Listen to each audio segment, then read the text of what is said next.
Okay, I'd like to call to order this meeting of the Sacramento County Board of Supervisors for Tuesday, November 18th, 2025. Madam Clerk, will you please call the roll and establish a quorum? Good morning, Supervisors Kennedy. Here. Desmond. Here. Rodriguez. Here. Hume. Here. Chair Cerna. Here. And we do have a quorum. Thank you. If you please read our statement. This meeting of the Sacramento County Board of Supervisors is live and recorded with closed captioning.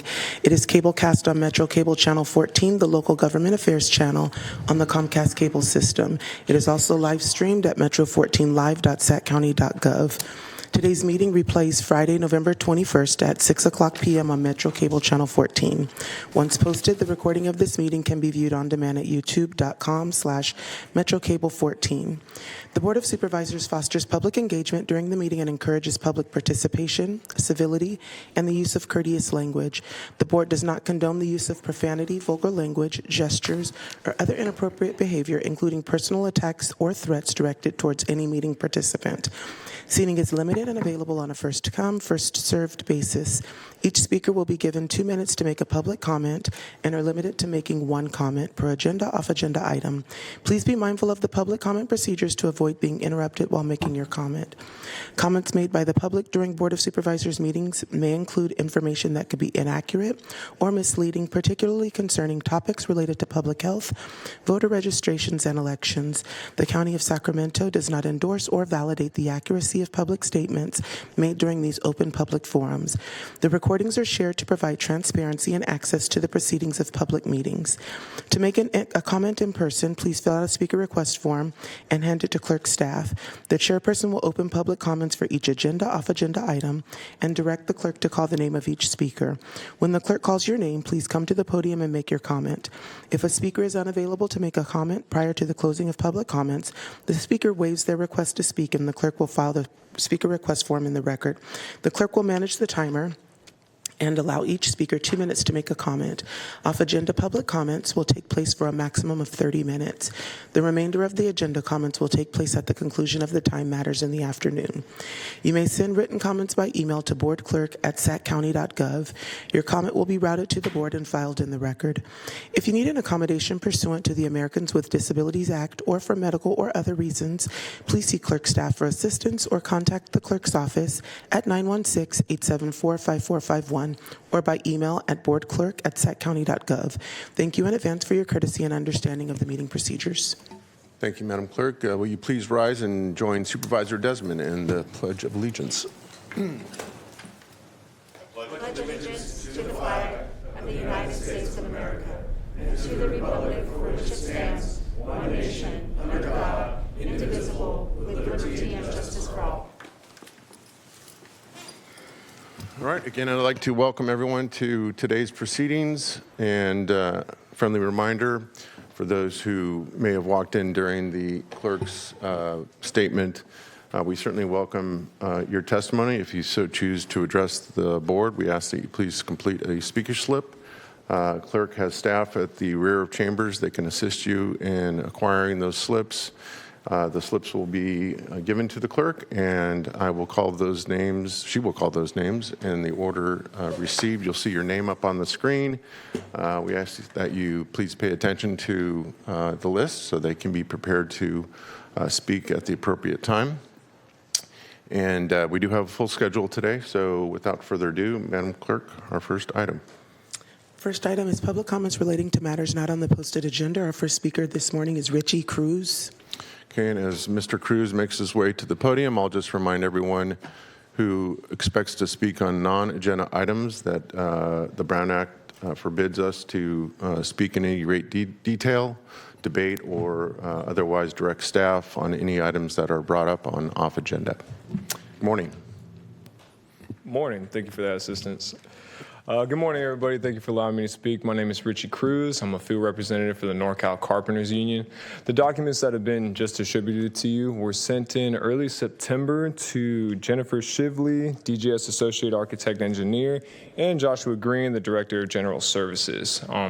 The contents of these documents basically illustrate a questionable business practices by Bobo Construction, including Bobo's history of completing public work projects past their estimated time and over budget, recent litigations against Bobo Construction concerning work services or breach of contracts on projects, safety and labor violations committed by Bobo, including at least 3 civil wage and penalty assessments for failing to pay prevailing wages, and a National Labor Relations Board investigation into Bobo. This letter argued that Bobo should not be considered a responsible bidder pursuant to state law, and encouraged staff to reach out to Local 46 with steps that they're going to be taking into this matter.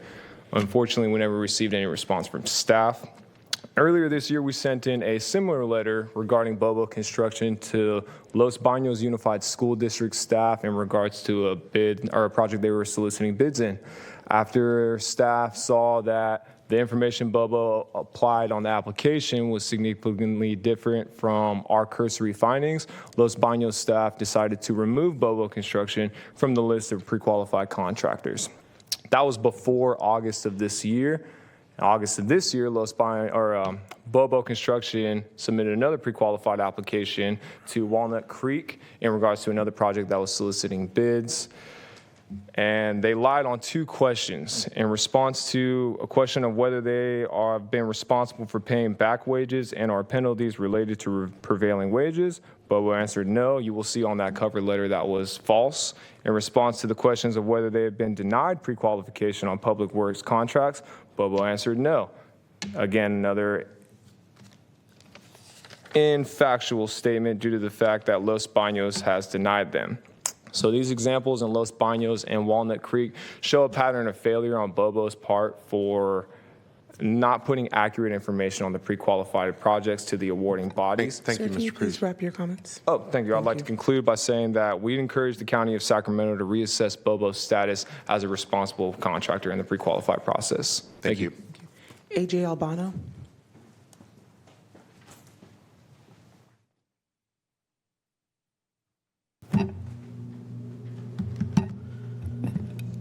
My name is AJ Albano. My name is AJ Albano. I am a organizer with Decarcerate Sacramento. This comment is not about item 28 on today's agenda. I expect recognition of the critical importance and proven efficacy of opioid remediation activities and opioid use disorder treatment, specifically medication-assisted treatment, in promoting community health and saving lives. This deserves your full attention and support. But that proposal addresses the availability of treatment for individuals exiting the criminal legal system and in the broader community. What it does not address is the provision of this treatment within the county jails. So when we, as Decarcerate Sacramento, are informed by individuals recently released from the Rio Consumnes Correctional Center that buprenorphine, specifically Suboxone doses, were cut in half for nearly every individual on medication-assisted treatment within the jails, that should shock every one of us. Tapering for Suboxone is a process that takes weeks. There's no evidence-based practice that supports a sudden, harsh cuts to Suboxone as a part of a safe tapering or treatment.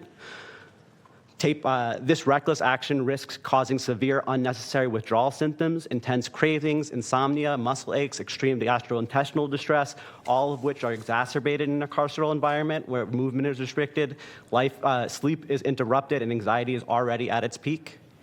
These risks are a reality for many within RCCC. We understand numerous grievances have been already filed regarding those cuts, and it is never appropriate to take the availability of life-saving treatment lightly. But in context, this year alone, our county has seen 4 reported drug-related deaths, only 2 of which have been reported by the Sac Sheriffs. Availability to proper Suboxone dosing mitigates the risks of overdose and saves lives. This failure of medical care requires your immediate attention, if not for honoring the dignity and literal lives of these individuals who, I remind you, are your constituents. Then consider the significant legal obligation this county faces under the Americans with Disabilities Act, the 8th Amendment protection against cruel and unusual punishment, and more specifically the Mays Consent Decree, which specifically addresses the provision of this type of medical care. I'll wrap up. I'm asking 2 things. 1, to place the provision of proper protocols for medication-assisted treatment within both county jails on your agenda for your next meeting, and 2, put it on your personal agendas to commit to investigating the full extent of this crisis immediately. Thank you. Lisa Bates. Siobhan, I would like you to follow up with my office on this, especially the claim about the reduced dosage of buprenorphine. Absolutely. That's the first I'm hearing, so we will get a full report. Thank you. Thank you. Good afternoon, Chair, Supervisors. Lisa Bates with Sacramento Steps Forward. This is just an informational item from us. You should have received in your inbox this morning a briefing document about the COC 2025 NOFO. HUD just released it Thursday late, and it does have significant changes within the NOFO in terms of focus of priorities and compliance requirements and ways in which our community needs to rally around certain objectives that HUD has put forth. We are under a very tight time frame with an application due back to HUD by January 14th. So we are providing you a list of dates in terms of informational sessions and when applications will be due from our community. It places significant funding uncertainty than we've had in the past. In the past, we could usually guarantee 90% of our funding to be renewed. Now it places 70% of that in the hands of HUD to decide. So in addition to funding uncertainty, it is now prioritizing transitional housing, street outreach, and services-only projects. Just as an example, in our community, we've prioritized in the past, due to HUD's expectations, 87% of our funding for permanent housing. That's now capped at 30%.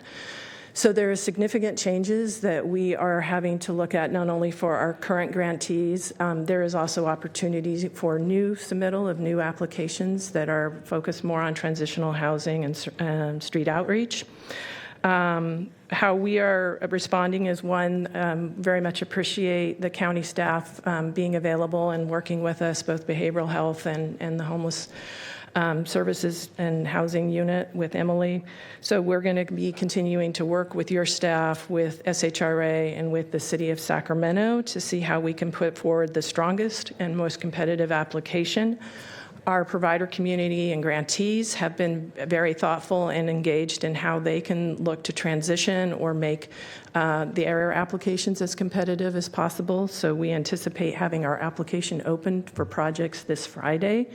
We will have a informational and virtual session Thursday night. So if you're able to attend, we encourage you to apply. We are looking at how we can realign funding sources across the system, which of course will involve... Lisa, I'm going to interrupt for a Sorry, sec. I'm going to give you a little bit more time, but I want the public to understand that you are here in your official capacity as head of Sacramento Steps Forward, which is a sister agency that works in close partnership with the county on homelessness service delivery. So I'll give you another minute. Yeah, we're just, and we are the lead applicant, so we're the responsible entity, submit the application and work closely with the COC. So that's basically it. We're available if you want to have a one-on-one briefing, again, working very closely with your leadership. Okay, thank you very much. And again, Siobhan, and I'll get to Supervisor Kennedy in a minute. I know that on the 9th, we're expected to have a fairly rich discussion about the future of the county's working relationship with the COC and Sacramento Steps Forward. So what I would like you to consider is certainly briefing all 5 of us. And I know it's going to be pretty busy in the coming weeks with the approaching holiday. But to the extent that we can get a briefing about what has just been brought to our attention, we're well aware of, based on our briefings for today's hearing, understanding this kind of shift at the federal level. I think that would be helpful for us to be very prepared to consider actual appointments or actions necessary on the 9th. Happy to do that. Thanks. Thank you. Supervisor Kennedy. Thank you, Chair. Lisa, I just wanted to thank you for being here today. These are extraordinary and even scary times that we're living in right now, and for the most vulnerable in our community. You being here today is very unusual to speak off agenda, but much appreciated. I think that's the transparency that we need to maintain during these difficult times, so thank you. Ms. Ram. Thank you.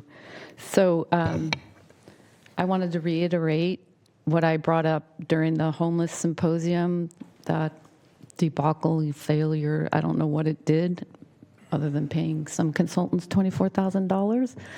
But I mentioned that when we spoke to a recent releasee, he told us about two people during the intake were beaten badly. In my opinion, they were human rights abuses, and I still think they're human rights abuses. And wouldn't it be nice if any of you got involved with the sheriff and maybe asked to see some of the footage or did something other than nothing? That would be really great. Maybe you didn't do nothing. I wouldn't know because I don't get any response back from Supervisor Cerna's office when I request an opportunity to speak with him or his staff.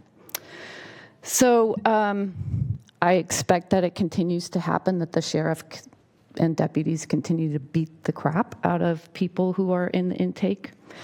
But I also wanted to let you know that we were talking to the Exodus Project. Remember the Exodus Project that you started with the sheriff's office in July? And they were supposed to be able to provide housing, immediate housing, and mental health services for people being released from the jail. And everybody who's being released from the jail was supposed to be asked, do they need Exodus Project? And still people are not being asked, do they want the Exodus Project? But now we're being told by the Exodus Project that they aren't providing housing up to 3 months. All they're doing is loaner phones, bikes, and other basic resources. So they're really not doing what they were supposed to do, and I think there's a contract. I don't know. Why don't we see what Exodus Project is doing as well? Thank you. Thank you. That concludes our public comments. All right, very good. Thank you. Next item, please. This time we can vote on our consent calendar, items number 4 through 44. I do have clerk notes for item number 26, so I'll read that into the record. That's to introduce an ordinance amending Chapter 15.10 of the Sacramento County Code relating to stormwater utility fees, waive full reading and continue to December 9th, 2025 for adoption. Adopt a resolution designating a time and place for hearing protests in connection with the proposed stormwater utility 2 fee, approving procedures in connection therewith, and adopt a resolution of intention to establish Zone 14 for stormwater operations and maintenance. All right, very good. I'm looking to my colleagues to see if anyone would like to comment on specific items or pull any item off consent for separate vote. I have Supervisor Kennedy in the queue. Thank you, Chair. I'd like to comment on item number 39. So I'll read item number 39 into the record. That's the removal of member from the Carmichael Recreation and Park District Board of Directors pursuant to resolution number 2017-0010, section 1.02. Thank you for that. This actually is not necessarily about this item, but it comes up because of this item and also something that Supervisor Rodriguez recently brought up, and that's I think we need to take as the county executive has said, we're looking at ordinances that are on our books, that some of which have become irrelevant, some of which are contradictory.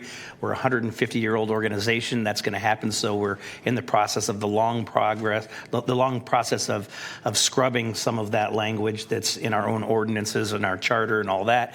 I think that this fits into that. This is not a front burner issue, but we've asked in the past in certain circumstances what the process is for removal for cause of a member of a commissioner board. At times, the answer has been, it's in the bylaws of each organization. At times, it's been there is none. So I'd really like to see if we, to the degree that we can, if we would have some consistency across the boards and commissions as far as removal of a member if it's deemed necessary by the appointing body. Sure, we'll absolutely look into that. Thank you, Supervisor Kennedy. Only thing I would correct on that is we're 175-year or. I didn't want to say it. I can't pronounce the damn word. None of us can, except our county executive. All right. Okay. Any other? After lots of practice. Any other colleague? I'll go ahead and move consent for approval. Second. Okay. It's been moved and seconded. Madam Clerk, do we have anyone sign up to speak on consent matters? None of the consent matters. Okay. Very good. We have a motion and second. Please vote. And that item does pass unanimously. All right. right, very good. Next item. At this time, Chair, if we can go to our boards and commissions nominations and appointments, our next items are timed. So we have a timed item at 10 o'clock. So we Okay. can do our boards and commissions nominations and appointments. Let me make sure I have my vote sheet here. Okay, hold on. All right. Okay. So we are looking to continue to the meeting of December the 9th, the Developmental Disabilities Planning and Advisory Council, the Fair Oaks Community Planning Advisory Council, Natomas Community Planning Advisory Council, North Highlands Community Planning Advisory Council, South Sacramento Area Community Planning Advisory Council.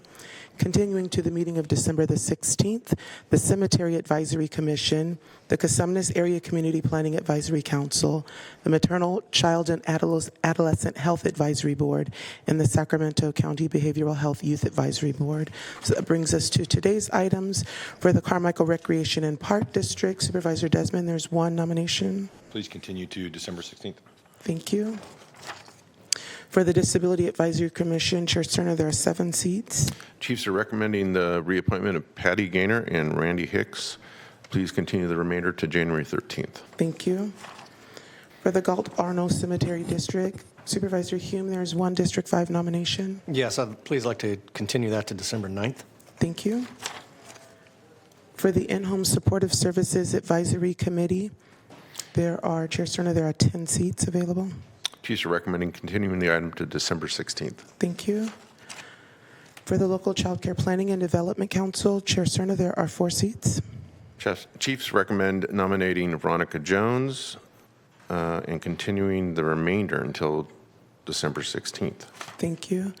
For the Public Health Advisory Board, Chair Cerner, there are 3 community member seats. Chiefs recommend nominating Naomi Thompson, and please continue the remainder to January 13th. Thank you. For the Sacramento County Behavioral Health Commission, Supervisor Rodriguez, there are 2 District 4 nominations. Please continue to December 9th. Thank you. For the Sacramento County Employees Retirement Board, Chair Cerna, there is 1 Board of Supervisors appointee. Chiefs are recommending the nomination of Cyril Shaw. Thank you. For the Sacramento County Youth Commission, Chair Cerna, there's 1 District 1 seat. I don't have a District 1 nomination here. I just have a note here to continue the item to December 16th. Correct. And Supervisor Rodriguez, District 4. Please continue to December 16th. Thank you. And Supervisor Hume for District 5. I'd like to continue mine to January 13th, please. Thank you. For the Housing and Redevelopment Commission, Supervisor Hume, there's 1 District 5 seat. Please continue that to December 9th. Thank you. For the Sheriff's Community Review Commission, Supervisor Hume. Please continue that one to December 16th. Thank you. For the Southeast Area Community Planning Advisory Council, Supervisor Hume. Winner, winner, chicken dinner. I'd like to please nominate Christopher Kit Carson and continue the remainder to January 13th. Thank you. And lastly, for the Vineyard Area Community Planning Advisory Council, Supervisor Kennedy. I just like to nominate J.D. Bhatia and reappoint Peter Fruche. Thank you. And that concludes our boards and commissions nominations and appointments. At this time, it'd be appropriate to take a recess until 10 a.m. Okay, we will stand in recess for 6 minutes.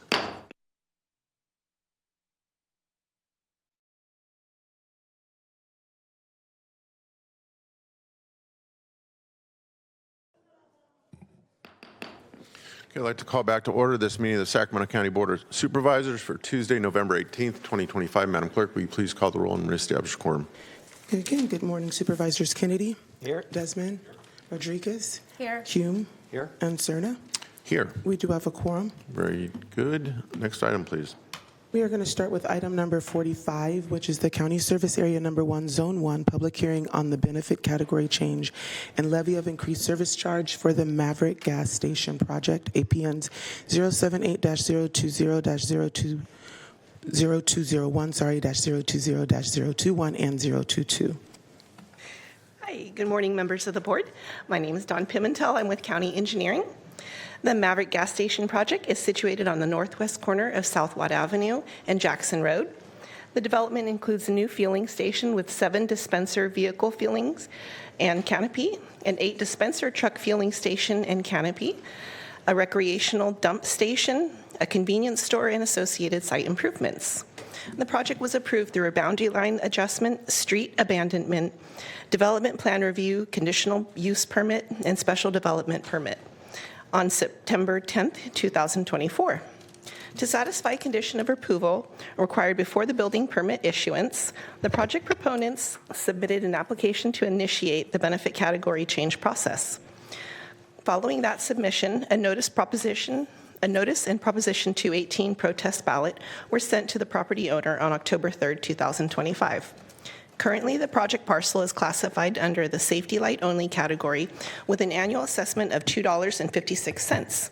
Upon changing to the enhanced street and safety light non-residential category, the annual service charge will increase approximately to $907.68. If the board has no question, staff recommends opening the public hearing, receiving any written or oral testimony, along with any objections and protests, closing the public hearing, and then directing the clerk to tabulate the return protest ballot. Great, very good. Thank you, Don. All right, with that, I will open the public hearing. Madam Clerk, do we have anyone's time to speak on this matter? We do not. I will close the public hearing and ask the clerk to please tabulate the vote.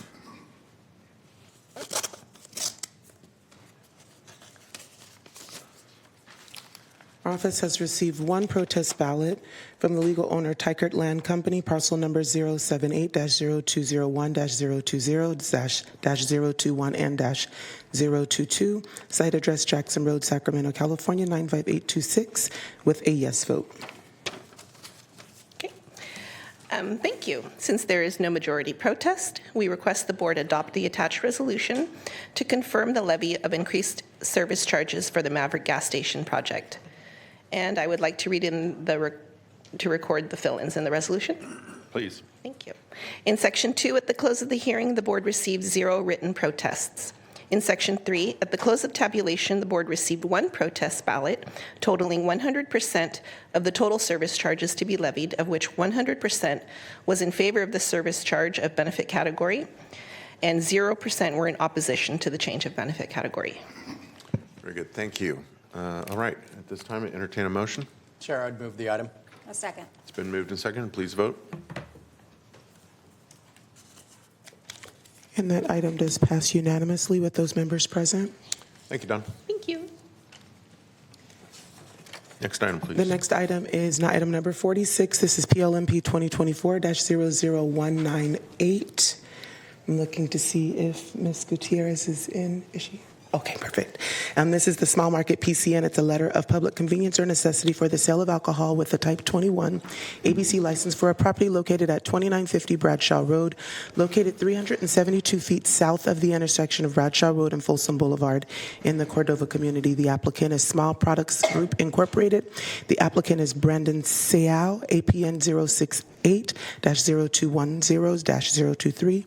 Environmental determination is not applicable. Good morning. Good morning, board members. My name is Irving Huerta, Associate Planner and with Planning and Environmental Review, as well as the Project Manager for the following PCN requests, the Small Market. I'll go ahead and commence with a short presentation. So the project site is located over at 2950 Bradshaw Road, approximately 372 feet south of the intersection of Bradshaw Road and Folsom Boulevard, within the Cordova community. The project site does currently have an existing convenience/Korean specialty store within the light commercial zoning district. Surrounding land uses includes a skating rink just north of the site, commercial retail uses to the south, and industrial uses over to the west and east. The request that's being brought forth today this morning for consideration is for a letter of public convenience and/or necessity for the sale of alcohol with a Type 21 ABC license at an existing convenience/Korean specialty store. A Type 21 license, again, would grant the applicant the ability to sell beer, wine, and spirits. A PCN letter is being triggered due to the census tract in which the store is located at, does currently have an overconcentration of liquor licenses. The applicant is also requesting the Type 21 license in order to sell Korean soju, which is considered a distilled spirit by the Alcoholic Beverage Control, known as the ABC for short. This slide right here depicts a 1 mile radius of 1 mile within the project site. I do want to note that for the record on the slide, there is a minor error depicted over here on the bottom left. I believe the map says City of Elk Grove. I do want to note that's inaccurate. This would actually be within the unincorporated county. Aside from that, as you can see within the 1 mile radius map, there's a handful of schools nearby. Those ones are depicted in the bluish color. And then as well as several vacant parcels, those are depicted in that kind of pink salmon color. And likewise, we do have several alcohol for off-sale licenses that are active. There's currently 5 Type 20 and 5 Type 21. I do want to note that a Type 20 only allows for the off-sale of beer and wine. Also depicted on the 1 mile radius map, shown in kind of the gray shading over here on the right portion, those gray shade lines is actually the city of Rancho Cordova. And then half of those off-sale licenses as well are located within the city of Rancho Cordova, while the other half within an unincorporated county. This is an overview of the floor plan for the store.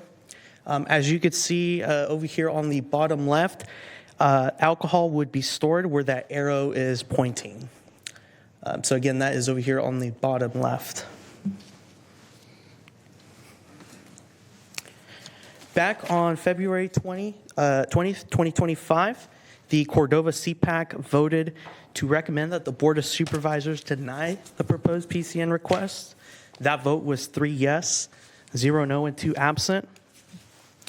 A little bit of kind of what happened at the CPAC meeting. The CPAC did have questions for the agent on whether the existing license, if they had some history about previous licenses, other places where Korean soju could be purchased, as well as if other alcohol would be sold. There was also some public comment at that CPAC meeting.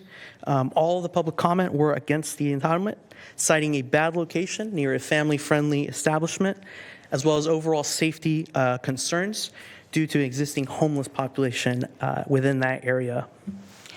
One of the public commenters also expressed concerns over previous license attempts. Moving on to project analysis. So Census Tract 9107, in which the project site is located at, does currently have an overconcentration of liquor licenses. Staff has identified a number of sensitive uses within that 1 mile radius of the project site. The CPAC did not recommend support for the PCN. We also did receive a conditional objection from the Sheriff's Office.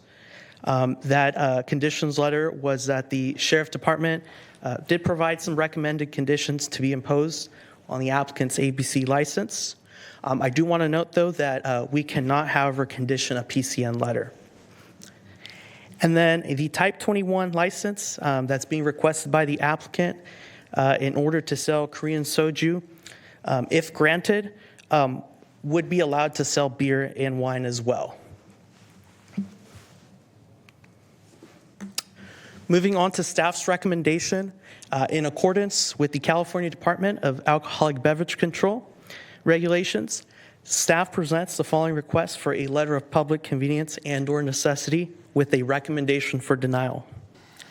This concludes the end of my presentation. I'm available to answer any questions that you may have. Thank you. Thank you. All right. Looks like we have Supervisor Hume in the queue. Thank you, Chair.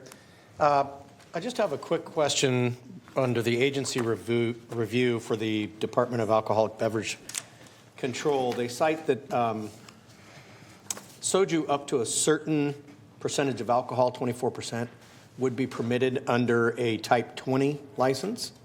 And this is for a Type 21, which would also allow the sale of spirits generally. How does that work from a procedural standpoint? Could we amend the application and grant them a type 20 instead of a 21, or would they have to come back and apply for a type 20 specifically? The second portion that you mentioned, Supervisor Hume, is correct. They would essentially, the applicant would have to go back and request a type 20 instead of a type 21 license. Okay, thank you. That's all my questions for now. Very good, thank you. Madam Clerk, do we have anyone signed up to speak on this matter? We do not, Chair. All right, very good. Any other questions by colleagues? Seeing none, entertain a... Oh, actually, we do have one. My apologies. Chuck Shaw. All right.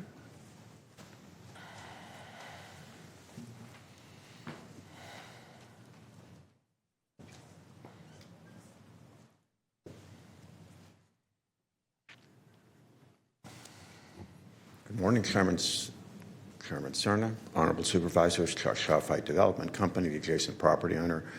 Our testimony is consistent as before. The only issue we'd like to raise is we did attempt to contact the property owner at the end of the CPAC meeting through their consultant. We had no subsequent contact with the property owner. We do own the adjacent skating rink and industrial interest in the area. Our opposition is requested to continue. We do hope to be able to foster better relationships with the applicant. Hopefully we'll have some time in the future. We anticipate at some point they will come forward with a type 20 application. That was our hope. That was our request. But at this time, we respectfully request a denial. Thank you. Thank you. Does that conclude our speakers, Madam Chair? Madam Chair, Madam Clerk. I'll take it. I promoted you. That does conclude our comments. Yeah, right. All right, now I'd entertain a motion. Supervisor Hume. Thank you, Chair. So I went out and did a site visit into this store, and I'm not sure exactly, Mr. Shaw, what Fight Development's objections are to this business operator, but it is obvious that they are running a specialty market catered towards a particular demographic of customer. The only thing I can say relative to the staff report is the open space displayed on that site plan does not exist in the real world. This store is crammed full of stuff, so there's not a lot of opportunity to carry a lot of new merchandise. I guess I'm just hung up on this type 20 versus 21 issue. If at least a certain amount of soju would be permitted under a type 20, whereas a type 21 opens up all other spirits. I'm comfortable with a type 20, but not with a type 21. Understood. Any other comments? Supervisor Rodriguez. Is the applicant here or the owner? They are. They don't. I don't think they signed up to speak. All right. I just want to make a couple of comments here. From looking at this particular item is they've been good business owners for 24 years, and the area is no longer considered a high crime area, in addition to the fact that they're satisfying the Sheriff's Department's conditions. I looked for soju to see if I could find it and where I could find it, and it is found in very limited places here in Sacramento County.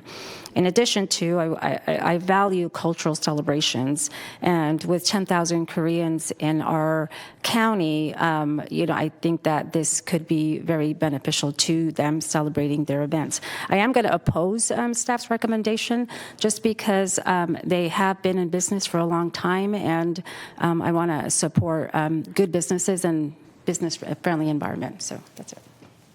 All right, very good. Thank you. I have a question for County Council.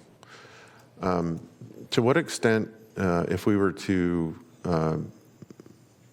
vote against staff's recommendation and for the type 21, what does that do in terms of our role in the PCN process here to opening us up for either legal action and or others who might claim that their cultural beverage of choice that happens to be similar in terms of alcohol content would come back and say, well, you set a precedent by permitting it? Well, each business has to be reviewed by this board on a case-by-case basis, every business is different. And so it certainly is your prerogative today to go against staff recommendation. And if you do that, the only precedent that you are setting is as to this one business, because any other business that applies would have to meet the requisite criteria and demonstrate that either public convenience or necessity is shown to such an extent that any nuisance impacts will be addressed.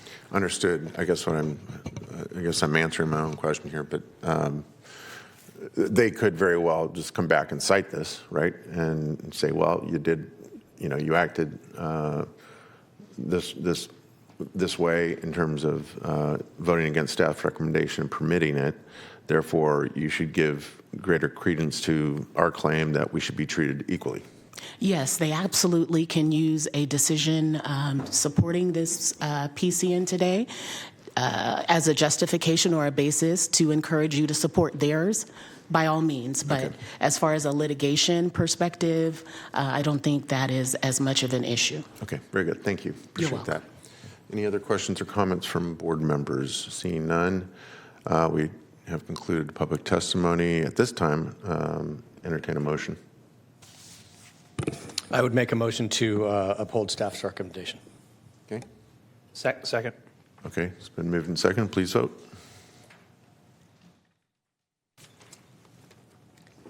That vote passes with a no vote from Supervisor Rodriguez. All right, very good. Thank you. Next item, please. Next item, we're going to item number 2 on the agenda. This is the 2024 Sacramento County Crop and Livestock Report presentation. And now for something a little lighter. Good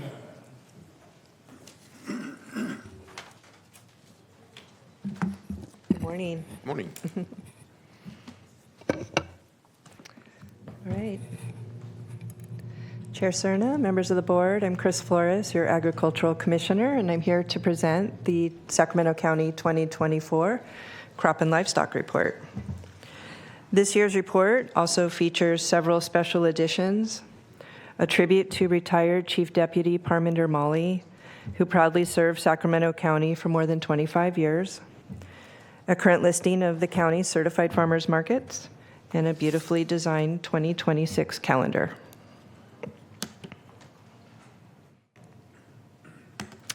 Okay, so in 2024, Sacramento County's gross production value reached $536,154,000. This strong figure underscores the continued economic importance of the agricultural sector in our region. As a reminder, this represents total farm gate value before processing or retail, and does not include the various production costs borne by growers or farmers. Our top 10 leading commodities, again at the top, was wine grapes, with a value of $167+ million. Other major contributors included market milk at over $51 million, pears at over $49 million, poultry at over $32 million, and aquaculture at over $29 million. Almonds this year made a notable entry into our top 10 list, exceeding $14 million in value. The wide range of commodities from livestock to nursery stock to rice demonstrates the resilience and diversity of Sacramento County's agricultural production. This year in the crop report, we've also included other million-dollar crops. In addition to our top 10 commodities, we highlighted other contributions to Sacramento's ag region. This group is led by field crops such as corn, alfalfa, wheat, and safflower. Walnuts also deserve special mention. Despite lower yields in 2024, strong quality and market demand supported higher prices, resulting in a 55% increase in reported walnut value compared to the previous year.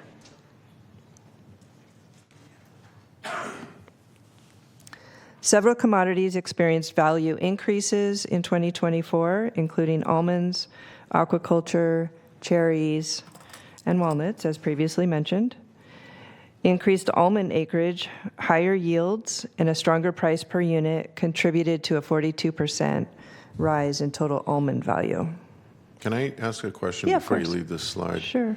When you say decreases in value for the various crops here on the right, is that decrease in value by unit or total value? Total value. Okay. So total gross production value. So some of those commodities that did decrease included wine grapes, pears, alfalfa, and nursery stock. And that was due to varying conditions such as market conditions, weather impacts, and other factors. So I wanted to briefly go over some of the programs that support our ag industry in the county. And our nursery program continues to safeguard plant health by ensuring wholesale and production nurseries remain free of pests and diseases through our inspections of those facilities.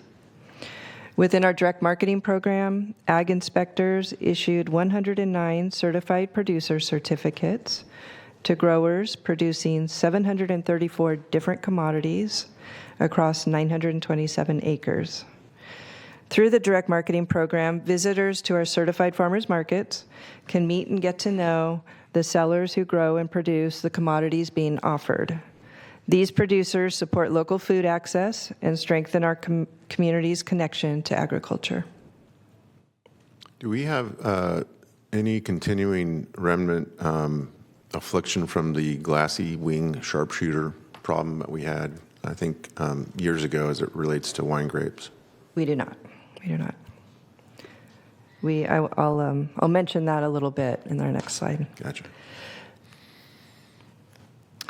On pesticide use enforcement, our team promotes safe and responsible pesticide use through education, outreach, and enforcement. In 2024, ag inspectors conducted 38 investigations, proctored 79 private applicator exams, issued 212 restricted material permits, and completed 381 pesticide use inspections. We also registered 726 pest control businesses. These combined efforts help protect pesticide applicators, field workers, consumers, and the environment. Sorry to ask so many questions. That's okay. Go for it. When we get complaints or concerns expressed by constituents who live in the kind of suburban, rural or suburban agricultural interface about smelling what they think are pesticides that's associated with drift. Mm-hmm. What do we do in terms of any response? Do we have any responsibilities legally to go out and investigate what might be occurring? Mm-hmm. We do. So actually, we have an obligation to do that. So that's part of our program. When we receive those complaints, we actually will get a hold of the complainant, get the information. If it warrants a site visit, we go out and conduct a site visit. And so we had one recently that was a fertilizer application on a rice field. Was it ammonia? I don't recall what it was particularly, but they, obviously it was odorous and somebody thought it was pesticides. But yeah, it's our obligation to go out and the reason I ask those. is from personal experience. Yeah. That my wife and I happen to live at the city-county border in Natomas, and the winds changed one evening, and we happened to have the windows cracked, and it was pungent. And went outside, and I mean, it was to the point where I was borderline trying to figure out who do I call immediately, and whether or not it posed any potential immediate health risk. So I'm glad to hear you say that we do have a whole protocol that's well established to investigate that. Yep, and we will take a call any day, any time. So even on weekends, we had a helicopter drift incident that occurred on the 4th of July, and it was a Saturday morning. And so I have the phone hooked up, and it comes straight to me, and then I can get a hold of inspectors, and we went out and inspected that day. Sure. So it's very important that we get that information. That's very good to know. Yeah, Thank you. You're welcome. We take that very seriously. So our pest detection program, one of our major pest challenges in 2024 was the Japanese beetle outbreak in Carmichael, where 180 beetles were detected. We partnered closely with the California Department of Food and Agriculture, assisting with outreach, and greatly appreciate the residents of Carmichael who cooperated with trapping and treatment efforts. We expect a significant decline in detections this year. The treatment is very effective. And then countywide, our seasonal ag aides deployed more than 8,200 pest detection traps and serviced them over 57,000 times. We use 11 different types of traps, and those are placed in specific host trees to allow early detection and rapid response to non-native invasive pests that aren't established in California. So we're not out looking for the fruit flies that surround our bananas when they get too ripe. We're out looking for Mediterranean fruit fly, Oriental fruit fly, very destructive pests to our ag industry and to our environment. One of the things I wanted to respond to was the GWIS, the glassy wing sharpshooter. There is an outbreak in El Dorado County right now in Serrano and Blackstone, right near the Sacramento County border. So we actually have increased our glassy wing sharpshooter traps along that area and into Folsom Ranch, the new development. They're just a blunder trap, and so we're hoping to find those early if they do end up in our county. So I assume that up in El Dorado, that's associated with their Appalachia in terms of their wine industry. You know, they found them in Serrano. I think it was more associated with landscapers bringing them in. Okay. And they are established in Southern California. So if we get plant material from down south, there's a chance it could spread up here. Wow. All right. Yeah. But the ultimate goal is to protect those wine grapes. Very Absolutely. Good. I wanted to mention organic growers in Sacramento County, which we continue to support. In 2024, the county had 23 certified organic farms covering 2,726 acres, with organic production valued at more than $6.5 million.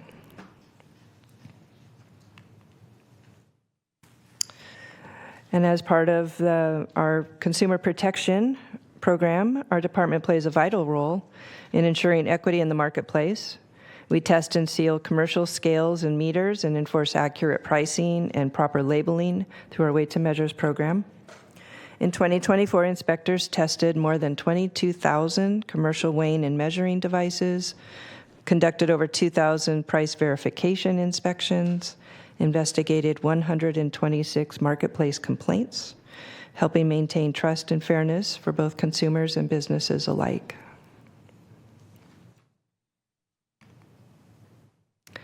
And then lastly, saving the best for last, our pest exclusion program. In 2024, our ag inspectors and our K-9 team, who you will meet shortly, examined more than 5,000 incoming shipments of produce and plant material, rejecting 183 shipments and intercepting 33 pests that could have posed serious threats to our agricultural economy and our natural environment. And then through our phytosanitary certificate program, we issued 3,754 certificates supporting exports to 67 countries, demonstrating that Sacramento County ag truly reaches a global market. And with that, I would like to thank you for your continued support of our programs and the agricultural community. I'm proud of the work our team does, and I'm happy to answer any other questions you may have. Great. Thank you, Chris. Supervisor Hume. Thank you, Chair. Thank you for the report, Chris. You're welcome. I've been singing the praises of agriculture in Sacramento County. I don't see Crystal Bethke in the audience, but Troy Givens is up there, so they can attest for the fact that agricultural production is a part of economic development. Obviously, the weights and measures and pesticides aspect of your position is completely, not completely, but somewhat unrelated to that. But my first suggestion would be, on our crop report, can we have county in just as big letters as Sacramento? Yes, absolutely. Thank you. It's important to make that distinction. Yes, of course. Thank you. Thank you. Also about that cover of the calendar, I note there's a sturgeon on it, but what's the other fish? Do you know? We grow bass and catfish and different. I don't know exactly what Mr. Hume, do you know the species of that? Do you know the fish on that one? Well, I can't say for certain, but it looks like a cross between a salmon and a sailfish. Exactly. That's why I asked. I was like, someone knows what type of fish it's definitely that is. not a salmon. Yeah. I believe Thank it's you, AI Supervisor generated. Pressman. It's better than the neon tetras that were on there at first. Yes. There you go. All right, very good. Thank you, Okay. Chris. And Madam Clerk, do we have anyone sign up to speak on this matter? We do not. Very good. Thank you again. Would you like me to introduce the next item after? Should I stay up for the next item? Sure. Yes, please. Okay. Okay. So item number 3 is the presentation of resolution honoring canine handler Michelle King and Colonel, California Agricultural Detection Dog on the occasion of his retirement. Okay, so I'd like to introduce them, if I may. It's my great honor to introduce 2 extraordinary members of our Ag Department. Where are they? Oh, yeah, come on up, Michelle. This is Michelle King and her canine partner, Colonel. And Colonel is retiring after 6 years of dedicated service as California Agriculture Detector Dog. Together, he and Michelle have protected our region from invasive pests and harmful agricultural materials, inspecting tens of thousands of parcels and intercepting hundreds of threats to our environment and economy. What stands out most to me is not just their effectiveness, but their unwavering commitment, professionalism, and the heart they brought to this work. Michelle and Colonel have been ambassadors for our department and our county, and through educating the public and inspiring the next generation at countless outreach events. They would attend the farm days for all the 3rd graders in the region, and then going outside of the county as well to be ambassadors for us.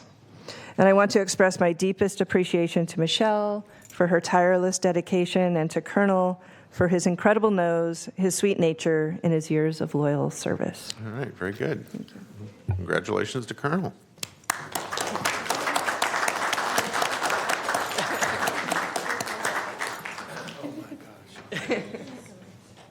Well, we always love having dogs in chambers.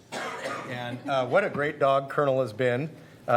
Dedicated county employee, making sure that no pests get into our county unwanted. I'm glad that I left my black market grapevines in my office. Otherwise, he'd be alerting on me right now. But we have here a resolution thanking you and thanking Colonel for all of the hard work that you've done. I won't bother reading all the whereases, but I will just say that it's an unfortunate thing that this program will not be continued after Colonel's retirement, because the state has decided to redirect the money down to LA County instead of Sacramento County. So we thank you for your service. We thank Colonel. He looks like he's a good boy. He's got a lot of life in him yet, and I hope you two enjoy your retirement. Thank you very much.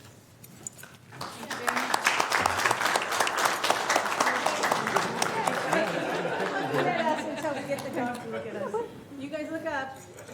We'll get the dog up here. Okay. Say kibble. Got him? All right. Thank you so much. Thank you so much. Appreciate it. Good boy. You be a good boy. Oh, he will. He's going to be a couch potato soon. There we go. But no potatoes. Right. Next item, please. Item number 47 is the 2025 fireworks after action presentation. Good morning, Board. I'll just do the intro. So Eric Jones, Deputy County Executive, Public Safety and Justice. So as requested, you'll be getting a presentation about the after actions for 2025 fireworks. So we'll have Metro Fire, Sacramento Sheriff's Office, our code enforcement, as well as the Public Information Office Director. Thank you. Very good. Thank you. Good morning, Board of Supervisors. My name is Amy Nygren. I'm the Fire Marshal for the Sacramento Metropolitan Fire District. Again, I'm here with our partners at the Sacramento County Sheriff's Department, Code Enforcement, and the Public Information Director to review the after-action reports that you each received. Let's see.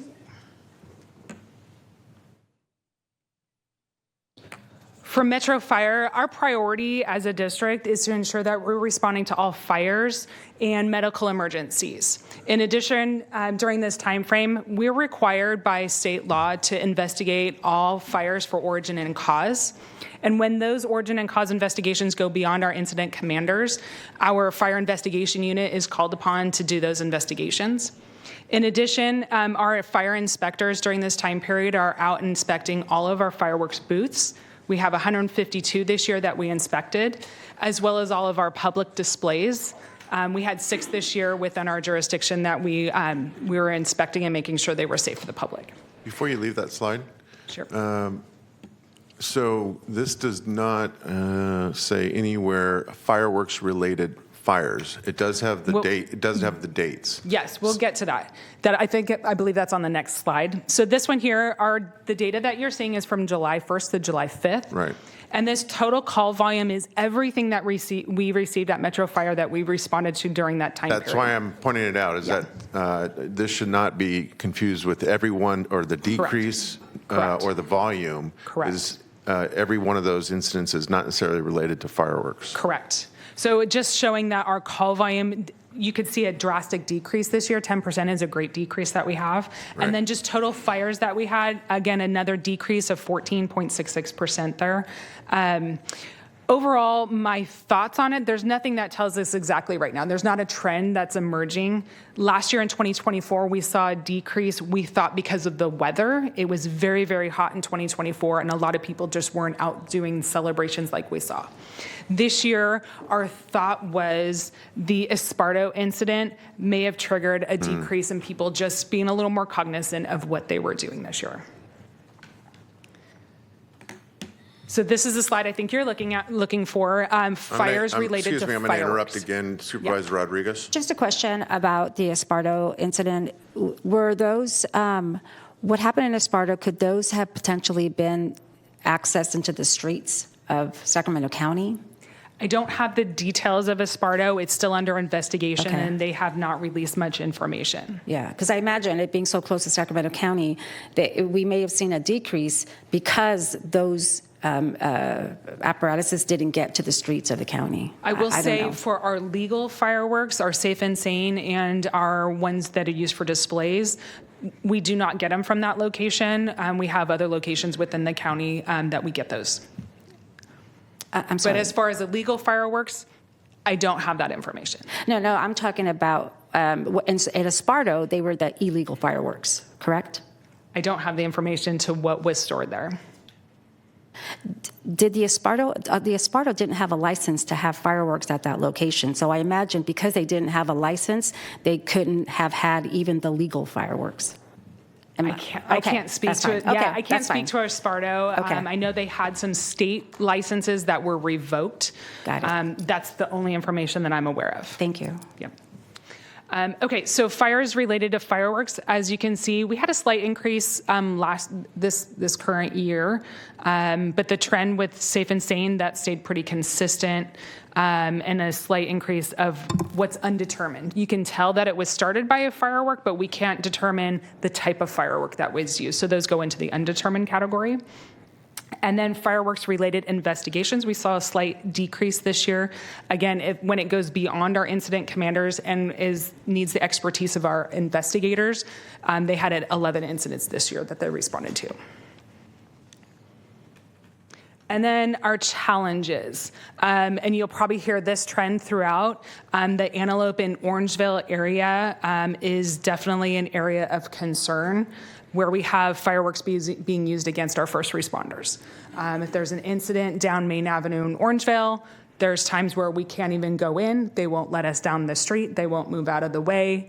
They use fireworks against them, meaning they shoot the fireworks at our first responders. Which are illegal fireworks, correct? They're bottle rockets. They're aerial fireworks. Okay. Correct. Supervisor Rodriguez. And I just want to share that may explain why I have such a different interest into this issue, is because both of these areas are in District 4 and they were out of control. And so just wanted to make that statement. Thank you. What went well was our UAV this year. I'm going to actually go back a slide because it's a picture. Yeah, you had the little helipad. Yeah, this is a picture from one of our stations. We were only able to deploy one UAV and staff it. As you can see, we have 2 staff members there. Our UAV is landing, and you can see in the background, one location at that point probably had 3 or 4 aerials going off at that point. But it was very successful. We had 14 violations sent over to the county from that one location. We ended up having to stop that operation because there was a fire that we needed the UAV to hover over. And also our public displays went well. Those are always a great draw for the public to try to keep them away from using any of the illegal fireworks and have a safe environment to be able to celebrate. Supervisor Rodriguez. And so you were able to identify the home that this was occurring in, and so then it was followed up with violations? Correct. Okay. So we're able to hover over the top. We can see the individual go into a home, and so we have the exact address, and then they come back out, light the firework. And so it's all heat sensing, and you can absolutely see it very clearly. We take that data, the video and the still images, and we send that information over with the address to county code enforcement for them to go to the next steps with the social host ordinance. And if you don't have the answer, that's okay. If it's a rented home, do the renters get the violation, or does a homeowner get the violation? My understanding is the homeowner, but code enforcement will be able to answer that. Thank you.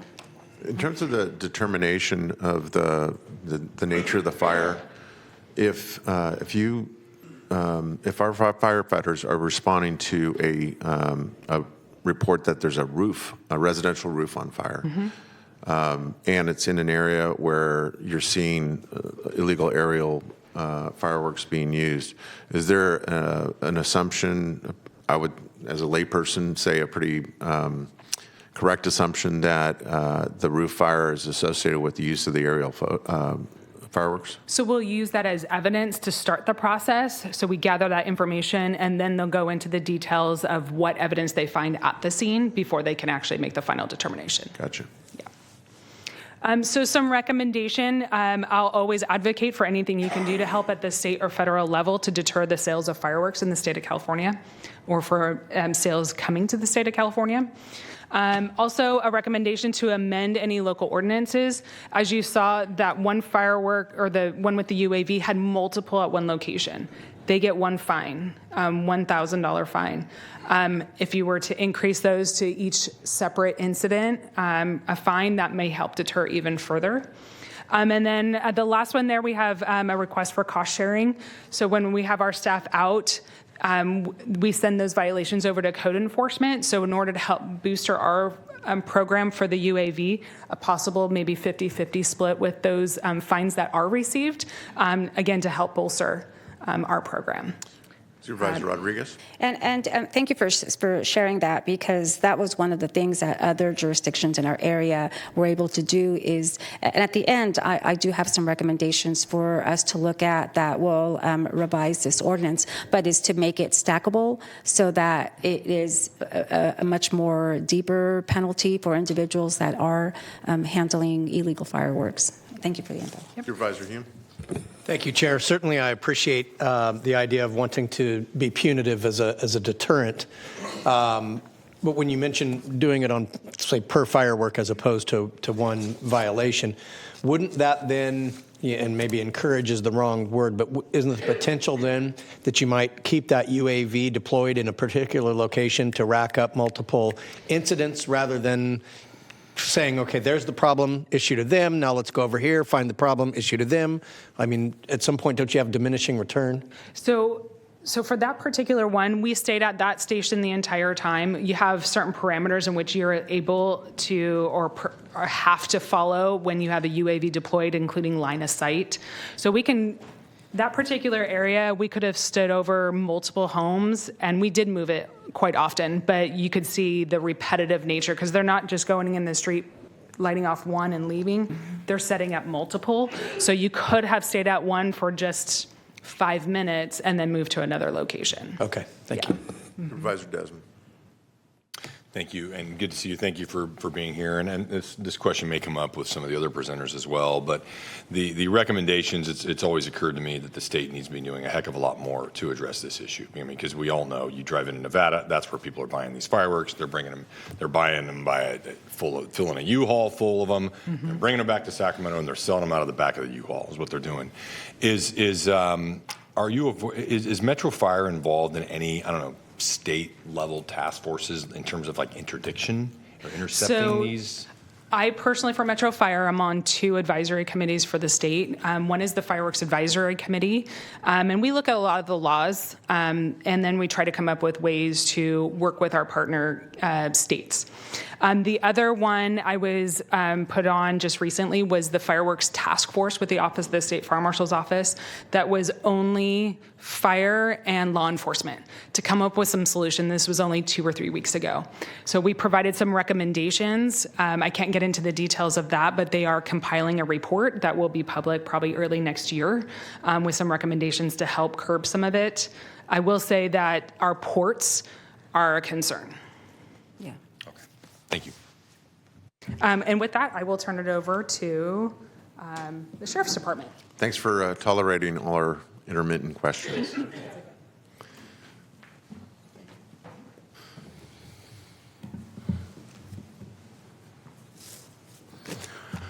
Good morning, Chairman Cerna and the rest of the board. My name is Lieutenant Chuck Fowl. I'm the current operations commander of the Sheriff's North Division, which services everything north of the river. We'll be going over the after-action report for the 2024 fireworks, 4th of July, and we'll start with the executive summary. Myself and Tom, we were tasked with the resources that we have to come up with the operational plan for the events leading up to July 4th and what our response would be on that particular evening. We coordinated the countywide Sheriff's fireworks response for the 2025 response. We utilized our integrated patrol teams, meaning we utilized our extra teams that supplement our normal patrol response. That would be like our problem-oriented policing teams, other specialty units like our high-impact patrol team, our homeless outreach team. We could actually utilize them as a force multiplier. We utilize those specialty teams to be our primary response for the firework operations, if that makes sense. We also, which was a huge, was utilizing our scout and drone units along with our sheriff's explosive ordnance detail for an improved response to this issue. My partner Tom McHugh at the time was overseeing our EOD unit, and I'll let him speak to a lot of his expertise and what his involvement was in the overall operational planning of this night. Obviously, the fireworks activity in the Antelope and Orangeville area, roughly between 9 p.m. and 11:30 p.m. exceeded our available resources, meaning those specialty units. We still had normal patrol staffing to respond if needed, but just to our designated resources, we found with hindsight it exceeded those resources. The good thing was no serious injuries or significant property damage was reported. The key accomplishments, again, as far as public safety, we had crowds up to more than 300 people that were dispersed safely with no serious injuries. Again, in a perfect world, we would need to increase the staffings to take a different response approach, and I'll hit on those keys as well. A major enforcement success was, this was specifically credit to our South area team, our South POP team, who conducted an operation that seized over 15,000 pounds of fireworks, 145 explosive devices, and over $145,000 in cash and narcotics. It was a major central fireworks distribution hub that our South POP team closed that case out. Our operational efficiency, again, the scout teams were a huge help. We located 9 violator residences. It provided such an oversight for situational awareness that made, even with the amount of resources we have, the response to some of these large crowds made it vastly safer for an overwatch for those teams with our drone units. Our communications center, over 3,800 total calls. It was up 4.6 from the previous year. And then abandoned calls were down. And what it means by abandoned calls, that's if a citizen calls 911 and they hang up before it's actually picked up. That proves that we were much more responsive to those calls. So that was down, which was an improvement. Supervisor Rodriguez. Quick question. The major enforcement, was that multiple operations, or was it one where you were able to get all this here? The 1,500 pounds of fireworks. That was again, was, Cover that. go ahead. Good morning. Tom McHugh, the Bomb Squad Commander for Sacramento County Sheriff's Office. So to answer your question, Vice Chair, so that was multiple operations over the course of 3 days only. Okay. So we started tracking an individual, started working it up from the investigative side. When it was time to actually pull this one off, I had split my team, and half of us were north and half of us were south to accomplish that. Do you find in your prior work that there's a certain time period before the 4th of July where there are higher sales of these illegal fireworks? For example, are they coming in June? Are they coming in May? Are they coming in prior months? And where they then get distributed to individuals here?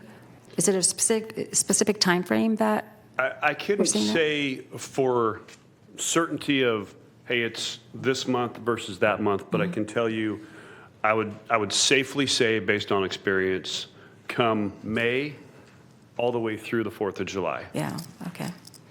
Thank you.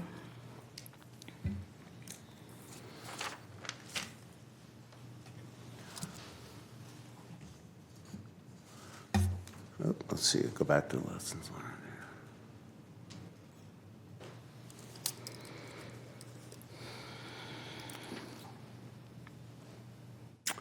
All right. Sorry about the. Yeah, I'll let you do that.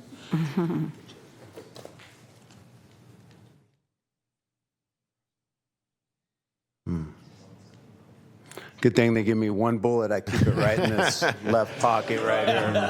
Yeah, I know.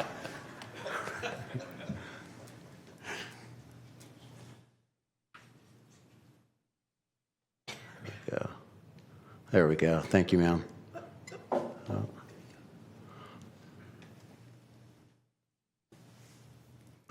All right. Again, so again, looking after the fact, lessons learned, the crowd density, again, Antelope, the Orangevale, Greenback main area, it overwhelmed our field resources with what we had with those initial response teams. Call volume, fourth busiest day since 2021. Again, only 62% of the 911 calls were answered within 15 seconds. Coordination gaps. Yes, ma'am. Did you have a question? No. Okay. Limited real-time integration across. So what we're saying there is we needed a unified command with all our different partners to effectively attack this or to address this issue. That's with our partners with fire, CHP. I also think we need to incorporate county probation and some other resources that'll help with a much more integrated response that we can communicate a lot more effectively. Can I ask a question about that? Yes, sir. As it relates to your experience in the Antelope Greenback area this year, we heard from the fire marshal earlier, and we heard from her that, and I think we saw in local news that fireworks were being used as weapons against fire personnel, making it difficult, if not impossible, to respond. So in an instance like that, what can or should happen in terms of that coordination between whether it's Sheriff's Department or CHP or both to help protect our fire personnel to at least get to the address or location of a fire 911 fire reported incident? Yeah, I'm going to switch to this next slide if I can press the right button. Let's see here.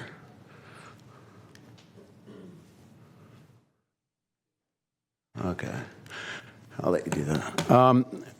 So what we did with the given resources we had, I'm going to just go off the fly here. Yeah. With the given resources we had, the buck stops with myself and Tom. We came up with the operational plan it was more reactive because we had limited resources. Right. If I had more bodies, we definitely would have took a different approach to it. But with what I had and with the mission that we had is to be safe, not only for our officers, but any major calls that were going to happen to life or property, we had the resources to effectively to respond to those. But in retrospect, hearing incidences of fireworks being used as potential weapons against fire personnel, we need to bolster those resources, take a much more of a deterrence and enforcement stance than a reactive stance. And I think that's definitely what I would suggest we do next year. Because what is happening in both of these communities is they are getting much more empowered to do this type of behavior. And I think that we need to respond in a much more effective and stronger deal. So answering your question is if we did a more unified command to where we had communication more streamlined, to where it's not going through our various communication centers and it's going through, say, like our command van or a command post, then we can effectively dispatch services much more quickly and effectively. That sounds reasonable, and I don't disagree at all with that. I guess what I'm asking is, like, literally, like, what would, in the best case scenario, be? Would it be you would have sheriff deputies on the rig, the fire rig, or you would have deputies in their vehicles going escorting? I mean, how does that functionally look in terms of kind of an optimal response? So we kind of, going back a previous year, that's when these issues were really starting to be noticed. So we changed it on the 2025 year. So what we were utilizing, and we worked it out with Sacramento Fire or Sac City, depending upon where we were. So we would utilize our drones to basically, cover the fire personnel from the sky. If they saw anybody coming to the fire or they were being, disrupted from their current job, we would shove the resources that we did have deputy-wise over to cover the fire personnel. The year before, and that's why we changed it, the year before is we were instructing the fire personnel, they do not respond unless it's with us for their protection. But what that does do is it completely, we have no more manpower at that point. So if we are covering fire, we can't effectively do our job elsewhere. Sure, and thank you for that. I don't know if it's going to be in a forthcoming slide here or not. I think I know the answer, but I assume there's a totally different safety protocol or series of measures that may limit the ability for Sac County sheriffs to deploy and have on scene our air command. Is that correct? In other words, can we actually have our chopper or choppers in the air, or is that because there's so much aerial fireworks being let off that it's dangerous for our pilots to actually be in the airspace? No, I understand your question. So the first difference between the aerial drones and our helicopters is they communicate with each other and they know their exact level of where they're flying, right? Their altitude. But the pilots on both the drones and the helicopters know where that firework limit line is, if you will, and they fly just above that. Okay. So they're in a safe area to do so. So they can be in the air? 100%. And is that, again, in your opinion, is it, do we have room for improvement in terms of maybe using our occupied air resources, our helicopters, to help with getting fire personnel to where they need to be? Absolutely. So I believe that utilizing our air detail on the helicopter side, they can help protect the fire a little bit more. Mm-hmm. I would like to use the drones because they can get in closer and get more detail on kind of what we're going after and finding out homeowners and things of that nature. Yeah. But we can absolutely do that. I'm just thinking, what limited knowledge I have of our helicopter systems is that you have the ability to flood light on the scene. You have the ability to probably have amplified voice command on the scene.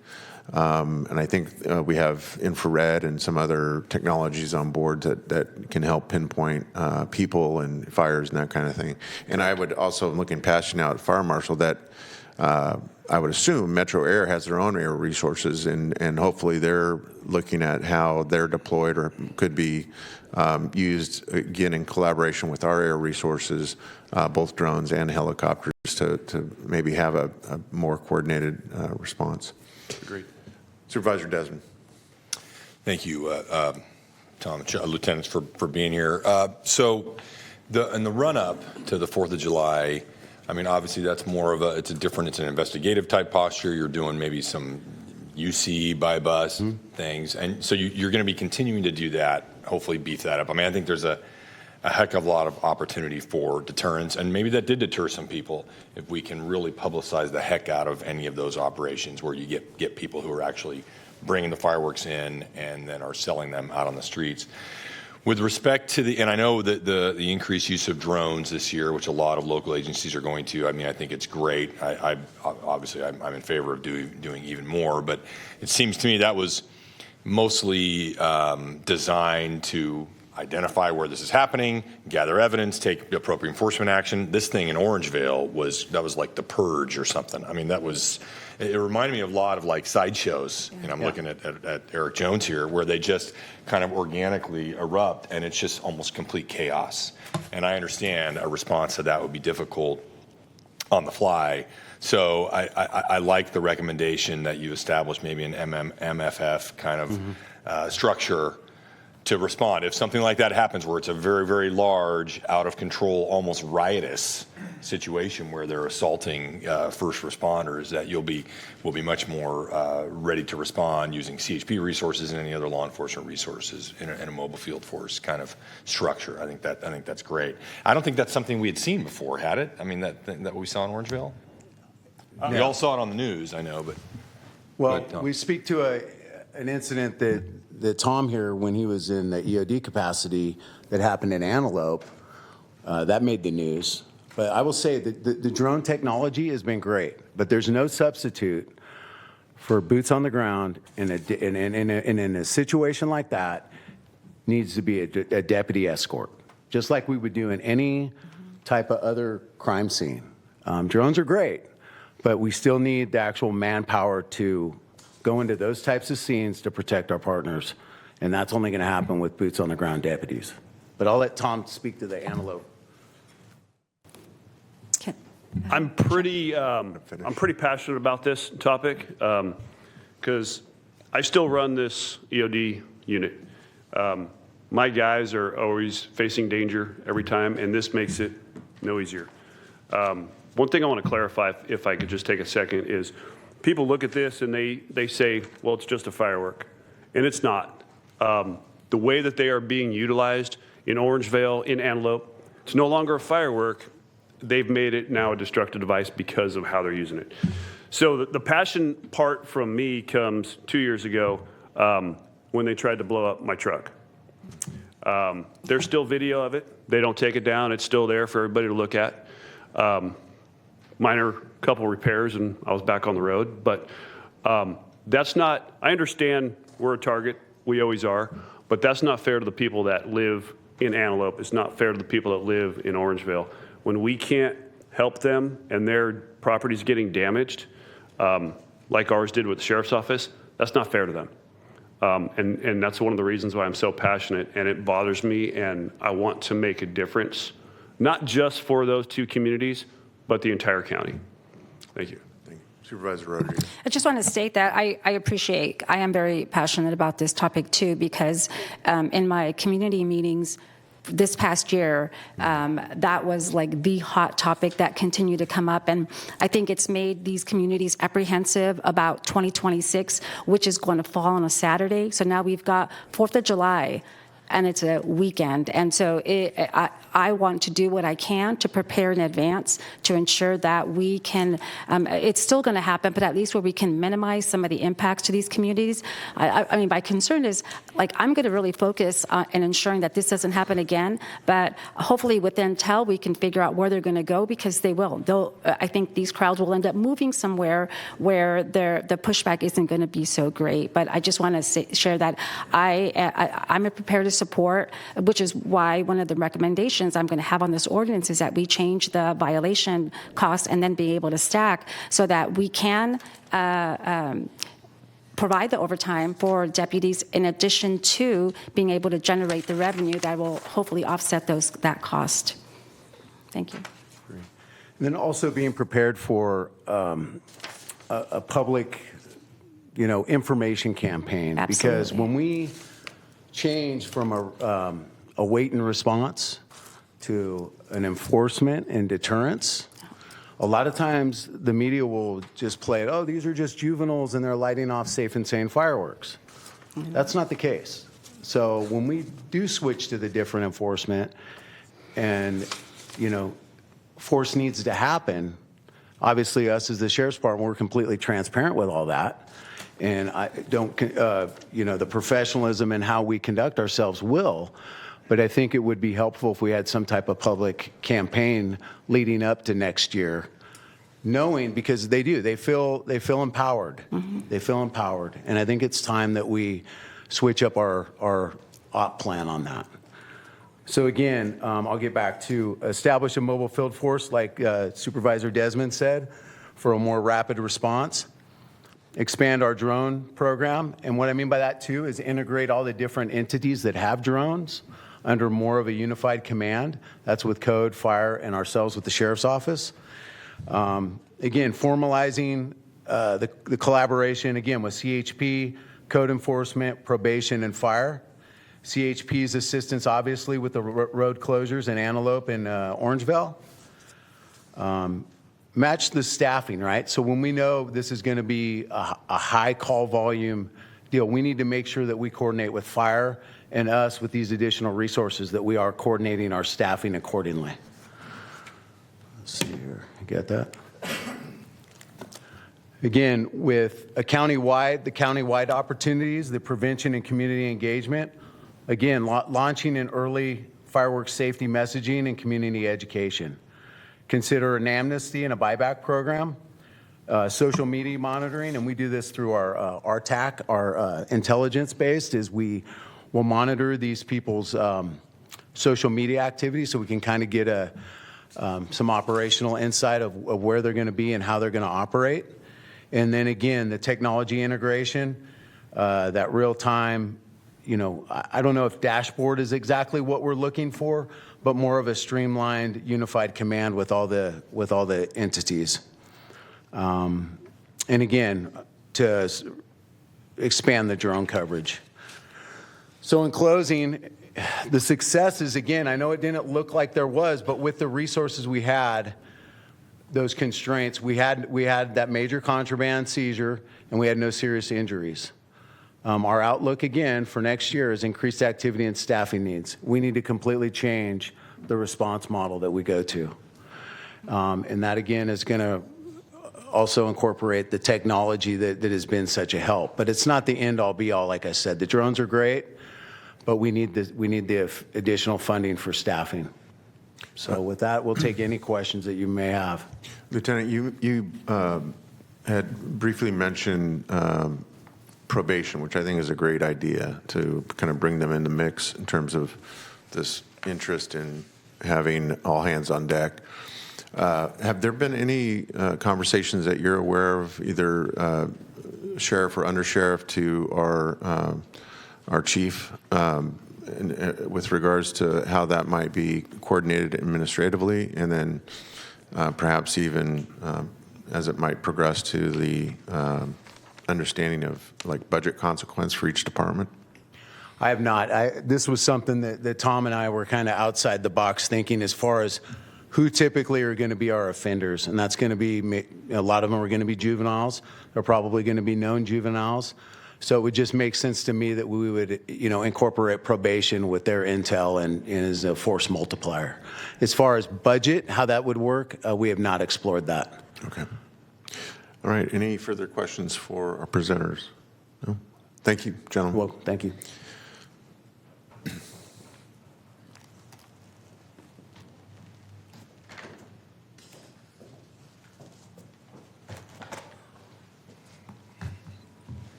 Hello, Supervisors. My name is Taylor Parker. Thank you for having us here. I'm a Senior Code Enforcement Officer with Sacramento County Code Enforcement. This is Mike Sanchez, the Chief of Code Enforcement. I want to go over our role in the fireworks enforcement in Sacramento County here.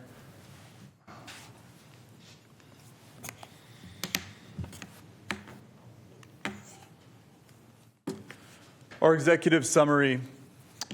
We had 774 total complaints this year. That was a 26% decrease from last year. Last year we had 1,052 complaints. Saying that, we did issue more than double the penalties this year. Last year we had 34 penalties. We issued 72 this year. $1,000 apiece, $72,000 in fines collected. Overall, in our entire region, we'll get to it on the next page, $3.7 million were issued in penalties. That includes Folsom, Elk Grove, Citrus Heights, and all the other areas in our agency, in our area. The UAVs were a great help. 32% of our citations were from UAVs, 14 from fire, and 11 from the Sheriff's Department.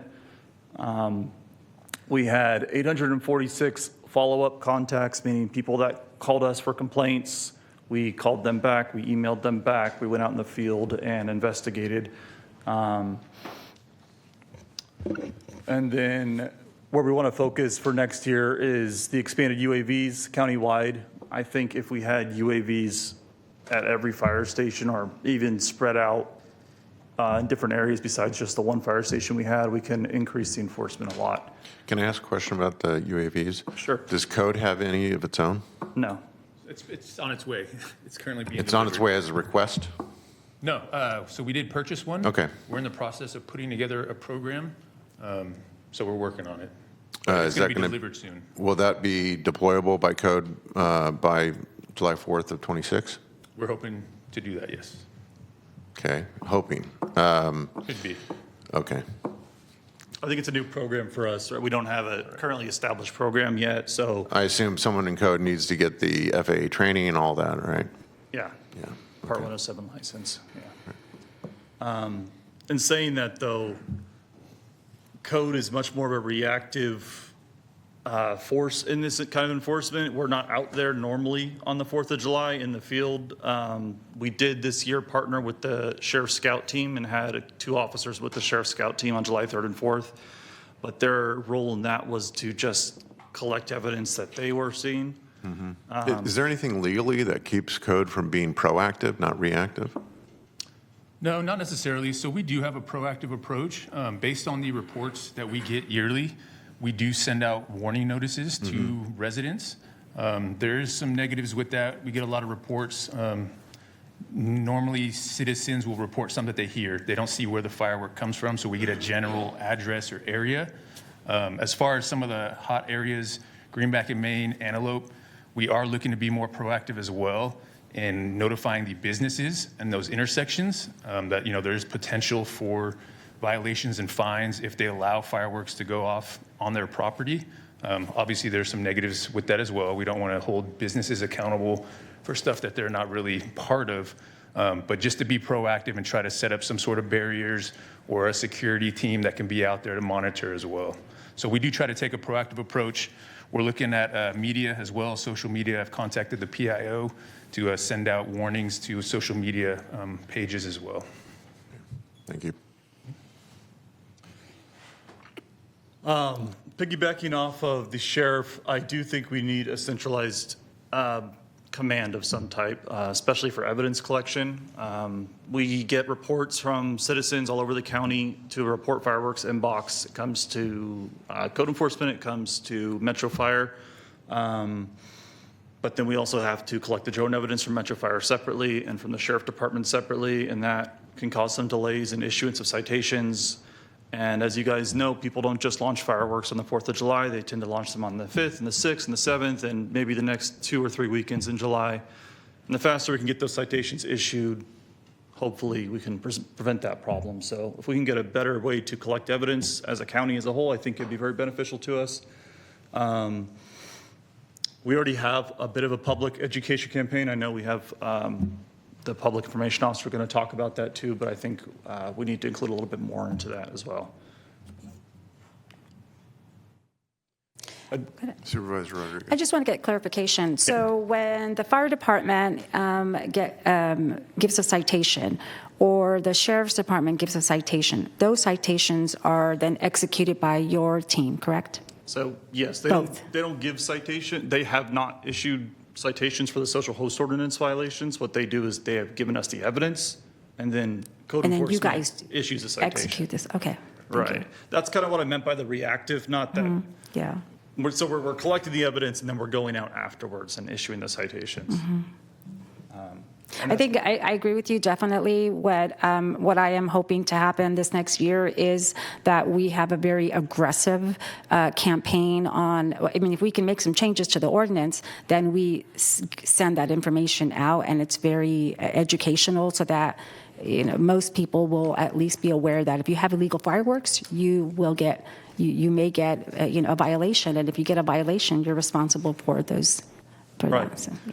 I think it's also important to note in that campaign what to include in the report, because like Mike was stating here, we get a lot of reports where it's, fireworks off of Bradshaw or fireworks over this park or something like that with no other evidence, no other details, and we can't really do much with that. We try to investigate the best we can, but if we don't have any description of people or vehicles or anything, and we're not out there at midnight on July 4th as a department. So if we could say, hey, if you can at least describe who did it or where they came from, or maybe even just a picture of a license plate or something, we can at least go more off of that.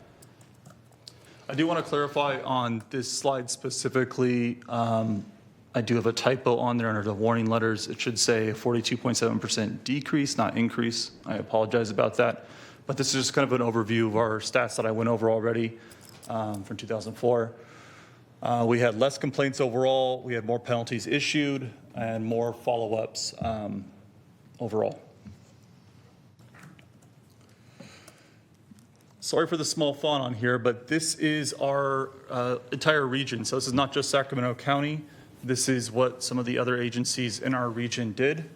The city of Sacramento issued 40 citations and had $3 million in penalties. A big chunk of that is they arrested 3 individuals at a park and cited them $500,000 each. They were selling fireworks out of the trunk of a car. They impounded the vehicles. So $1.5 million from that one incident specifically. They estimate they'll get about $400,000 total in collection. Elk Grove had 34 properties identified via the drones. They issued $330,000 in fines. Their council had capped their fees at $10,000 per property. After last year, they had some big fines that went into the news, and they kind of reduced that. Citrus Heights issued 40 citations and had $335,000 in fines, and they have a $25,000 limit per location there. And Rancho Cordova identified 74 properties, but issued 47 citations, and their ordinance kind of mirrors ours, $1,000 per.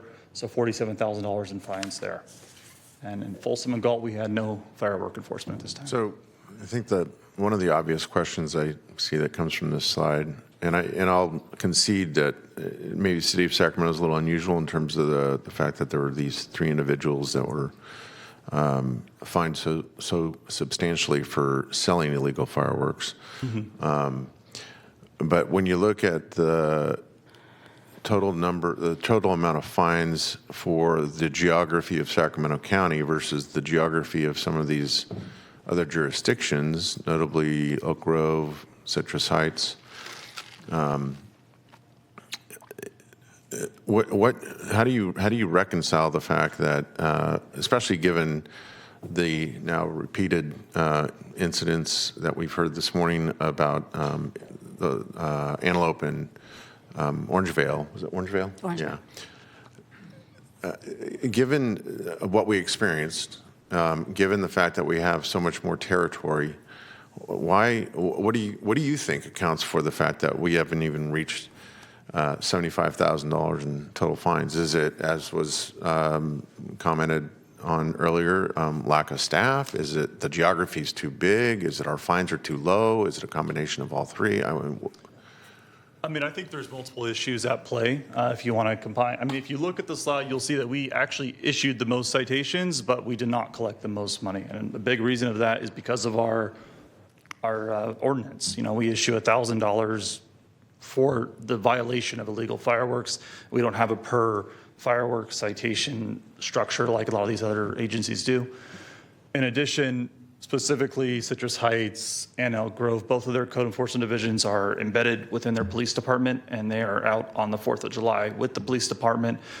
And that's how they can witness 10 fireworks from one property or something like that, instead of getting a ring video from a homeowner after the fact, showing someone issuing or launching one firework or something like that. It's a little bit harder to identify evidence after the fact than when you're out there in the field the night of. So there's a staffing issue. I think if we could embed code officers with sheriffs, because we don't have any kind of personal protection. We can't go out there alone. We need to be with someone that is armed. You go to parties, there's people that are drinking, and it can be dangerous for us. So yeah, if we're rolling with the sheriffs and our ordinance was changed to per firework, our fines would increase dramatically. Gotcha. Most of these citations, I think what I say, 23 were from drones, and the rest were from evidence collected from citizens after the fact.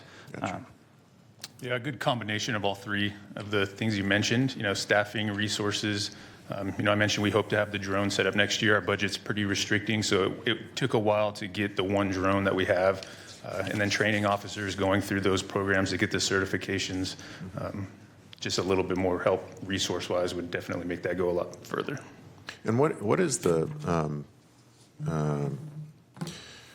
environment like for grants that local government code enforcement agencies can pursue that are specific to this type of enforcement? Are there any? Not that I'm aware of, but that's something that we are looking into, grants. We work very closely with the Department of Waste Management. And so something as far as like illegal dumping cameras that we might have set up, or drones that we use for other programs can be brought over. But there are no state grants that are specific to fireworks that you know? I'm sure there are, yeah. That's something we hope to look into moving forward. That to me sounds like lowest hanging fruit that we ought to be doing is someone needs to spend time, looking at a computer screen at least, researching what grant opportunities there are available from any larger jurisdiction that can provide them, because I would think that that's just money left on the table we should be competing for. Mr. CEO? Thank you, Supervisor Turner. Just two things come to mind. We do have a group that helps us look for grants, so we can absolutely look in that area for grants. Also, our OES, Mary Jo Flynn, I think there's some OES type grants that maybe this is related to fire prevention. Might be able to find something in that area too, so we can look into that. Yeah, that needs to be explored. Thank you.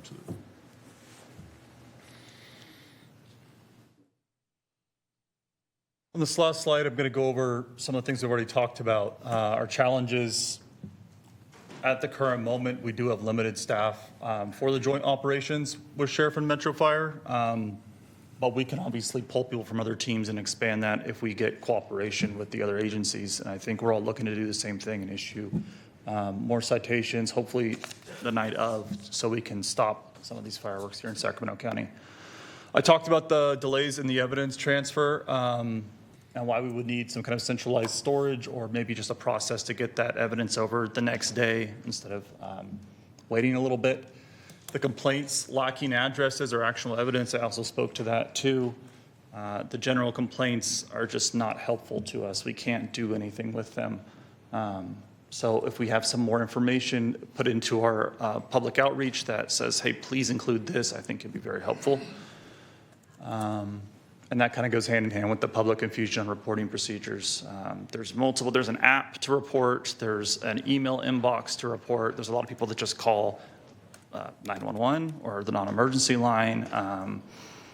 We'll need to streamline that somehow, hopefully. Supervisor Rodriguez. And that is definitely an opportunity for us to be able to let the public know that if you are aware of a home that is shooting off illegal fireworks and they take a video and they submit it into, is it 311? It's actually a separate email Okay. box, but if you submit it to 311, it should still come It'll to still us. get. Yeah. And so they submitted, and that video will be sufficient for you guys to investigate?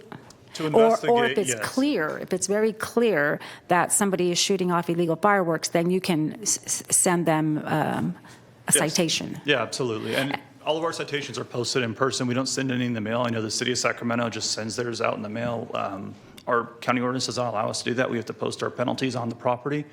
Plus, so there's some investigation to go along with it. If the video is clear, you can identify the person. Yes, easy. And you can identify it's illegal fireworks Yep. and everything else. And I think that's an opportunity for us to be able to use the public, to be able to capture more of these citations. I know we've had this conversation, and that is, if somebody submits a video, I just will want to make sure that it doesn't become a public records request where somebody's asked for that video, and then now you're pitting one neighbor against another neighbor for submitting it. So I think as long as people are protected, that's important. We don't share any of that specifically in any kind of public records request, and we don't let anyone know who the reporting party is. We can't tell them, even if it's a neighbor. We can't say, oh, it's your neighbor. We don't let anyone know who submitted any report. It's all anonymous reporting. It is a great opportunity. Thank you. Let's see here. So our successes, like I said, we doubled our penalties this year. A lot of that is due to evidence submitted by citizens. We did have a lot of clear videos from home security cams, ring cams, people going out with their phones and recording. So a lot of our citations, probably about 60%, were from citizen evidence. The 23 penalties from the UAV partnerships, that was huge. A lot more contacts this year. So our recommendations for next year would be again, to expand the UAV operations. I don't know how the funding would work for that, if we can work with Metro Fire or our own division to obtain drones, but like Metro Fire, Amy stated that they had one drone in one location, and they got us 14 citations from a small, maybe 5 to 6 street neighborhood. So it was pretty small area, 14 citations. I think if we expand that, it can be very helpful. The centralized evidence portal, more public outreach like we talked about. I kind of put in there, include address plus evidence, if we can add something like that in there. Maybe include the information in the utility mailer as well. That goes out every year for solid waste. And then assign code enforcement officers with the sheriff drone teams during July 4th, or if we can get the funding and expansion of bodies, we can put them with patrol too, if we're going to be more aggressive like the sheriff talked about and go after these people. Supervisor Desmond. Thank you, Mr. Chair, and thank you for the presentation. I appreciate all the work you're doing. I appreciate how challenging it is. I mean, we're trying to keep up with a ever-growing problem, I think, that everybody is experiencing with illegal fireworks. But we've definitely made progress in putting a lot of things in place in terms of the ordinance, resources, better coordination. So it's certainly improving. And I think if you take out what happened in Orangevale, it was a better year, at least in my district and the complaints we get from constituents, and that's 45% of the unincorporated population. A couple comments and questions for you. First, in the last slide with the other jurisdictions, comparing the other jurisdictions, illegal fireworks are allowed in every one of those cities. Is that correct? As far as I know, yes. Okay, I think so too. I just wanted to confirm that with you.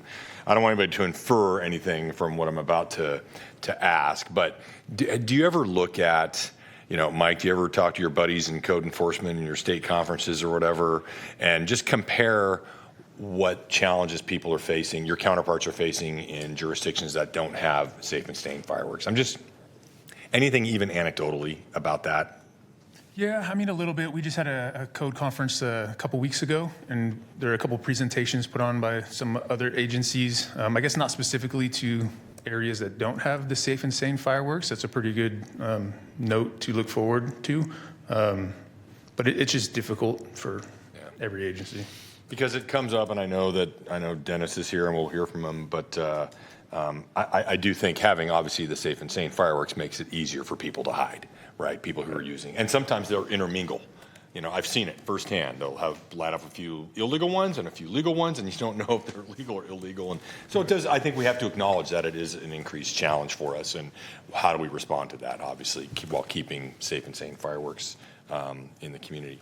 The stat also with the county of Sacramento, it occurs to me, the sheriff obviously made that big interdiction of that person before the 4th of July. Does that, some of these cities, they work directly with law enforcement, so maybe some of the citations, some of the penalties, some of the fines and everything will be incorporated into the code enforcement presentation and citations issued, but are we perhaps missing something if we don't include some of the just explicit law enforcement actions? That's a question I have for you. I just want to make sure we're not missing, we're not inaccurately reflecting all of the consequences that have been imposed on people because we're not including specifically law enforcement actions. Does that make sense? Yes. Yeah. This slide right here is specifically, at least for the county of Sacramento, is just host liability violations issued by the code enforcement department. Okay, so it's just the respective ordinances within the insurance. If the sheriff made arrest or issued other kind of penalties to people on the 4th of July, that's not included in this slide.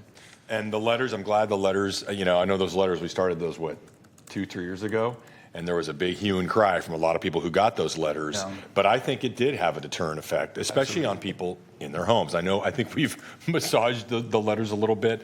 But I think decreased this year as well. Pardon me? They decreased this year as well by almost half. I saw that. Yeah. And I think it puts people on notice. But I think you make a great point about the outreach to the businesses, because I think what we're seeing, some of the most difficult and challenging users of illegal fireworks, they use an intersection. They'll just show up at an intersection, just like a sideshow kind of thing. They'll show up at an intersection, show up in a business parking lot. So I like the idea of increased PR to the businesses. And I would ask, economic development,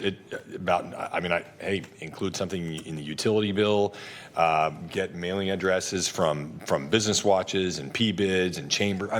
The more we can do to educate these business owners, the better, because I think that's where we're going to be with these letters going out to the property owners in residential areas. They're a little more leery of allowing this to happen, so you're going to see it pushed out more and more to just the public spaces, right? Including parking lots that are open to the public. Yeah, exactly. Yeah. And stuff like that's difficult to take enforcement action on afterwards Absolutely. if you don't know. I know it. Yeah. Who they are, or a license So you plate got to or try to anything. be as proactive as possible. Yeah, if you're out there the businesses. night of, it's a lot easier. And then something that I love the idea of embedding. I think if you're embedded more, obviously you're going to be, it's kind of an economies of scale thing. You're there with them. You're utilizing their existing drone resources, whether that's Metro Fire or Sac Sheriff. Mm-hmm. And then one thing I brought up before, and I think it was, no one really was interested in it, but I think of the sheriff's billboards everywhere in Sacramento County. I would love to see if maybe could we team up with Crime Stoppers to advertise a reward or something, not on a social host ordinance fine, but maybe leading to the arrest of someone who's selling fireworks, committing a felony or something. I don't know. I just think people are motivated by money, and a lot of people know others who are selling these fireworks, and why not try something with maybe advertising a reward? Just throwing the idea out there. Thank you very much. Supervisor Rodriguez. I just got to say, I really like that idea, Supervisor Desmond, to be able to get that information out, because people are motivated by money, and that's actually quite a brilliant idea. I want to make 2 comments. One, from the businesses that were impacted, they're traumatized by what happened, right? We did a business walk on to the businesses on Greenback and Maine, and they are so fearful of what 2026 is going to come. And the other thing I want to say is, I don't mean to be a naysayer when I say this, but when you have less staffing, you're going to have less violations. So the numbers may have a decrease, but if you're short-staffed on that night, to be able to give out violations is going to mean you're going to have less people to give out violations. So I don't know if that really is a positive thing, but I just wanted to make that comment. Thanks. So we have upped the staffing over the past couple of years. I think last year we had 3 or 4 officers out, and we plan to keep doing that moving forward. From code. Correct, from code. That's it for me. Is there any more questions for code enforcement? Nope, thank you. Thank you. Thank you.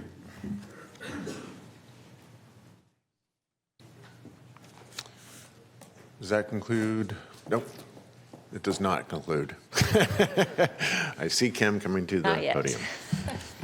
Good morning, members of the board. I'm Kim Nava, Sacramento County Public Information Director, and I'll be presenting to you today the messaging and elements of this year's multi-jurisdictional fireworks safety campaign.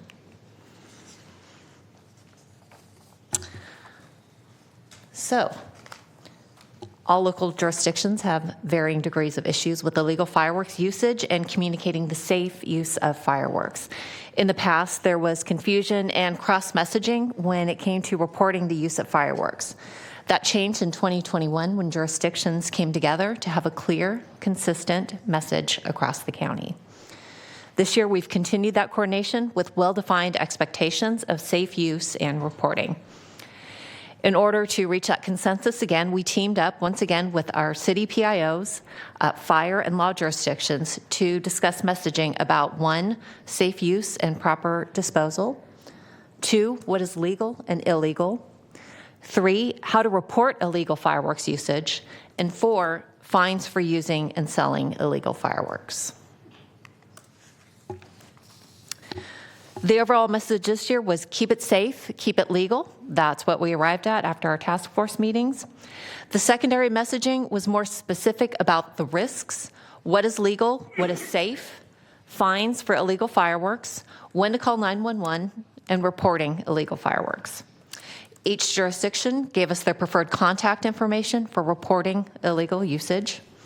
We also included in that messaging to call 311 if people were not sure about their jurisdiction, and they would be routed to the appropriate line to report. We continue to discourage the use of 911 as an option to report illegal usage because that's the number only to call if there's an active fire or injury. We created individual social media graphics for specific issues and a flyer summarizing all. We provided Canva links to all our partners so they could change out the county's logo with their own logo. This is an example of a flyer that included all the primary messaging. We also designed a banner for the Highway 99 billboard. The campaign began in full force towards the middle of June and continued through the July 4th holiday. We posted the news story on the county's website, sent via text and email to the 38,000 subscribers to the county's news stories, posted on the county's website and social media channels, and pitched to local media. Kim? Yes. Excuse me. Supervisor Kennedy. Thanks, Chair. Hi, Kim. We do English and Spanish. How did we determine English and Spanish? We determined that by what was used last year and also the engagement that we got on all of those. We can absolutely expand the use to other languages Well, as well. I don't know. I have no scientific backing for anything I'm about to say, but it's just kind of intuitive, particularly in the South area. If we could do direct in various API languages, for example, because we do know that in addition to Nevada and Mexico, a lot of these things are coming in illegally from China. So, you know, it's just intuitive, not scientifically based, but maybe we should look into whether or not it would warrant also adding API languages. Yeah, that was one of our after action on this was actually to include all the county's threshold languages in the campaign. Okay, thanks. Supervisor Rodriguez. And I just want to say that, just to add to that, the voter registration, we have languages that somebody may speak, and I don't know if you use that information to send it out, but that may be one way to get different languages out to people. Great, thank you. Thank you, Supervisor.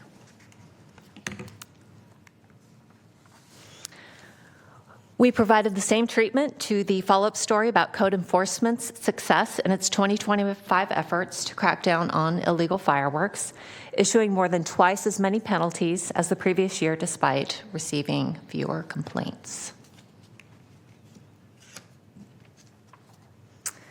We received coverage on this from all local media outlets about not only fireworks safety, but fines for folks who were using and or selling illegal fireworks.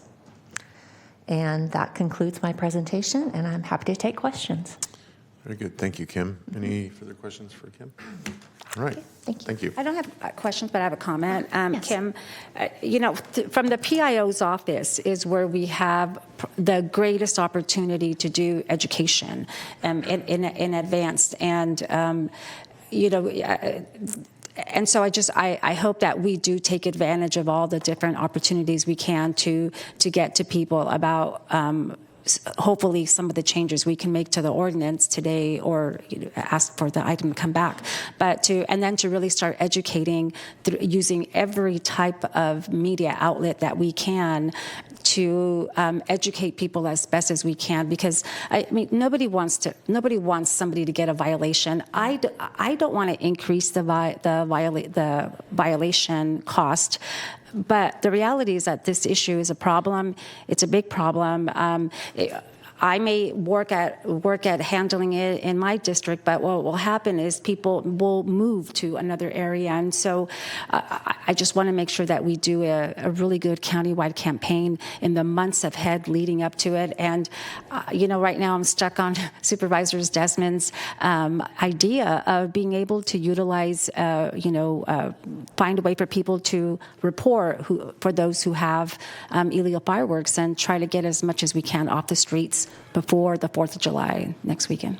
I couldn't agree more, and that's why I've been taking notes throughout this whole presentation, and that's why these after-action reports are so valuable, because we can take a look at pivoting messaging for next year, right? Which is including messaging about reporting, that to be clear, that we need addresses and evidence. Also, another element we're going to implement is reiterating that all reporting is anonymous, and that's really important for people to know that as well. So, thank you for those comments. Thank you again, Kim. So, Chair, I just want to add on. Excuse me. Oh, yeah. I'd like to have the lieutenant come back up to the podium. I do have a question for him.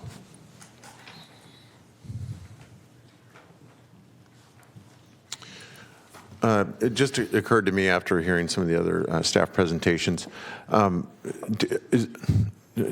Do you know of any other law enforcement agency in California that might have plainclothes sworn personnel that are mixing in with some of the revelry that's going on? 300 people at this event this past year, where you actually have someone that presumably could safely be present, or people, multiple sworn personnel that are plainclothes, that are they're presumably neighbors, and they're able to watch in real time in much closer proximity to maybe where some of these, especially the aerial fireworks, are being released. Is that something that you're aware of? And if not, is it something that could be considered? I'm not aware of any other agencies that are employing that specifically to fireworks. I know that with our agency, we have the abundance of resources to integrate any type of UC work into any type of investigation. So that's a great idea. If we were willing to go to those lengths, we could easily embed some UC officers into those crowds to gather more intel. Yeah, it seems to me that kind of the recurrent theme I'm hearing about the difficulties in what we've experienced thus far, that's, with an exclamation point behind what we saw in Orangevale and Antelope on this past July 4th, is that these crowds become big enough where, and I don't proclaim to be or have the knowledge of a sworn deputy or someone that knows undercover work, and that's what their profession is. But it seems to me that you'd be able to kind of do some really tactical reconnaissance to the point where you could pinpoint who is doing the offending, and therefore make some really solid cases for prosecution.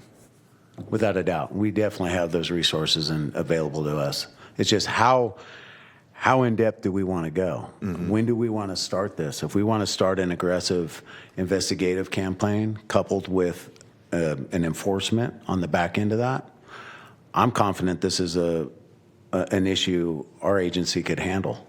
It's just giving us the go-ahead and availability to do that. Very good. Thank you. You're welcome. Coming back up. Thank you. All right. Supervisor Rodriguez. I just want to summarize some of the things that I hear, and ask a question. And this is probably to Eric Jones. Do we still have a task force, the fireworks task force? There is a county-wide fireworks co-led by a team, and it's co-led by the presenters you saw today. Okay, so this is the task force. Okay. I think just from looking at the current ordinance, I think there's an opportunity for the ordinance to be improved, and this is to our county exec. I really would like to see something rewritten to where we have, the task force actually do some coordinating in advance with the strategic plan of how we're going to tackle the issues coming up, and also maybe rewrite the fireworks ordinance to make some changes and stackable penalties. I mean, I'm in the support of 10,000 per violation with the limit of 25,000. I think that would be good. I would like to see some continuous improvement from this task force on how they're going to tackle this issue. And I'm very supportive of putting overtime and extra staffing to our sheriff's department, and then hopefully it'll get offset with some of the penalties that will come. I would like to see us get the. It sounds like the code enforcement has a drone coming, but if they don't, I would love to be able to get them the support they need so that they can tackle that issue that night. And then I'm really I like the idea that our PIO Kim came and presented. I think having aggressive campaign through the media would be really good, and then prepare for a Saturday 4th of July that is on a weekend, so there's going to be much more excitement from the public, and so that would be my preference. Great, thank you. Supervisor Hume. Thank you, Chair. I know we have at least one public comment, maybe more coming, but I'd just like to say I agree with all the recommendations regarding deterrence and enforcement. And I agree with increasing the penalties from a cost recovery standpoint of ramping up the both workforce as well as technology to be deployed. But as was mentioned, this issue starts at our state line, whether that's coming across the border from next door or coming in from our ports. And if we don't get the state to take it seriously and to enter into some sort of interstate or international compact to preclude the import of illegal fireworks into the state, we're going to be chasing our tails forever. And it has nothing to do with legal fireworks, illegal fireworks. It's the fact that people who want to, ignore laws and provisions, they're going to find a way to do it, and they're going to just continuing to scurry into places that makes it harder and harder to do that enforcement. So we're going to spend more to try and tamp down an issue that we shouldn't have to be dealing with at the local level. Point well taken. All right. Seeing no further questions or comments from my colleagues at the moment, Madam Clerk, we have members of the public that would like to address the board on this matter. We do. We have several members of the public, so we'll start with Ryan Jacobs. Okay. We have 47 speakers. Is that right? No. Oh, okay. Just testing you. Thank you. Good morning, Chair Cerna and members of the board. My name is Ryan Jacobs, and I'm actually the pastor of First Baptist Church of Orangevale, which has been a huge topic of discussion. And I just want to let you guys know that it's 5684 Main Avenue, just south of Madison. That's where they set up. They set up there a couple of hours before.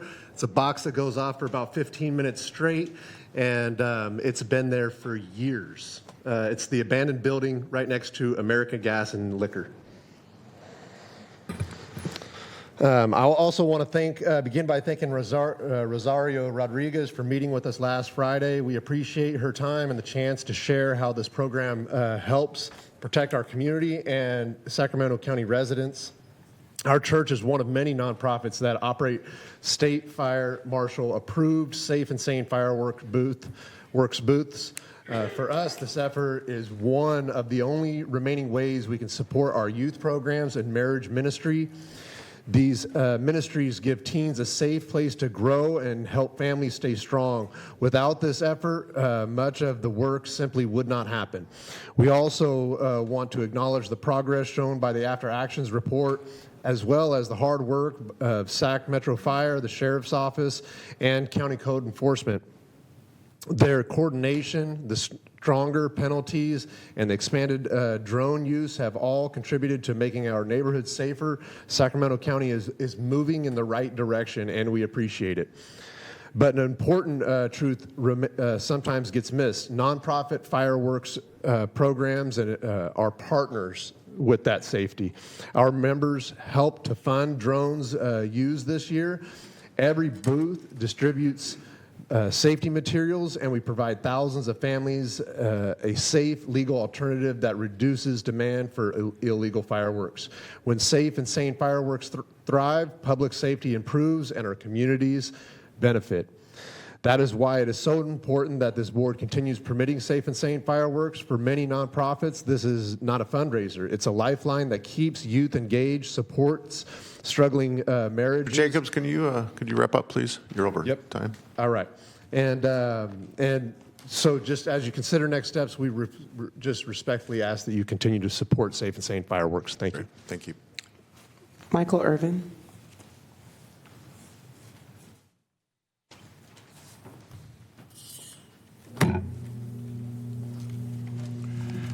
Good morning, Chair Serna and members of the board. My name is Michael Irvin. I'm here today on behalf of the Knights of Columbus, Council 15693 of Presentation Parish in Arden Arcade.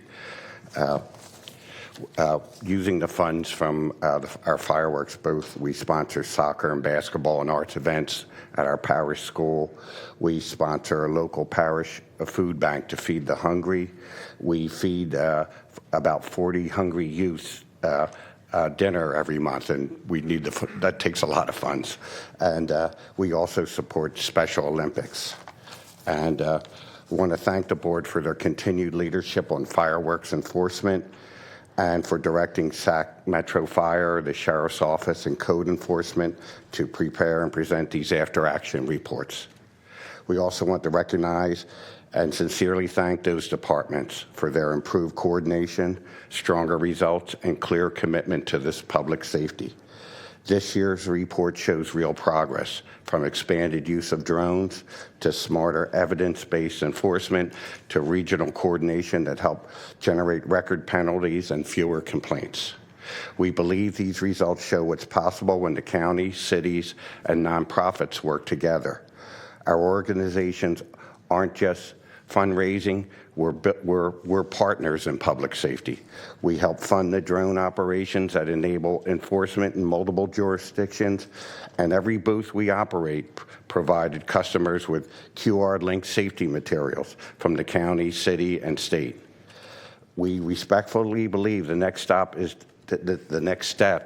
to build on what's working by expanding tools like drone coverage, real-time evidence sharing, and social host enforcement, and by renewing a more inclusive work group or task force where cities, agencies, fireworks wholesalers, and nonprofit stakeholders can collaborate year-round. And we urge the board to continue permitting safe and sane fireworks under strict regulations and to support data-driven enforcement strategies. Thank you very much. Thank you. Lee Miller. Morning, Lee. Good morning. Good morning. Yes, it's still morning. Good morning, Chair Serna and members of the board. My name is Lee Miller, and I am the chair of Residents Against Illegal Fireworks.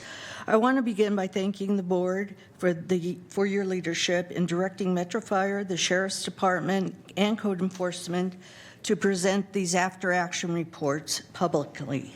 The results we are seeing, including increased penalties, expanded drone operations, and stronger regional coordination, reflects real progress. I also want to thank those agencies for stepping up their efforts. We at RAIF have long believed that the smarter engagement enforcement, and better community reporting are key to making our neighborhoods safer. And this year, reports show what can be possible when we work together.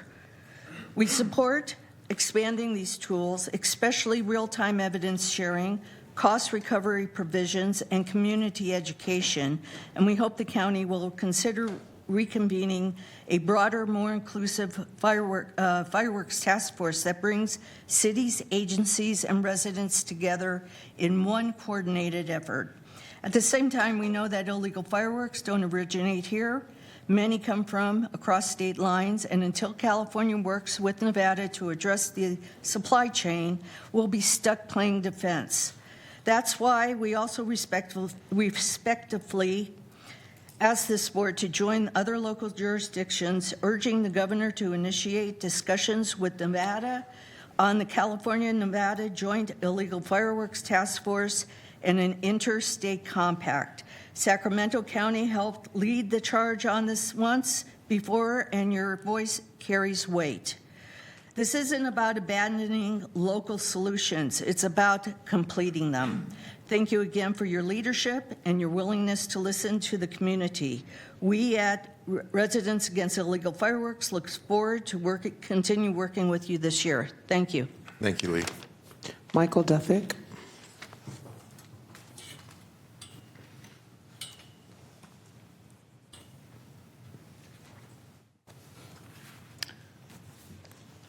Good morning, Chair Cerna and members of the board. My name is Michael Duffick. I'm president of the Sacramento Youth Band Parents Association. We have been serving Sacramento County as a children's music organization since 1957. We've been selling Safe and Sane fireworks as a fundraiser since 1963, which is about, I think we're one of the oldest now in Sacramento County. It's certainly a lifeline and has been a lifeline for us for many, many years. I do want to thank the members of the board for your leadership and support in placing the after action reports on the calendar. I think it's real important that we all talk about it. I also want to thank the Sacramento Fire, Sheriff's Department, and County Code Enforcement for their dedication and their support. We are totally in their corner, and we try to help out as much as we can. And, I want to mention, there's over 150 stands throughout Sacramento County, which is going to translate into more than 1,600 volunteers. We're all eyes and ears, and we all have a vested interest in this whole thing. And I know I put that into my my parents all the time. Please report. But there's 1,500 soldiers out there helping out there. I want to, Supervisor Rodriguez, Vice Chair, thank you. I believe you were talking about some working groups, focus groups, workshops. We would love to be part of that with our over 60 years experience in selling Safe and Sane fireworks. I think we can be a resource of that. I can just anecdotally tell you, this last year, I dropped my grandsons who are now over 18. They can help us out of the stand. They dropped them off at their apartment house. When we were leaving, literally a gauntlet of fireworks coming as I'm driving through the gate. It was scary. But I'm here to do that. I'm here to report. So we can certainly help in that regard. Thank you. Michael, if you could please send me an email with your contact information, I'll appreciate it. Awesome. Thank you so much. Rob Meyer.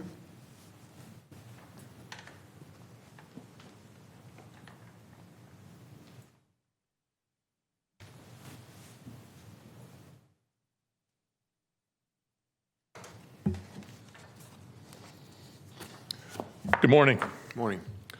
My name is Rob Meyer, and I'm here today on behalf of Camellia Assembly number 108, part of the International Order of Rainbow for Girls. We are just one of many different nonprofit organizations. Just so that you know how important this is to us, we are able to make most of the money we need for the year in 1 week. First, we want to thank the board for your continued leadership on firework enforcement and for directing Sac Metro Fire, the Sheriff's Office, Code Enforcement to enforce all the laws they have. We also want to recognize sincerely thank those departments for their improved coordination, stronger results, and clear commitment to public safety. Our organizations aren't just fundraisers. We are your partners in public safety. Every booth provides customers with flyers and QR-linked safety materials from the county, the city, and the state fire marshal. We dislike illegal fireworks as much as you do.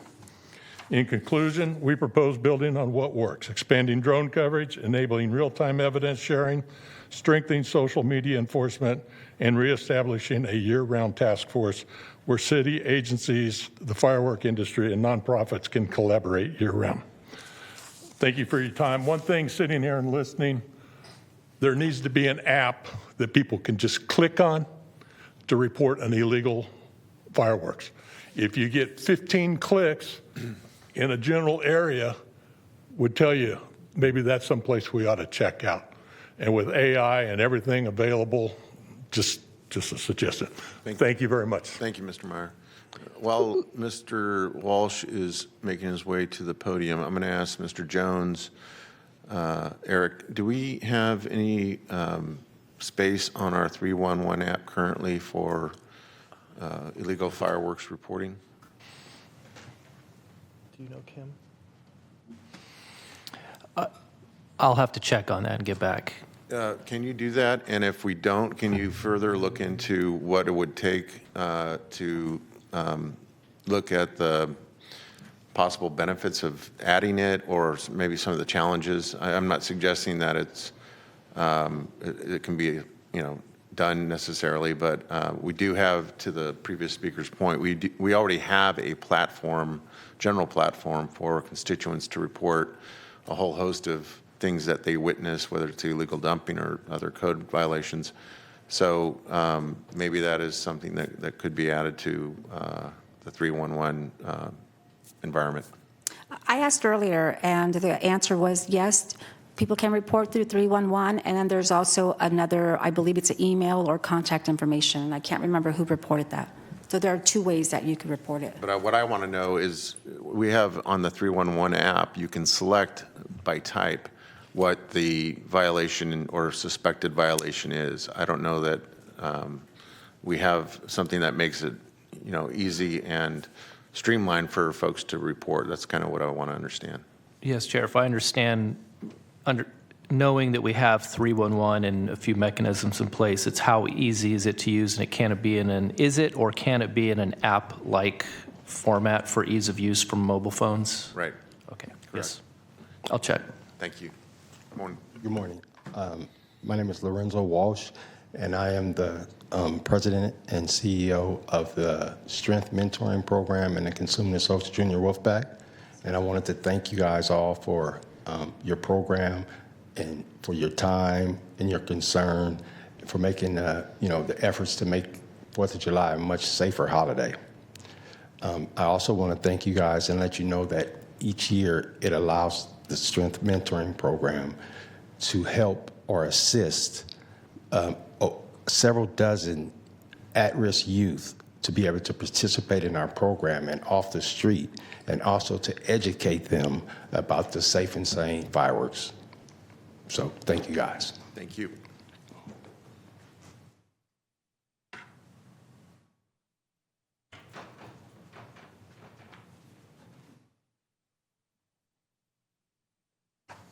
Good morning. Good morning. Sorry it took me a little bit to get the hips, little oil coming down from sitting so long. My name is Brad Gunter Jr. I'm the lead pastor at TBC Ministries. It sits on the border of Citrus Heights and Roseville. It's weird. Our sidewalk's in Roseville, the rest of the property is in Sac County. We also have Valley Christian Academy, which has been there. We've been in the community for 50 years. You guys already know the importance of safe and sane fireworks. I can't express, they've already told you. So I'm not going to hit on that. What I am going to tell you is what you guys are doing is making an impact. I have ran our personal booth with my family for the past 30 years, running it nonstop so my athlete parents can have the week off, and we have been running it. So we get to hear all the neighborhood and which one's lighting, which one's covering with safe and sane, as District Mr. Desmond there said, which one's covering. We hear it all at our booth. Over the last 2 years, especially this last year, the one thing that we have heard is because of the county, and thank you to the fire department and the sheriff. We have people that are good citizens, not your bad actors shutting down streets, but your good citizens are stopping lighting illegal fireworks because of what you guys are doing.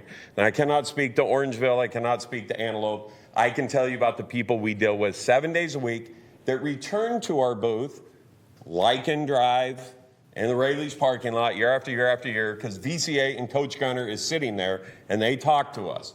And I will tell you what you're doing, continue to do it.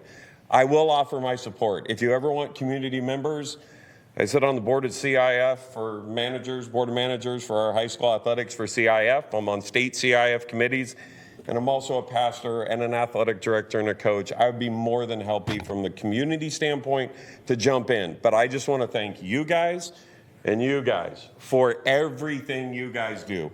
You already know the rewarding side on the part of safe and sane, and that's us and our kids. So thank you guys very much. Thank you.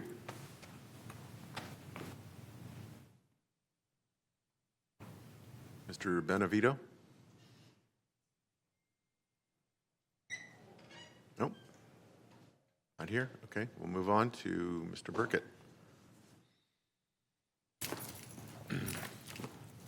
Good morning, Chair Cerner and board. My name is Anthony. I'm speaking on behalf of Victory Outreach, South Sacramento. We specialize in bringing recovery drug addicts off the streets, gang members, prostitutes, and we house them for a year. And we have a success rate of 85%. And the booth that we run actually keeps our lights on for the whole year. So we just want to thank you guys for, again, like everybody said, your guys' leadership and the enforcement, Sac Metro, the sheriff, the code enforcement. We've seen the improvement. We know it can always get better. But like many of us said, selling fireworks, it's more than that to us. We're looking forward to it getting better, more progress, continue to expand the drone coverage, improving with the evidence, the analytics, and us collectively, we know we can make things better. Our only ask is that we continue to permit safe and sane fireworks under the strong regulations and to keep supporting the data-driven strategies that protect our neighborhoods while allowing nonprofits like us to just serve the community. Thank you guys for your time. Thank you.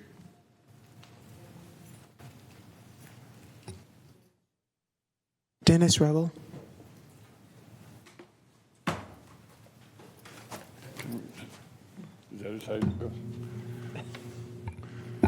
Good afternoon, Chair Cernan and members of the board. My name is Dennis Ravel, and I'm here on behalf of TNT Fireworks and the many community nonprofit organizations who operate state fire marshal approved fireworks stands across the county. Let me begin by thanking the board, as everyone has this morning, for its leadership and for the presentations that were made here this morning and the questions, the very tough but appropriate questions you asked this morning. The results we're seeing reflect real progress. Even with this progress, I would suspect everyone in this chamber agrees and believes that we can strengthen the coordination, strengthen the transparency, strengthen the long-term strategy in addressing the illegal fireworks epidemic that we're experiencing. Supervisor Rodriguez, your Folsom Times article, you recently emphasized the need for a bolder, more inclusive regional structure. While I would absolutely support reconstituting the membership of the Regional Fireworks Task Force to expand it, I also recognize that most agencies that currently participate in that task force wouldn't embrace a formalized public participation. So as an alternative, I respectfully urge the board to establish an ad hoc working group chaired by an individual of your choosing and charged with developing enforcement and education recommendations to this body by mid-March 2026. The group should include representatives from Sac Metro Fire, the Sheriff's Department, County Code Enforcement, Kim Nava's department, police and fire departments, and code enforcement from the incorporated cities within the county, Residents Against Illegal Fireworks, TNT Fireworks, and Phantom Fireworks, nonprofits that sell state-approved fireworks, neighborhood associations and homeowner associations, and local print and broadcast media. This model would be inclusive, time-limited, and action-oriented, and it can bridge the jurisdictional gaps, help align resources, and enlist the public as part of the solution. As I've said before, borrowing from the phrase from the infamous late Eldridge Cleaver, if you're not part of the solution, you're part of the problem. I'd be happy to respond to any questions, and I'd appreciate the opportunity to respond to Supervisor Desmond. Thank you, Dennis. Any questions? Did you expect me to have a question for you, Dennis? Well, I actually do, but do you mind if I ask, Mr. Chair, and ask a couple questions? So can you tell me what are some of the, is there anything at the state level that you see coming down the pipe in terms of addressing the issue that Supervisor Hume brought up in terms of interdiction, more resources for interdiction, more authority for interdiction either at the ports or at the borders with Nevada and Arizona and Oregon? I think at a local and regional level, many jurisdictions are at the same point or level that Sacramento County is. They're frustrated with the volume of illegal fireworks that are coming in from Nevada.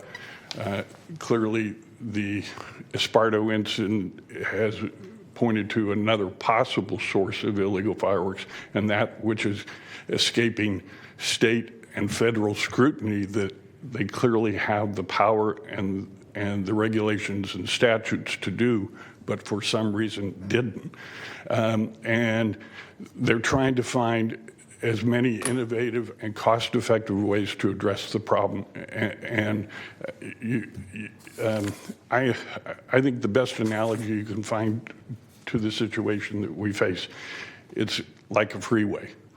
You have people that will obey the speed limit and people who historically not obey the speed limit and drive recklessly. You can take everybody that's law-abiding off the freeway, and if you don't have enough enforcement and technology to catch the people that are speeding and driving recklessly, you're not going to solve the problem. So that's really where we are, and we will continue to deal with the problem until the state of California steps up and stops the introduction of illegal product into the state. Well, if we're going to address speeding on our roadways, we've got to do it on the freeways as well as on the local roads, Dennis. That's the Well, CHP has jurisdiction over our local roadways. Yeah, they do. They need to be doing it other places too. Last thing is, I won't put you on the spot right now, but it sure would be great if TNT could maybe provide some seed money for a reward program with Crime Stoppers. But we can talk about that some other time, perhaps. Well, I would be remiss in not emphasizing that TNT and the nonprofit groups that spoke this morning funded 2 professional drone units, one for the county, this was run by the Sac Sheriff's Office, and one for the city of Sacramento, which was run by the city fire department, and in fact was used in the seizures and citations that resulted in the $1.5 million of fines. Those were we totally recruited and contracted and paid for those at no expense to the county or the departments, and did it because we believed in the technology, wanted to prove its purpose and role in the enforcement process, and knew that the structural model in both jurisdictions wouldn't get it done in time. Thank you, Dennis. All right, any further comments, questions by my colleagues? All right, seeing none. This was just a receive a presentation action by us, so we've now done that. We've heard from members of our public. I'll just conclude by saying that I think the benefit of having these after-action reports is what you saw happen over the past, hour and a half, whatever it's been. With our constant interruptions of presenters, you can tell that each of us to a person has a very vested interest in seeing that we enhance and do a better job of enforcement, working through all of our partner agencies, whether it's Sacramento County Sheriff's Department, Metro Fire, SAC Fire, Code Enforcement, and others. And again, I want to thank Dennis, our final speaker today, for being here. I think this is probably, I don't know, 11th or 12th time that I've seen Dennis in front of us over the years. And it's always been a great partnership that we've enjoyed, both with him representing legal fireworks and the industry that is behind it, as well as the multiple speakers that are associated with multiple nonprofits that I think we all agree we always want to support the great work that you're doing, and we understand that the sale of legal, safe, and sane fireworks is an important part of your ability to carry out that great work that you do in our communities. But I think, again, the spirit of what we heard today is how do we, collectively think and act more effectively around the unfortunate practice that we see in our county of the deployment of illegal fireworks, the danger that comes with that. And there have been some great suggestions here that my colleagues have given to staff, and so I look forward to the continuing discussion, and believe me, it will be a continuing discussion, always is, about how we implement some of those ideas. So this presentation, series of presentations, definitely did its job this morning and this afternoon. So I want to thank all of our staff and all of our speakers. That concludes our morning calendar, does it not, Madam Clerk? You are correct, Chair Cerna. All right, so we will recess to closed session. We'll be back in chambers at 2 o'clock.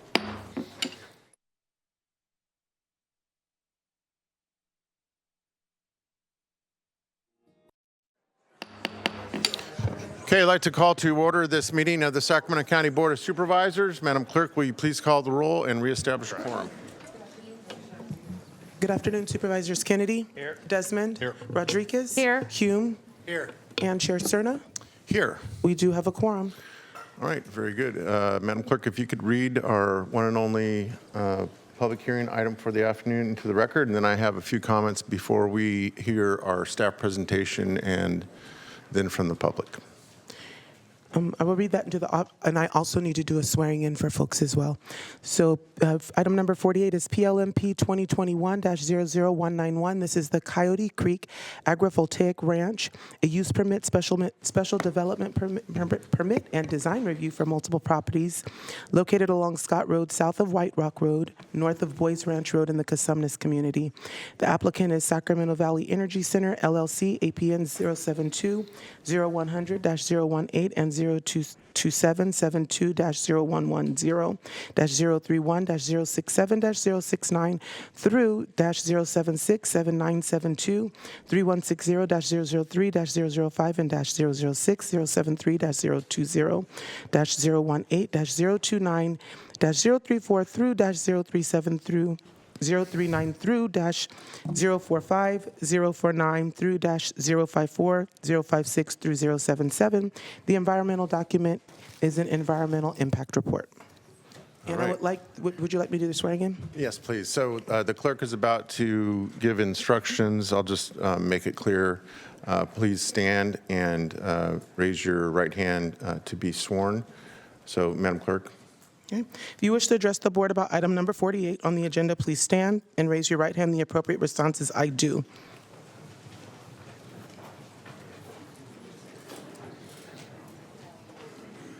So do you swear that the testimony you are about to give this board is the truth, so help you God? If you do not swear, do you so affirm? I do. So now the instruction is that when you do go to the podium to give your public statement, please state your name for the record and the statement, I have been sworn. Very good. Thank you, Madam Clerk. So few housekeeping items before we get started. And again, we're going to start with staff's presentation. We'll hear from the applicant. Then we will hear from the public. We are going to keep today's speaking limit at its normal. It's always, at least while I'm chair, it's at its normal 2 minutes per speaker.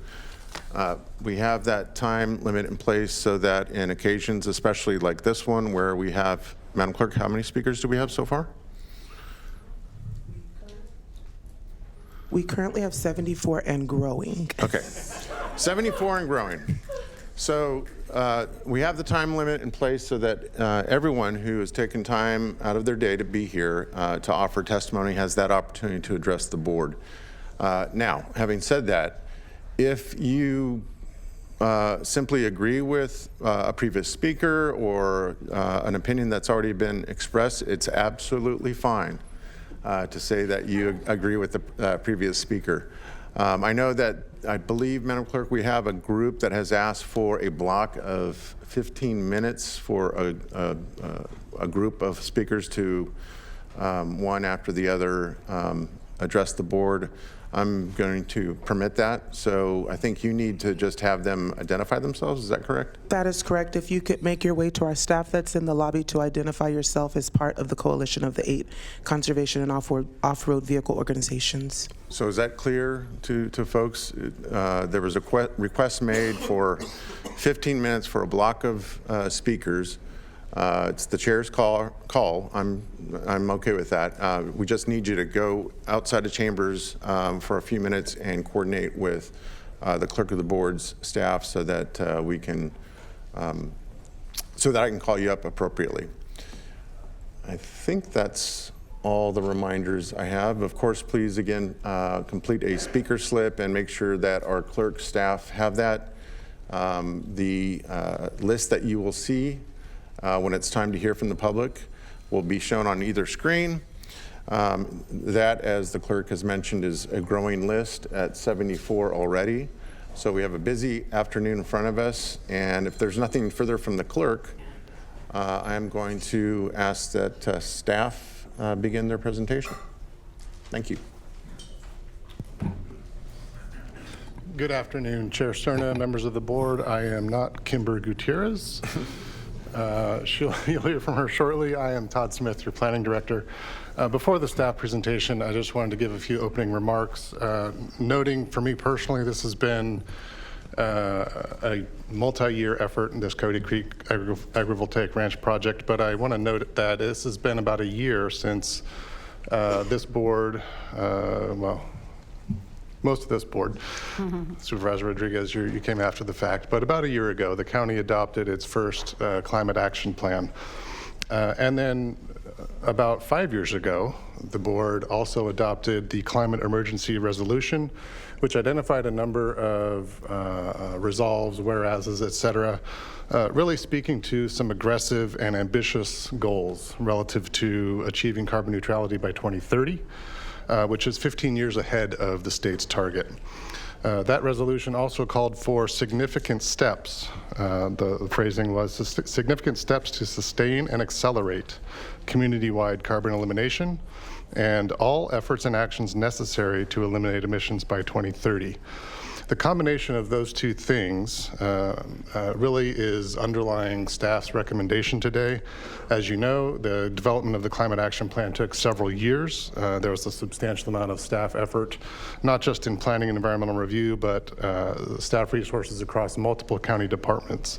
And that Climate Action Plan includes policy direction in Measure GHG3, which speaks to the county's support of SMUD's Zero Carbon Plan, which is SMUD's plan to reduce greenhouse gas emissions from electricity generation through development of renewable energy generation and storage projects.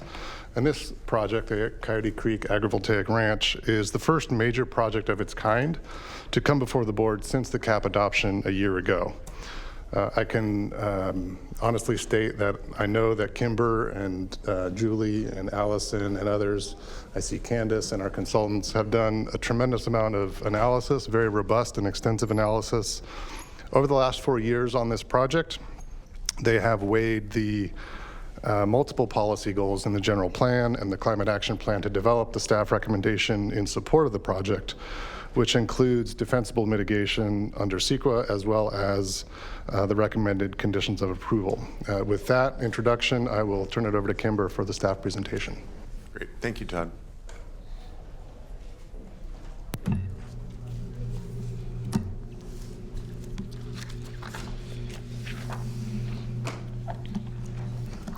All right, good afternoon, Chair Cerna and members of the board.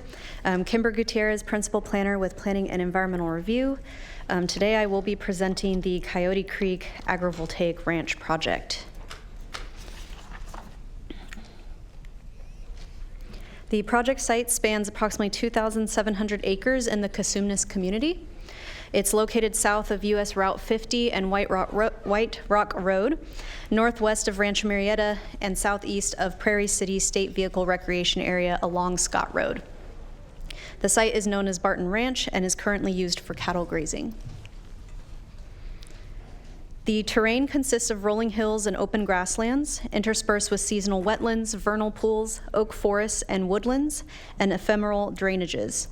Key water features include Coyote Creek, Carson Creek, and Little Deer Creek. The site includes 3 zoning designations: agricultural 80 acres, heavy industrial, and Aerojet special planning area.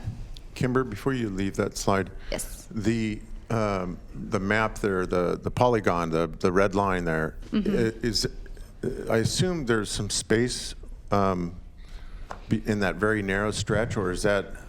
Yes, that's generally where the Gentile line. So it's all contiguous area, correct? Yes. Okay, because I think someone who may not be familiar with the map may assume that they're two different areas. Right. Yeah. So. No, the Gentile line is where that narrow area is. Thank you. Okay. To give a little bit of background, in March of 2021, the board approved amendments to several agricultural preserves to allow solar and battery storage as compatible uses with the agricultural preserves and Williamson Act contracts. So that was done in March of 2021. There has also been one code violation in the past 5 years, which was related to junk and rubbish that was dumped on the property. That code violation has been resolved, and there are no active cases. The project has evolved through 3 different iterations, the first being the initial project, which was submitted in July of 2021. The notice of preparation for the environmental impact report was prepared based on this initial project. The second iteration is what we call the draft environmental impact report project. This was a redesign of the initial project to avoid on-site sensitive resources, specifically related to water and tribal cultural. This version of the project maintained the same acreage of solar development area as the initial project and was analyzed in the draft DIR. And the proposed project, or the reduced footprint project, which is being presented for entitlement consideration, this version reduces the solar footprint by 55 acres and preserves 1,150 acres of on-site or adjacent to the area. Technological improvements and siting strategies were also utilized to reduce overall grading cut and fill quantities, and grading cut was reduced by over 1 million cubic yards, representing 44% grading reduction. So number 3, Kimber, is the preferred alternative? Is that right? Sorry, say that one more Is time. number 3, is that the preferred alternative? Number 3 is the version of the projects that's being considered today. Okay, but again, I'm just trying to ask clarifying questions relative to the CEQA document. So does that should not be confused with the terminology, or not? Proposed? Correct. Yeah, correct. Okay. Yeah. Thank you.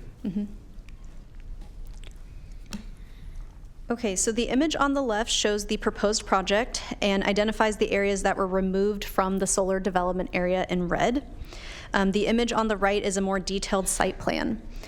So the proposed project is to construct and operate a 200 megawatt solar photovoltaic facility with a 100 megawatt battery energy storage system spanning 1,357 acres of the site. Components of the facility would include an on-site substation, inverters, solar arrays, fencing, roads, supervisory control and data acquisition system, the generation tie line, and switchyard. The proposed facilities proposed would be to supply electrical energy into the overall SMUD grid via a long-term power purchase agreement. The planned operational life of the facility is 35 years, and the project would be decommissioned at the end of its operational life. On screen now are the basic project objectives. To summarize, the project supports the county's general plan and SMUD's 2030 zero carbon plan by delivering local utility scale solar energy, minimizing new infrastructure impacts, and providing local employment and training opportunities. In order to facilitate the development of this project, the supporting entitlements are a use permit for the solar and battery facilities within the Ag 80 and M2 zoning districts, a special development permit for interior property setbacks and dirt surfacing of roads, and a design review to comply with for compliance with this countywide design guidelines. An environmental impact report was prepared for the proposed project. While most impacts are mitigated, 3 remain significant and unavoidable: aesthetics, cumulative oak woodland loss, and tribal cultural resources. A mitigation monitoring and reporting program was prepared to address the impacts and mitigation measures identified in the EIR. For advisory recommendations, the Cosumnes CPAC met twice to hear the project, the first in February of 2022 for initial review and input, the second in March of 2025, where they recommended approval of the proposed project, 5 yes, 2 no. The Design Review Advisory Committee met in February of 2022 and recommended the board find the project in substantial compliance with the design guidelines. The Agricultural Advisory Committee met in March of 2022 and voted to support the proposed project.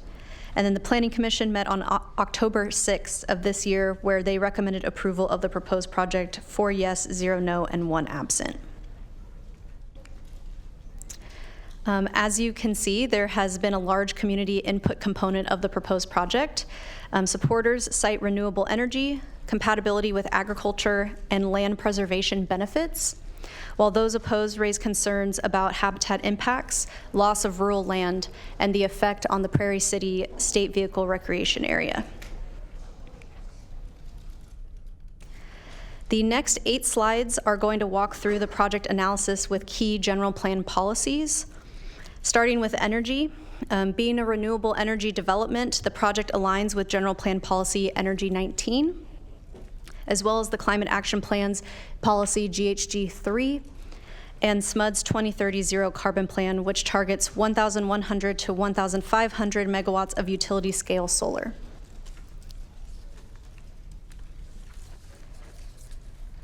While the project aligns with many general plan policies, it is only partially consistent with Public Facility Element Policy 78 and other policies that lay out siting criteria for renewable energy projects.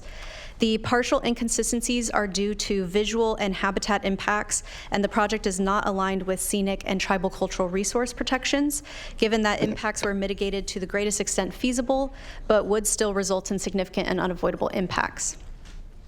The project is aligned with the siting criteria related to grid proximity and farmland quality.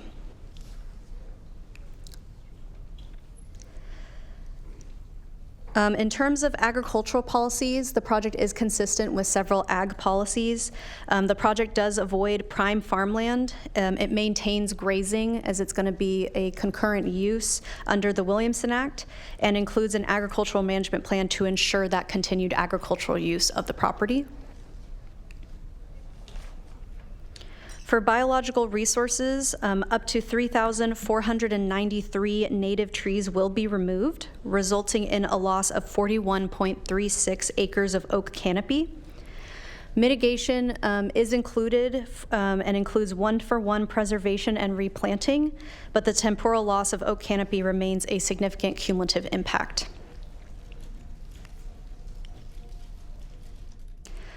Despite mitigation, visual impacts from Prairie City State Vehicle Recreation Area and Scott Road remain significant and unavoidable. Scott Road is considered a candidate scenic corridor, and the proposed landscape plan and direction from the zoning code is to maintain open views while providing a softening effect rather than strict screening. So on the screen on the left, you can see the views from Scott Road. And then on this slide, you can see views from Prairie City. The project is not consistent with General Plan Policy Circulation 58. Even with implementation of mitigation measures, the impact would be significant and unavoidable from the Prairie City State Vehicle Recreation Area. And then for Scott Road, even with replanting, the long-term impact from substantial degradation of visual character and quality of the viewshed from Scott Road through the project site would be significant and unavoidable. The site does lie within the Tosawin tribal cultural landscape. Despite extensive consultation and mitigation, impacts to tribal cultural resources remain significant and unavoidable, as it would substantially alter the historic setting and feeling of contributing elements of the Tosawin tribal cultural landscape.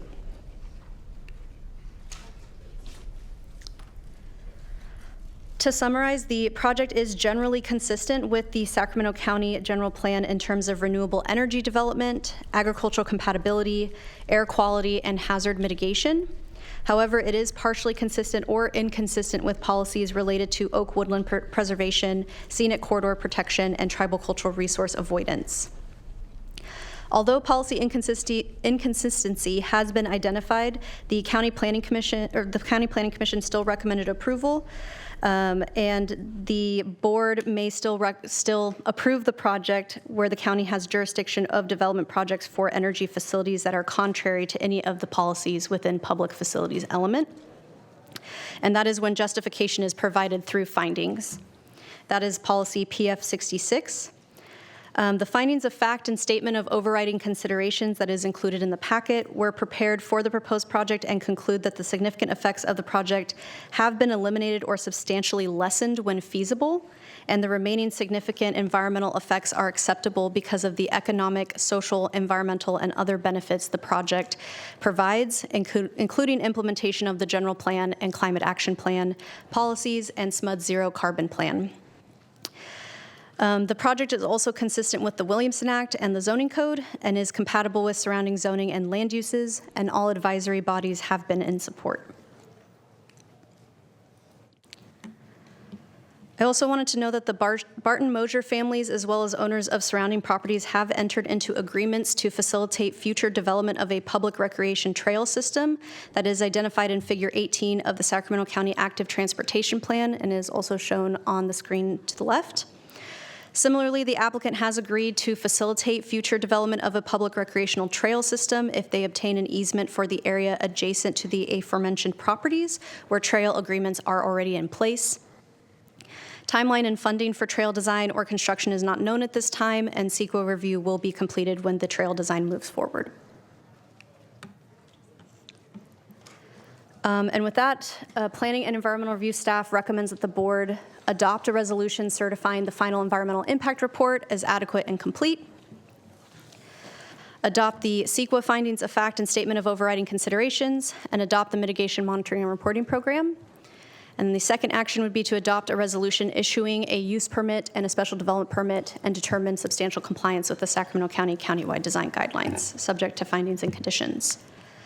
And with that, I will conclude my presentation. We also have a number of members of staff to help answer questions. Very good. Thank you, Kimber. Any questions for Kimber? No? Yes, Supervisor Hume. Thank you, Chair. Just a couple of quick questions because they were mentioned in the staff report, and I just want to have an understanding of them as I listen to the other presentations. The first one is the oak canopy mitigation. You mentioned the temporal loss, but it was being accounted for on a 1-to-1 ratio. Is that saying that it will plant enough trees that someday there will be the same canopy that is being lost? What does 1-to-1 mitigation look like when we're talking about canopy? I'll turn it over to Julie Newton, our environmental coordinator. Good afternoon, Supervisors. Julie Newton, Environmental Coordinator with County Planning. Our oak tree mitigation measure has several components to it. The 1-to-1 mitigation is for canopy loss. So what that means is for every square foot of canopy lost, the project is required to preserve that amount of canopy in perpetuity. That is the county's policy standard. This project is going beyond the county's policy standard, and also we also have incorporated mitigation to do additional plantings that would be one tree planted one acorn planted for each tree removed. And that that is supported by a 7-year monitoring plan in addition to that. The reason we've concluded a significant cumulative loss is because these trees are old, they are slow growing, so that it is not expected that by replanting one for each one lost that would fully recover the tree removal on the project. So just so I make sure I understand this, you're saying that it's the canopy, it's the amount of acreage of land or square feet of land under canopy, that amount of land will be preserved for future canopy? Correct. Okay. And then second question, with regard to Scott Road, you said it was a scenic corridor candidate. Correct. Candidate with whom? Within the general plan. Within our general plan. Within our general plan. How many scenic corridors do we have in the general plan? Do you have any idea? Great question. Okay, let me move on to the next one. What takes something from being a candidate in the general plan to being declared in the general plan? Sorry. I'll try to answer that one. Supervisor Hume, Todd Smith, I think any of the candidate scenic corridors that were identified during the general plan update, we have been treating as more or less officially designated, even though not all of them have received that. Scott Road being one of those. I think an action by the board simply acknowledging or officially designating each one of those candidate roadways would be sufficient. Okay, so right now it was a planning exercise within the general plan. Correct. But there's been no formal action designating any particular corridor. Correct. Okay. And then my last question relative to the cultural sites. As I understand it, they're through the consultation, whether it was with the AB 52 or 54, whatever the number was that you put up there, there was considerable consultation, some identification of particularly sensitive sites and removal of those sites. Is that correct? Do I understand that to be true? Yeah, I can answer that one. Yeah, so through consultation, there was some additional field work that was done for identification of known sites on the project site. The project has been designed to fully avoid everything that we know and has been documented as being present on the site. Okay, thank you. That's all the questions I have now, Chair. Thank you. All right. I have a question. So in the planning director's opening comments, he rightfully referenced how staff was expected to and did complete consistency analysis both with the general plan and with our CAP, our climate action plan. This project, if approved, would, I'm guessing, substantially contribute to the amount of renewable solar energy that is stated throughout our CAP as being the pursuit of this county in terms of reducing our carbon footprint. So I guess my question is, can someone give me an idea of order of magnitude about what this project represents in terms of the amount of solar it would contribute based on what we think the inventory of solar opportunities are countywide? I don't even know if that's something that has been quantified in the CAP or that we completely understand, but it seems to me it's one of the important questions here is just how significant, I guess is what I'm asking, is the footprint of this particular solar opportunity relative to the county as a whole, given our objectives that are clearly identified in the CAP? I will try to answer that one, Supervisor Cerna. Based on what we know today, I believe this project is roughly 15%. I believe the applicant may have calculations supporting that as well. Okay, so one project, 15%. Relative to other caps that we know about for other counties, is that kind of a standard? I mean, in terms of like, you know, again, I'm trying to just try to understand what, if the project wasn't approved, what have we forfeited, I guess is a different way to ask the question. And how difficult would it be to go out and find 15% of our objective somewhere else in the county? I think there's a couple of ways to answer that. The first part of it is there's a lot of different ways to solve the equation, right? As it relates to the 200 megawatts and 400 of storage. This particular project is essentially all in one location, right? So you can look at it from a distributed energy perspective. If we or willing property owners would try to entertain something of that magnitude across multiple sites, and that's one way of achieving it, which would obviously be much more complex with multiple property owners, multiple interties to the grid, multiple power purchase agreements with SMUD. So there's a certain economy of scale to the proposal. That is true. Okay. And the second part of your question escapes me already. No, I just wanted to see if there's any understanding of what other counties who have caps have in terms of, are they now kind of, also considering similar sized opportunities to fulfill the objectives of their climate action plans? I will say I can speak for those counties that I know generally what they're doing. I think most of them are looking for similar types of projects, whether or not they're the exact order of magnitude or power generation or storage. A lot of counties and cities are looking at large-scale solar arrays as well as battery energy storage facilities as well. Do you know, Todd, whether or not they're looking at similar landscapes on which to put those arrays? I can't speak on that with certainty, no. Okay. Well, I know the applicant is taking inventory of my queries and will probably weave that into their presentation in terms of answering some of these questions, but I appreciate the responses. Any further questions for our staff before we hear from the applicant, I believe, next? All right. Thank you, Kimber. All right. Applicant is up.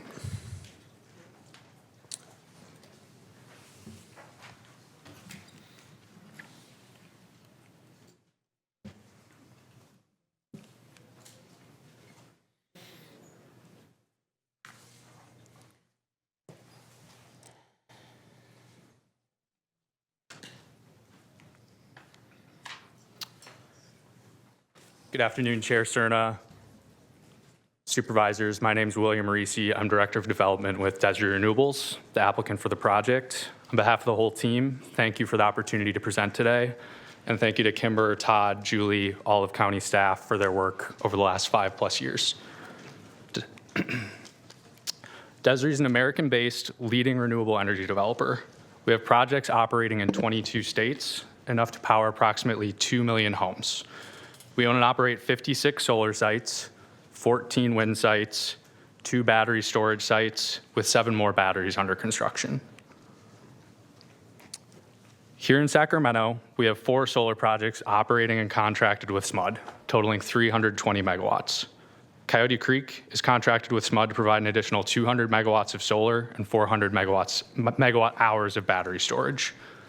We evaluated the property taxes from our entire contracted SMUD portfolio over the next 20 years. Coyote Creek alone is projected to contribute $67 million of the $90 million generated by our projects. These dollars can contribute to improve schools, roads, and services for local residents while asking for few services in return. Our long-term presence and investment in the community has allowed us to develop key partnerships locally. I'll use these partnerships to briefly illustrate our project proposal. In short, we've contracted with SMUD to reduce greenhouse gas emissions and contribute to the success of Sacramento County's climate action plan. We've worked with staff since 2021 to reduce environmental, tree resource, and cultural resource impacts across the site. Our lease with Barton Ranch enables the family to maintain ownership and stewardship of the ranch that has been passed from generation to generation for over 100 years. We've further partnered with the ranch, California Rangeland Trust, and Van Vleck Ranch to forward on-site and adjacent conservation easement preserves. The Sacramento Tree Foundation will be using portions of these preserves for their replanting efforts, and they'll collect additional acorns on site to use throughout the county. We'll provide over $2.5 million to California State Parks, and we'll take on construction and improvements of the go-kart track at that facility and dedicate funds for other park improvements.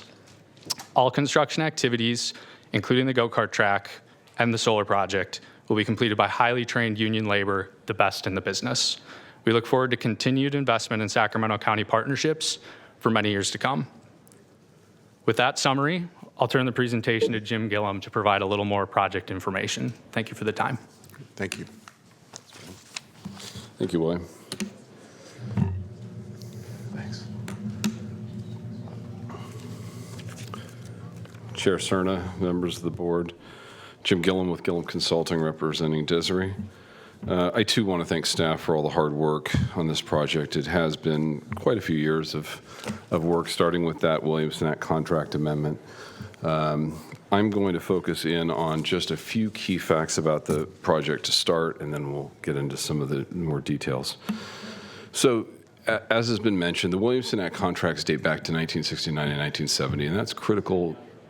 That's critical to the family to maintain those. So we appreciated the board's willingness to entertain an amendment to allow a project proposal to come forward, because it allows this project, which is a project with a 30-year lifespan, to exist on the property while maintaining the Williamson Act, so that at the end of life, the project can be removed and the family can go back to agricultural uses.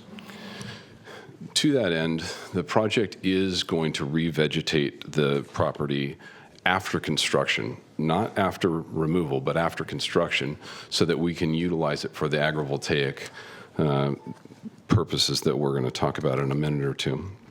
Further, projects are designed so that all the components can be removed and decommissioned. There are financial assurities that are provided to the county in form of bond or letter of credit, other opportunities to ensure that this project can be removed irrespective of anything that might happen with the developer. Further, we're utilizing advanced tracking technology with this project, and I know Todd or Kimber mentioned the reduction in grading that we were able to achieve. This is through terrain following tracking technology. This slide shows that used at Slough House Solar, a project we constructed and is now online delivering power to SMUD. And as you can see, it goes up and over the hill with tremendous slope tolerance that wasn't able to be achieved in the past. Agrivoltaics, what are they? Well, simple marriage between power generation and agriculture. We will be utilizing the property both within the project area and outside the project area for agricultural uses. The revegetation plan calls for pollinator-friendly and grazing forage for the area underneath the panels.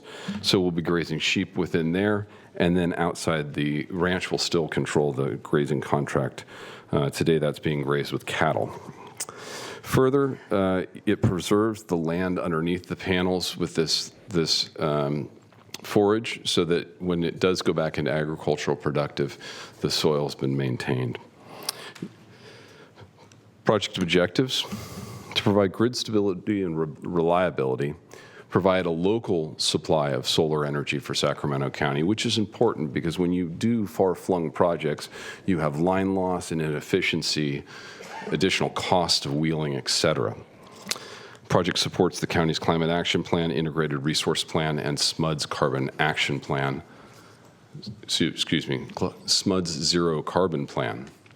Further, it provides the local employment opportunities that William mentioned earlier. Now I'm going to get into a little bit of material that we were talking about earlier in the project need and site selection. How do we look at things? Well, one of the key things that you'll see in the exhibit to the right is these pink or purple lines. Those are the larger SMUD facilities, 160 kilovolts or higher.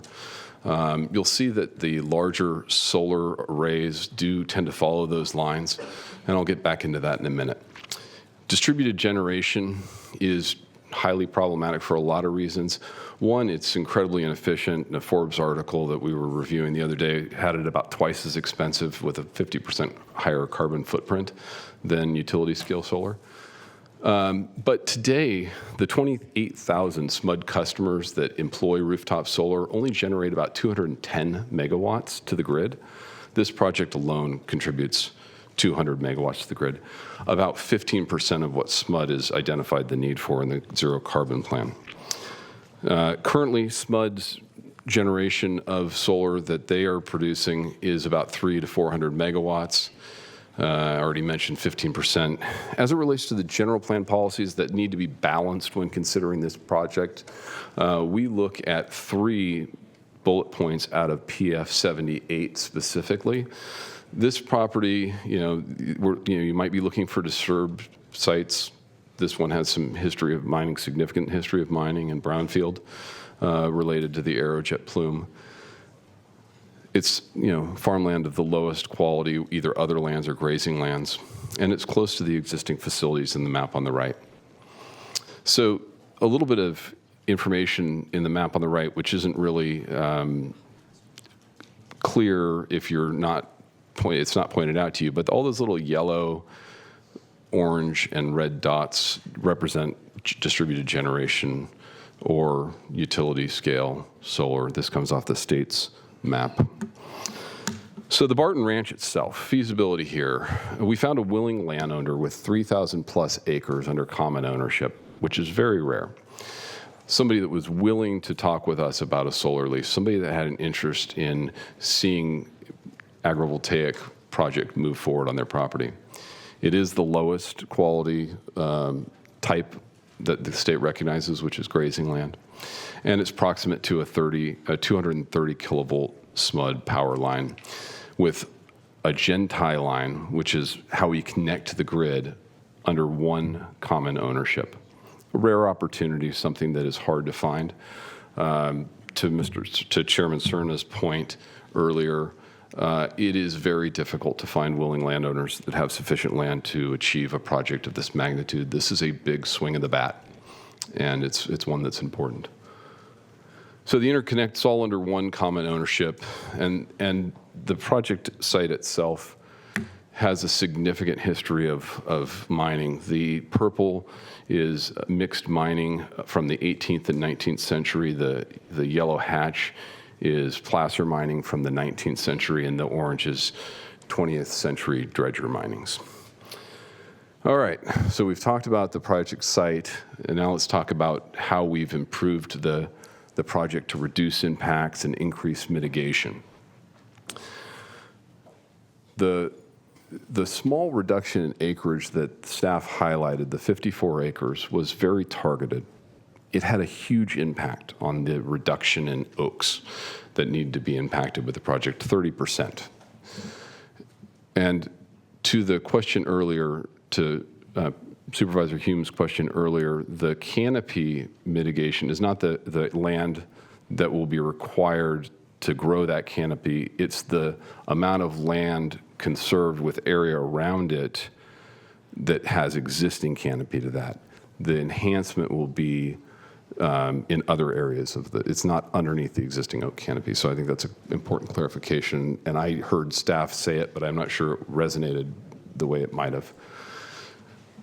Within these light green areas that you see on this map, those are the areas on-site and adjacent. The L-shaped in the lower left corner is the Van Vleck Ranch. The balance of that occurs on the Barton Ranch property.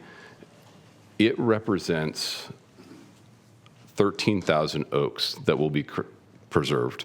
That's a 4-to-1 ratio versus what's being impacted. Now, the mitigation measure says 1-to-1, but we're going 4-to-1 with what we're proposing.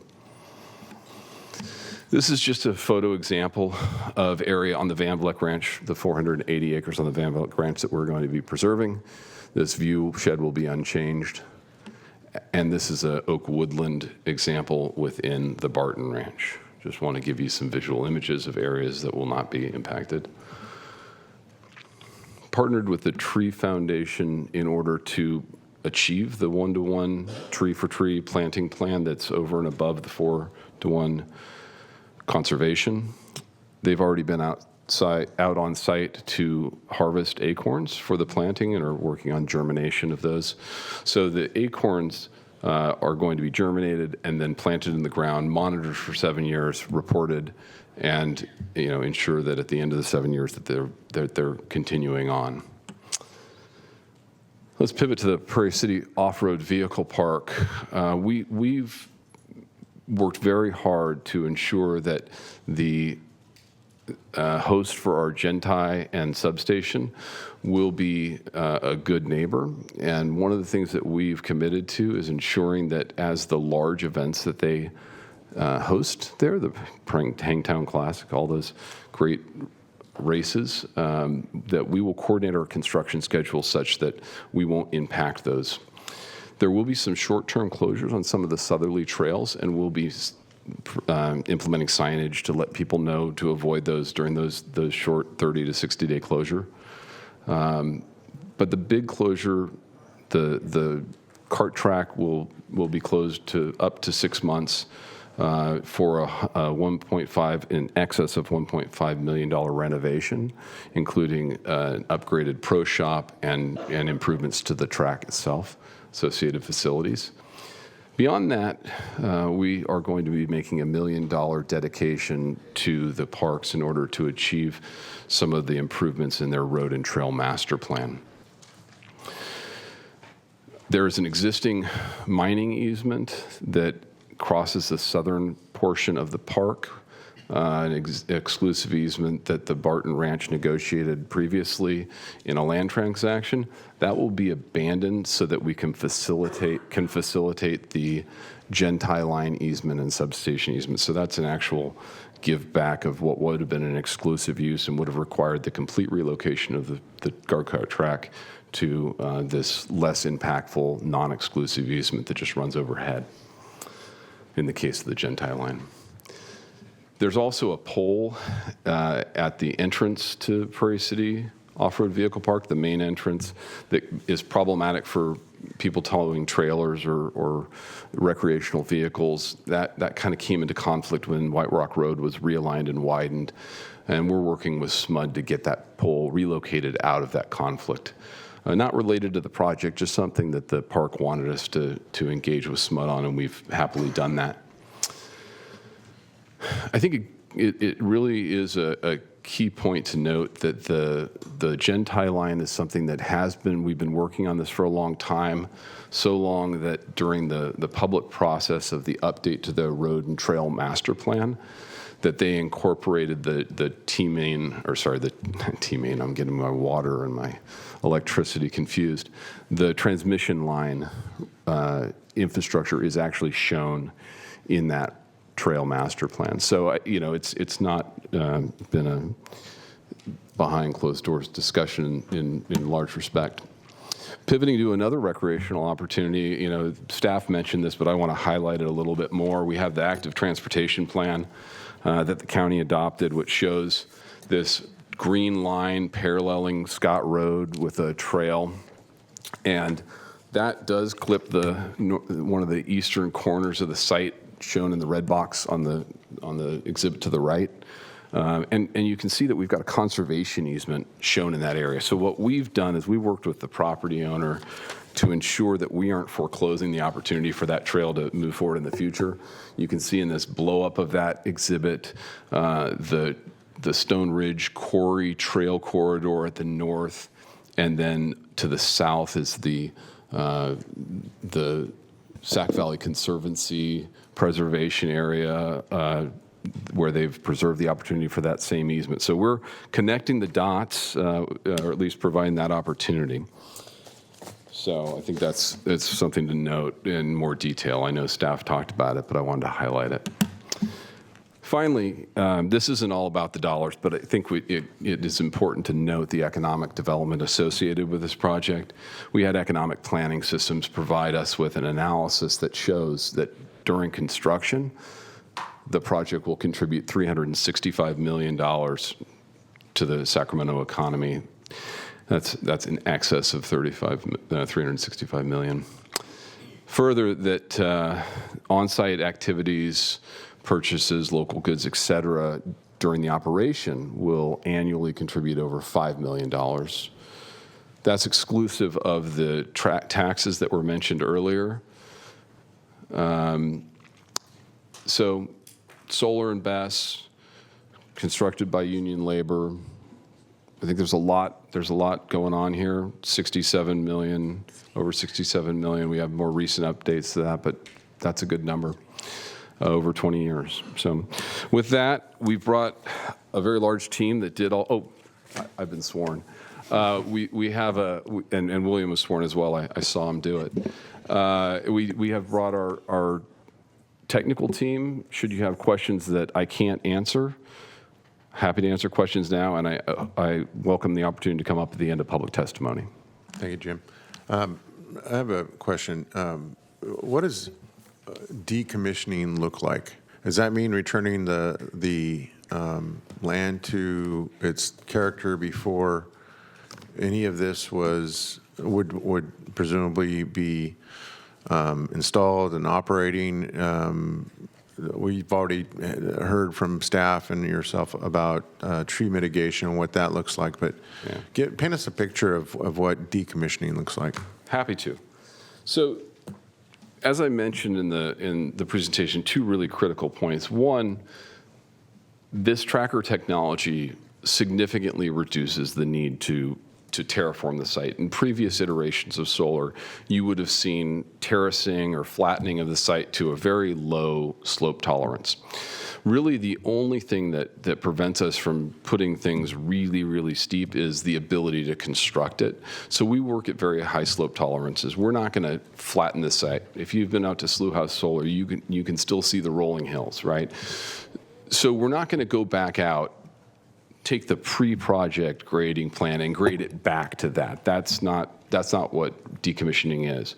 What decommissioning is removing all the improvements and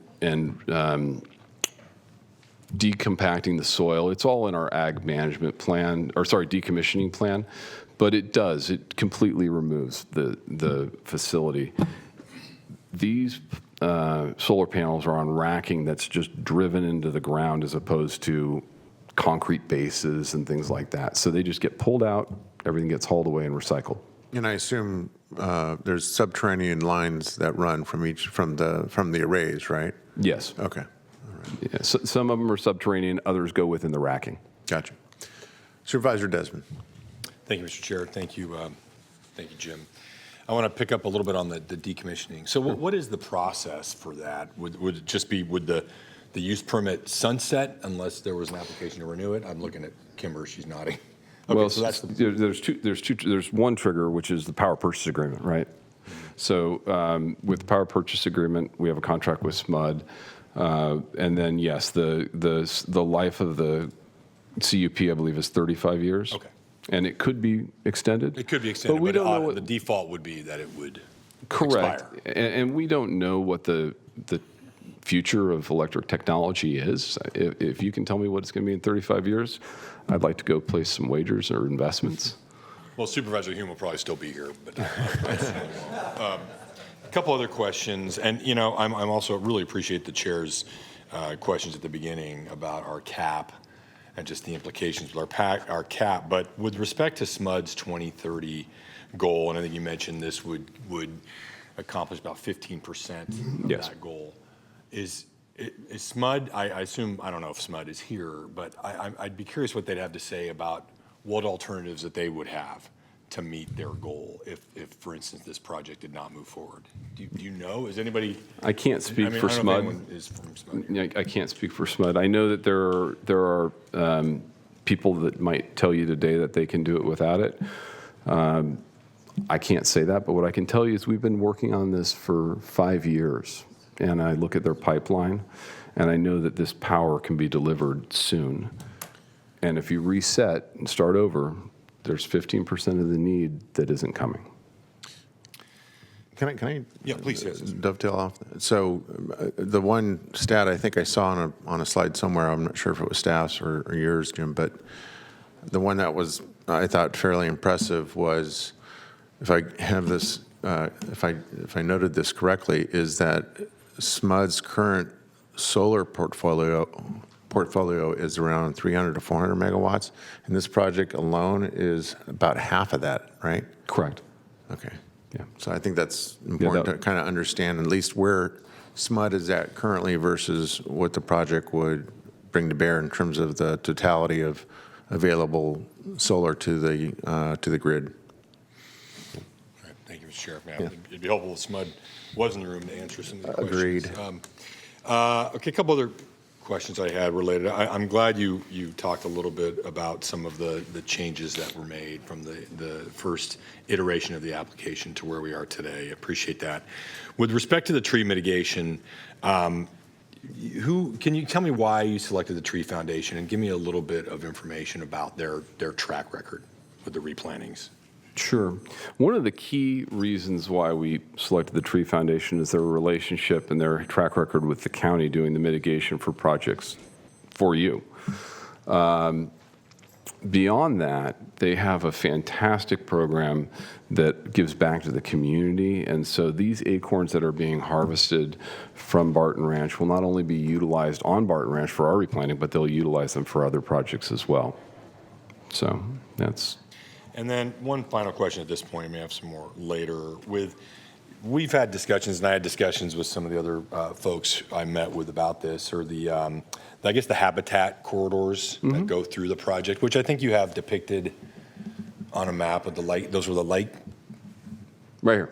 The light green. Yeah. The light green. And that were those incorporated into the first version of this, or how have they changed over They were not. One of the comments that we got during the process of going through the environmental review was that the project site had some really important habitat within it, predominantly along these corridors. And so we didn't originally have the rights to offer this mitigation under our lease. And we were able to, through the process, negotiate the right to option these easements with the project. And so that came out of the environmental review. And these corridors are significant in a couple of respects. One, they're an area where most of the habitat that's of highest value exists. And two, they're along creek corridors. You've got Carson Creek and Coyote Creek and the confluence that occurs on the Van Vleck Ranch, which is in that L-shaped space. So there's a tremendous amount of value in what's being proposed here.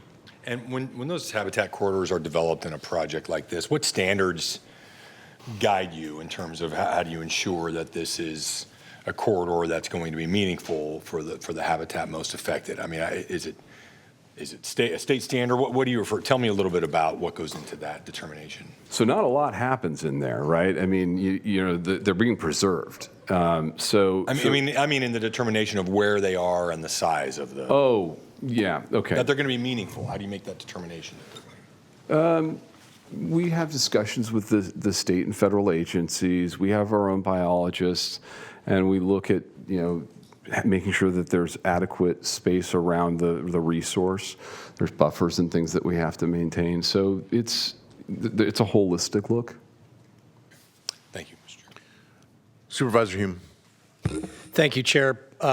And thank you, Jim and William, for the presentation. Obviously, we're going to have significant public comment, so I might have more questions later, but I want to just really drill down on some things that you covered, some questions that were raised here, and just make sure that I fully understand what we're talking about. So the first is, in the decommissioning plan, not only does it talk about restoration of the soils and of vegetation and the hydrology and trying to get the land back to as generally pre-project condition. I mean, obviously, the trees are going to be planted elsewhere. But in addition, there's a section that there has to be a financial security put into place that will guarantee the money to perform that work. Yes, sir. And that is managed by the county, or that's held by the county, or how do we make sure that Desiree doesn't fold up shop and go away and nothing gets restored? Yeah, so as we went through on the Slough House Solar project, we worked with staff to come up with a cost estimate for that decommissioning plan, and we post security as appropriate to ensure that it occurs. Okay, and so essentially that would...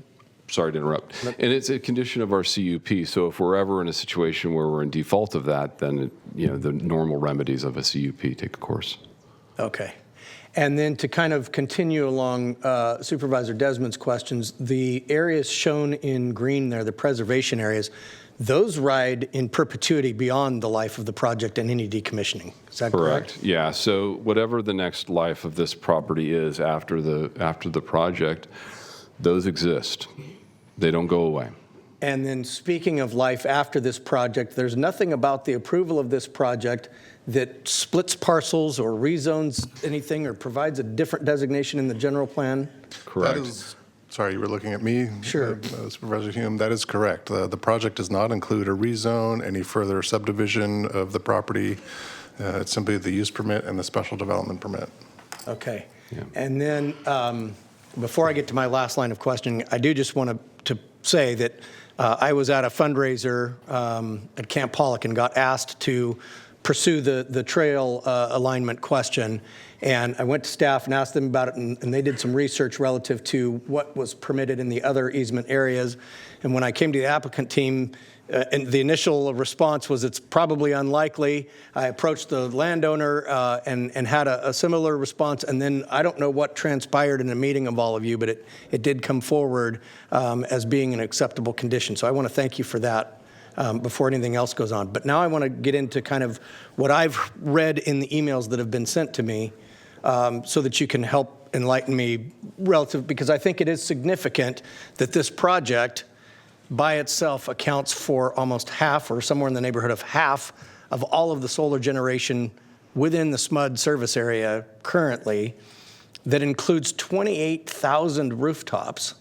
And so, okay, yeah, please I think, correct me as we go. So the private generation is not part of the 300 to 400. The private generation is SMUD operated or SMUD PPA generation. Those private individuals that are behind the meter are different. But right? nonetheless, they only account for about 210 megawatts. Correct. 28,000 rooftops. In aggregate, we are seeing from SMUD the aggregate of 500 to 600 aggregate megawatts total. So a third, this project would compose about a third or more of that. Okay. And those rooftops are both residential and commercial applications, like that's the entirety of rooftop solar? Did we get an answer on that? It's unclear.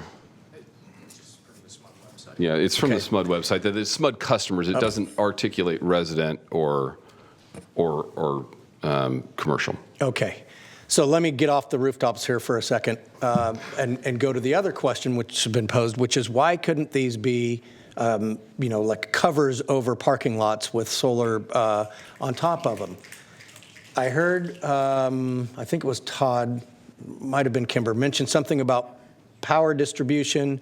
And then you said distributed generation. Okay. And then you said something about the carbon footprint being greater or something to that effect. Can you just walk through what makes something to this scale in that kind of application difficult or infeasible? Sure, I'd be happy to. Now, I was referring to a Forbes article that talked about small scale solar, private solar. It articulated that the cost, and this is pre-tax credits going away, was twice that of utility scale solar.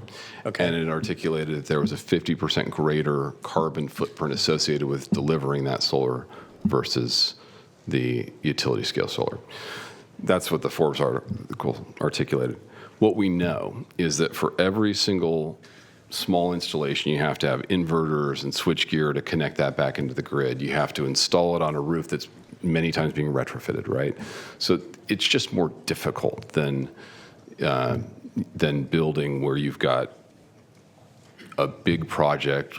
Everybody's mobilized, the project comes together, it connects into the grid one time. Further, SMUD can control when that power gets injected to the grid, especially when you have a situation here where we have batteries, right? So you've got 200 megawatts that they can control coming online, staying offline, et cetera, versus the 210 megawatts that are existing in the network that they have no way to feather. So that creates grid stability concerns. At one of our, I don't know if it was our Slough House Planning Commission meeting, somebody actually spoke on that point. So I'm taking a little bit of note from there. But Yeah, so I mean, it's distributed generation is inefficient and highly problematic.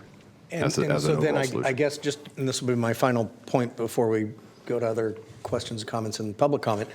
To the chair's point, there's an economy of scale that when you're talking about 1,000 acres of solar generation with battery storage on site, adjacent to a transmission line to handle transmitting that power, the complexities were you to try to replicate that on an individual project level at parking lots, for example. I mean, if you think about what would have to be entailed in every construction document and every power purchase agreement and all of the stuff. I mean, when you mentioned that this has been almost 5 years in the making. I mean, to get this kind of onesie-twosie, that's a huge task. Seems like a false economy. Okay. All right, that's all I have for now. Thank you, Chair. Vice Chair Rodriguez. Thank you, Jim and William, for the presentation. And I also want to thank all of the organizations, whether you were in support or opposition of that I've met with the past year and a half. It was right after that I got elected that I started meeting with people and realized this is a really big project that was coming before the board. But for the sake of the public, I'm going to ask a question that I asked during one of those many meetings because is it a win-win situation? In the event that this project gets denied, does the applicant have the ability to come back and request that the land extend the urban service boundary for development? Because we have a project here that is solar that will keep the land and preserve it for grazing, but in the event that it is denied, what rights do the landowners have afterwards? I'll answer that one, Supervisor Rodriguez. The general plan, as we know it today, has the construct of the urban services boundary, which has not moved, at least by action of this board, since 1993. The current general plan construct relative to amending the USB speaks to a number of policy criteria that have to be met. It would obviously require an application by the property owner. That would have to be initiated by this board formally to start a specific plan or master plan process. It would require consistency with our general plan growth management criteria, as well as the policy LU 127, which is specific to amendments of the urban services boundary. And there are 6 criteria that the project would have to meet. They're all inclusive, and there's an or provision of that LU 127 that speaks to a project providing extraordinary economic, environmental, et cetera, benefits to the county. So it's a really high bar. It doesn't mean that it can't be done. I mean, obviously a property owner has a right to file an application, and we have a responsibility to respond to an application. Thank you. All right, any further questions from my colleagues? Not seeing any. Thank you again, Jim. Thank you, and I appreciate the opportunity to come back at the end to provide additional comments. Thanks. Thank you. So where I know we were at least 20 minutes ago was 137 speakers. We're at 150. 150? 150. 150, sorry, my bad. So again, I don't want to drop everyone's individual time below 2 minutes, but I will strongly encourage you and respectfully request that if you can keep your comments briefer than 2 minutes, that would be very much appreciated. I know they're, if not for the sake necessarily of us, but for the sake of yourselves, in terms of having to be here longer than perhaps many of you would wish to be. But obviously, it's very, very important that we hear from you. That's why I'm reluctant to go below the 2-minute limit. So again, you can choose to simply acknowledge a previous speaker or a group that you might be affiliated with and just lend your your support that way, and we can try to make this as efficient and effective for everyone as possible. So with that, Madam Clerk, our first speaker. We'll start with our first speaker, but I do want to remind members of the public that will be providing comment this morning to come to the podium, state that I have been sworn. I will call 5 names at a time. We have people spread out over several locations. So to the staff that is staffing those areas, please make sure that they make their way when I call your name to board chambers. We'll start with Melissa, James Perham, Devin Pizzo, Maya Burr, and Barb Ram. Please forgive me in advance if I mispronounce your names. And if the speakers can come up and line up in our stepwell, that would be much appreciated by the chair.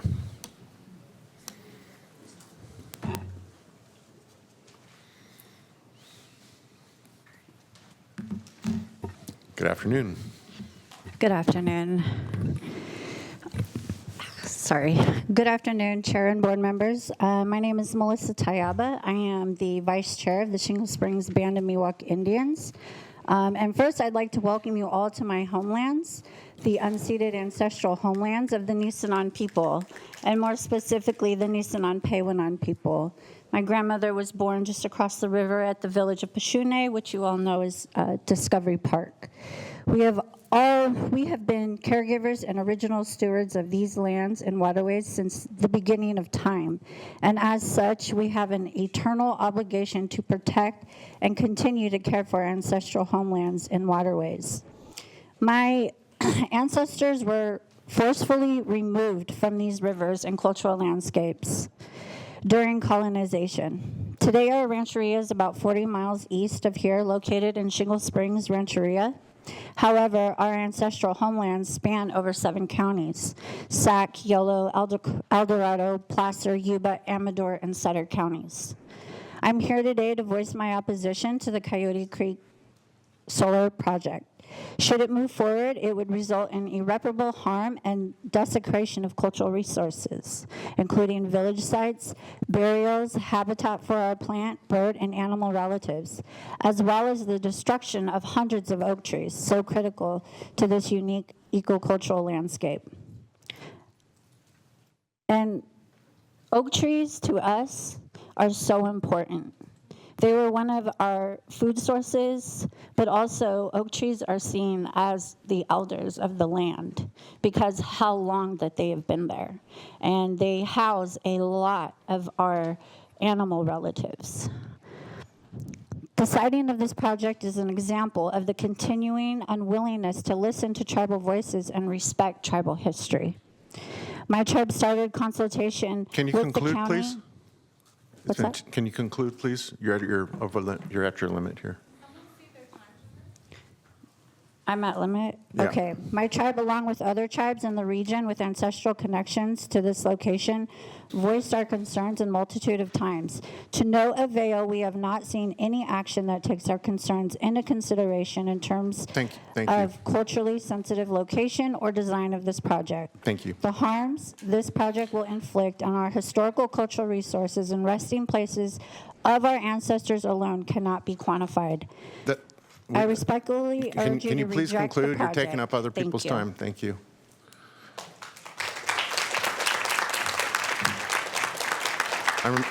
Every time a speaker goes over like that, I'm going to remind everyone, and I don't want to have to get forceful about it, but please respect each other, respect the time. Thank you for giving me the time to be here today. Members of the board, my name is Devin Pizzo, and I've been sworn. I work as an electrical design engineer here in California and own a renewable design business in Loomis. I've been in the industry for 6 years and have seen the total life cycle of many projects within the multi-megawatt and BLM parcel land, so I understand what it takes to get these projects developed and designed. In my many years of being in the solar industry, this particular project stood out in the terms of its disregard for environmental responsibility. I understand why this project is proposed as its proximity to existing SMUD infrastructure. And I understand that SMUD probably wants to offset its power generation with renewables, but I think it's approaching it with the wrong site. I'm sure that these developers haven't yet exhausted their resources, and I'm sure they could find more reliable sites that can meet renewable energy efforts. and I might suggest cheaper in terms of site development and infrastructure upgrades. I want to conclude this thought. Are we really okay with cutting the 3,000 oak trees that have been here for centuries in order to develop a solar farm that is projected to last only 25 years? Based on what I know about the rough costs to develop a system at this scale, we are looking at a number of $400 million it'll cost to develop the solar and O&M, with $120 million accounted for electrical infrastructure upgrades. I know the developer is probably in the mind that they're helping the community and this thought, and I value their mission as I live and breathe it also, but we just need a different site. We have an ethical and moral responsibility to protect our natural habitats for the thumb that is renewables masquerading as greenwashing initiatives, both as solar developers and community members. Being in the industry myself, I stress that we need to think outside the box here and provide solutions that both help the local communities and the environment. My attitude has always been about collaboration and compromise, and I'm sure we can accomplish the same here. Great, thank you.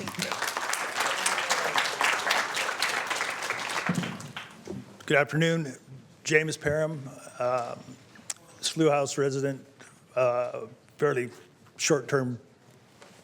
I've only been there for 50 years, but I've been... you've been sworn, right? I have been sworn. Okay. I'm a fifth-generation California rancher with the sixth and seventh generation on the ground in my children and grandchildren. And we are legacy ranchers, legacy farmers here in Sacramento and in the Bay Area. I'm also a 21-year member of the Cosumnes CPAC, and my father was one of the founding board members of the CPAC in the Cosumnes area CPAC. The ability for ranchers, and especially legacy ranchers, to survive in this economy and this environment, social environment now,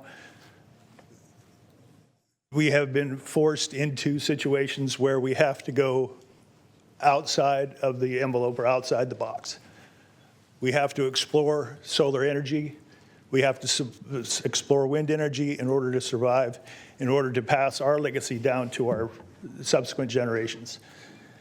I support this. Is it in the best place? No. But when you consider the alternative and the economics of it and the social pressures that are upon us today, I think this is the best possible way to utilize that ground and preserve these legacies.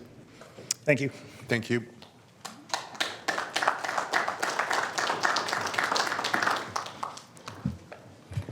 My name's Fred Hagee. I've been sworn.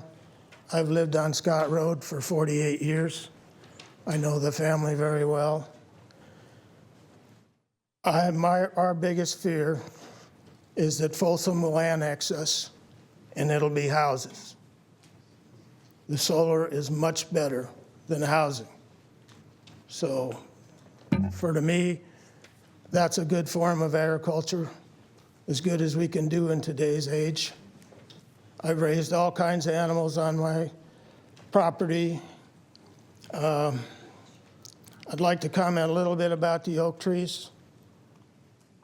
The oak trees are dying. People should get to know that, because we don't have fog anymore.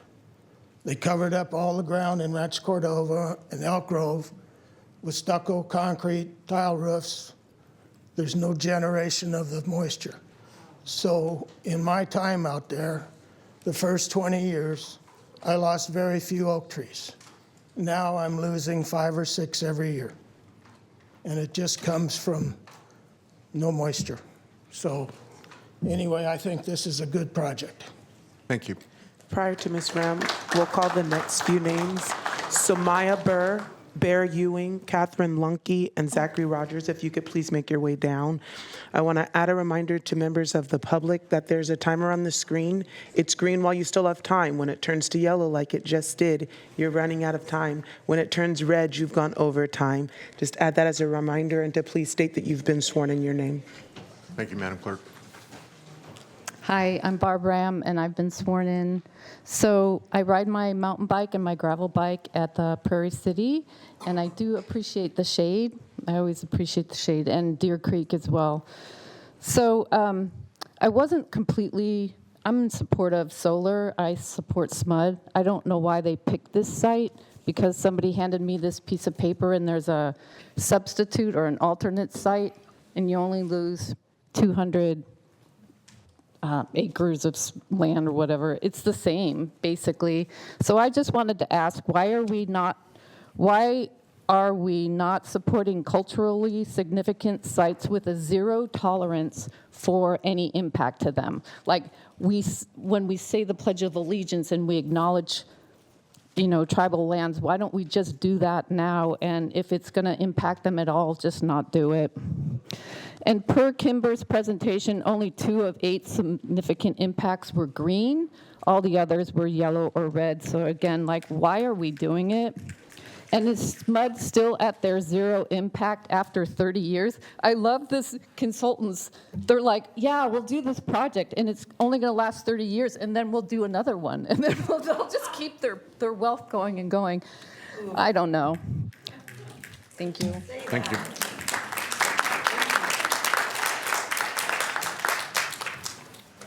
My name is Bear Ewing, and I've been sworn. I'm speaking on behalf of younger generations when I say that ruining the little that remains of our native ecosystem is not setting up our future generations for success. We've already ruined so much of this planet, and it's our job to protect it and the wildlife we still have. There are many places that we can add solar panels to instead, such as parking lots and on top of the millions of buildings we already have, which provide shade from the sun in a city that already gets so hot in the spring and summer, along with protection from the rain.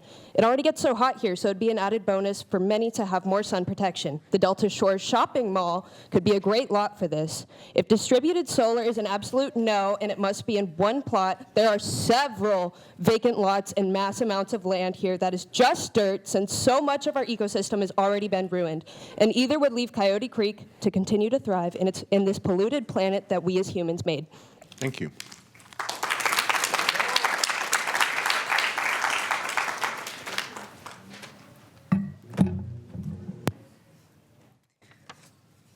Good afternoon. Good My name afternoon. is Catherine Lonk. I've been sworn. Earlier today, we were so blessed by the presence of a beautiful brown working dog. I think his name was Colonel. From the moment Colonel walked into these chambers, you could feel the uplift, right? We celebrated and honored him for his years of noble, enthusiastic service to the county. The love that many of us feel for dogs is also the love that many of us feel for trees, wild birds, grandmother oaks, 200 years old, majestic, irreplaceable. As it would pain the heart to imagine thousands of dogs being killed in impacts significant and unavoidable, it pains the heart to consider harming these trees, especially if they're already suffering from a lack of fog or sudden oak death. I wish we could hold this meeting and every meeting concerning their fate in the shade of the canopy of a grandmother blue oak. I invite you to imagine gently running your hands along her beautiful textured rough bark, how you would feel the breeze around her, see her wild mane of rustling leaves, enjoy breathing deep her fresh perfume of rainwater and oxygen. In my humble opinion, it is possible that these grandmother oaks would agree to voluntarily sacrifice themselves for the greater good of the wider community.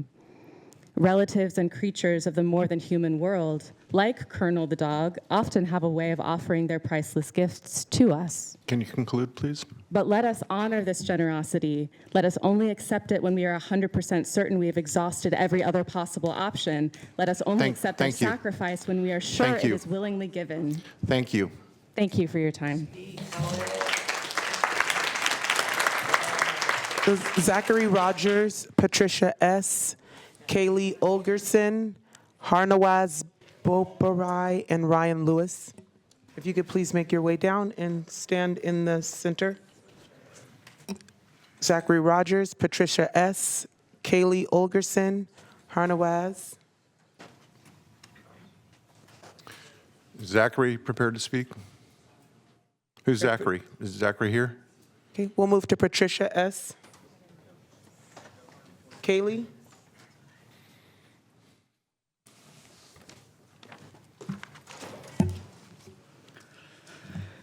Good afternoon, Chair Cerna and members of the board. My name is Kaylee Olgerson, and I'm here on behalf of the Sacramento Metropolitan Chamber of Commerce and our member businesses throughout the Sacramento County to express our strong support for the Coyote Creek Agrivoltaic Ranch project.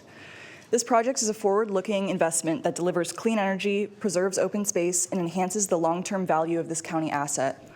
It will produce sustainable, renewable power for local residents and bring meaningful investment to the county. Additionally, this project will also create significant construction phase employment and ongoing operational work, supporting our regional workforce and contributing to sustained economic activity. This project reflects the kind of balanced, future-ready development that positions Sacramento County for long-term environmental and economic resilience. We encourage your support to move this important project forward. Thank you for your time and consideration today. Thank you.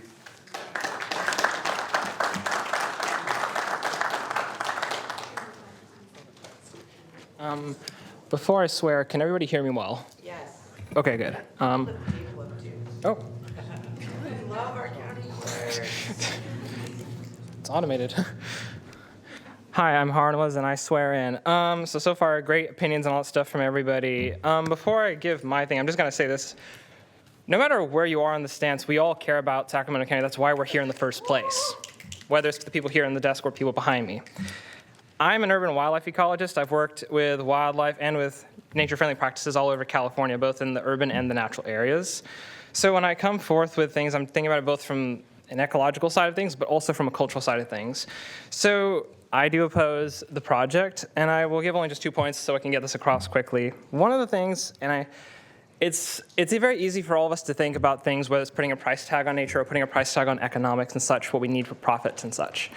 Things like renewable energy. But the other thing too that is just as important, it's hard to quantify, but think about access to nature. I come from an immigrant family that was lucky enough to have access to nature in the Bay Area back when it was affordable. And what would we want for people in the future of Sacramento County to have access to nature years from now? Do you want your kids and your grandkids to see the nature that is in places like Coyote Creek, whether it's the oaks or the mesocarnivores like bobcats? That's just as important as the profits you get from the solar energy. That's the first thing. So everybody should have equitable access to nature, and that's something that is important to take away from this if we choose to say no to it. But number two is also the urban-wildlife interface. As an urban ecologist, people always talk about this idea of the urban-to-rural gradient. When we lose that rural area, it's actually important because as somebody who actually lived in LA during the fires when they happened, that happened because we didn't have that rural gradient. We didn't have fire-prone vegetation to keep things from being damaged to a minimum. That's why we should preserve it, not just for the sake of nature, but also for the sake of ourselves, too. Thank you. Thank you.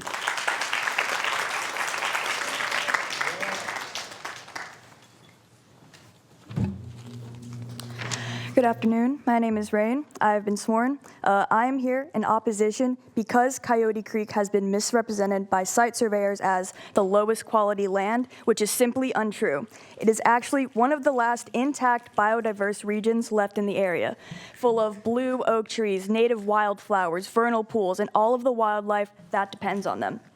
All of which I have already seen myself, being a local to the White Rock area, be pushed to the edge by extensive development. To be very clear, I am not against solar. I support clean energy, but we all know there are better places to source it, even if it is slightly more challenging. If we actually care about the very avoidable environmental impact, that's where solar belongs first. The rules laid out in the county's own general plan states that these energy facilities should minimize impact, which this project very much will not. Even the surrounding Prairie City area, which is covered in almost nothing but dead grass most of the year, would make more sense than destroying the ecologically valuable habitat when a less sensitive area is right next door. The premise is that this project will create clean energy. That clean energy benefit does not outweigh the environmental impact required, and planting a few saplings after the fact and calling it rehabilitation cannot replace the mature oak woodlands. The pollinators, the birds, the mammals, the wildflowers. Once this ecosystem is gone, it's permanently gone. The energy the solar panels produce will not come even close to replacing that of the ecosystem which is planning to be erased. Clean energy is important, but not at the cost of plowing down acres of the very ecosystem that we're trying to save. Kindly, we're asking to choose a smarter, less sensitive, less valuable site. Don't sacrifice irreplaceable habitat when so many better alternatives exist. Thank you for your time. Thank you. Okay. Patricia S., Ryan Lewis, Megan Shumway, Mike Savino, Nate Hatterley, and Erica Taylor.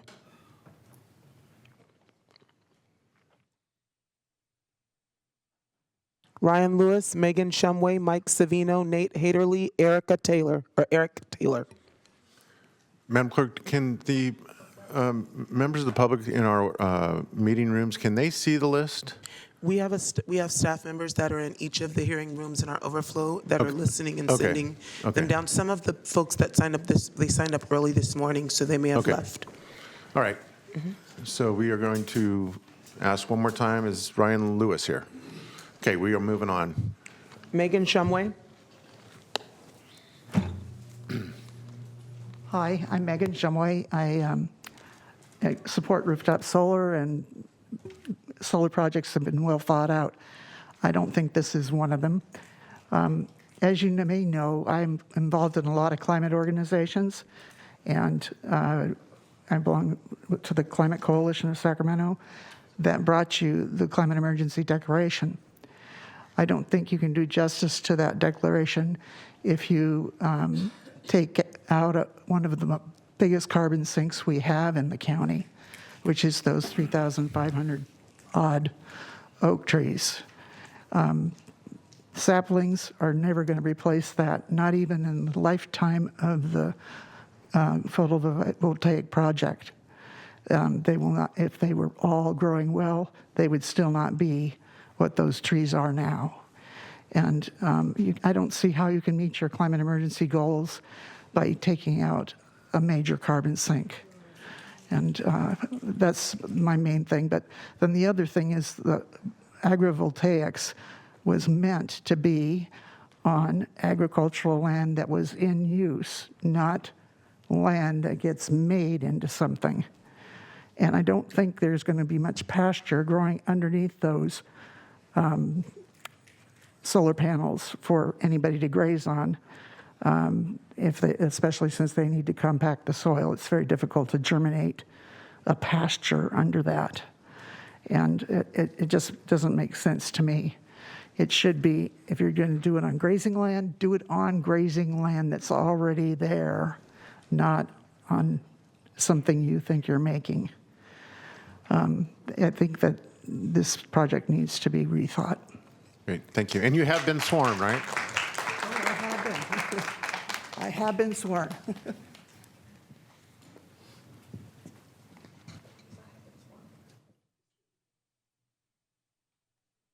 Oh, hi. My name is Mike Savino. I have been sworn. With the indulgence of the board, I'd like to ask all those who are present here that have any reason to oppose this project to please either stand or raise your hand.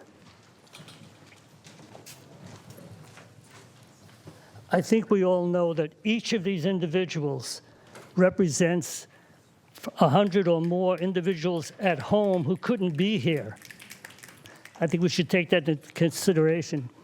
I attended your Planning Commission meeting that discussed this project, and I'll tell you there were times when I had a feeling of unreality.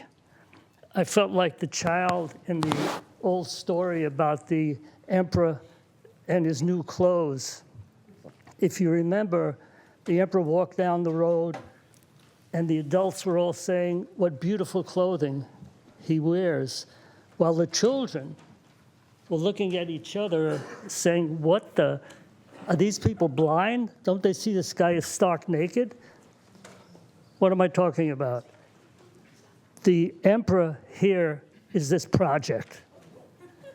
The clothing is the mitigation. To say, the adults in the room would say, well, this mitigation's fine. You cut down one tree, you plant one tree. Isn't that great? But any clear-eyed child could see, wait a minute, something wrong here. You're cutting down a tree that's 40 feet tall. It took half a century to grow, and you're going to replace it with one little 1-inch sprout? I mean, that's a joke. I'm being kind to say it's a joke. It's actually an obscenity. So a vote yes for this project is not a vote for photovoltaics. It's a vote for a shady real estate deal. Thank you, sir.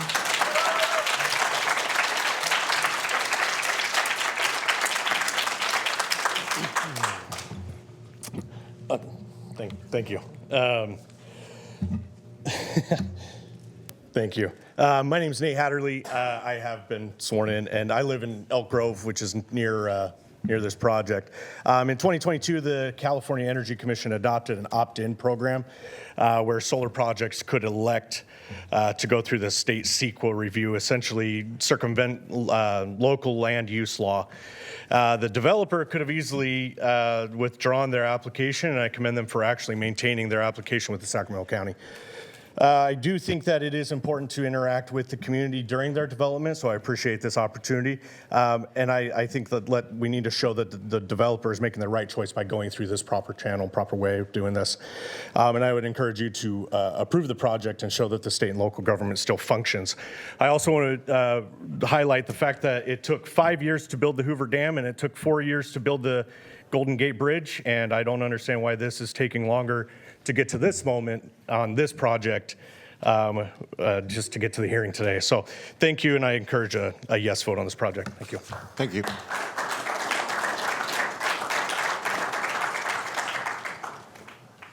Hello, I'm Eric Taylor. I have been sworn in.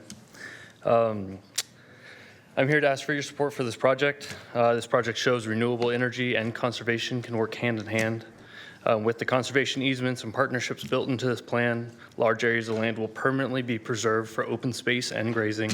That's a much better outcome than the environment and community than housing subdivisions in industrial development. Thank you. Thank you.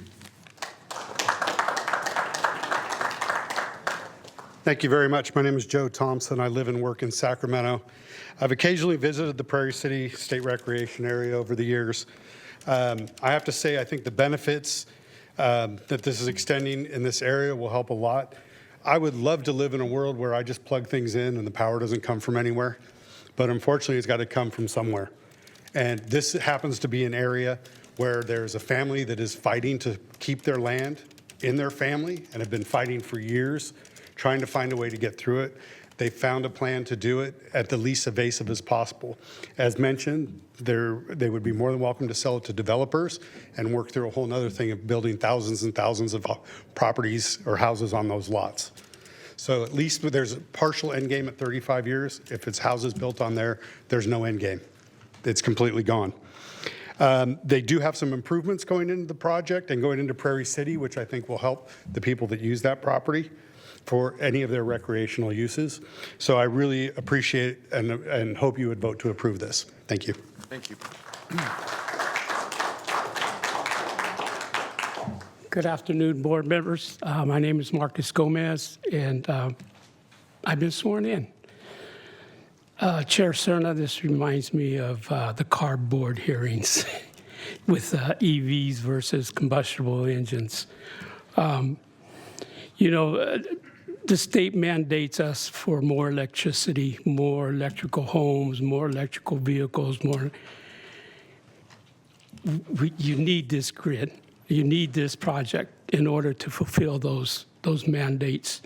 For the people that oppose this, you can't have it both ways, okay?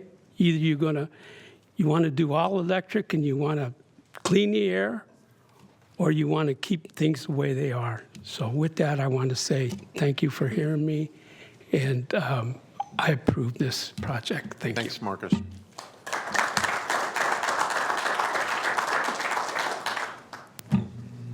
Hi, good afternoon, Chair and Board. Thank you very much for being here. My name is Alan Carter. I have been sworn. I live in Sacramento. I'm a SMUD ratepayer. Coyote Creek represents responsible progress. It's primarily what I want to speak on. It balances clean power generation with open space protection.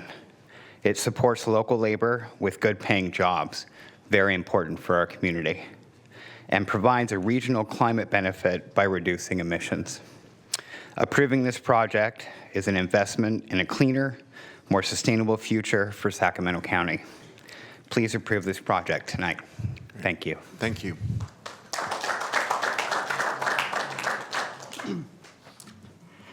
Good afternoon. My name is Tom Bernardo. I've been sworn. I'm a retired state park ranger and park superintendent, and I live in Sacramento County. I'm also a past director and executive committee member for California State Park Rangers Association, a 500-member professional association established in 1964. In September, at our annual membership meeting in Columbia, CSPRA membership, after careful consideration, voted unanimously to oppose this project on this site.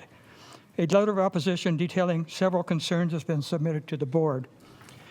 We have reviewed the final EIR, and CSPRA's original concerns have not been remedied.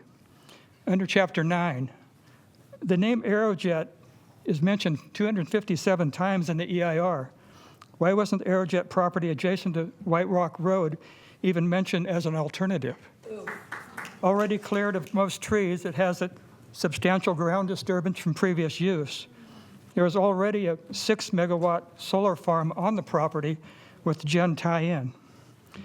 Then under Chapter 16, as described in Chapters 3 through 15 of this EIR, the proposed project would result in significant and unavoidable impacts to aesthetics and tribal cultural resources. That's unacceptable. And finally, I reviewed the 114-page comment letter signed by at least 9 conservation groups. Their final recommendation is that the proposed project site not be approved and that either another less damaging site be selected or the no action alternative be identified as the most appropriate choice in complying with numerous laws and regulations governing the species and their habitats that occur on the proposed site. Supervisors, this project contains far too many negative outcomes and no alternatives for you to make an informed decision. Please vote no on this project. Thank you.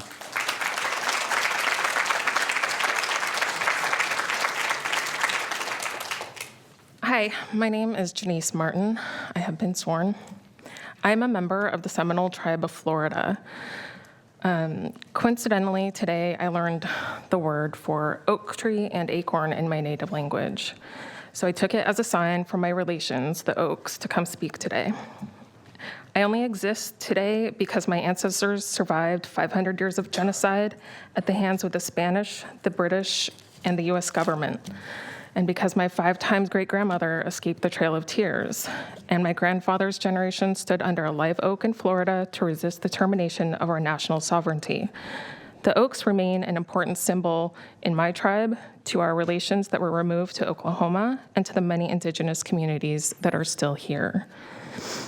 I mentioned this to show what it took for me and some of those oaks to stand here today still. Some of these oaks predate the gold rush, the state-sponsored genocide of Indian communities, and statehood itself. These oaks are just as much my relations as the ones my tribe gather under to this day. I'm not here to ask you to allow these oaks to remain. I'm here to tell you that they aren't yours to destroy. Their destruction would more than impact tribal cultural resources. It would be a continued genocide of these lands and the people who hold these trees as sacred.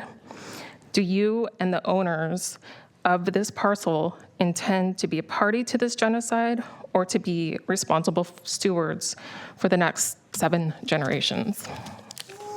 Thank you. Shinabish. Land back.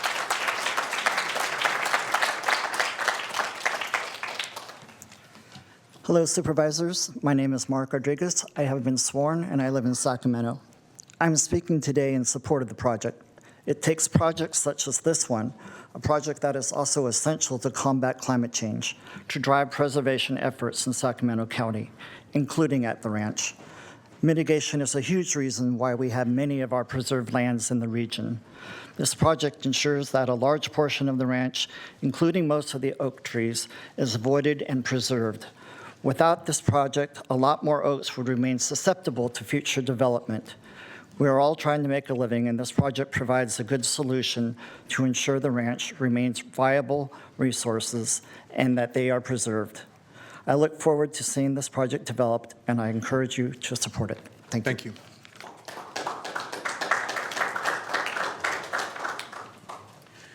Hello, Supervisors. My name is Troy Vickers. I have been sworn. I live in Sacramento. This thing's raising. Uh-oh. Just your imagination. Okay. Oh, it's adjusting to me. All right. All right. But I think the benefits of a carbon-free future far outweigh the tree impacts from this project. Looking at the big picture, the site is 1,400 acres of solar, enough to power 44,000. They are impacting 3,500 trees. That's only about 2.5 oak trees per acre of solar developed. That's a reasonable trade-off to make to get our clean energy goals. Meanwhile, they are replanting every tree lost and also preserving many thousand more trees in conservation easements. The carbon emissions saved from this project will probably eclipse the carbon stored in those trees in a couple of hours of solar generation. This project is a no-brainer for approval, and they have gone above and beyond to reduce impacts to trees. And we need clean energy. Please approve this project. Thank you.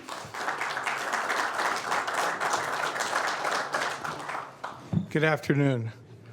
I have been sworn in. My name is David Workman. I'm a retired Sacramento County Deputy Sheriff, and I live in Fair Oaks. I think the proposed mitigation is a huge win for Sacramento County.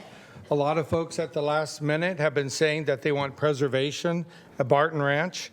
This proposal preserves a huge portion of the ranch from any future development. We need solar energy, but there aren't many locations in Sacramento to build it. A lot of thought and investment went into sitting on this parcel, and it's obvious they are preserving the areas that matter the most. And they even reduced impacts further in the EIR. This will preserve most of the oak woodlands on the ranch forever. The replanting effort is just icing on the cake. Please approve this project. It's a win to help us meet both our reduction and preservation goals. Thank you very much. Thank you. Good afternoon. Thank you for giving me the opportunity to speak. My name is Chris Wilson, and I've been sworn in. Renewable projects like Coyote Creek are critical for meeting SMUD's 2030 zero carbon plan. This project not only helps achieve that target, but it does so while respecting the land, protecting oak trees, and continuing to allow grazing. It's a model for how we should build clean energy in Sacramento County. Please support this important project. Thank you.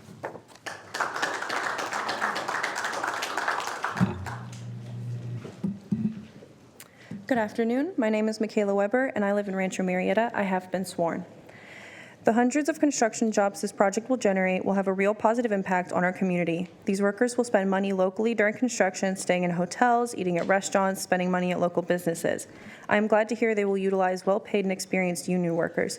We have a great community here, and I wouldn't be surprised to hear some of the workers stay for good after construction.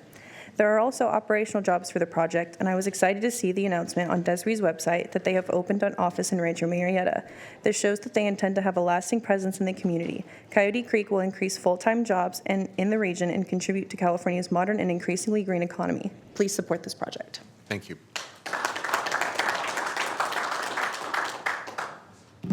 Good evening. My name is Logan Reed, and I've been sworn in. I live in Rancho Marietta, and it sounds like Desiree also owns and operates the Slough House Solar Project. I drive past that project often and watch the construction process. I have to say, I was impressed at what I saw. The project constructed quickly, and the site was orderly. The roads were clean, and now that the construction is completed, the site looks well managed. The project isn't really visible until you are very close to it, and I was curious to see online that Desiree also owns other projects in Sacramento as well. Seeing the construction process that Desiree carried out in Slough House gives me comfort that they will responsibly develop Coyote Creek. We need renewable projects such as this to meet our carbon reduction goals. Slough House being right next door shows that Coyote Creek isn't going to be some sort of industrial wasteland. Coyote Creek will be constructed and managed by a group with a track record of success in Sacramento. Thank you. Thank you.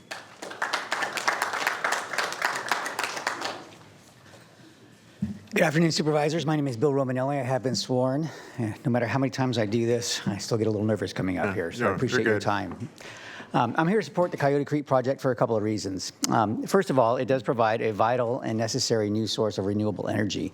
I know I don't have to tell anybody on this board about how important that is as you get ready to implement CARB's Advanced Clean Fleets rule coming up next year and the demands that's going to have on electrification and energy. Couple that with the reality of AI and the data centers. I know SMUD is already getting several inquiries on those, some of which they say they can do, some of which they say they can't. We're going to have huge demands on our energy. We need a new source of renewable energy to meet those demands. And in the short term, honestly, if SMUD doesn't need the energy right away, it can sell it. And as a publicly owned utility, when they have that kind of revenue, they have to reinvest that in our community, in new infrastructure, in new services and programs, or in just keeping our costs for electricity low. So for that reason, that's a good reason to support it. I also know there are concerns related to the land and conservation, but to emphasize what was said in the staff report, the EIR shows that we are going to preserve 1,150 acres of land with this project. It is temporary, and the land has to be restored to its original condition when the project is up. Furthermore, if somebody wants to develop the land after that fact, there has to be additional considerations for land conservation. So it really is a win for habitat protection in the area. So to sum up, I urge you to support the project. It provides a vital and necessary source of renewable energy that we need, and it has land protections in place. Thank you. Thank you.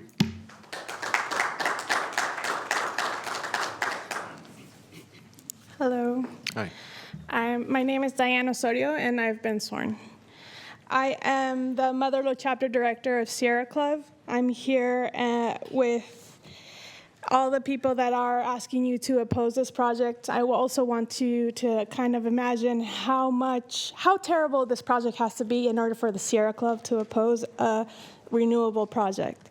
We have our own bureaucratic process, and it took a lot, but it's so bad that I'm here today. I'm going to talk a little bit about why it's so terrible. This project proposes to destroy over 4,000 native trees, including more than 3,500 mature oaks. Some of these trees are over 100 years old, and nearly 1,700 of them are legacy trees, meaning that they are over 16 inches in diameter. Sacramento is not a 1-to-1, it's a 1-to-1 per inch. So that means the mitigations weren't met as they've been stated. The loss of the largest trees among the trees slated for removal are some of the largest in the region. We've calculated that if this project goes through, it would destroy a third of Sacramento County oak trees.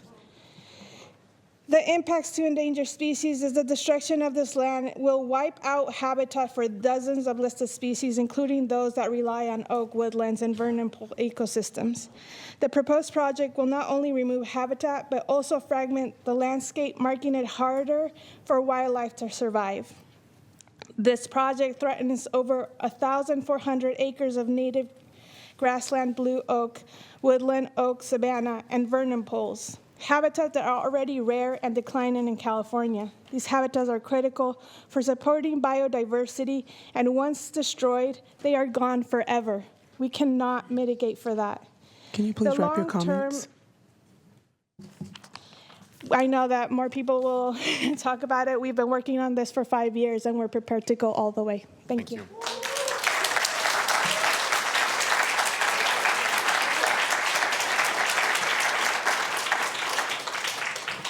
Hello, my name is Charlotte Bemis, and I've been sworn. You can bring the mics down to you. Sure. There you go. Thank you. I'm not a pro. Okay, so I live in Folsom. I've been in the Sacramento area since 1991, so I've seen the growth in the housing. And a few years ago, I decided that I was going to put all my energy into one cause, and the cause is land conservation. To have the open space available for clean air and clean water for animals and plants to thrive, and also for recreational uses. So I just wanted to point to the Sacramento Bee editorial that suggested declining this and coming back maybe with a smaller scale project, and then working with land conservation groups for the additional land. And I thought that that was a pretty good solution. I see the need for the solar development, absolutely, but the devastation to the environment and the environmental impacts, I just don't think that they're addressed in the right manner for this project. So thank you, and please vote no. Thank you.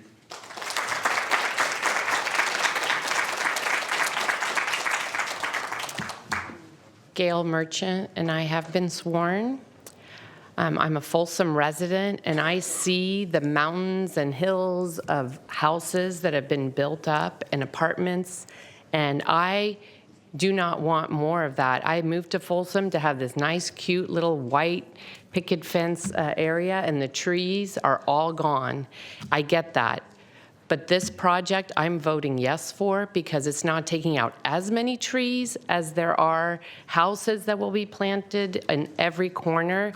Traffic, my dad is 83 years old. Oak trees are falling. He can't afford to have them trimmed.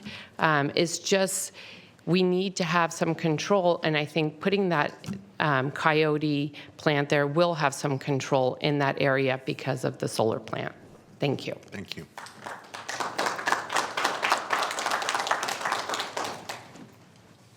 Good afternoon. Good afternoon. My name is Carol Witham, and I've been sworn. I'm a retired environmental consultant, and I've done a lot of work in this area of Sacramento County. And I have to say that while I support solar energy entirely, this is the wrong site. In the mitigation plan, Mike Savino called it the emperor with no clothes. I think it's closer to lipstick on a pig. The plan will not compensate for the losses that will be made of this incredible habitat.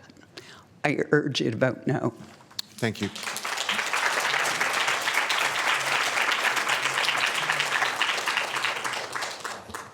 I'm John Armstrong, and I've been sworn. I'm from Rockland, not too far away. I'm with the Sierra Club. Sacramento County shouldn't be directly participating in the fifth mass extinction that humans are doing to the planet. You really need to stop deleting natural ecosystems. You need to put solar farms and urban development on fallowed farmland that doesn't have oak woodlands on it, like, for instance, the rice fields. Because, like almonds, 80% of the output is going to enemy countries. So that land should be considered as expendable. Thank you. Thank you.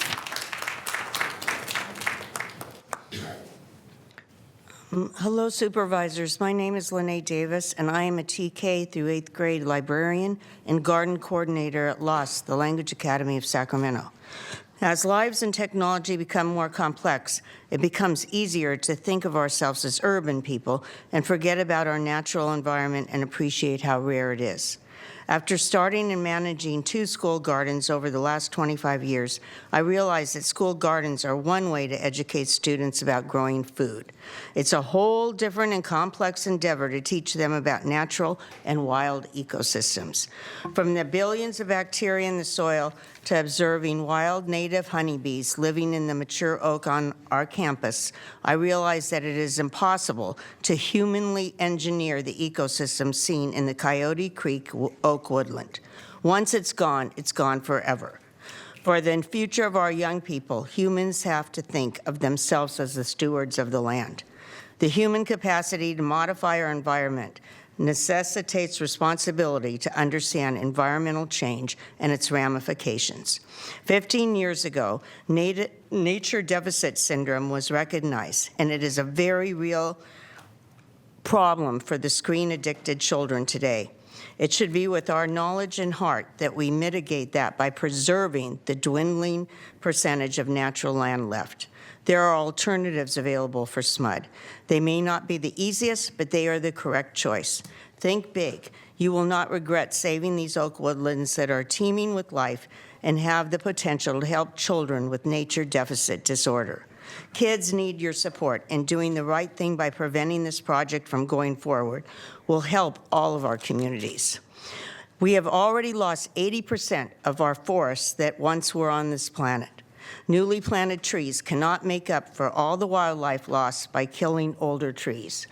We actually plant little acorns, the kids do, for the Sacramento Tree Foundation, which, by the way, is totally supported by SMUD. Can you conclude, please? Yes, okay. Conclusion is I totally oppose this project. Ms. Davis, for the record.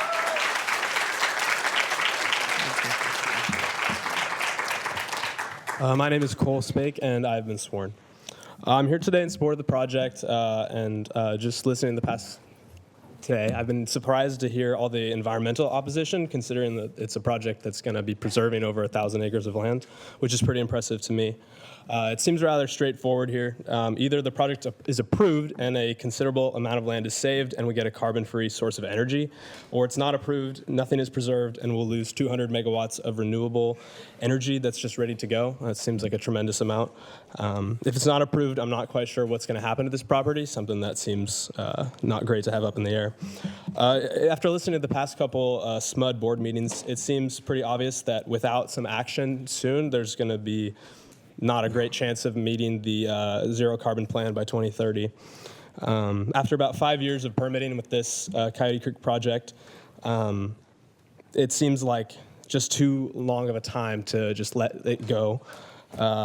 Logically, if there's another batch of projects that comes around to replace this, who knows if that will even happen, then that it'll take just as long as this. And it seems like we'll have to keep more gas plants going until running longer than expected, adding more carbon to the atmosphere.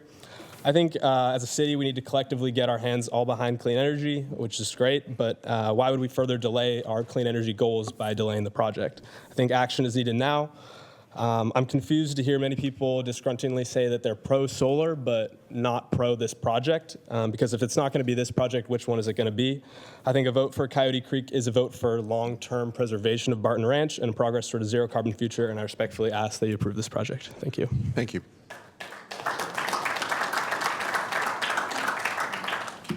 Hello, my name is Gianni, and I have been sworn.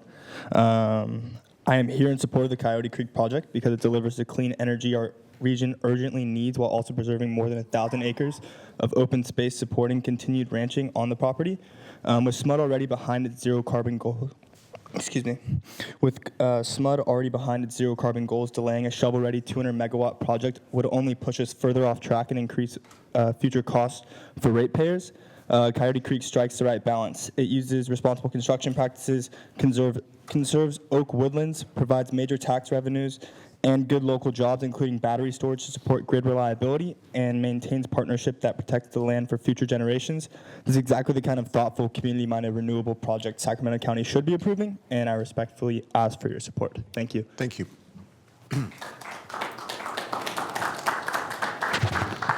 Hello, my name is Jaime Torres. I have been sworn. Chair Cerna and fellow supervisors, thank you for taking the time and visiting this event today.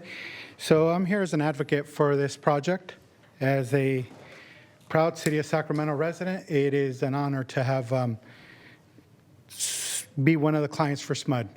Actually, to see the carbon footprint that they want to leave behind and the efficiency compared to the competition outside of Sacramento County, where people rely on sources in Northern California for PG&E coming in through lines 400 and 401, which are a 36-inch and a 42-inch pipeline that come in through Tule Lake, California into Milpitas, and the lines that come in through Topac, Arizona to dual 24-inch lines that come in for natural gas to power all these houses.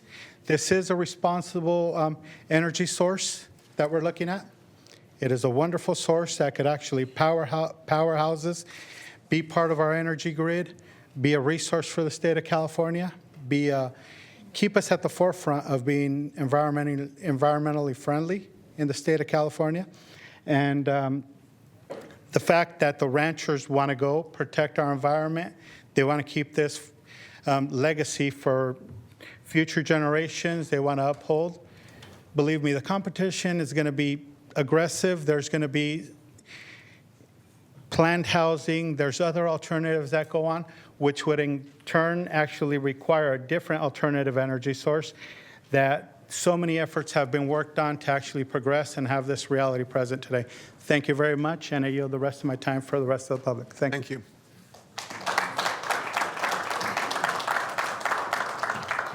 Good afternoon, Board of Supervisors. Thank you for the opportunity to speak with you today. My name is John Franzen, and I have been sworn in.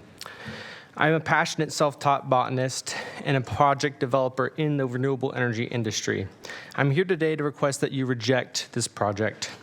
As a state, we are pushing back on our reliance on fossil fuels. We've seen the turbulent effects of climate change threaten billions of people, animals, ecosystems worldwide. But another massive threat that looms, and many would argue is equally as dangerous as climate change, is habitat loss. According to data scientist Hannah Ritchie, in the past 10,000 years, we have lost 1/3 of the forests on this planet. 50% of that occurred in the last century. However, despite the massive habitat loss, we continue to see deforestation due to human activity. Now, I'm not saying we don't need these types of projects. California is quickly filling up with best projects, but we are severely lacking in new generation. So much so that the governor's office is approving extensions to permits for some fossil fuel power plants in order to meet growing demand for energy generation. We need new renewable generation badly, but this project requires a great sacrifice of crucial riparian and vernal pool habitat. We've already lost so much so that it can be difficult to see the beauty of Sacramento County because so little can be seen in all its ancestral glory. We cannot let our goal of fighting climate change persuade us to decimate thousands of acres of old-growth oak woodland and vernal pool habitat. This habitat is currently a massive carbon sink, sequestering and storing carbon and nitrogen. This land is already fighting climate change. This project goes against the philosophy of fighting climate change in the first place. We cannot make the world a better place while simultaneously making it worse. I urge the board to reject the Coyote Creek project. Thank you.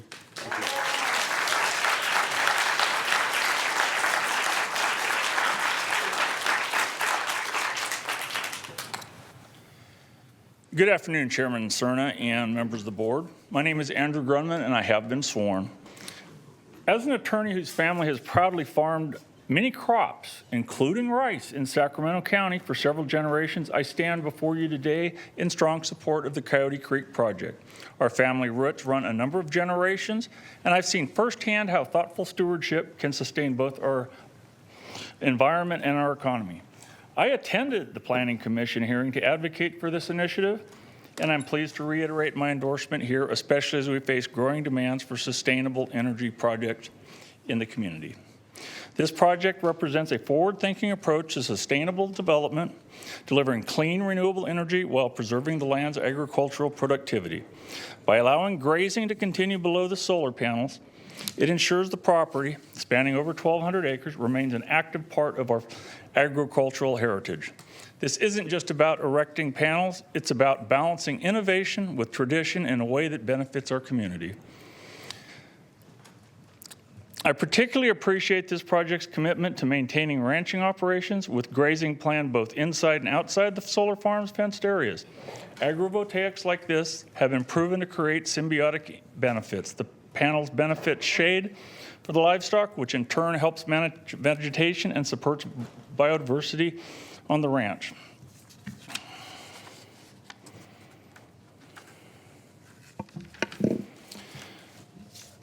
Ultimately, this is a win-win. We save 13,000 trees. It bolsters our electric grid with reliable green power while supporting local farmers and ranchers. I urge you to approve and advance the Coyote Creek project. Thank you. Thank you.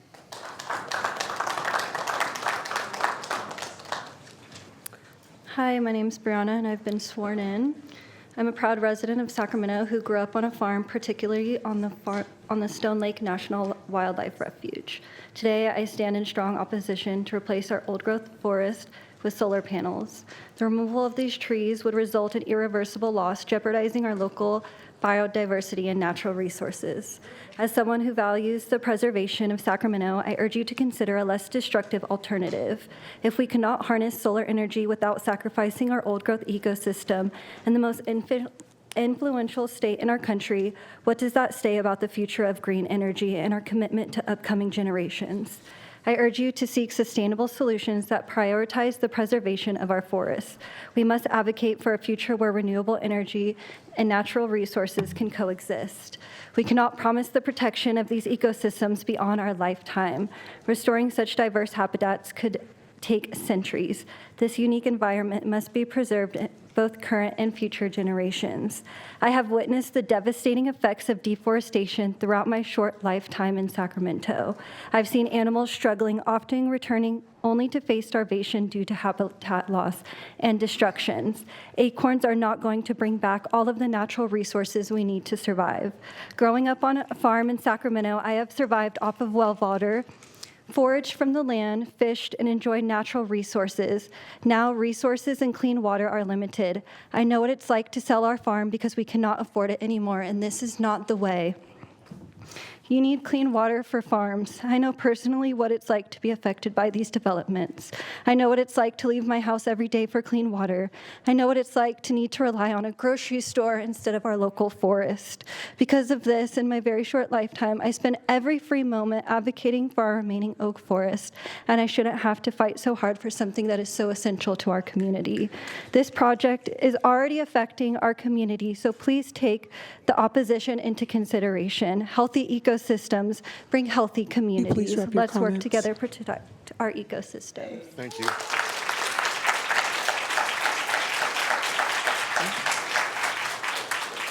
Hi, my name is Luis Ramirez. I've been sworn. I've been in this country for 4 years to teach Spanish to high school students. I decided to come to California because I think this state is an example for the whole world in the matter of wildlife and preservation.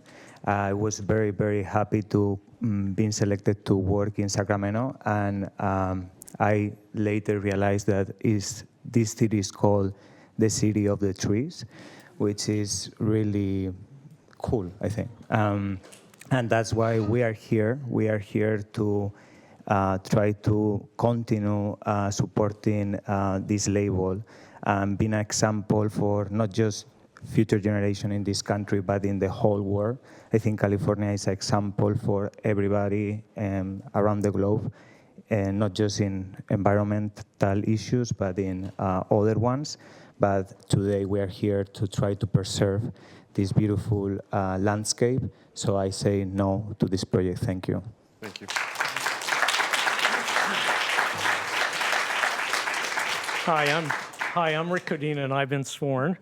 I'm 30 years retired from SMUD. I'm also head of the SMUD Watch team for 350 Sacramento. We've supported SMUD's Zero Carbon Plan, and we've supported all of its local solar and storage projects, those from Desiree and others, except for this one. First, I'd like to point out the elephant that is not in the room. SMUD's not here asking for approval or disapproval of the project. Frankly, it's not their project. They didn't initiate it, and it's not their fight. Some history here. In 2021, the SMUD board approved the Coyote Creek power contract based solely on the attractive financial terms. SMUD never performed due diligence by reviewing the actual site for compliance with its environmental siting criteria. This was an ill-informed decision, which some board members later have regretted. And SMUD is, though, obligated to buy any future power from the project.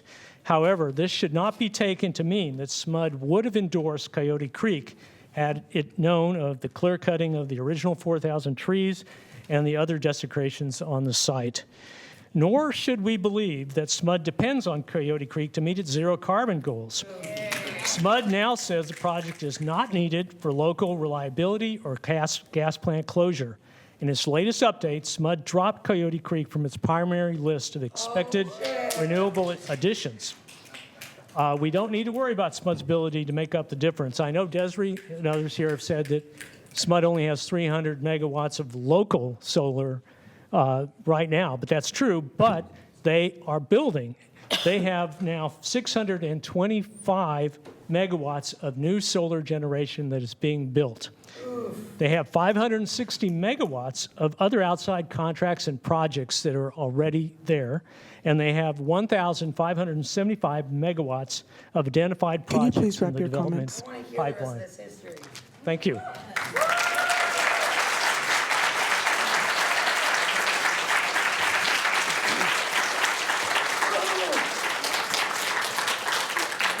Good afternoon. My name is Tyler Kircher. I'm with the IBEW. I've been with the IBEW for about 7 years, and I have been sworn in. Coyote Creek means real jobs for local workers. These are good-paying, skilled union jobs that support families right here in Sacramento. These are the kinds of careers that keep people in the middle class. We want work that's safe, reliable, and local, and this project delivers that while creating reliable, clean energy. Thank you. Thank you.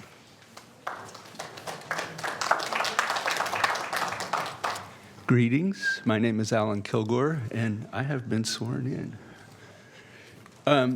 While the project has a lot of very attractive benefits, it also, in the words of your own staff, creates unavoidable significant environmental effects on aesthetics, biological resources, and tribal cultural resources. The FEIR documents inconsistencies with the general plan. For example, the blue oaks and tribal resources. And it also suggests that siting of solar projects, utility-sized solar projects, should be on industrial, manufacturing, or degraded farmlands. This obviously is not a degraded farmland. Also, within the FEIR, alternatives have not been adequately analyzed. The SMUD IRP identifies 6,000 acres that are suitable and easily permitted by the county. These other sites would also produce beneficial jobs and benefits to the economy. I did a very quick and probably wrong estimation that if the project were to buy power at 3 cents, or were to be paid for their power at 3 cents per kilowatt, they would make $24,000 in 4 hours. I wonder if that has something to do with this project being cited here.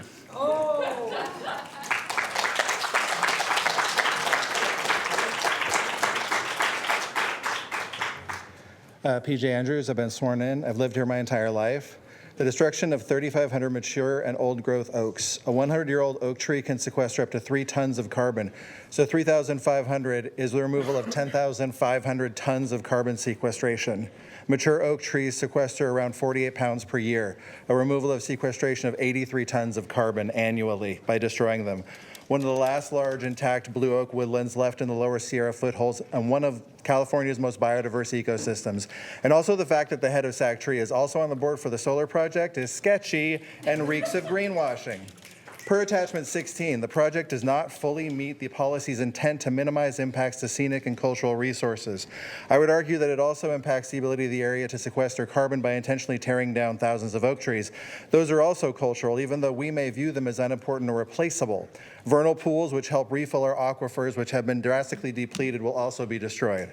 The fact that the project aligns with grid efficiency goals and avoids high-quality farmland is gross terming.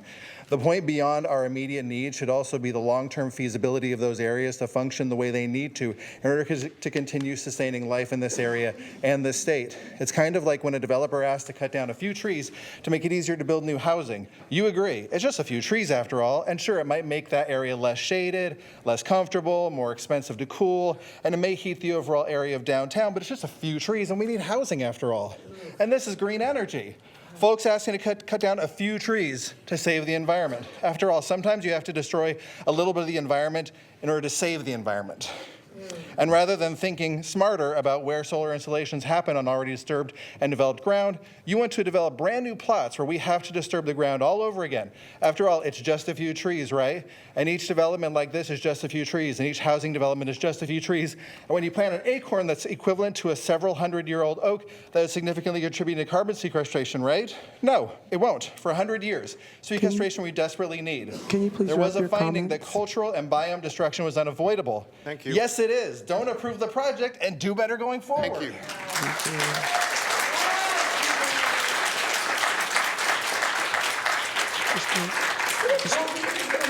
If we could please have Sophia Benefiel, if you are in one of the hearing rooms or overflow rooms, if you could please come to board chambers. My name is Will McKee. I've been sworn in. I've been a resident of Sacramento for 32 years, and I'm here with IBW Local 340, talking about the jobs that this will produce. The project is not only an economic driver for the future of sustainability, it is a learning environment where our apprentices get the opportunity to learn on state-of-the-art projects that will help define their careers as electricians. When there's not enough local work, our apprentices sometimes must travel long distances to get their hours. The project keeps that talent and income right here in our local. Thank you. Thank you.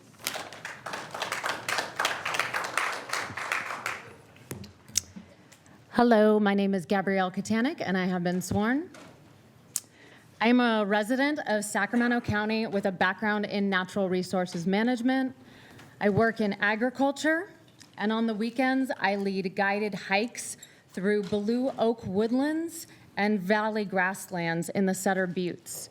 The exact same type of landscape that will be destroyed if the Coyote Creek project moves forward. I want to be clear that I support renewable energy, but the Sacramento County General Plan states that projects should minimize impacts to county resources and be sited on lands with the lowest habitat and open space values in areas with lowest scenic values. Coyote Creek does not meet those criteria. This is one of the most intact Blue Oak and vernal pool landscapes left in the region. And the life expectancy of this project is only 30 years. So we are going to cut down century-old oaks and destroy habitat that will not be able to be restored adequately within our lifetime for just a few decades of energy. Tell the solar developers that they can do better. This just feels like laziness by targeting pristine habitat because it's easier and it's cheaper, but the trade-offs are not worth it to the people of Sacramento. As someone who works and spends so much time on the land, we need to be better stewards than that. Please vote no on Coyote Creek. Thank you.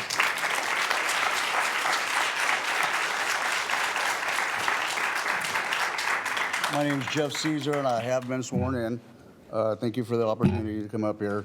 I've lived in the area for over 29 years, worked in the area for 20 years, been up and down Scott Road thousands of times, and I'd much rather see this go in than cookie cutter homes. Then you got blacktop roads everywhere, new buildings going up everywhere. This is a much better plan for, what do we all need here? Green energy. That's what everybody keeps talking about. But now that we want to put it in, everybody says you can't find a perfect place for it. There's never going to be a perfect place for it. The oak trees.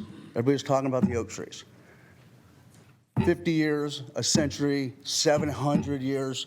These oak trees do not last that long. I have property just up the road on Jackson, and probably 20% of the oak trees that are 40, 50 years old, they're dead. They're laying on the ground. They rot from the inside out. So if they're going to go in and rip some old ones out to put new ones that will now grow another 50 years, I'd much rather see that than a bunch of laying timber everywhere going up and down Jackson Highway. And we should be thanking Desiree for coming in and giving us opportunity to do this in our area. No one likes the brownouts. Nobody likes their stuff shut off, and when they do, they're first ones to call SMUD. So I support this 100%. Thank you. Thank you. Good afternoon. My name is Nicole Redler. I've been sworn. I am a resident of District 1 in Sacramento County.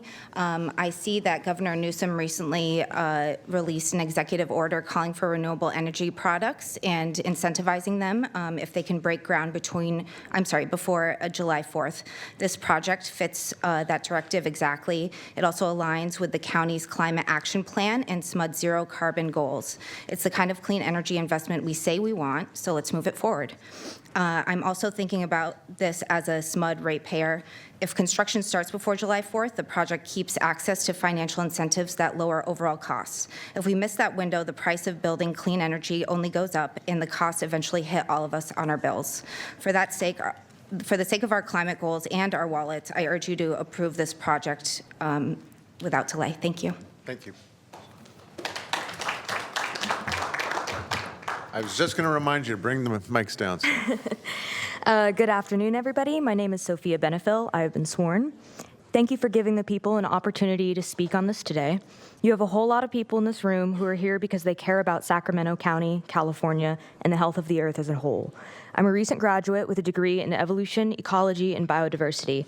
I also used to campaign for solar energy solutions, and I'm a Sacramento resident and SMUD customer. While greener alternative energy sources are more than necessary, this project would destroy some incredibly sensitive habitats under the false guise of progress. California's old-growth oaks are hosts for some of our most precious species, and we have already lost too many. The scenic corridors, the planting of new trees, these measures are barely a bandage for such a biodiverse landscape, and the damage will be severe. You may see pictures of the land proposed for this project and see areas that supposedly look empty or bare. I used to work in restoration, specifically collecting source-specific native seeds for post-fire restoration projects, and it was in this exact area that I collected some of these seeds. These grasslands and woodlands are host to so many sensitive plant populations. Anybody with a background in biology can tell you that these environments are some of our valley's most fragile ecosystems, and the biodiversity they host is vital. Unfortunately, even with the solar component of this project, this solution isn't green or clean, as you might be made to believe. Alternative energy solutions are not going to be simple, but we cannot sacrifice some of California's most precious and irreplaceable natural resources for a project like this one. There must be another way, and at least another site. Thank you. Thank you.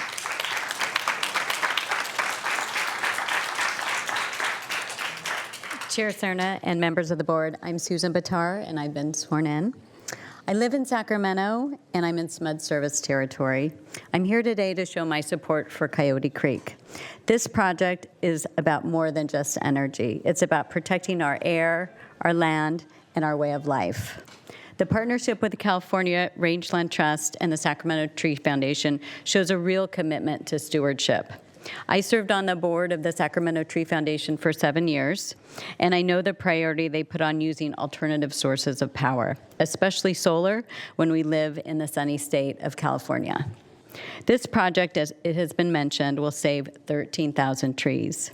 This region needs clean, reliable power at a time when the state is pushing hard to meet ambitious carbon reduction goals.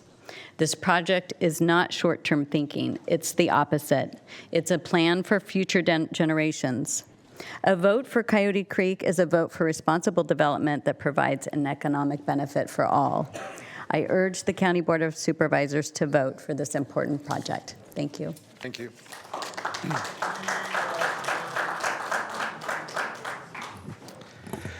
Good afternoon, Supervisors. My name is Derek Cressman. I live in Land Park, Sacramento, and I have been sworn in.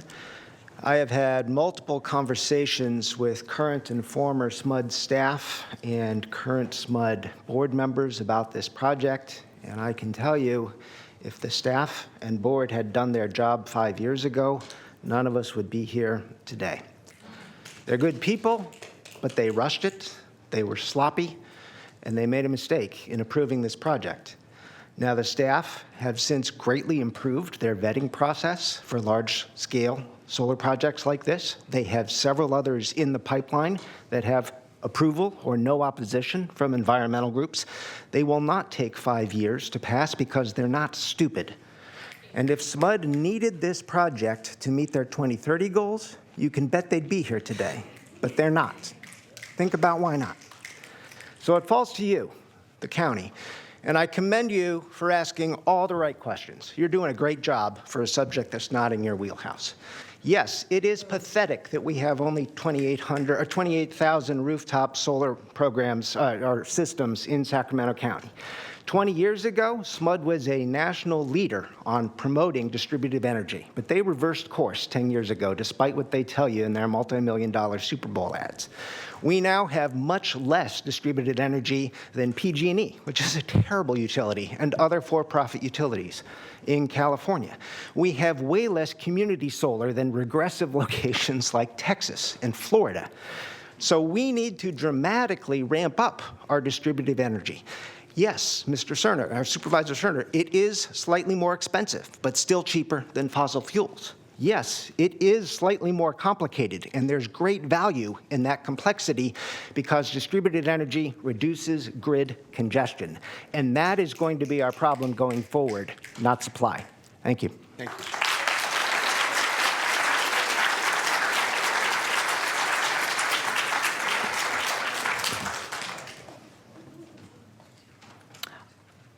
Thank you, Board. I urge the Board of Supervisors to oppose the FEIS solar project. The project should be relocated at some industrial site instead of the proposed site. The FEIS should have included more alternatives. The FEIS only offered slightly scaled-down versions of Alternative 1. The proposed project calls for flattening 2,700 acres and destroying 4,700 150-year-old plus trees, including rare blue oak trees, destroying thousands of acres of native woodlands, destroying critical habitat that will forever change the area, forever. I'm not against solar projects or union jobs. I'm against the location of this project. I have always been against this location. If you want to see what destruction looks like, take a trip down to the Mojave, Tehachapi area and see the miles and miles and miles of solar panels. There's no grazing sheep, there's no birds, there's no grazing anything. It's like a wasteland. Do you want Sacramento to be a wasteland? I urge you to reject this solar project. Vote no. Thank you. Are you, excuse me, ma'am.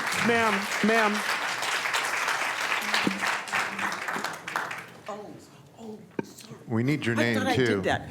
This is Sherry Stortron, and I've been sworn in. Thank you. Sorry about that. This is Ole Stortron, and I have been sworn. I'm against the environmental impact report. I hope you don't approve it. Chapter 13, Transportation and Circulation, does not mention the White Rock Road construction entrance to the project. White Rock Road construction entrance was not added to the FEIR, even after a substantive comment from the California Department of Parks and Recreation referred to that construction area as being hazardous. White Rock Road construction entrance was also missing from the mitigation measure TC3. White Rock Road is a 4-lane expressway with a 55-mile-an-hour speed limit. Vehicles impacting at 55 miles per hour could cause serious injury or death. The only effect on this project that could cause serious injury or death to the general public is out there on White Rock Road if there's an accident. The Environmental Impact Road ignores this. The report.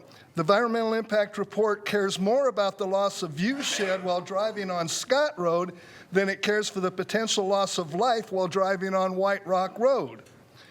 I care about the the potential of the accidents. It might be me. It might be one of my friends.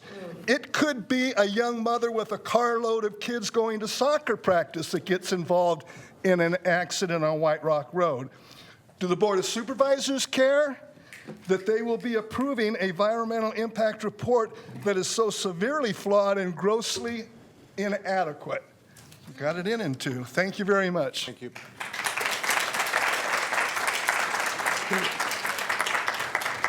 If we could have Melanie Mosher, Nolan Kirby, Greta Lacine, Haley Huang, and Wyatt Sicer. Great. Thank you. Good afternoon. My name's Melanie Mosher, and I'm part of the Barton family, and I've been sworn in. I'd like to share a little bit about our family history with you, something that I also shared with the Planning Commission. I come from a long line of pioneers, and I'm a proud descendant of the Donner Party. In 1846, my relatives, Samuel and Rebecca Kybers, set out with the Donner Party, but made a pivotal decision to part from the group in the Sierra Nevadas and take the old trail while the rest of the group met a tragic fate. Nearly 5 months later, by wagon, Samuel and Rebecca arrived safely in Sacramento and were some of the first settlers to Sutter's Fort. Years later, their granddaughter, Weta Kybers, married William Barton, tying us to the Barton Ranch, where our roots have remained for over a century. This has been a place where my family has lived, worked, and celebrated. Upon graduating from Cal Poly, my father, William Mosher, dedicated his entire adult life to working cattle on the Barton Ranch. I grew up just right down the road and spent nearly every weekend of my childhood at the ranch, helping my mom bring lunch to the cowboys. While there, I also had the privilege of talking to my great-aunt Alva Barton and hearing all of her fascinating stories about the olden days, how when her and my great-grandmother were young, they delivered milk by horse and buggy. My family has always worked hard, cared for the land and livestock with pride and determination. Both of my parents have passed away, and as an only child, preserving that legacy means even more to me. My father did everything he could to ensure that the ranch stays together and remains in our family, and I want to do the same for my children. Diversification of solar will financially allow our family to preserve our heritage, continuing our ranching traditions, and expand our commitment to sustainability by farming green energy. That is why myself and my family respectfully ask you to approve the project. Thank you. Thank you. I'm going to also call for Nolan Kirby and Greta Lacine. Layson. Haley, go ahead. Thank you. Hi, good afternoon. I'm Haley Huang. I've lived here in Sacramento my whole life, and I have been sworn in. I fully support this project. Coyote Creek is important for Sacramento County's future. We all know we need to move away from fossil fuels. And this project helps us meet the state climate goals while also improving the air quality here at home. At the same time, it provides revenue and for the landowners so the ranch can stay in the family's hands instead of being sold off for development. Please support this project. Thank you. Thank you. We're going to attempt another listing of names so that we get people here in chambers who might be outside in the meeting rooms that are lined up in the stairwell here. Greta Layson, the Lorax, Suzanne Collard, Donnie Bursesson, Tom Backner, Lena Motini. Well, all right. I think the Lorax is up. I am the Lorax, and I have been sworn. And also, I am the Lorax. I speak for the trees. I speak for the trees because they have no tongue. So I ask you, with my full lungs, do not chop down those blue oaks. They are good for folks. They sink carbon into the land. So find another place for your solar project to stand. Thank you.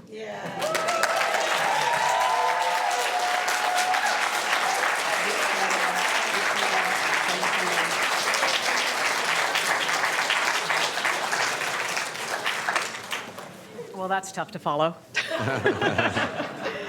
Hello, my name is Suzanne Calderd. I'm a member of the Sierra Treasure Hunters Four-Wheel Drive Club. I participate in activities at Prairie City. My co-member, Roger Salazar, the OHVMR commissioner, sent a letter opposing this in September. I think you all have received that. It's interesting to me, and I look around the room, that there are two factions that generally you would think would oppose each other, the environmental group and OHV users, and yet we're on the same side on this project. We support renewable energy, we support solar, but not at this location. And I'm interested that SMUD is not here to answer questions or to speak about it, and supposedly this is their project. I don't understand the idea of planting acorns to replace trees. I think that's woefully inadequate, and in my lifetime, I'll never see them become trees. You know, maybe grandchildren would. The before and after renderings showed some bit of what it's going to look like, but it didn't show you what it looks like having panels, like 400,000 solar panels on that project. And I think that's important to see. And I would hope that all of you, each of you, have been to the site physically and walked the land to really see what it looks like.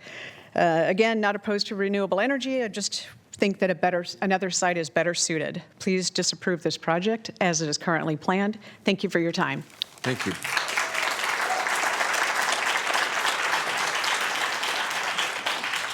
Good evening. My name is Wyatt. I've been sworn in. Conservation seems to be a problem with this project. Ranchers and farmers are the biggest conservationists of all. We live on the grasses and the land, and we know how it is. I approve this message. Thank you. Have a good evening. Thank you.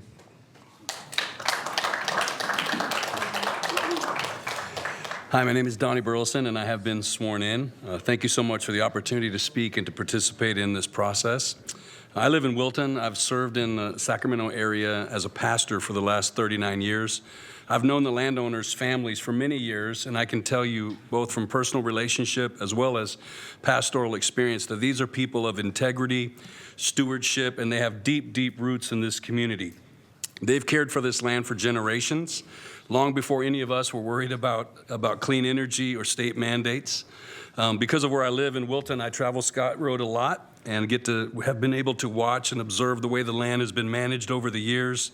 And I've seen firsthand how seriously this family has taken the responsibility to protect it, which has been so proven today by everybody's comments of how wonderful the land is. And that's why when they shared the vision for Coyote Creek Solar Project, it really resonated with me. This project doesn't replace ranch land, it strengthens it. Grazing continues, thousands of oaks are protected, and significant conservation easements will preserve the landscape for the future. What also really has impressed me is how much listening has went into this project. Every concern has been taken seriously. Over the last 5 years, they've worked so hard. Shifting panels, habitat protections have been strengthened, and the team has partnered endlessly with local organizations to make sure that they get this right. That's exactly the kind of thoughtful, respectful approach we expect in rural Sacramento County. So as a pastor, I speak to a lot of people, rub shoulders with a lot of people, hear a lot of different viewpoints, which I've even appreciated today. But I'm here today because I genuinely believe this is the right project for the right land at the right time, and I proudly support CCAR, and I hope you will approve it. It's good for the land, good for our local economy, and good for the long-time future of our community. Thank you so much. Thank you. Good afternoon. My name is Tom Backer, and I've been sworn. I'm a third generation in the southern Sacramento County. I'm going to echo everything that Donnie said. He said it beautifully. I've seen different projects. There's 3 projects down where I live, and all those projects, they graze sheep in the wintertime under the panels, and it's worked out extremely well. So I do support this project. Thank you.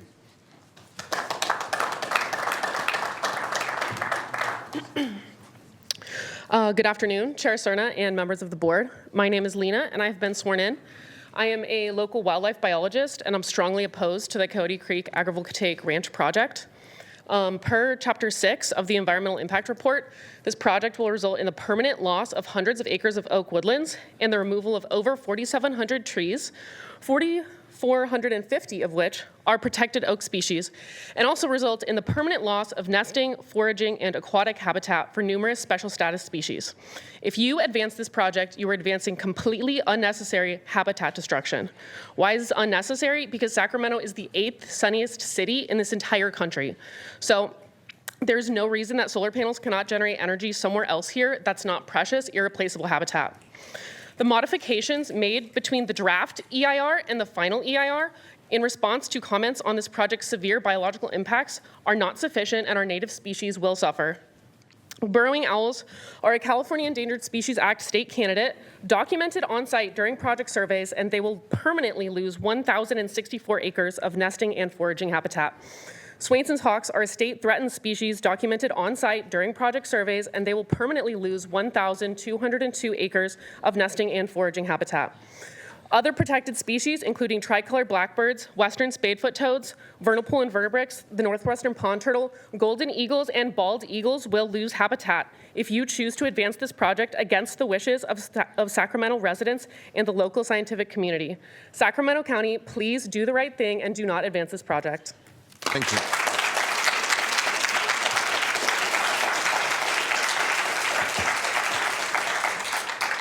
Dan Piskowski, I've been sworn in, and I promise not to swear. I'm a degreed arborist who has lived and worked in Sacramento for the past 35 years. I was a Sacramento City arborist for almost 30 years. And what's been going on for the last almost decade is we're cutting down more trees now than ever before. We're in a climate crisis, and we know it's here, and we're cutting down more trees. And this is just another example of what's going on. I have a question. The question we should be asking is, how much oxygen do these solar panels give us? Zero. Zero. American Lung Association State of the Air Report 2024, the worst polluted cities in the United States. Sacramento, number 7 for ozone. Sacramento, number 7 for round particle pollution. Sacramento, number 9 for small particle pollution. Our air quality is poor, and we should not be cutting down any trees. Another thing about the report, if you look at it, when arborists look at trees, the report says almost 50% of these trees are in poor condition. Well, what they're doing is they're looking at it as a cultivated tree.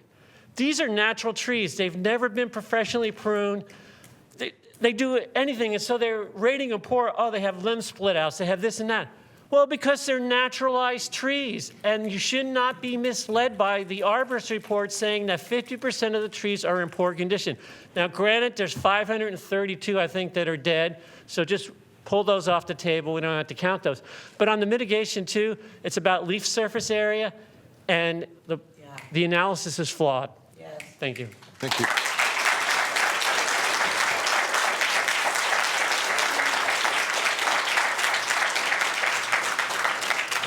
So Paula Sugarman, Dr. Glenn Holstein, Lauren Brand, Noah Painter, Bill Brighton.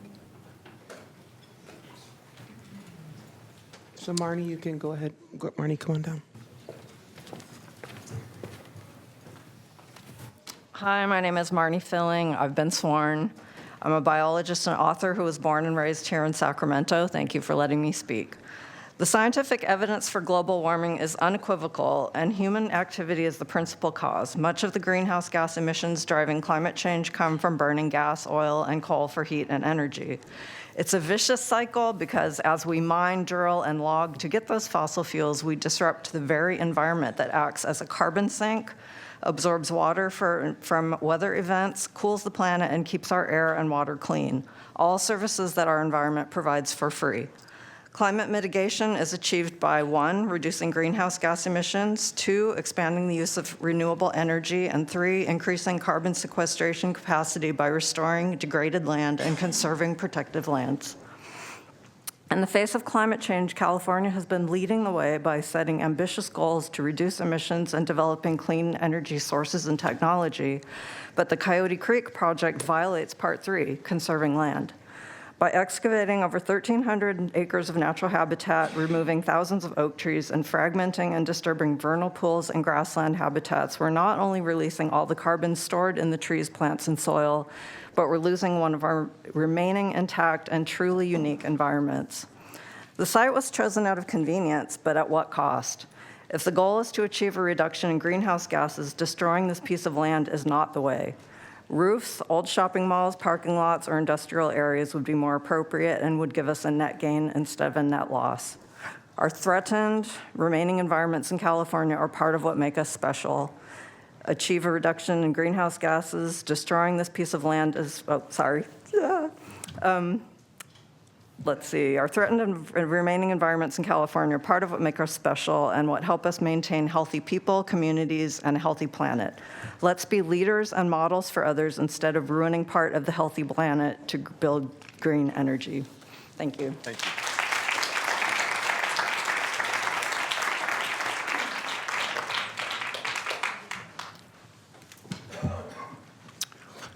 Good evening. I'm Dr. Glenn Holstein, environmental planner, professional, a member of the boards of 2 environmental groups, and a doctorate from UC Davis. As we are, I think, are aware, the demand for electricity is growing fast with electrifying the transportation system, new data centers for the AI economy, and there's also an increased demand for solar. But the problem with solar is, of all these sources of energy, it takes up the most land for the amount of energy it produces. And that's really important here where we are in the Sacramento County, because Sacramento County is one of the most urbanized of all counties in California. And of all of the 58, it's the county with the almost entirely only in the Central Valley. And the World Wildlife Foundation has emphasized that of all ecoregions in the United States, the Central Valley is the one that is most impacted by change. And as a result, any habitat that is left in the Sacramento Valley is particularly precious. You're not going to get any more of it. For example, these trees that are talked about as being cut, like they can be moved anywhere, well, they can't be moved anywhere because they're associated with a particular geological formation, Jurassic metavolcanic rocks that are only in a limited area, and that's where our blue oak forests are. You try to move those trees somewhere else, they may survive for a little bit, but they'll never flourish like they do in their natural habitat. You know, there's a real emphasis on solar, but the problem is solar produces more destruction of farmland and habitat than it produces in the way of energy. It's not the solution to climate mitigation. In fact, it's one of the reasons that climate mitigation on a worldwide basis is failing. There need to be better solutions. This is a poor one. It's out of date. Can you please wrap your comments? And Thank I you, guess my Doctor. time is up, but I think Thank I made you, the sir. point. This Thank is you. a bad idea. Thank you. Put it down. Thanks.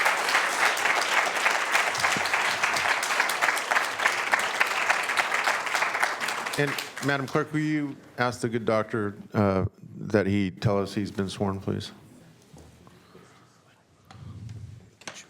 Oh, You've been sworn, correct? You've been sworn. State for the record you've been sworn. State for the record that you've been sworn. State for the record. Oh, yes, I've been sworn, yes. Thank you. Absolutely. Thank you. Thanks. Any questions, by the way? No, you're good. Thank you. Good evening. I'm Good evening. Lauren Brandon. I have been sworn. We share the urgent goal of a zero carbon future, but the Coyote Creek project is a tragic misstep. It is greenwashing, trading permanent destruction for temporary gain. Indigenous communities have stewarded this land for millennia, and we have an ethical duty to honor that legacy. This is not vacant land. It is one of the last intact blue oak woodlands in the lower foothills. The destruction proposed is permanent. When old-growth trees are removed, the science confirms that soil quality rapidly dies, regardless of really well-intentioned new planting efforts. This is an industrial conversion, leaving a permanent scar well beyond the 30-year time span that's been talked about. This ecosystem provides free, vital services. The wetlands and oaks filter our water, recharge our groundwater, and mitigate the heat island effect. And if you destroy this natural infrastructure, taxpayers are going to end up paying millions to build engineered systems to replace what nature can currently do for free.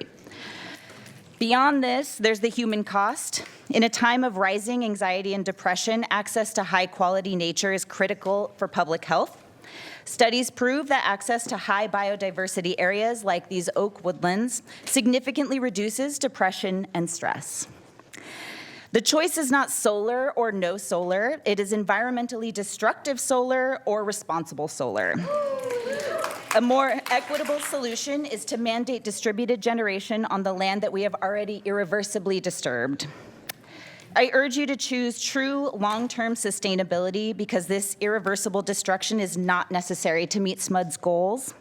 And we all want a green future, but I also feel curious as to why SMUD is not here today. Reject this project and please protect the integrity of our nature and our community's mental health. Thank you. Thank you.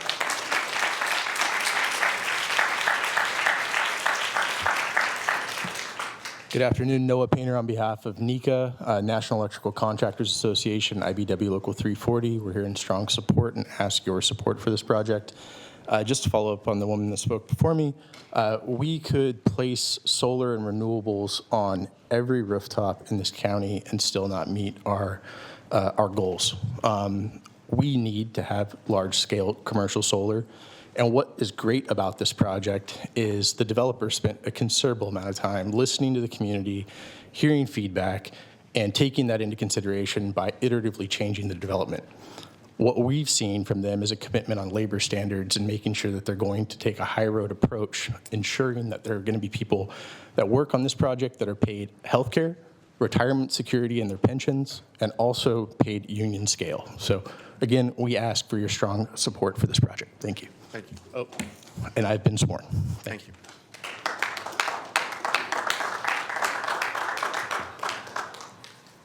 Good afternoon, Supervisors. My name is Bill Bratton, and I have been sworn.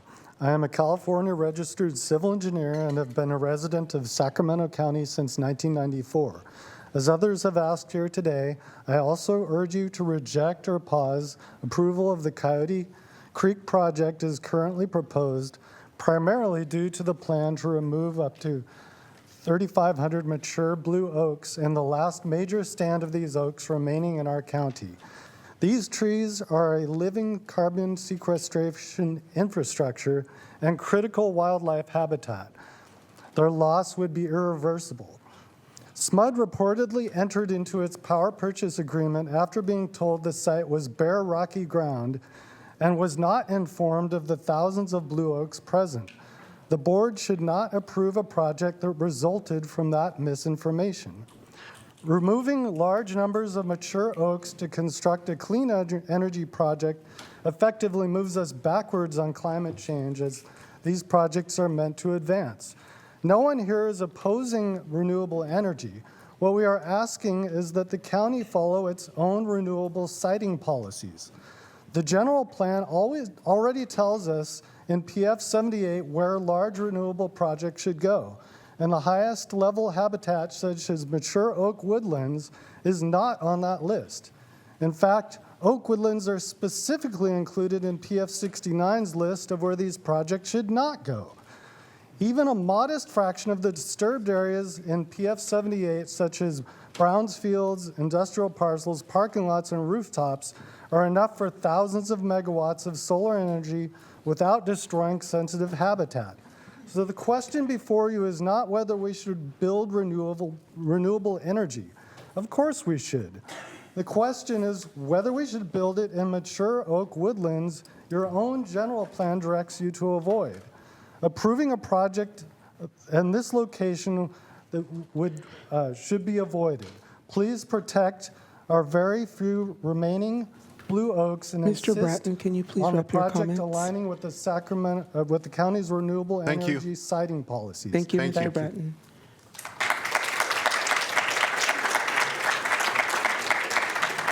We'll call next to speak Stephanie Padu, Adrian Hadagi, Mac, Lupe Sakaloa, and John Reardon. If you could please line up in the middle stairs.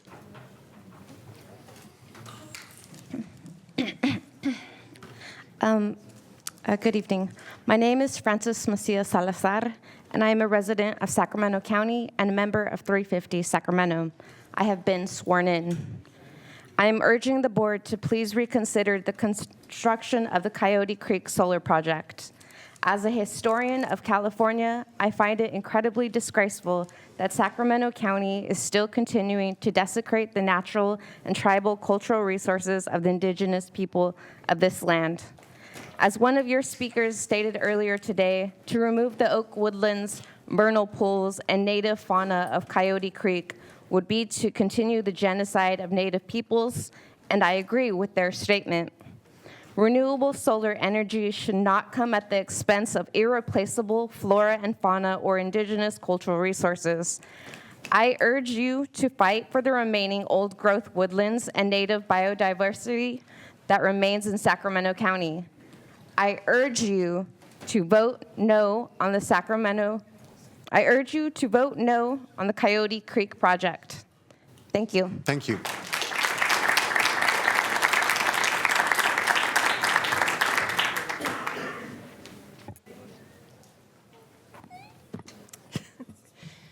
Hello, my name is Stephanie Padu. I'm a Sacramento resident, and I have been sworn.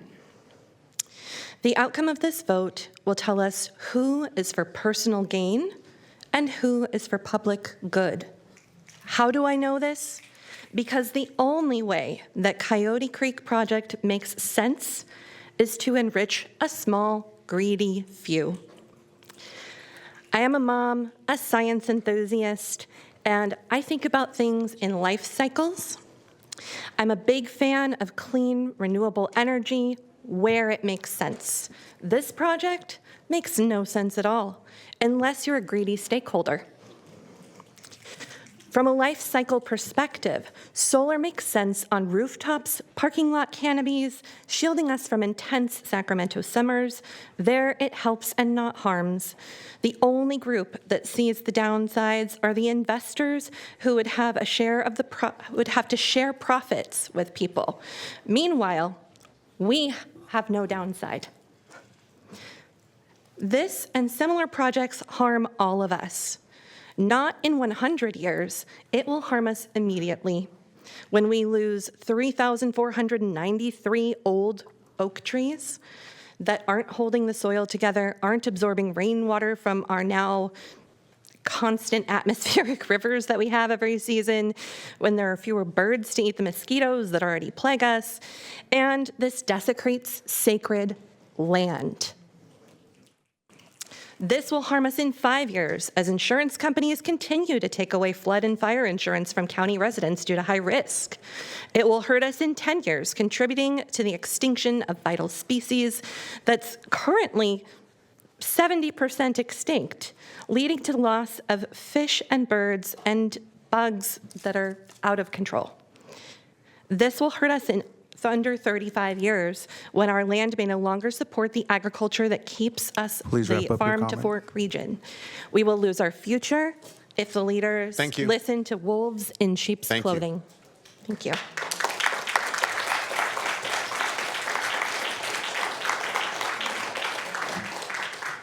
Hello, my name is Adrian Howdigi. I'm here to urge vote no. I've also been sworn in. This project proposes 1,200 acres of vital woodland habitat to be destroyed. That's habitat for endemic species, species that are threatened, that will soon be endangered if this project came to fruition. That's vernal pools and over at least 3,500 native California oaks. I've seen estimates as high as 4,700. Old growth habitat can't simply be replaced. Once it's gone, it's hard to come back. Once a species becomes extinct, there's no coming back. It is the heritage of centuries of survival that we're talking about, and destroying it would be a debt too deep for us to repay. I urge you, please vote no. Thank you.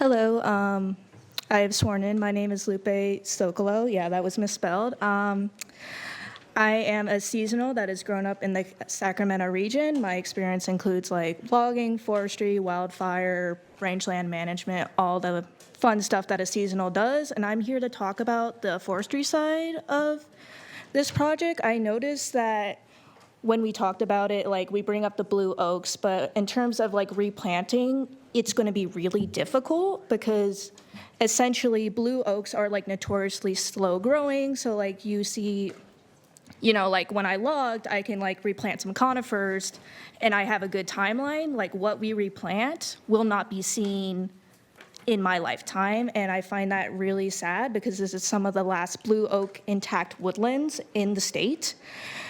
And I just find that really sad. And then in terms of replanting, I noticed that the consultants kind of like emphasize that like Sac Trees is going to take acorns from like the other oaks in the area and replant that, and they kind of like made a big deal, which is like, that's great and all, but that's just typical forestry practice. So what I'm just simply asking for is to keep these blue oaks intact, because I mean, a loss of like 3,500, that is going to be very severe.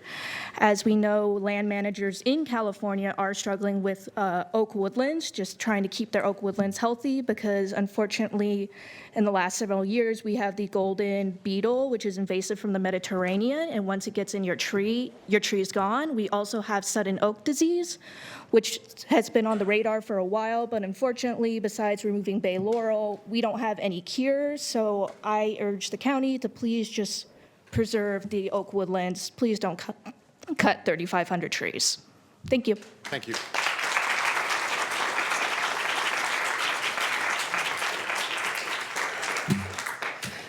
I think I want to begin with a shout out to folks like Sac Food Forest and others for mobilizing this community and keeping them informed. And power to the people who came into this space today, especially if it's your first time. Never stop speaking truth to power.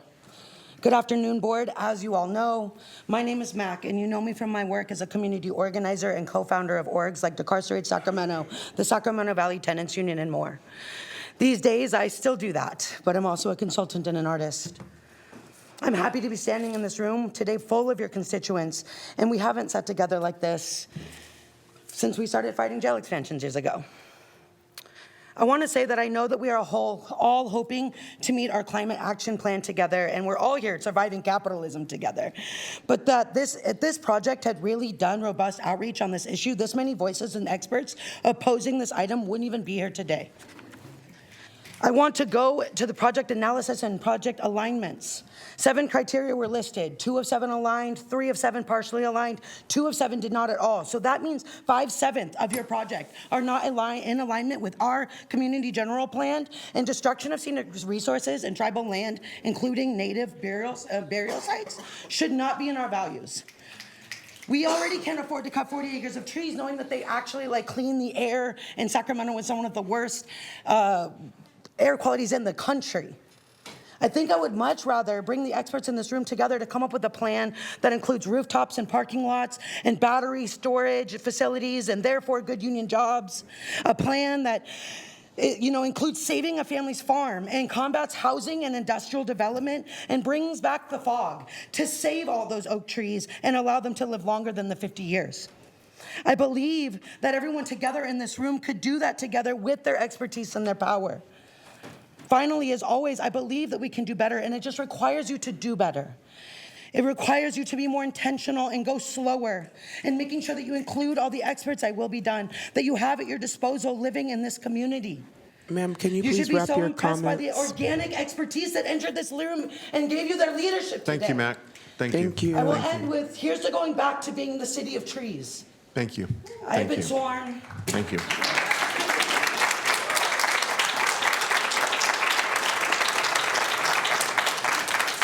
So if we could have Jose Preciado, Chris Bennett, Amanda Bartel, Amy Killig, Jolene Arnold to please stand and make your way down to give public comment.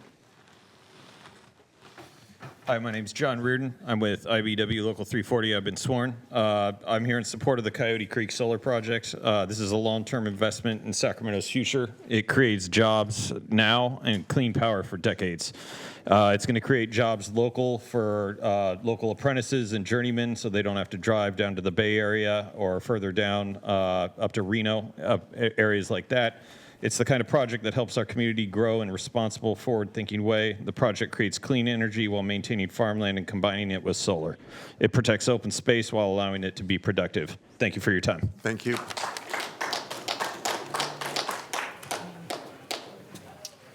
Hello, I am Jose Preciado. This entire night I've been hearing about people's past and their heritage and how everything's been going. I absolutely love the proposal from the representative right here with the bow tie. Absolutely rocking it. But I do not agree with the placement of what it's going to be doing. As so many people have said that the trees are not going to be coming back in my lifetime. 180 years possibly until everything comes back and it's back to where it is supposed to be. And I know that, you know, the pioneers came here and the lady gave her testimonium how amazing her family is going to be growing. Myself, you know, I have two sides. I was born and raised by Native American women, and my grandfather was a Nazi, Jewish on my mom's side, and I think it is absolutely terrible what they're going to be doing to this land right here. I know on the interstate, when you're going to be taking an exit or when you're going to be going into the highway, you can most definitely set up solar panels right there. It's already concreted land. You can most definitely set up a very stable post where you can go ahead and do this throughout the entire highway, I-5, 99. And I'm sure from SMUD or even some of these representatives, their companies would be very glad to be going ahead and putting their stamp in a place that's not going to be taking away trees from the California native system. So I think even on like their side, it would be great to go ahead and promote if they just set up somewhere else along the highways, you know, maybe on the side guard to where they would be able to put these places to where people would be able to see their company logo and they would be like, hey, you know, we did this instead of ruining the ecosystem. And I just feel like that would be both a win for, you know, the natives of California, which you up on the board now are, and for the company, which does want to make money. You know, you can have sweet and sour. That's why sweet and sour pork or chicken is on the menu. That is my time. Thank you. Thank you.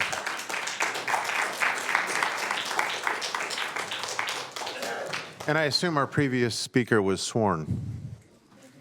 Yes. Okay. Hi there. My name is Chris Bennett. Can you hear me okay? I'm running for Congress in the 3rd District, and I have been sworn. I'd just like to reiterate some of the points that people made today. One is that it takes at least 40 years to grow to maturity for an oak tree that is planted as an acorn. Now, the lifeline of this project is only 35 years before it gets decommissioned, which means that the 7 years that they're going to be observing these acorns that are planted is completely insufficient. The people that are going to be living here are not going to see the results of this regrowth, and 50% of trees that are planted don't even make it to maturity in the first place. So a one-for-one planting of acorns to mature trees is just not sufficient.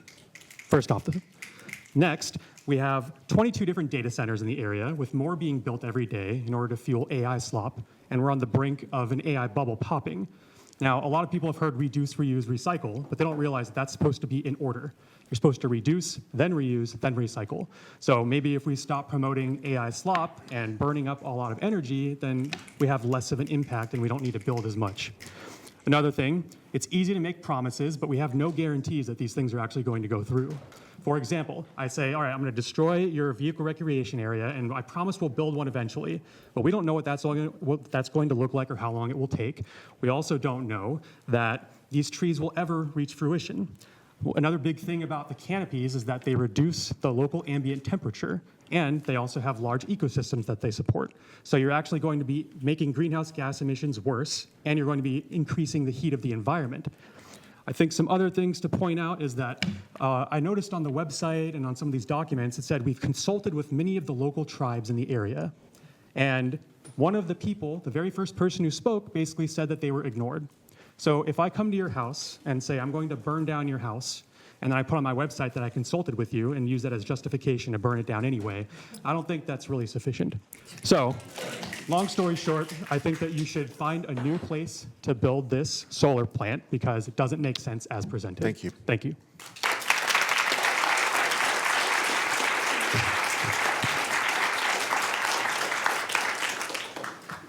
Hi, my name is Amanda Bartel, and I have been sworn. I'm an environmental scientist for the state of California and a member of CAPS UAW 1115. There are significant concerns over the manner in which this project was approved by SMUD. Obviously, they're not here, and that's concerning for many of us.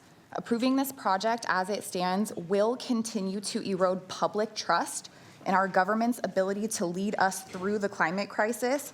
And having been in other rooms that look like this recently, I know that it would mean that you all would assume some of the resentment that is reserved for them. We all know that there is scientific consensus that we are racing towards complete climate collapse.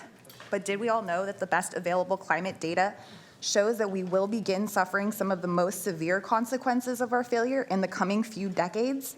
Within the lifetime of this project, within my lifetime, within many of the lifetimes of many people in this room, I hope that timeline holds weight.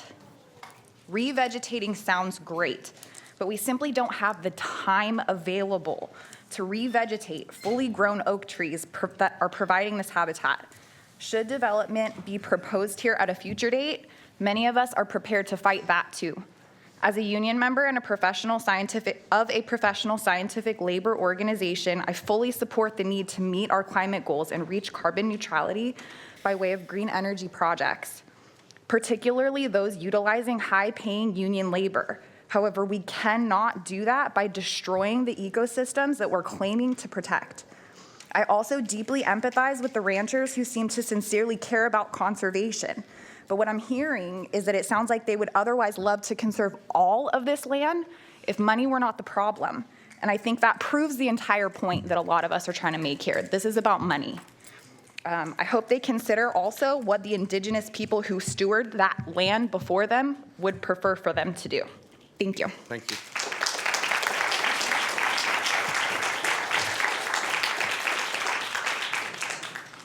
Hi, my name is Amy, and I have been sworn in. Floods, fires, droughts, hurricanes, coral reefs dying, biodiversity collapse, all because we put too much carbon into the atmosphere.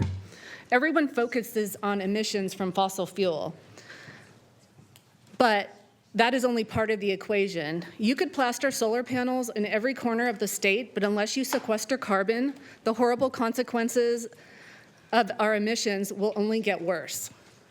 Carbon is stored in the soil by native trees, shrubs, and grasses that evolved with the microbes in the soil. This is part of the reason for the 30 by 30 project that the state of California has been implementing to protect 30% of California's wildlands by the year 2030. As we speak, the state has been spending millions of dollars on satellite imagery to measure tree and vegetation to get an idea of how much carbon is currently being stored. A 200-year-old blue oak tree sequesters 4.6 metric tons of carbon a year, just one. A designation of grazing land by the state in relation to farming is not a measure of biodiversity and carbon capture capability. This project is not about climate change if you destroy the carbon sequestration capability of this land. Not to mention that tree species are a keystone species. Keystone because they host over 300 moth and butterfly species, meaning their caterpillars evolved to feed on the oak trees. So you'll be killing generations of wild birds and insects contributing to biodiversity collapse, not to mention the vernal pools. Personally, I would love to park under a solar panel in the middle of summer in a parking lot, put solar panels in every commercial building. There's plenty of options. Restore native wildlands, sequester carbon. That creates moisture. And if you're not thinking that way, you're just part of the problem. Be problem solvers. Thank you.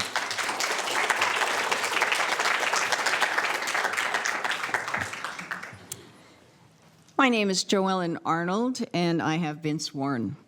I'm a proud supporter and recipient of SMUD's Greenergy Power, pay extra for green power every month.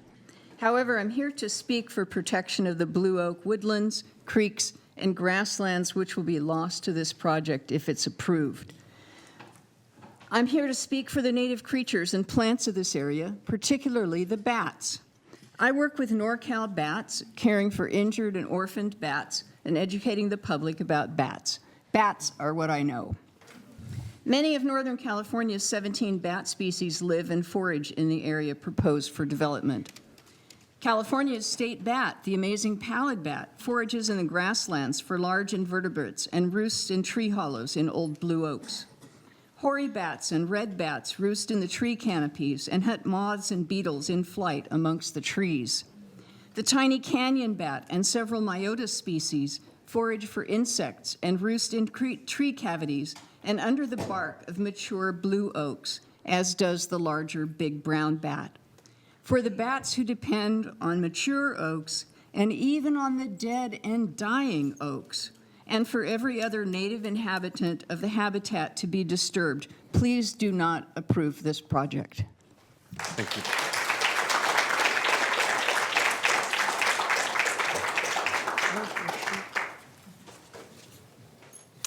I believe we have a 15-minute block for our group, the coalition. How many speakers are you representing? We retired 7 or 8. Okay. You don't have to use the full 15 minutes. Certainly, we don't have to. I know you've listened to a lot already, so thank you for your attention to our comments as well. So just please do make sure to state your name and that you've been sworn. Yes, we have all been sworn in collectively. My name is Rose Wynn. Good to see you all again. I'm the Natural Resources Consultant for California Four-Wheel Drive Association, and I'm also speaking tonight in representation of not only Cal Four-Wheel, but the American Motorcycle Association District 36, the Motorcycle Industry Council, the American Sand Association, and Blue Ribbon Coalition. Collectively, our organizations represent hundreds of thousands of off-highway vehicle recreationists, including tens of thousands that utilize Prairie City SVRA on a regular, ongoing basis. You might have noticed that the first PowerPoint submitted by Desiree for their presentation today included the California State Parks logo on the title slide as a project sponsor, and that was later removed in their updated presentation because California State Parks is not a sponsor of this project, nor is Prairie City SVRA, nor is the OHV community of users of Prairie City SVRA. You've received comment letters from our organizations, which I hope that you've taken time to review comprehensively, and we call your attention to the fact that the final EIR for this project is fatally flawed, legally, procedurally, and substantively. Despite thousands of pages of documentation, the FEIR still fails to meet the minimum standards of CEQA, Public Resource Code, the California Endangered Species Act, and your own Sacramento County Planning and Zoning Code. These failures are not minor clerical issues. They strike at the core of environmental review and make this FEIR impossible for you to certify responsibly. First, the FEIR consistently misrepresents and understates impacts to Prairie City, which is one of the most heavily used and economically productive OHV parks in California. Prairie City draws over 100,000 visitors each year and generates $59 million annually in economic output. That far exceeds the revenue claimed by the solar project. Prairie City provides Sacramento County with $9 million revenue in annual tax revenue alone. Desiree claimed that this project will generate $67 million in tax revenue over a 20-year period, while Prairie City contributes 3 times that amount, $180 million in that same 20-year period. Assuming the giant if that Prairie City does not plummet in use as anticipated as a result of an industrial-scale solar development being put in exactly next door. Prairie City employs 385 permanent jobs. While this project will bring in a temporary surge of brief construction-oriented jobs, their permanent jobs will be fewer than 10, the majority of which are for cleaning and maintenance of the panels. So you have a handful of jobs that are permanent for ongoing use of this solar project. Again, if Prairie City does not plummet in use, the comparison of valuable jobs versus what already exists contributing to Sacramento County economy are not comparable.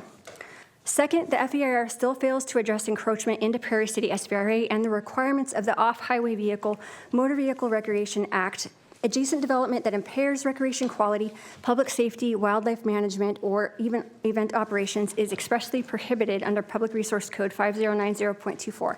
Yet the county never consulted with the OHMVR Commission, never held a legally required public hearing, and never evaluated the consistency of the project with the Prairie City Wildlife Habitat Protection Plan or the final adopted version of the Roads and Trails Management Plan. These omissions constitute direct statutory violations. They are not merely discretionary oversights. Third, the FEIR does not disclose or mitigate severe traffic and public safety hazards created by the use of White Rock Road and the Prairie City entrance as construction access routes. This is a 55-mile-per-hour divided expressway that's used daily by families hauling trailers, children attending riding classes, and thousands of event spectators. The FEIR acknowledges none of this. It ignores documented turning radius problems, sight distance hazards, queuing conflicts, and the cumulative risk of thousands of haul truck trips that are mixing with SVR ingress and egress. This violates CEQA's basic requirements to analyze foreseeable public safety risks. The mitigation measure offered is unenforceable, it's deferred, and it doesn't even include White Rock Road as the access point, which is the primary road that will bear the heaviest load of construction traffic and represents the highest ongoing conflict with recreationists at Prairie City SVRA. Fourth, the project's so-called agreements with Prairie City are entirely unenforceable. Statements in the FEIR and reiterated today that the developer will contribute over $2 million to the park are merely promises in good faith. They are not conditions of approval, they are not written into the use permit, and they are not bound by project successors if Desiree were to sell the project, which is common for renewable energy projects. The FEIR repeatedly states that the county understands and the applicant intends to make contributions, but intent is not mitigation. CEQA requires enforceable performance standards, binding conditions, and a clear mechanism to ensure successor liability. This project has none of that. Fifth, the FEIR contains significant new information that was never recirculated, including new dust analysis, new glare assessments, new coordination claims with state parks, new access route information, and a myriad of other new mitigation measures. CEQA is unequivocal. When new information is added that deprives the public of meaningful review, the EIR must be recirculated. Here, whole sections of the FEIR were rewritten that the DEIR comment period closed, and yet the public never had an opportunity to comment. This is one of the clear CEQA violations in the entire record. Finally, the FEIR fails to provide a stable, accurate, and complete environmental baseline. It ignores whole wildlife corridor disruptions. It omits the final road and trails plan. It mischaracterizes Prairie City operations, contradicts state parks' own comments that were submitted on the project, and bases its mitigation on future plans rather than enforceable requirements. The legal precedent is clear. Courts have thrown out EIRs like this for far, far less in violation. So for all of these reasons, legal, procedural, scientific, and practical, the county cannot in good conscience nor in good legal standing certify this FEIR. Doing so will expose the county to litigation, threaten the long-term viability of Prairie City SVRA, compromise public safety, and undermine the very credibility of Sacramento County's environmental review process. So we asked the board to deny certification of the FEIR and deny approval of this project until it is legally compliant, recirculated, and prepared that fully addresses all of the deficiencies that we've noted and protects public lands and communities whom you have been elected to represent and protect. Thank you. Good evening. I'm Brendan Wills. I'm the Conservation Program Coordinator for the California Native Plant Society State Office. I have been sworn. The narrow ribbons of undeveloped acres on the project site will be so fragmented by the solar development that they will have little habitat value. They are narrower than the minimum width that CDFW recommends for habitat connectivity, let alone usable habitat. The heat islands from the panels may doom the preserved trees. These preserved lands will not contribute to the conservation goals of the South Sacramento Habitat Conservation Plan. Despite proposed mitigation, there will be net loss of oak canopy. Blue oaks are one of California's slowest growing oak species. This tree is 3 years old. Any trees surviving to the end of the 7-year term of mitigation wouldn't be much more than a foot tall. The trees on the project site very well may be some of the largest documented blue oaks in the state. Please see the overhead if you're able to. The Gathering Growth Foundation has identified some of the largest oak trees of several species across the nation. Their champion blue oak is 46.5 inches in diameter. We estimate this could be as much as 600 years old. There are 38 trees proposed for the removal in the arborist's report that are larger than the tree in this picture. The largest tree proposed for removal is 67 inches in diameter. This could be close to 900 years old. There are nearly 1,800 heritage oaks 16 inches in diameter or larger, approximately 200 years old. There are 200 blue oaks over 3 feet in diameter, approximately 500-year ballpark.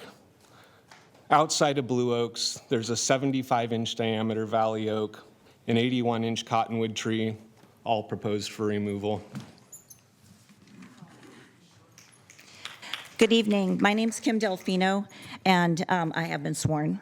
Thank you for the opportunity to speak tonight. I urge you to reject the Coyote project, not because I oppose renewable energy. In fact, I've worked for many years in favor and trying to move renewable energy forward, but because we can and should do better than the projects that is currently before you.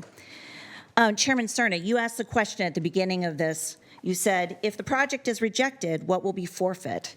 But the question should really be asked, what will be lost if this project is approved? As you've heard, the Barton Ranch has the last best intact rare oak woodland in the county, with some of the biggest and oldest oaks in the valley, if not the state. Instead of destroying and fragmenting what the family has stewarded for so long, a viable economic alternative would be to secure a conservation easement over the entirety of the project site that could be worth at least $20 million. Not only does this project destroy old growth, but its mitigation is flawed. A sapling cannot replace old growth. And even if every planted sapling survives, and they won't, it would take generations for them to provide the ecological values that would be lost. This kind of mitigation isn't just uncertain, unenforceable, and ecologically ineffective. It is, quite frankly, wishful thinking. This project also violates the county's longstanding policies to protect its remaining oak woodlands and to prioritize renewable energy on disturbed and degraded lands, not some of the most ecologically intact lands left. Approving Coyote Solar would signal that the county's policies are merely optional and not guiding principles. Rejecting Coyote Solar sends a clear message that Sacramento County will pursue renewable energy responsibly and not recklessly.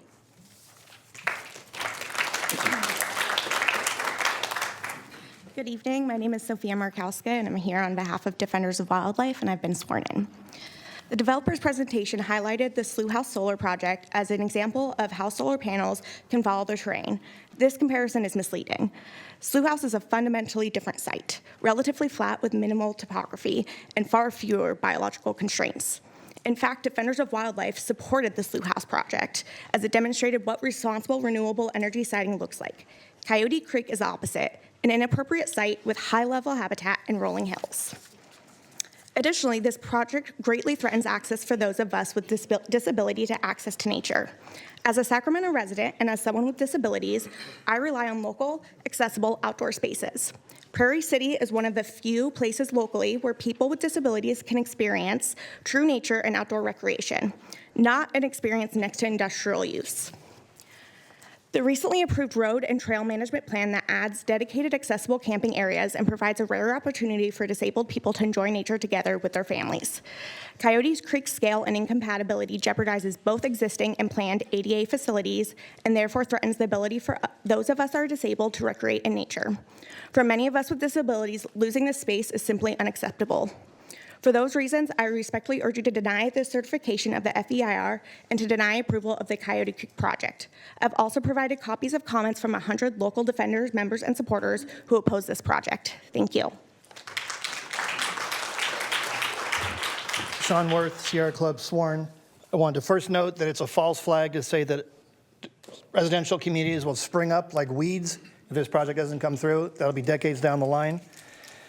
We were very interested to see what true mitigation looked like in the description provided by the Sacramento Tree Foundation. So in that effort, I did a bit of research, found out they did a tree planting out at the Deer Creek Hills. They had an open hike day 2 weekends ago. I went out there to take a look myself. I asked the docent, could you please direct me to the location for where these plantings are? I went there. I was hoping to see beautiful trees, many beautiful trees, because we're relying upon these plantings to make up for the temporal loss of these oak woodlands. What I found was basically big empty grids, lots of dead trees, turned over tree sleeves, 80% mortality rate after 3 years. I want to work with the county going forward because that's a big concern, if that's your acceptable tree mitigation levels. I want to leave you with an image that's really stuck with me and haunted me. And it's an image of these folks that are volunteers to the Tree Foundation walking out there with their buckets to collect these acorns for these new trees. Were these guys told that their president of the board is also the high-paid consultant for this project? Were they informed that the greenwashing could help this project get approved? Were they told that some of those acorns in that bucket came from trees that are as old as Shakespeare, if not older? Were they given any Shakespeare quotes? I don't think so, but had I been there, I would have suggested, in this our life, exempt from public haunts, finds tongues in trees, books in the running brooks, sermons in stones, and good in everything. So with all the information they were given, edified by this quote, did they feel the tragedy of their unknowing participation in the silencing of these ancient remnants of a bygone era of bards who spoke the truth to the generations that would follow, or the profound sadness and the realization that science, climate change, drought, wildfire, and all the vicissitudes of an unbound world unveiling to them that a new generation will not grow to replace the ancient ones lost because of this project? Silence will be the only harvest when the tongues are ripped from these trees, and in that silence, everything will not be good. Thank you. And that will be our legacy. Thank you.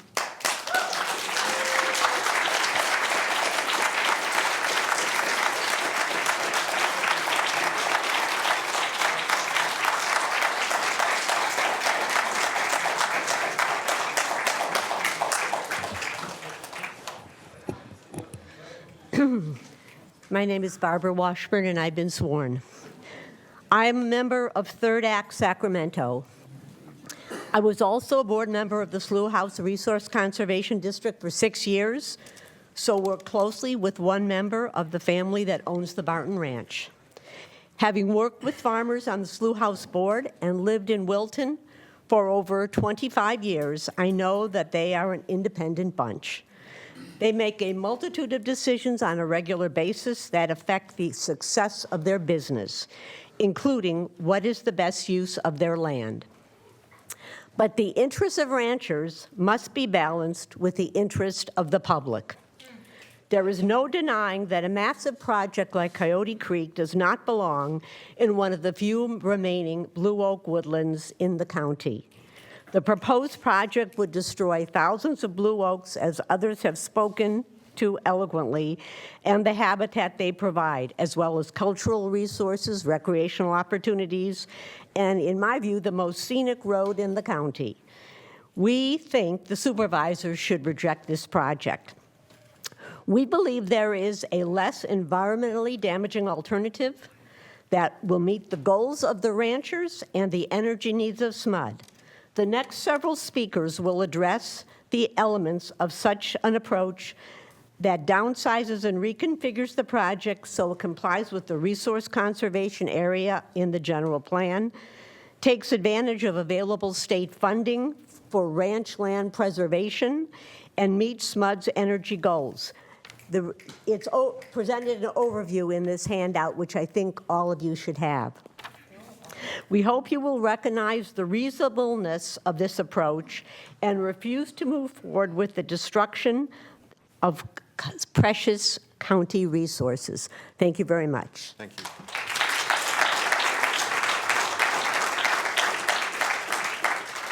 Good evening, Chair and Supervisors. I'm Steve Schweigert, and I've been sworn. I work with local landowners who are interested in conserving their lands. The project supporters continue to use a boogeyman in this case of residential development sprouting on this property.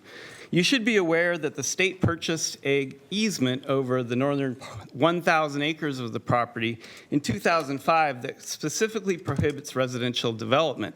It does not prohibit a solar farm or any other use of the property, but there won't be any houses while Prairie City exists.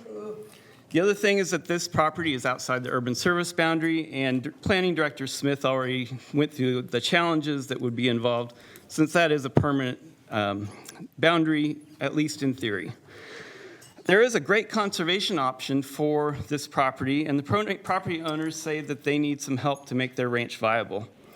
As I mentioned, they were purchased a easement by Prairie City in 2005 that was worth $3.4 million, so they did receive that funding.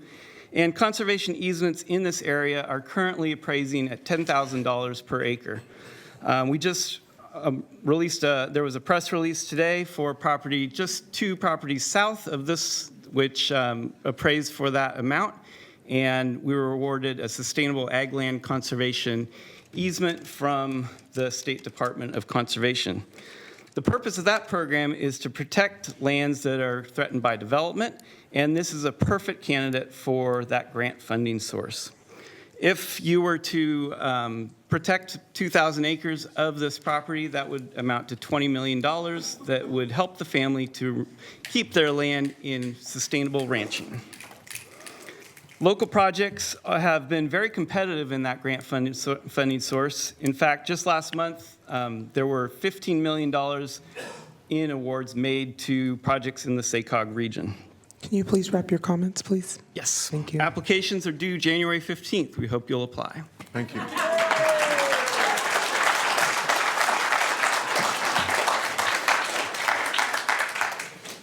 Good evening. I'm Pat Ferris, co-founder of Third Act, and I've been sworn. The Coyote Creek project as designed should be rejected. The Coyote Creek solar project footprint could be reduced to about 1/4 of its proposed size without jeopardizing SMUD's 2030 goal of generating 3,400 megawatts of new clean energy. In April of this year, SMUD staff presented an update on its clean energy plan showing that the district was 90% of the way to meeting the goal through a combination of solar, wind, geothermal, carbon capture projects. The Coyote Creek project was included in that count. Since then, SMUD has secured additional commitments for 3 more new solar power and battery storage projects that would increase the total plan output to 3,600 megawatt, as opposed to the 3,400 that in April SMUD said was required for its 2030 goals. So this has made it possible to reduce the output of the Coyote Creek project to just 100 megawatts while still achieving SMUD's overall clean energy goal. We estimate that the scaled down project, including battery storage, could be located on 300 acres of Barton Ranch, west of Scott Road, and outside of the county's Oak Woodland Resource Conservation Area. This would bring the project into compliance with the general plan and avoid the significant habitat, aesthetic, and compliance and cultural resource impacts identified in the final EIR. You can see that analysis on the handout that we gave to you. We highly encourage you to consider this alternative and to make that kind of alternative possible by rejecting this terrible proposal.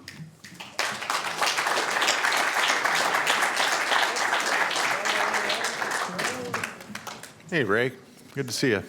Good evening. Thank you, Chair Cerner and supervisors. I'm Ray Trethaway.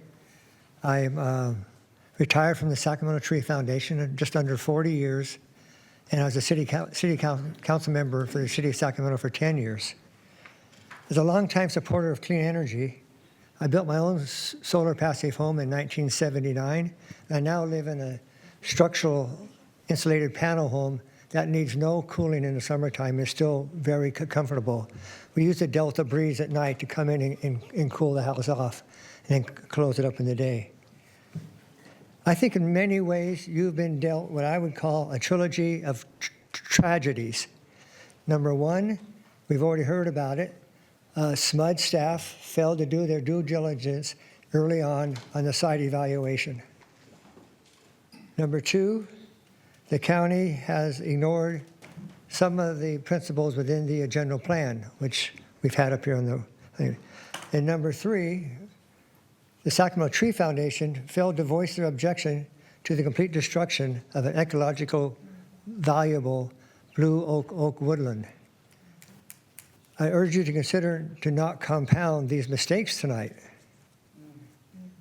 With your vote this afternoon, you can actually extend the longevity of these trees, which have lifespans to 150 to 300 years, to 600 years. And I was amazed to see the pictures that we already had. I brought a sample. I don't know if that can show up or not, but Madam Clerk. Too large perhaps. But the inner diameter is a blue oak at 100 years old on average from UC Davis. That means that the majority of those oaks are heritage oak trees. You know, we expect a heritage oak tree to be this large, but for the mighty blue oak, it's just this large. I was very puzzled to hear that the Planning Commission's testimony, after Planning Commission testimony, that the Sacramento Tree Foundation was in support of this project. I just wondered how that could happen. A few days later, I talked to the executive director, and she assured me that they weren't in support. They were neutral, neither supportive or against. So it made a little more sense to me. But I was also a bit worried when I'm over, aren't I? Ray, as a matter of courtesy, since you gave your time at 10 years at the City Council, I'm going to give you another minute, okay? You're so kind. Thank you. I guess what the puzzle I was trying to figure out why the Chieftain did it became clear today when they already were in contract to do the mitigation for the oak seedlings, and it was well publicized in logos and such on their brochures. And then I was even a little more puzzled or worried when I saw that the board president was in contract with the proponent, with the project proponent. So it just didn't add up to me. So I just wondered how far the mission has and purpose of the Tree Foundation has drifted. So I urge you a no vote today and ask that you request the project proponent to come back with a scaled down project at a better site that's good for everybody in our community. Thank you. Thank you.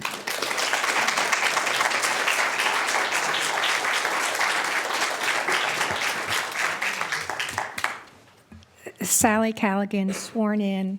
Conclusion to these other four great speakers before me. We've been in touch with SMUD for the past several years over this project. SMUD presents that a trusted private energy developer, Desiree, whom they had partnered with in the past, originally characterized the Barton Ranch site as being low-value grazing land with no environmental significance. SMUD's contract team went ahead without adequate consultation from their environmental staff and accepted Desiree's representation without verification.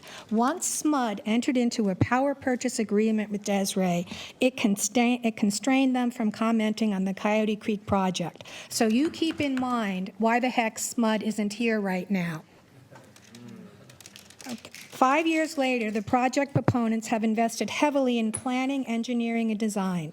They have raised landowners' expectation, pit ranch preservation, union jobs, energy, clean energy goals, again, value of irreplaceable and unique conservation areas against each other. They threaten home development. I perceive Desiree's public project endorsements to be greenwashing at its worst, unethical and self-serving to be the point of untruthful. Others have mentioned this. Remember the man showing you how much an actual blue oak can grow in that limited time period?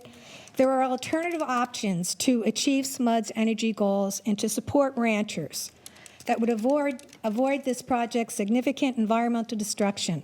Please reject the currently proposed Coyote Creek project and direct the parties to pursue an alternative path. Please research with SMUD what alternative solar development they are considering as options. Thank you.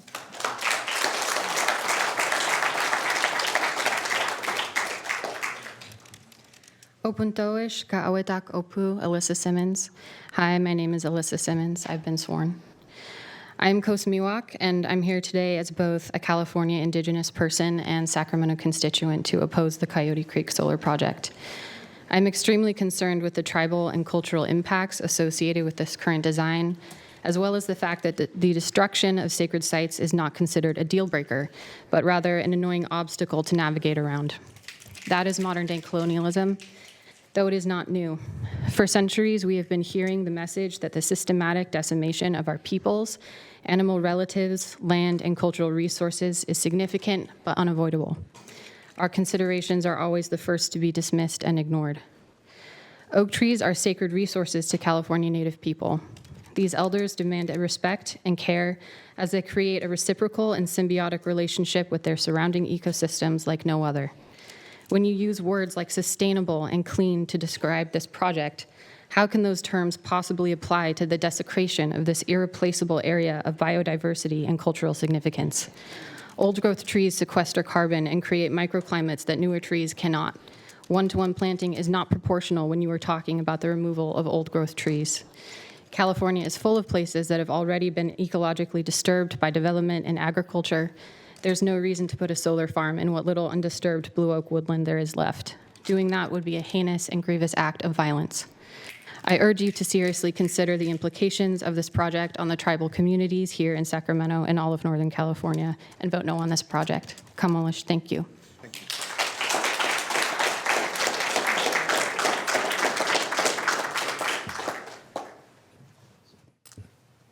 Hi, I'm Robin Durston. I'm in District 2, and I'm opposed to the, I've been sworn.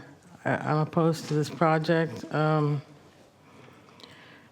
because buildings, roads, and removal of trees is going to destroy all the wildlife, the birds and frogs and deer, the deer that migrate through there.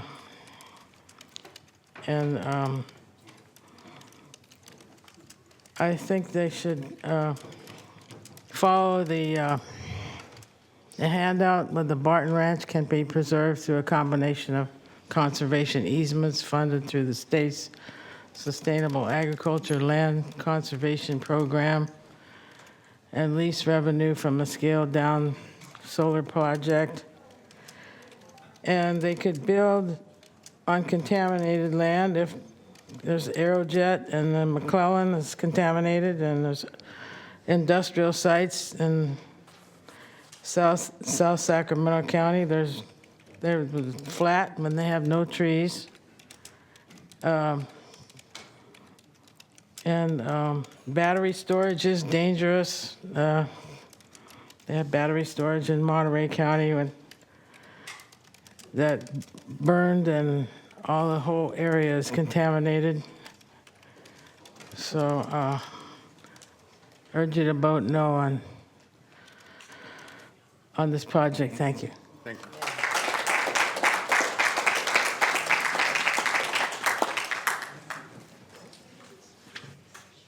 Hello, I'm Sky Cole, and I've been sworn in.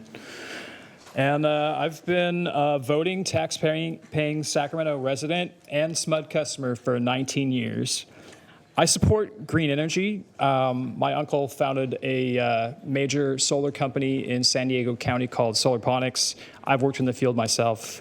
But I oppose a solar project at Coyote Creek. It violates the county's stated conservation and long-term ecology plans, and I feel its approval without a site inspection is negligent. It destroys 1,400 acres of grassland, vernal pools that are home to about 300 species, and about 4,800 old-growth oaks that can live up to 600 years. And the site's habitat for around 40 threatened, endangered, and protected species. So amphibians, plants, crustaceans, insects, reptiles, mammals, and birds, including the bald eagle. So it threatens to destroy much of our region's biodiversity and drive those species closer to extinction. It also, as I mentioned, violates the county's conservation and ecology plans. The environmental impact report ignores over 80 documented CEQA violations, including a lack of wildlife corridors, which are essential for survival.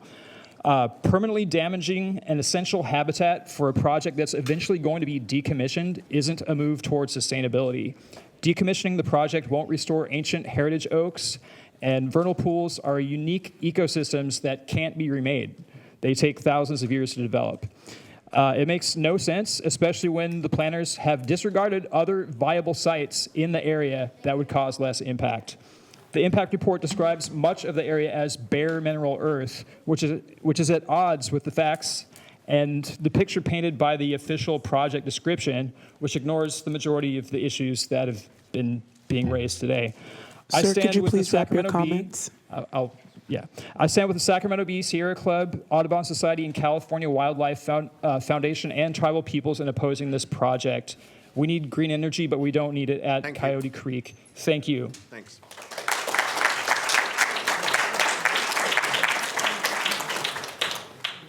Hi, my name is Daniel Arola. I have been sworn in. I'm here on behalf of Sacramento Audubon and the Central Valley Bird Club. I'm a 40-year Sacramento County resident and reside in Supervisor Desmond's district. I'm an independent research biologist and certified wildlife biologist, and on behalf of our two organizations, I want to stress that we support renewable energy development, but oppose this project and ask the board to deny it. I want to make just a few key points that I don't think have been made elsewhere. We've heard a lot about oak trees, and I'm very concerned about the losses, but the intact woodlands and grasslands on site are critically important to a number of wildlife species, including listed and special concern species such as burrowing owl, western pond turtle, loggerhead shrike, and Lewis's woodpecker. We are also very concerned about the impacts to nesting and foraging habitat for the state-threatened tricolored blackbird. I have studied this species intensively over the last decade in the foothills of the Sierra Nevada, including these lands. And here are just a few of my key findings. Tricolored blackbird is an open country species and has nested on the project site several times over the last decade. The largest colony in the foothill region occurs at near Prairie City OHV area, and the birds from that colony are foraging in the grasslands on this project site and can be expected to be affected by the loss of that habitat. The largest colony, the past development of grasslands nearby has eliminated 7 different colonies, nesting colonies, including the one where SMUD installed solar panels at Rancho Seco. I'm out of time. I thank you for your attention. Thank you.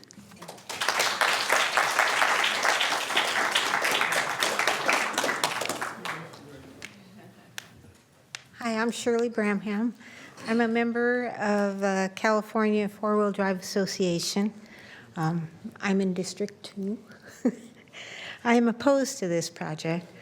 I have been listening to everybody's comments. They're very passionate, and I absolutely agree with all the environmental issues that go along with that. I'm concerned that the county did not consult with the OHMVR regarding the Prairie City SVRA. We have that use has a lot of safety and education programs for the youth and for new off-roaders, and so it's important. This SVRA is, I think, one of the only ones that is this close to an urban area, so a lot of the urban youth are able to get out of of city environment and get out into a beautiful landscape and area, outdoors area. And I hate to see them go out and have to recreate under power lines and battery buildings.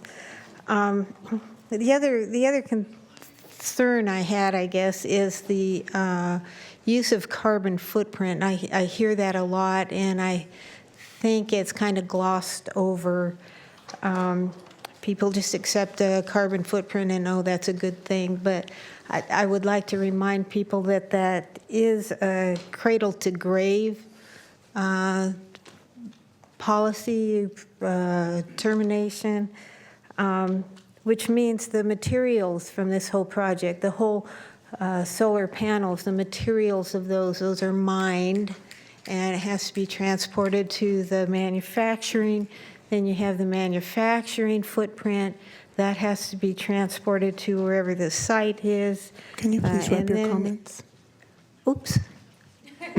Thank you. But first, can you state that you've been sworn? Ma'am, can you just please state for the record that you've been sworn? I've been sworn. Thank you. Good afternoon. I am Jamie Rogers, and I am a second-year apprentice with IBEW Local 340. Coyote Creek provides local power that helps SMUD meet its clean energy goals. This project isn't just about solar panels, it makes the grid more reliable. That means fewer outages and more stable power. Projects like this demand skilled and trained labor to meet the rigorous safety and performance standards.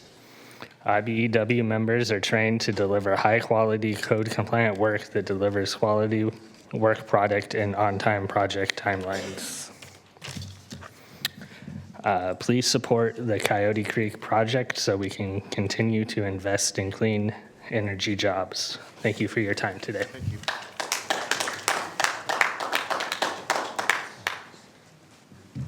Hi, my name is Sarah Lizzo, and I've been sworn in. Thank you for your time. This is my first time coming to something like this, and it's certainly not going to be my last. I'm not an expert in biodiversity or sustainability, and I'm certainly no mathematician, but I can do simple math.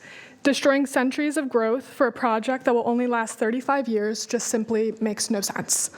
You're going to uproot wildlife, desecrate native land, and further impact our low air quality for the sake of 35 years of solar that will then need to be uprooted yet again. Where will we go after that? What will be the next Coyote Creek? When will it end? Will you keep leaving a trail of pitiful acorns in your wake, or will you think of something better? I would direct that question to SMUD, but they're not here. Thank you.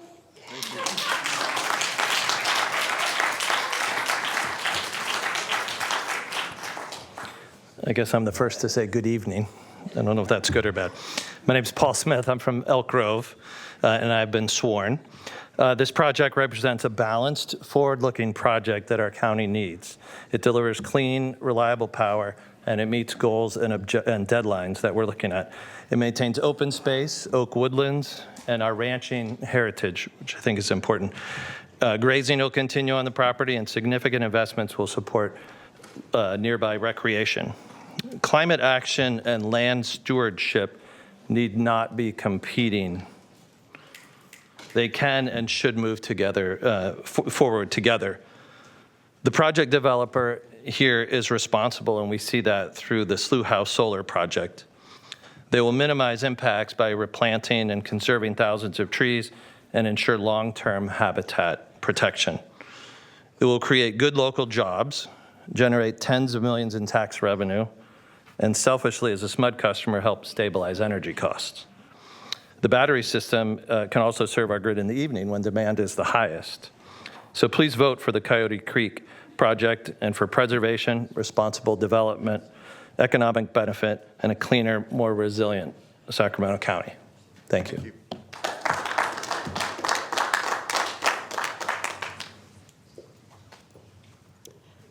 My name is Kendall Nelson, and I've been sworn. The permanent environmental and tribal cultural impacts made by building a solar farm far outweighs any benefits gained. This proposal is counterproductive. It's transparent that the framing of this development as a form of proactive preservation is just dishonest. Feel-good greenwashing, a little brainwashing too. Planting young saplings does not effectively replace what will be lost. Not only will we not see them grow in full size in our generation, but most never will. If new harmful developments are proposed on this land in the future, then they should be denied then. If we don't want new housing developments, then we should reject new housing developments. We don't need to pick the lesser evil. Solar needs to be built, but not on Coyote Creek. Please reject this project. Thank you.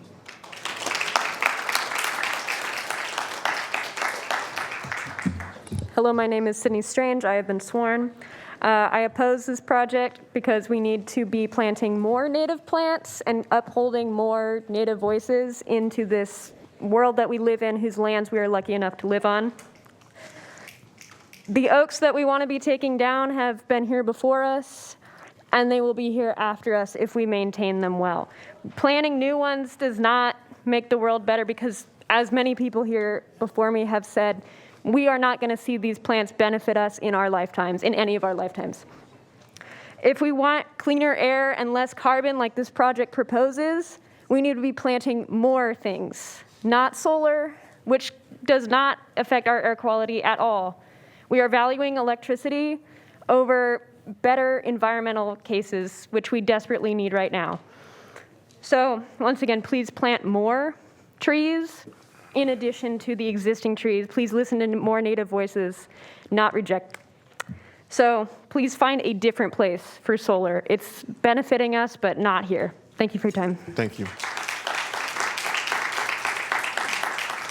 Before we hear from Ms. Chacon, Madam Clerk, we're into our 4th hour, so I would like to just make sure that we have cut off the speaker sign up at this point, and that we're going to get through the next 55 as best we can here.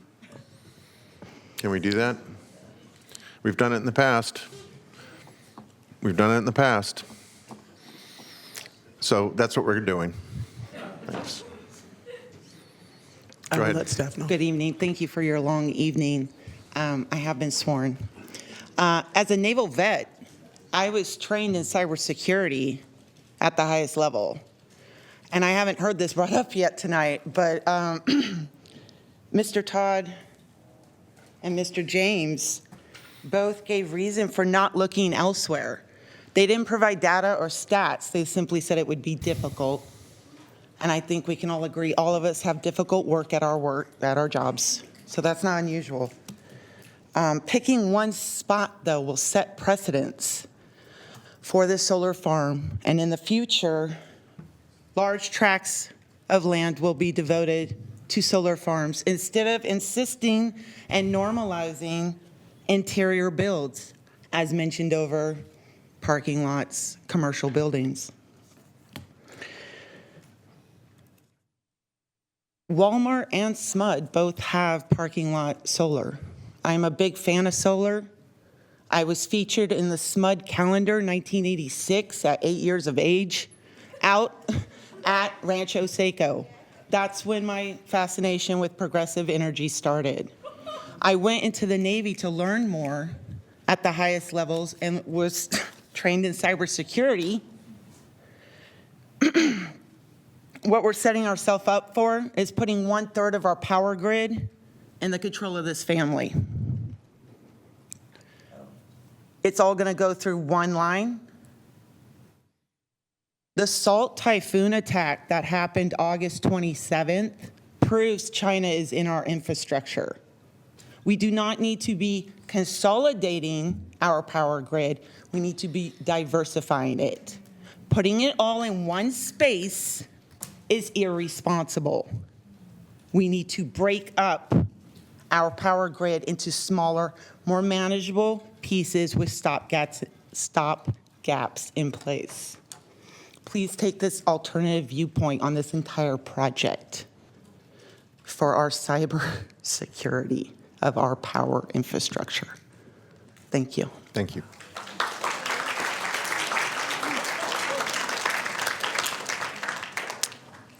Good evening, Chair and Supervisors. My name is Lou Slim, and I have been sworn.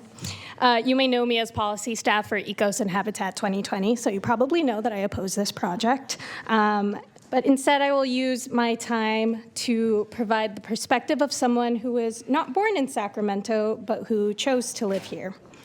In my life, I have had the great fortune of living at least briefly in various places. This includes the concrete jungle of New York City, the suburban towns and rural farmlands of New England, the lush forests of Fairbanks, Alaska, and the high-altitude desert of Reno, Nevada. I have been fortunate to see great things around the country, and still I am stunned by the unique splendor of Sacramento's natural landscape. In fact, the proximity and access to natural landscapes that Sacramento provides is one of the main reasons I hear people use to explain why they visit or move here. It's the very character of the region, and we can see that gravitation in the Prairie City SVRA, where community formed and created an accessible space to enjoy these resources. These woodlands, vernal pools, and grasslands are something that Sacramento should be proud of. I know that there are economic opportunities associated with this project, but by now I'm sure you understand why the environmental benefits of this project are seriously eroded by the environmental destruction it would entail. Approval of this project would be permanently destroying this habitat for current and future residents of Sacramento and beyond. The temporal lifespan of the infrastructure and subsequent replantings would not return this habitat to the vibrant ecosystem it is, not even close. So please consider your decision today as one that has permanent impact. Thank you. Thank you.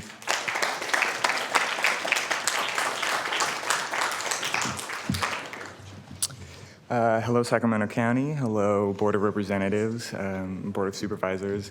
I'm a little nervous. It's my first time doing a public speaking at the Sacramento County, but it's important. And so my name is Alexei Usachenko, and I, like others, have become incredibly concerned and disgusted, as well as opposed to the proposed Coyote Creek project, and find that it's not only a terrible decision for biodiversity, but for Sacramento County as well.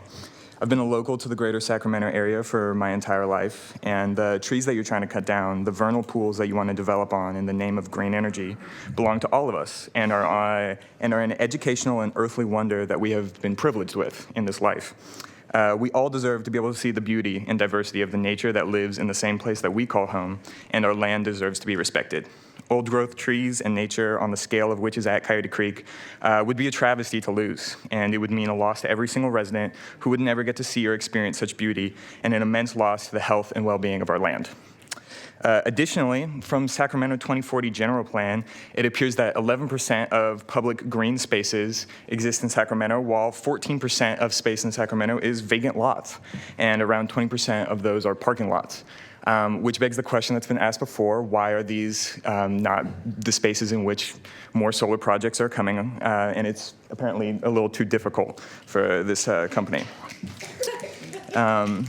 Sacramento is supposed to be, among many other things, the city of trees. And it feels very painfully ironic that then Sacramento would choose to build a solar site on some of the last remaining old growths, blue oaks, and vernal pools in our county. Something that we don't have to venture too far to even see, which is amazing. If Sacramento County wishes to engage in a reduction of fossil fuels and investment into solar energy, it's pertinent that it happens with the public and the land in mind. And as a resident of Sacramento, I plead you to listen to these concerned residents and truly think and understand the implications and consequences of losing a site like Coyote Creek. Additionally, there's this fear-mongering about residential development. I think that the solar energy would just make that happen sooner, and we should really be moving to protecting all the native lands. Thank you. Thank you.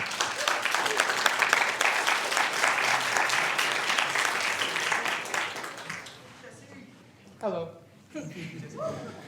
Can we have the next 6 speakers please line up in back of Mr. Dixon? Can we have Jesse Dixon, Gabriel Garcia Ruiz, Olivia Miller, Amanda Escalante, Emily Jones, and Phoenix Kuzark, and Elizabeth Olshauser. Thank you. Good evening. Hi, my name is Jesse Dixon. I was sworn in. Don't discuss. Okay. Hello, I am a local scientist and native land activist that grew up here in Sacramento. I love this city and county, but any honest resident would say the same thing as me. Things have changed in this city and county fast. What was once called a cowtown by the Los Angeles Lakers is now quickly becoming a mega region, with people flocking here from the Bay Area and SoCal to take advantage of what I've heard them say, double the house for the same amount of price. Okay. I have standed here watching thousands of acres of intact grasslands and verniples get absolutely destroyed before my eyes, along with thousands of mature oak trees and oak woodland habitats they call home. The city I love and always knew the city of the tree is city I love and always knew the city of trees is quickly becoming the city of suburban sprawl hellscapes, and I'm sick of it. Coyote Creek is a great example of what Sac County was gifted with by Mother Nature. Instead of suburban sprawl, you have thriving ecosystems of foothills, creeks, and riparian habitats that sustain life, surrounded by intact blue oak woodlands, the most ecologically valuable native plant habitats in all of North America, not just California. In my opinion, also the most beautiful habitats you could find in America, the vernipole ecosystems, of which 95% have been destroyed in Northern California. Turning Coyote Creek's beautiful habitat into a solar farm is not only unsustainable, but it's a crime against Mother Nature. Passing a project for a solar project that SMUD never visited the site one time before visiting it. That should be illegal. Sorry. And called it bare mineral soil. Does this look like bare mineral soil to you guys? Is this bare mineral soil? I see super looms and old growth. They're talking out of their booty. All right, as the Sierra Club has said, this project will destroy up to 1/3 of Sac County's native oaks. This project is such a flaming dumpster fire of a solar project that you have the Sierra Club speaking out against green energy. That's like having, I can't say it, I'm gonna get in trouble. All right, this Coyote Creek solar project is incompetent and illegal. As a citizen of Sacramento, I'm so tired of hearing the blatant greenwashing from companies based in New York and not even California. The representative from Coyote Creek, oh, love man, but you're lying out of your ass. The representative from Coyote Creek Solar said that there will be no flattened land. Can you please conclude? And you can get it back when they're going to use 8 tons of dynamite every day for 2 months straight. Can you please conclude? He's lying to your face. Save Coyote Creek. Can you please conclude? Thank you.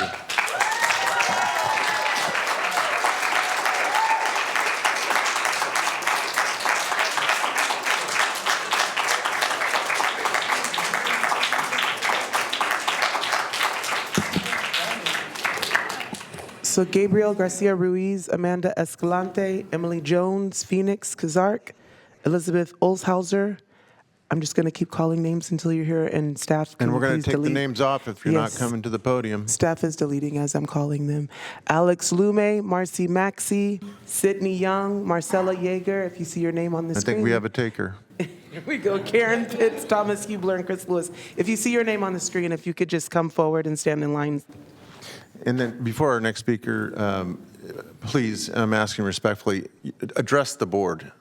You don't need to turn around and address people and call them names or anything else. Just keep your comments directed at us, please. No problem.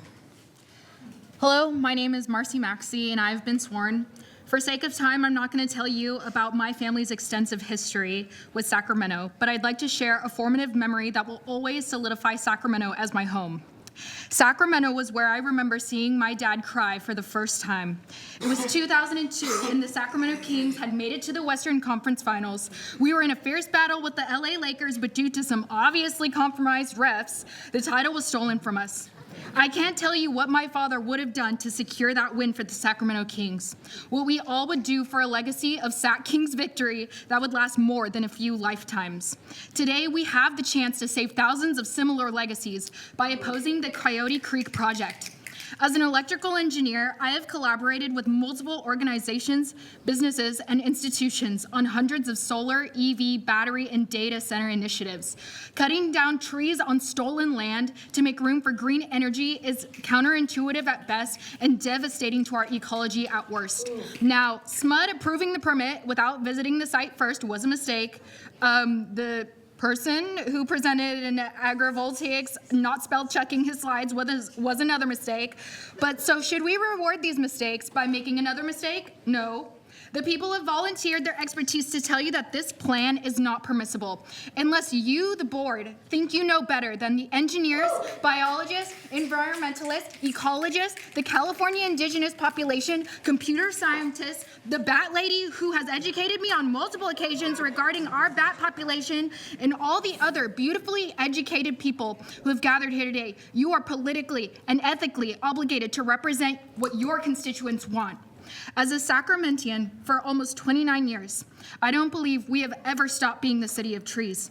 It is our responsibility to protect our namesake. Don't be a ref who's willing to sell out Sacramento. Don't cost us another championship. Please vote no on this initiative. Thank you.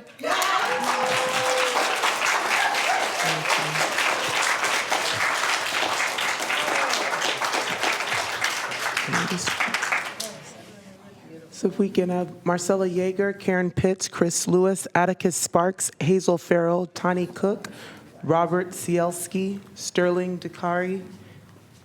If your name is on the screen, please come forward. Alexis Smith, Jolene Landers, Rodrigo Arancibia. If I called your name, please come forward. My name is Thomas Hubler, and I have been sworn. I'll keep it short, but open with a quote from John Sawhill. In the end, our society will not be defined by what we create, but by what we refuse to destroy. I am an early career ecologist, and I've worked for the last year in renewable energy ecology. I love renewable energy and solar, especially because it's booming and it gives us a chance to make sure we don't make the same mistakes we made with conventional energy. I support ecologically conscious solar. This is not that. There are better places for this project. Please vote no. Thank you. Hello. Hello, my name is Atticus Sparks. I've been sworn, and I'm not against solar energy, but I'm against this project because I don't like the idea of tearing down trees to install solar panels. It's killing animals, and it's not as eco-friendly as it could be. Why do you think it's a good idea? Because I don't think it's a good idea at all. I don't like that they're tearing down oak trees from 100 to 200 years old. It's going to take a while to see trees that old again if we cut them down. Please vote no on this project. Thank you for your time. Hey, Atticus.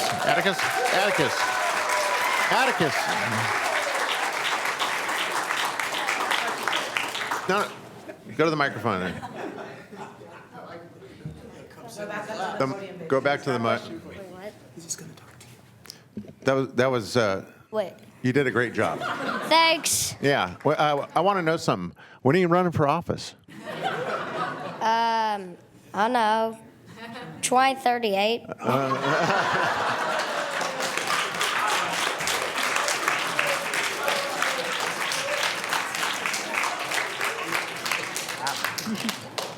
Wow, awesome. Hello, my name is Hazel Farrell, and I've been sworn. I'm a forester and a vernal pool restoration specialist here to talk about my on-the-ground experience in these habitats and what this mitigation would look like in reality and why I'm opposed to it. Down at the Cosumnes River Preserve, down in Mr. Hume's district down there is a place that we're proud to host out here. But that habitat was not all there naturally. It has been hard fought, restored back from agricultural lands. We planted oak woodlands in the riparian areas back in the 80s and 90s. And here, 4 decades down the line, those are still requiring active stewardship daily, doing invasive species management and trying to recruit native understories. And they are still not at that mature stage where they can support cavity nesting birds and other wildlife species that we want to. So we're talking about even more decades down the line. I'm investing in that land for my children's generation. But that is all to speak about habitat that can be restored. When it comes to vernal pool grasslands, these are areas with that are low quality grazing land, but it's that same soil profile that doesn't make it economically viable, that makes it able to support the biodiversity of wildflowers and pollinators and federally listed endangered species that you're at risk of litigation by ignoring out here.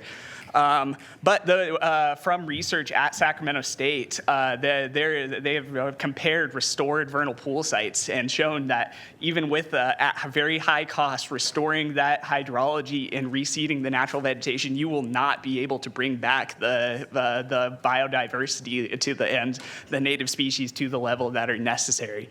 But finally, I want to speak to my experience as an educator, environmental educator, taking kids out from elementary school into these habitats. And I tell them every day that they have the power to with their advocacy, help save these areas. And don't make me a liar to those kids. Thank you.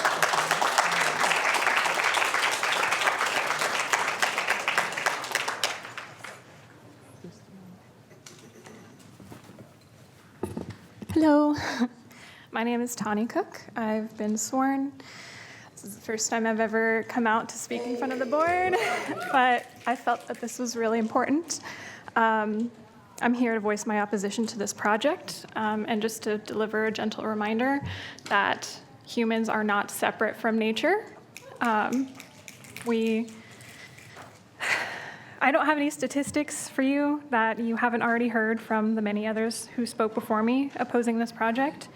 But I did just want to leave you with this Native American proverb. Only when the last tree has been cut down, the last fish been caught, and the last stream poisoned, will we realize we cannot eat money. Thank you.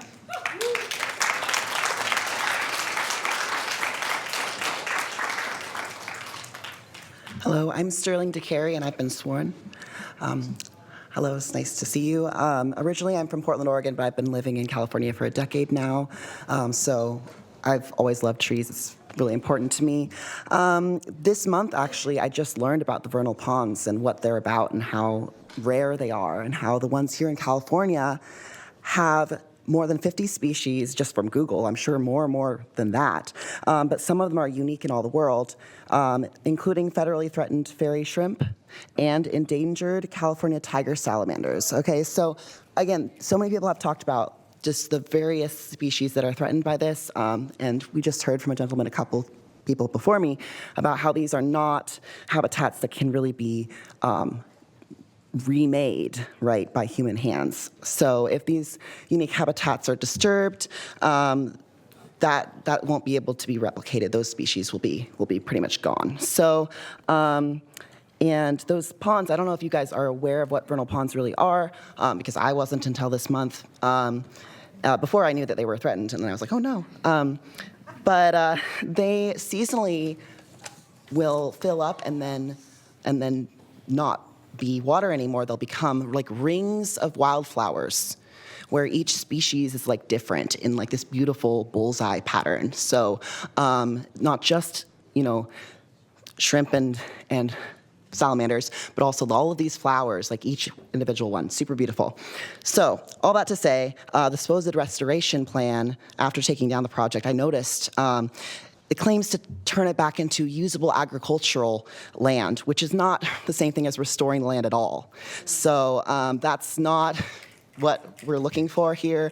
And also these oaks are fire resistant, and we hear about all these solar places burning, so it's actually really much safer for us to maintain these oaks that are fire resistant than to put solar panels in. Thank you.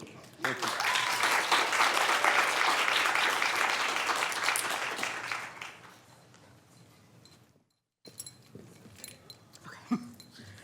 Hi, my name is Jolene Landers, and I've been sworn. I've never done this before also. The sacrifice of Coyote Creek is too great a price to pay for this so-called green energy project. I would like to emphasize that young trees and saplings are not fire resistant and do not have the capacity to provide a habitat to thousands of species the way that our old oaks do. Revegetation is a laughably insufficient plan for protecting this beautiful and sensitive ecosystem. Today, we're presented with a false binary: approve the project or oppose green energy. Energy that requires the destruction of heritage oaks is not green, and there are many alternatives to this site. I doubt a proposal to place solar panels over parking lots would face so much opposition. This project is immoral and unpopular.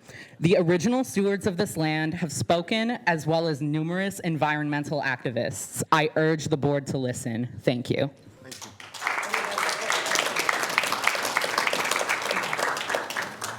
So I just want to call a few more names to make sure we're all down. So Kendall Harrod, Alexis Smith, Rodrigo Arancibia, Morgan Fisher, David Williams, Ethan Dietrich Reed, Kelly Hopkins, Tom Biglione, Esther Chad, Jude Herrera, Adela Palominos, Teresa Roblewski, and Sadie Hampshire. If I called your name, please make your way down. Otherwise, our staff is going to begin to delete your names from the list. So if you see your name on the screen, please make your way forward. Hi, my name is Morgan Fisher. I've been sworn in. A trend I've noticed in the speeches from supporters of this bill is framing the conversation as though a mitigation of destruction is synonymous with its absence. Speaking as though opposition to this project is opposition to environmentalism, opposition to the construction of green energy. Environmentalism does not come at the expense of the natural world. This project will destroy a rare, vital, and irreplaceable ecosystem and the centuries-old trees that are a part of it. And what's proposed to replace this? A project that will last a few decades and kindling, waiting to catch fire. You asked the spokesperson why they don't build a solar, this solar in one of the numerous lifeless parking lots or rooftops baking in the sun, and all he had to say is that it would be difficult. I ask you, would you sacrifice this world for the sake of convenience? A vote in favor of this project is a vote in favor of a dead Earth. I urge you to oppose this project. Thank you.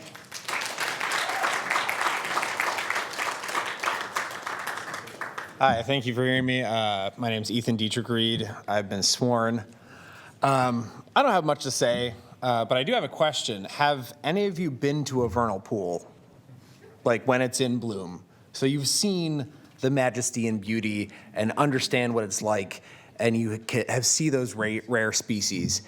And I think many people have pointed out that we are not separate from those species. When we destroy them, we are destroying a part of ourselves and a part of the natural world that allows us to thrive and that we've been exploiting and tearing down and burning and looting.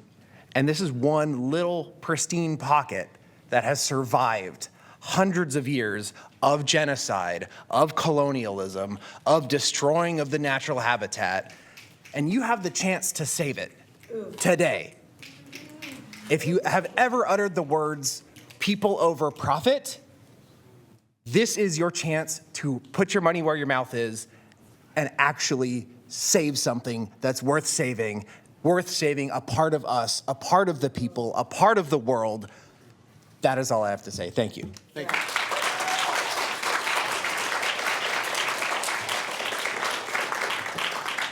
Good evening, supervisors. My name is Kelly Hopkins, and I've been sworn in. I'm the executive director of the Sacramento Valley Conservancy. We're the local land trust nonprofit that holds 3 conservation easements adjacent to the project.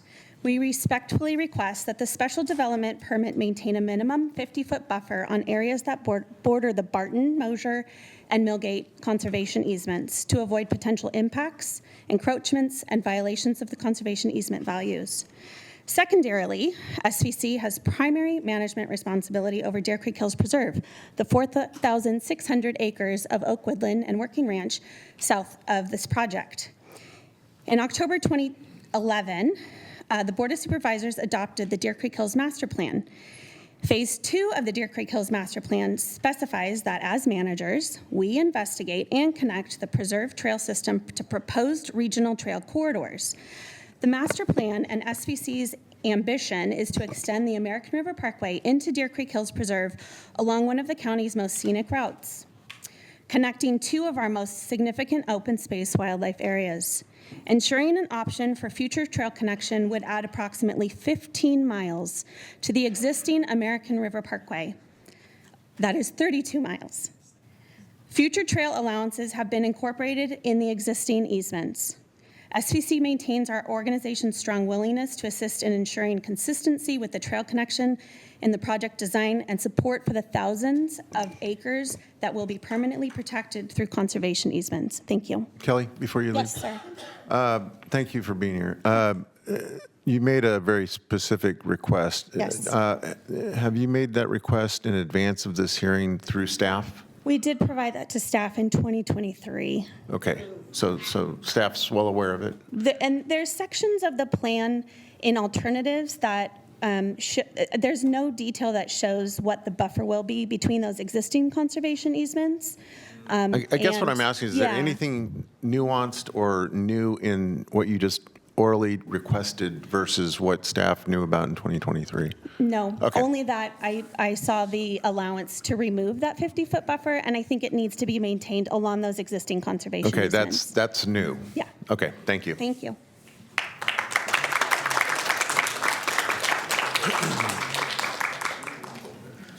Good evening. I'm Tom Bilioni. I've been sworn. I'm a SMUD customer. Excuse me, trying to reconcile the names on the list that I My see. name was right behind Kelly's, and it suddenly dropped off. Disappear. Okay. All right, go ahead. Yeah. Anyway, I'm a SMUD customer. I live in Midtown. I grew up on rangeland northeast of Fresno County. I'm pretty familiar with blue oaks. Used to ride and hunt in a lot of that country. For the last 25 years, I've been keeping my eye on a 20-acre parcel right on Little Dry Creek that has had cattle excluded from it or managed grazing on it, and I've been pleased to see the incredible recruitment of blue oak seedlings coming in and maturing on it. So I know the value, having an uncle who was a rancher, I know the value of responsible grazing, not only on oak woodlands, but also on vernal pools, some of which we had on our property. And I have a deep affection for them as well. As a background as a civil engineer, I worked for 8 years in the business of building power plants, coal-fired and nuclear. I'm a huge proponent of solar plants, but giving you my background, and I got to tell you, I can't put my heart into this project. I think it's a good idea in the wrong place. What I do believe in is protecting the remaining blue oak lands that we have, woodlands that we have in our state, because we've lost a third of them already. I'd hate to see that we put another 1,400 acres down the drain, if you will, for something that could have been done in another location. So please don't take away this this habitat, this larder, if you will, larder and lodging for our native birds and wildlife, particularly in a wildlife corridor like this site is. Thank you. Thank you.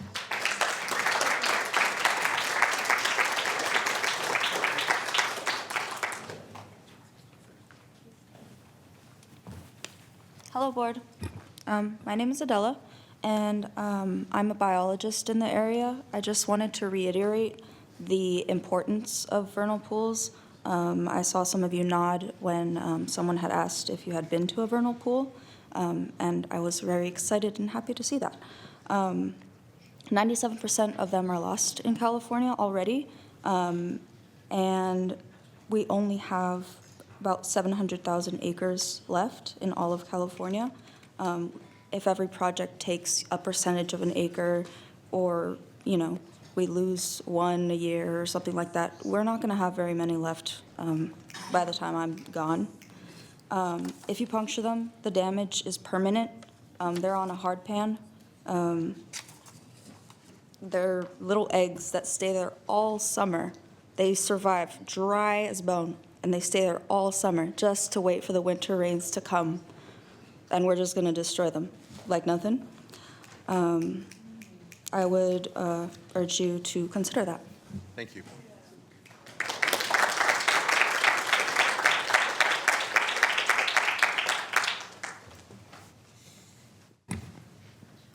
Hi, Before I start off by showing my support for the project, I would like to say that it's very amazing to see a lot of people of Sacramento and nearby Sacramento counties coming out to show their support for Sacramento and your concern. So I'll start by introducing myself. I'm Esther Chad, and I live and work in Sacramento. So I have heard the following statement. And you've been sworn, right? Yes, I have been sworn in. I'm sorry. I have heard the following statement from others tonight that SMUD entered into a purchase agreement for the Coyote Creek project based on representations by the developer that Barton Ranch was comprised of low-value land without any appreciable environmental values, and that no effort was made to verify this representation. I sat in this room, and we heard this no less than a dozen times tonight. Why? Because it was printed on a form letter flyer handed out in the lobby by a group called Third Act. Why would SMUD sign a multi-million-dollar contract without doing due diligence? They wouldn't. This is a special interest propaganda. I urge you to support this project. Lastly, this project saves 13,000 trees forever on private land that doesn't belong to us. Many have offered rooftops and roadside vacant lot alternatives, but before you today is 200 megawatt hours of generation and 400 megawatt hours of storage Sacramento desperately needs. Please support this project. And considering the job rates that it would bring to the county, I think this is a project that needs a good support from the people. Thank you. Thank you. Hi, my name is Teresa Robleski. I have been sworn, and I actually think the propaganda is this project. In fact, we've heard so many times people express concern from professionals who know their thing. Why would we ignore that? The question of SMUD not being here is also concerning. And let's also talk about jobs. Because it's in one place or another, it doesn't mean there will be fewer jobs. Jobs will still exist because projects like this are still very needed. We're just asking for it to be in a different location. This is unwise, this is unethical, and it should have involved public comment and vote ahead of time. And I also hope that you guys vote no on this. I oppose this, and as you can see, so do many others. Thank you so much for your time. Thank you.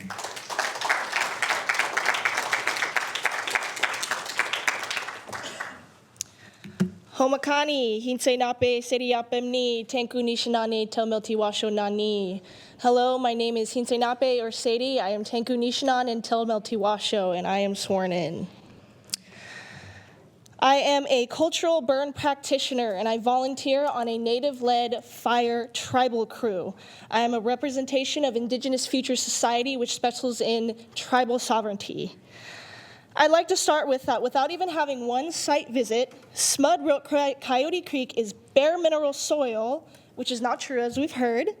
It houses threatened and endangered wildlife/plant species such as poppies, and 5% of what's left of vernal pools. They want to poison the dirt with this project, and restoring dirt takes longer than restoring land. I would know. They even mentioned that it's difficult, not impossible. It's difficult living as an Indigenous person, not impossible. To me, it seems that no tribal leaders were consulted, because if they actually had been, they would have said no to this, such as Vice Chairwoman Melissa Tayaba saying they reached out and she was ignored. It is an honor to be in the presence of Vice Chairwoman Melissa Tayaba, and when she speaks, I listen. I'd also like to say, when is it enough? When will it be enough? We can't eat data. Most of our sacred and cultural lands have been disrespectfully decimated. The bones of my ancestors lie beneath that dirt. Is this something Sacramento County really wants their name associated with? The reason we need renewable energy is because of the native biodiverse lands that have been stolen and destroyed. To further destroy a sacred, culturally significant land for solar power is disrespectful and called greenwashing. When I hear some people try to argue that this is what preservation is, it shows to me they don't know what real preservation is. Why in this day and age are we still ignoring tribal leaders? The fact Coyote Creek is tribally sacred isn't a determining factor as to why this project shouldn't happen here. It's a huge step back and disrespectful to local tribes. You have all this native art displayed on the walls, and why are you forgetting us? Thank you. Vote no.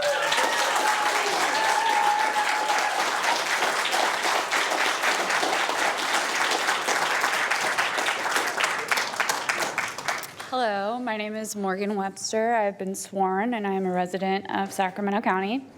At this stage in the climate crisis, we've already seen what happens when we let those with their own financial and political interests tell us that they have a plan to mitigate environmental impact. When I see people in suits telling me that they have a plan to replace 200-year-old mature oaks by replanting, I don't trust that it's good enough to make up for the loss and destruction caused to a rare and delicate ecosystem. I don't trust office workers to recommend how best to steward the land. I trust the Native people who have a relationship with this land and interests that supersede political clout and monetary gain. I stand with the Native people that have come up here today again and again in opposition to this dystopian, destructive, short-sighted plan. It seems foolish to say we are destroying the environment to save the environment. A lot of lip service has been paid today to the amount of time spent on this project. That does not mean it was time well spent on a project worth supporting. Thank you.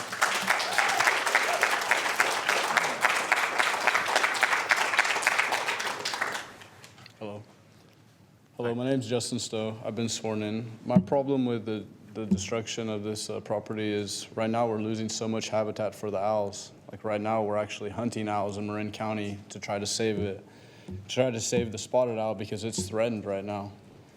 And I just think by taking any more of these trees down, because I grew up in live oak, and it's amazing how many owls will be in the oak trees. Like sometimes you'll hoot up at night, and next thing you know, there'll be like 20 or 30 hoots. And that's just in maybe a 10-acre area. So it's something that I think we need to actually be concerned about is the habitat for our owls and all our nature. Thank you for your time. Thank you. I'm opposed to this.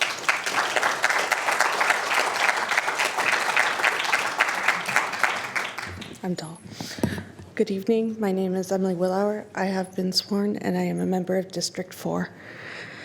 The presentation and subsequent comments dwindles down to economic advancement or environmental preservation. I urge you to reject this project because this proposal is flawed, dated, inconsistent, and exchanges today's gain for tomorrow's destruction. SMUD knows this. They're not here. The conversion of a California native oak woodland for a solar farm is counter to the California goal of preserving the beauty of California, as well as native landscapes, vegetation, and biodiversity.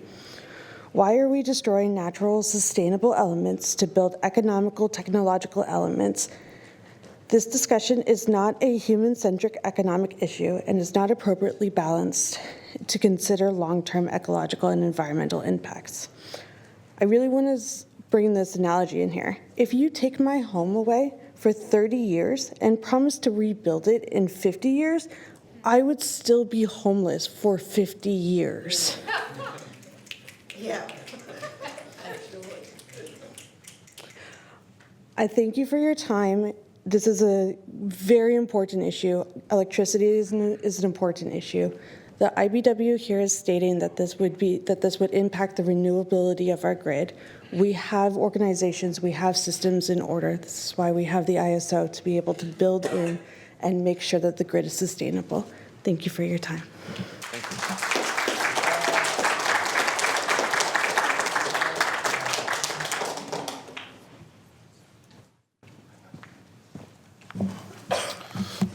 Good evening. My name is Eduardo Gomez. I'm a local farmer and almost 40-year resident of the Sacramento County and Slough House area. These are tough times for agriculture. Inputs continue to climb and rise, and there is an ongoing unreliability for commodity prices. Harvesting sunlight for energy is what we do in agriculture. And instead of using the sunlight to produce a crop, we can use the sunlight to produce clean energy, while at the same time we keep agriculture viable by grazing under the solar panels. I urge you to support the Coyote Creek project. And also, by having a project like this, it's going to be a reliable source of energy. Energy, from my standpoint, and agriculture, we really need that to keep our pumps running, agriculture pumps that will provide and food for everybody. We are very, very scared in the summertime when the temperatures raise above 100 degrees and we got all the crops in our fields. It is very important to have a reliable source of energy. I do support this project. Muchas gracias. Thank you.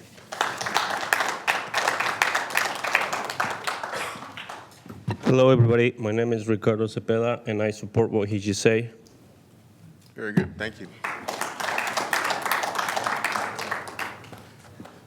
Good evening, members. My name is Stan Van Vleck. Thank you very much for the opportunity to be here. I'm a cattle rancher out from the Rancho Marietta area, and I've been sworn.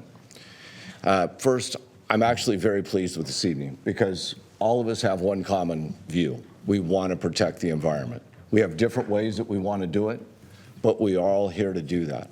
I'm proud with our family business. We have preserved, I believe, more than anybody in this region privately. We're almost up to 9 square miles that we've protected for open space, endangered species. We're taking 1 million people's green waste, most of your green waste. We're creating compost.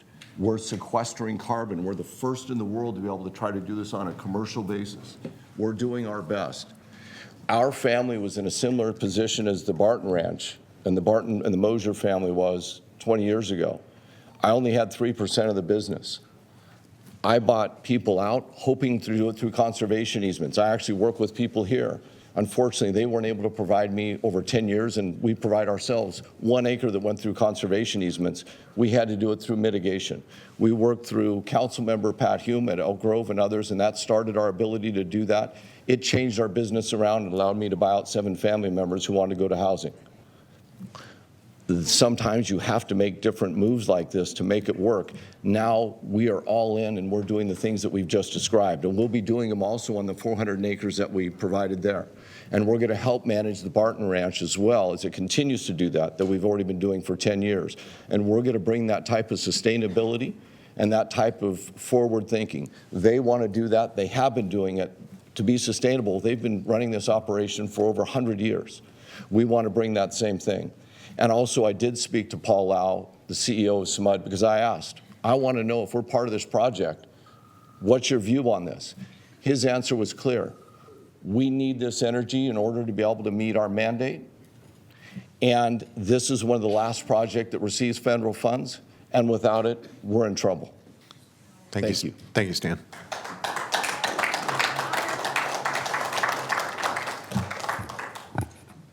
My name is Paul Smith. I've been sworn. Good evening, as the other Paul Smith pointed out.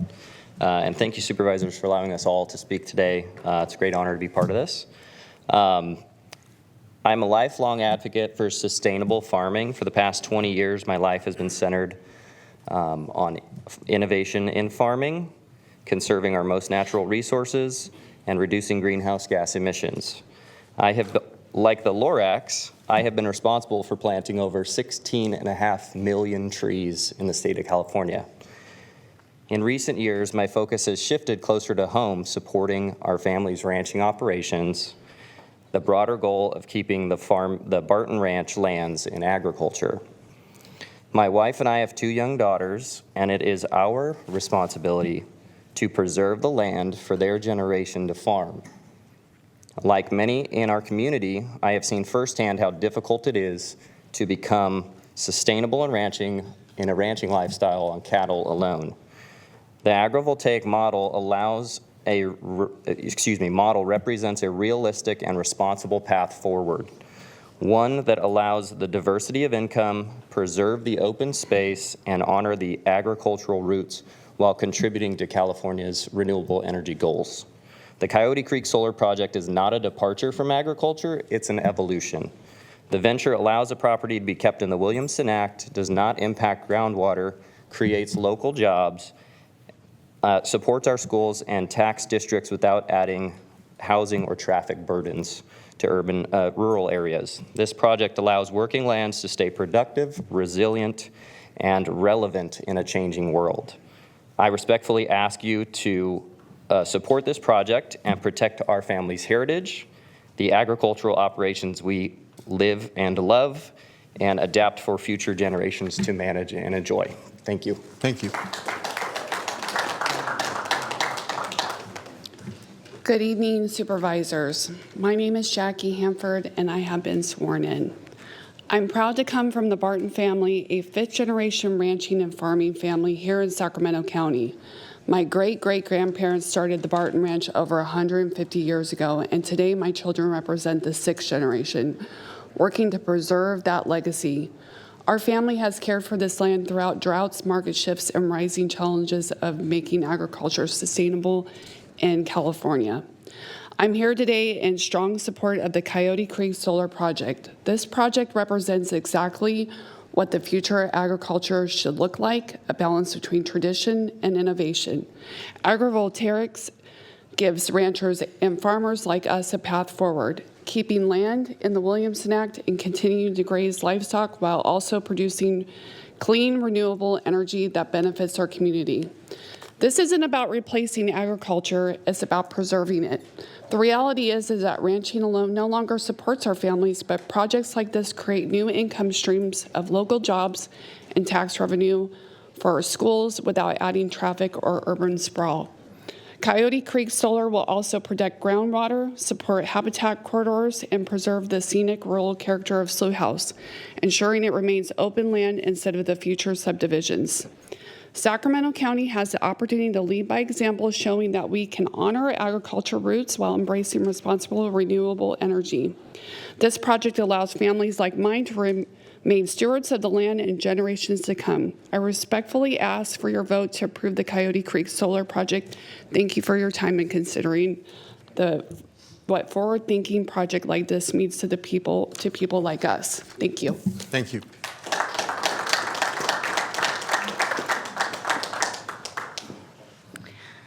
Good evening, supervisors. I have been sworn in. My name is Caitlin Smith, and I'm a fifth-generation owner of the Barton Ranch. I grew up in Slough House. I graduated from Cal Poly San Luis Obispo with a degree in agribusiness, and I have dedicated my life to agriculture.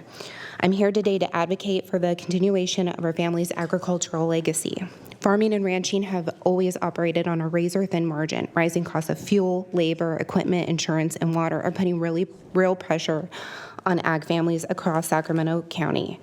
To survive, farmers have always relied on diversification.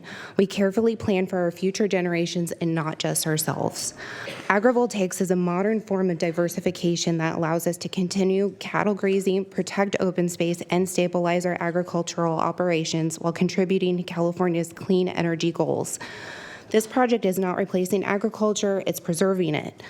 There are a lot of discussions about tree impacts. What is often missing from that conversation is the scale and permanence of the mitigation. The Barton Ranch is roughly 2,900 acres. The solar panels cover 1,200 acres. Grazing will continue on approximately 700, and then more than 1,000 acres are permanently preserved as mitigation, protected in perpetuity. That means 1,700 acres of this ranch will remain protected on the ranch, plus 480 acres that the Van Vleck Ranch is preserving off-site but nearby, substantially more than the land that is used for solar. When you look at the whole picture, the long-term environment and habitat benefits far outweigh the limited and fully mitigated impacts. This is one of the strongest mitigation packages the county has ever seen. My family has always been pioneers. Our lineage goes back to the Donner Party, and today we see agrivoltaics as the next pioneering step in agriculture. Change is hard, especially when it doesn't look like the agriculture people are used to driving past.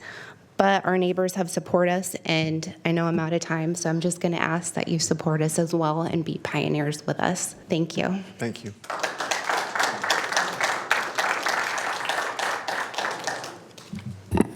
Good evening, supervisors. I've been sworn. I want to first point out the last three speakers was my son-in-law and my two daughters, and my niece spoke earlier, Melanie. So I just want to see the next generation of the Barton family. My name is Herb Garms, one of the main owners of the Barton Ranch. I've spent my life in agriculture. I'm a Cal Poly graduate in agriculture too. Over the years, I've worked with many of these in this industry, running cattle and growing hay in California and in Nevada. I currently serve as president of the Slough House Resource Conservation District, and we are focused on protecting farm, ranch lands, water, and wildlife. For the past 25 years, I've been project manager for the Barton Ranch.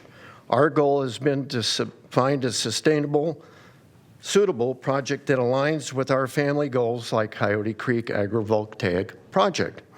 The goals have been to find a suitable way to preserve agriculture while adapting to changing realities of farming and ranching. This project keeps our property in the Williamson Act that we've embraced since 1969. So my wife's grandmother and aunt came to this same board and applied for the Williamson Act. That's how long we've committed. The Williamson Act allows us to be a working ranch while producing renewable energy that benefits the region. It's a way for agriculture and clean energy to work together, not against each other. Coyote Creek Solar was designed by Desiree, who understands what it takes to make agriculture a long-term goal for our family. It's a model of how innovation can support conservation, keeping open space and working lands productive for our future family generations. After 2+ decades of thoughtful planning, we believe this project represents a practical, forward-thinking path for Sacramento County and the Barton family that honors 150 years of agriculture heritage. Mr. Garms, can you conclude, please? I will. I respectfully ask for your support of Coyote Creek project. Thank you very much. Thank you.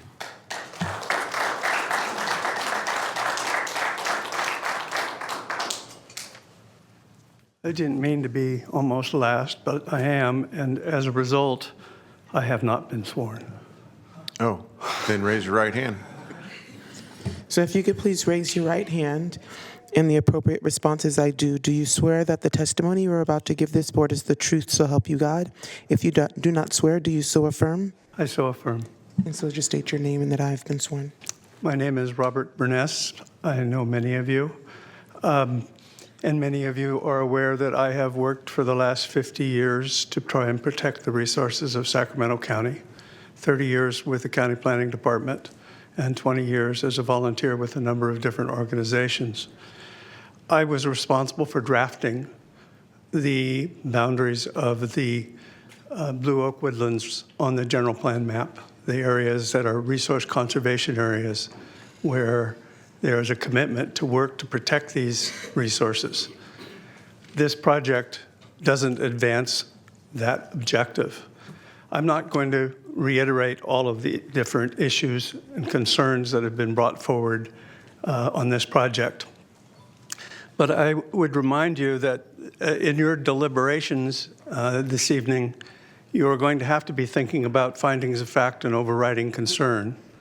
You're going to have to be thinking about the adequacy of the mitigation and the justification in relationship to the various problems that have been put forward and concerns that have been put forward. And I ask that you seriously weigh and balance the advantages that are purported for this project. We need more energy, although SMUD's not here. SMUD has said that they have enough for their at least 2030 goal.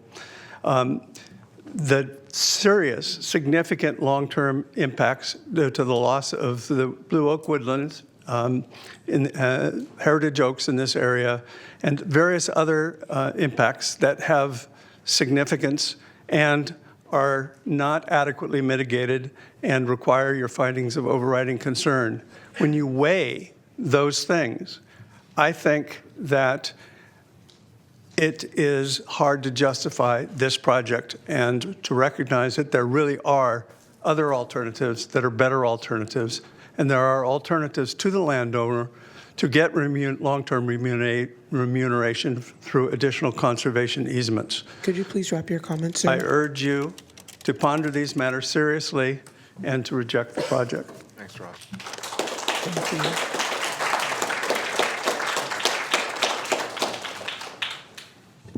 My name is Gwen Roach, and I am not a scientist, nor would I ever want your guys' job. I am sworn. Everyone before me has said things in a much more eloquent way than I can ever say, and I by no means want to wax poetic about preserving the nature as much as I would like to.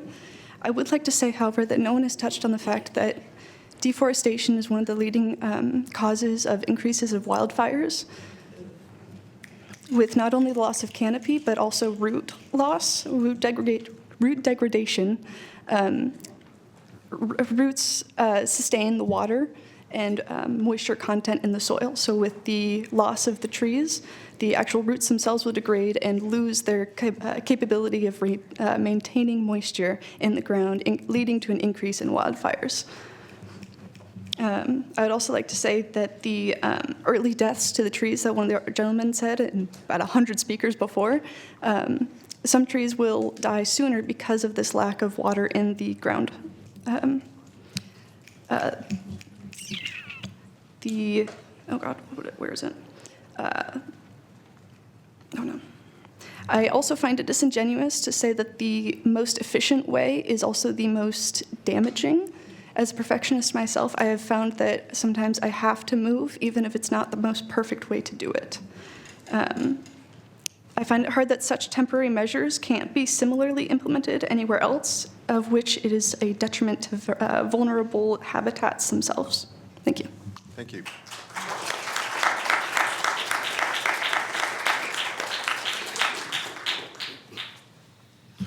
Hello, good evening. My name is Alexander Huang. I am sworn in.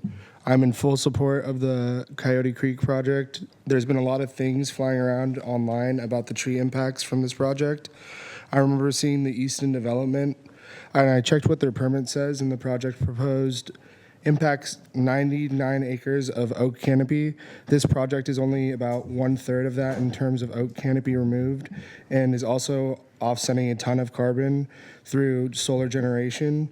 The oaks that are being preserved as part of the project need a stable environment to grow old in, and climate change doesn't create stability.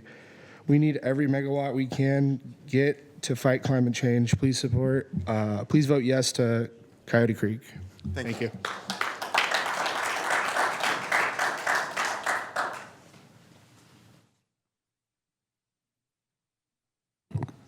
Hi, my name is Austin. I don't think I've been sworn in, but. Oh, then we need to. If you could please raise your right hand, and the appropriate response is I do. Do you swear that the testimony you are about to give this board is the truth, so help you God? If you do not swear, do you so affirm? I do. So just state your name that you've been sworn. My name's Austin, and I'm sworn in. I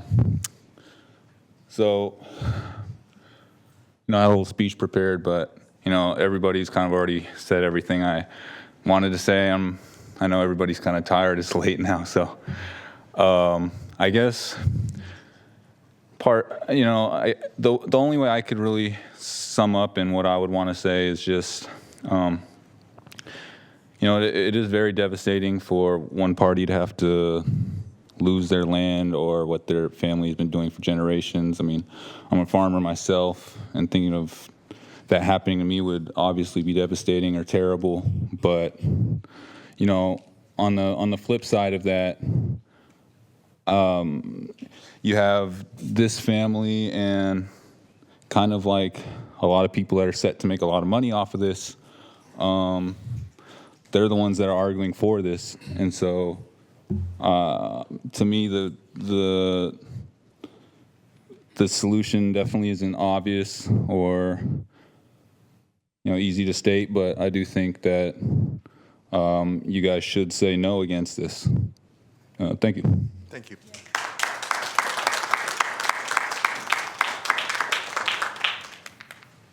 Hi, thank you. My name is Griffin Hunt, and I have been sworn. I just wanted to remind the board of a few things. Firstly, the coalition brought up several violations in the EIR that could possibly bring litigation onto this project and severely increase the costs, maybe above what would be financially feasible. There's potential CEQA violations, California Environmental Endangered Species Act, the National Environmental Policy Act, the Endangered Species Act, the federal one, and the Clean Water Act as well. These are all potential violations that could lead to litigation on this project. Vernal pool habitat wasn't mentioned as one of the impacts. I just saw oak woodland as an impact, but obviously vernal pools are a rare ecosystem and they are protected under the California Environmental Quality Act. The Williamson Act is one thing, but everyone has Google Maps. If you just look at the land here, you can go on your phone and see that the land here is different than the other rangeland surrounding it. In addition, Coyote Creek and the other drainages in the area are bringing moisture into the area that are supporting these oak trees. As you can obviously see from the satellite images, there are more oaks here. It's a higher density, and it's a great habitat for them, which is why it would be so terrible to inadequately preserve this habitat. Some of these trees are older than this room, older than these buildings, older than the city of Sacramento and the state of California itself. And we keep hearing about how it's such a perfect spot, how it's got all this thing, it's got everything you need, it's so big, it's got, all these characteristics that make it such a great spot. But then there's all this mitigation that has to be done. There's millions of cubic yards of earth that need to be moved. And there's all these potential violations in the environmental impact report. So it doesn't really sound that perfect when you put it that way. SMUD isn't here. If it sounds too good to be true, it probably is. So please vote no. Thank you. Thank you.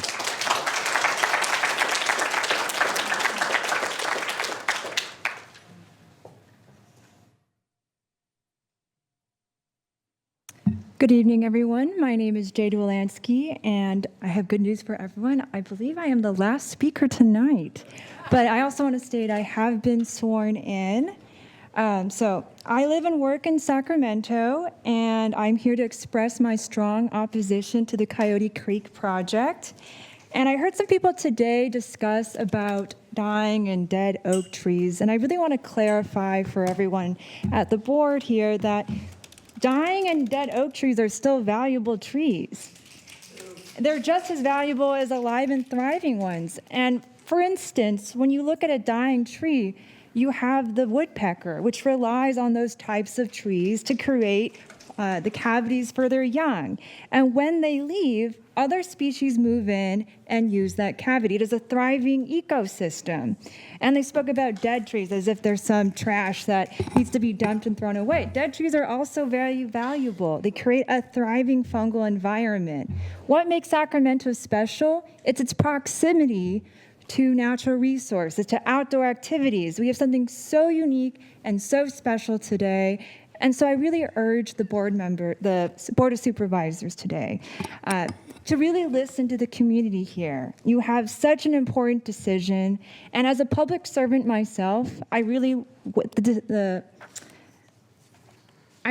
to take into consideration what good am I serving to the public.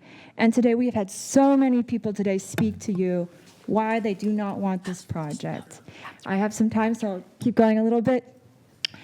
I'm not against electrification. I want solar energy, but this is not the right choice. So thank you very much, Board of Supervisors, and thank you for listening to me today. Thank you.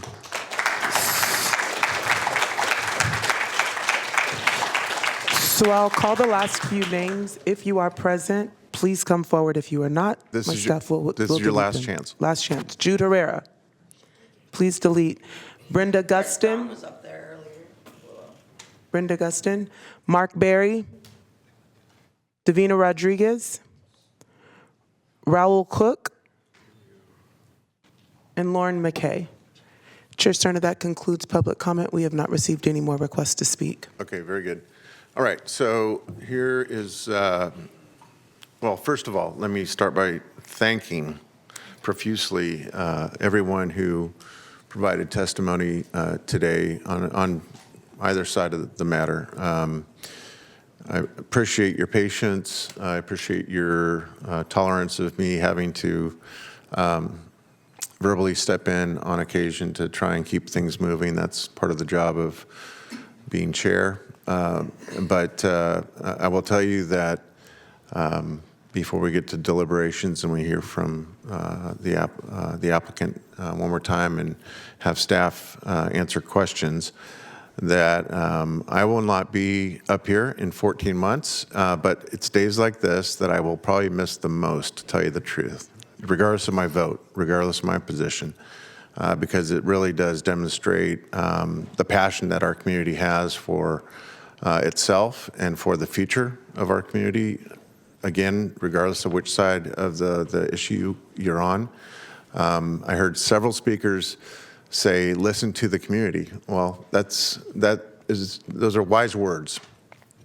The community, in this case, has very distinct points of view, and being elected as a supervisor, you're tasked with certainly understanding, empathizing with various sides to any given controversial issue, but this is kind of the beauty of our system in real time, the way we've all witnessed it simultaneously today. So I really just want to say thank you for taking the time, a great deal of your time out of your day to be here to inform this decision. So, all right, so I'm going to start by asking Supervisor Rodriguez whether or not she wants to hold her comments until we have heard from the applicant, and then does she have questions for staff, or do you want to hear from? No, I could wait. Okay, very good. And then same for you, Supervisor Desmond. All right.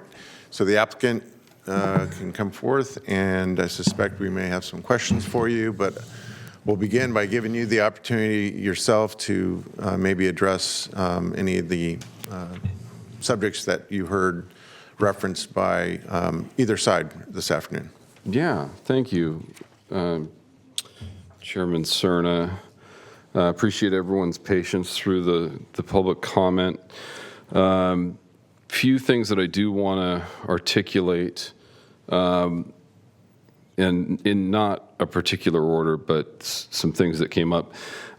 Sac Valley Conservancy asked for a buffer around their easement, and I think the reason that didn't get addressed is because our site plan doesn't propose to be within 50 feet of their easement. I think the closest area is 80, so that's sort of a, not issue by design, by approval. So just want to clarify that. Another clarification, I heard a lot about vernal pool impacts, and we're impacting less than 1/100th of an acre of vernal pools on the project permanently. Less than 1/100th of an acre. And preserving within our preserve areas, and that's 13 acres. That's documented in the secret document, correct? Correct. Yeah. So, that's another item.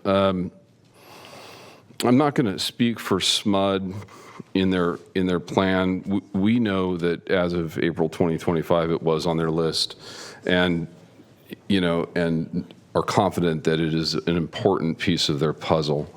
I'm only aware of one project that they have under construction, which is their Country Acres Jim, project. Since you brought up SMUD, Yeah. There are a number of speakers that referenced their absence. Yeah. What can you tell us about that? Well, they weren't here for Slough House either. This is our project to represent and propose.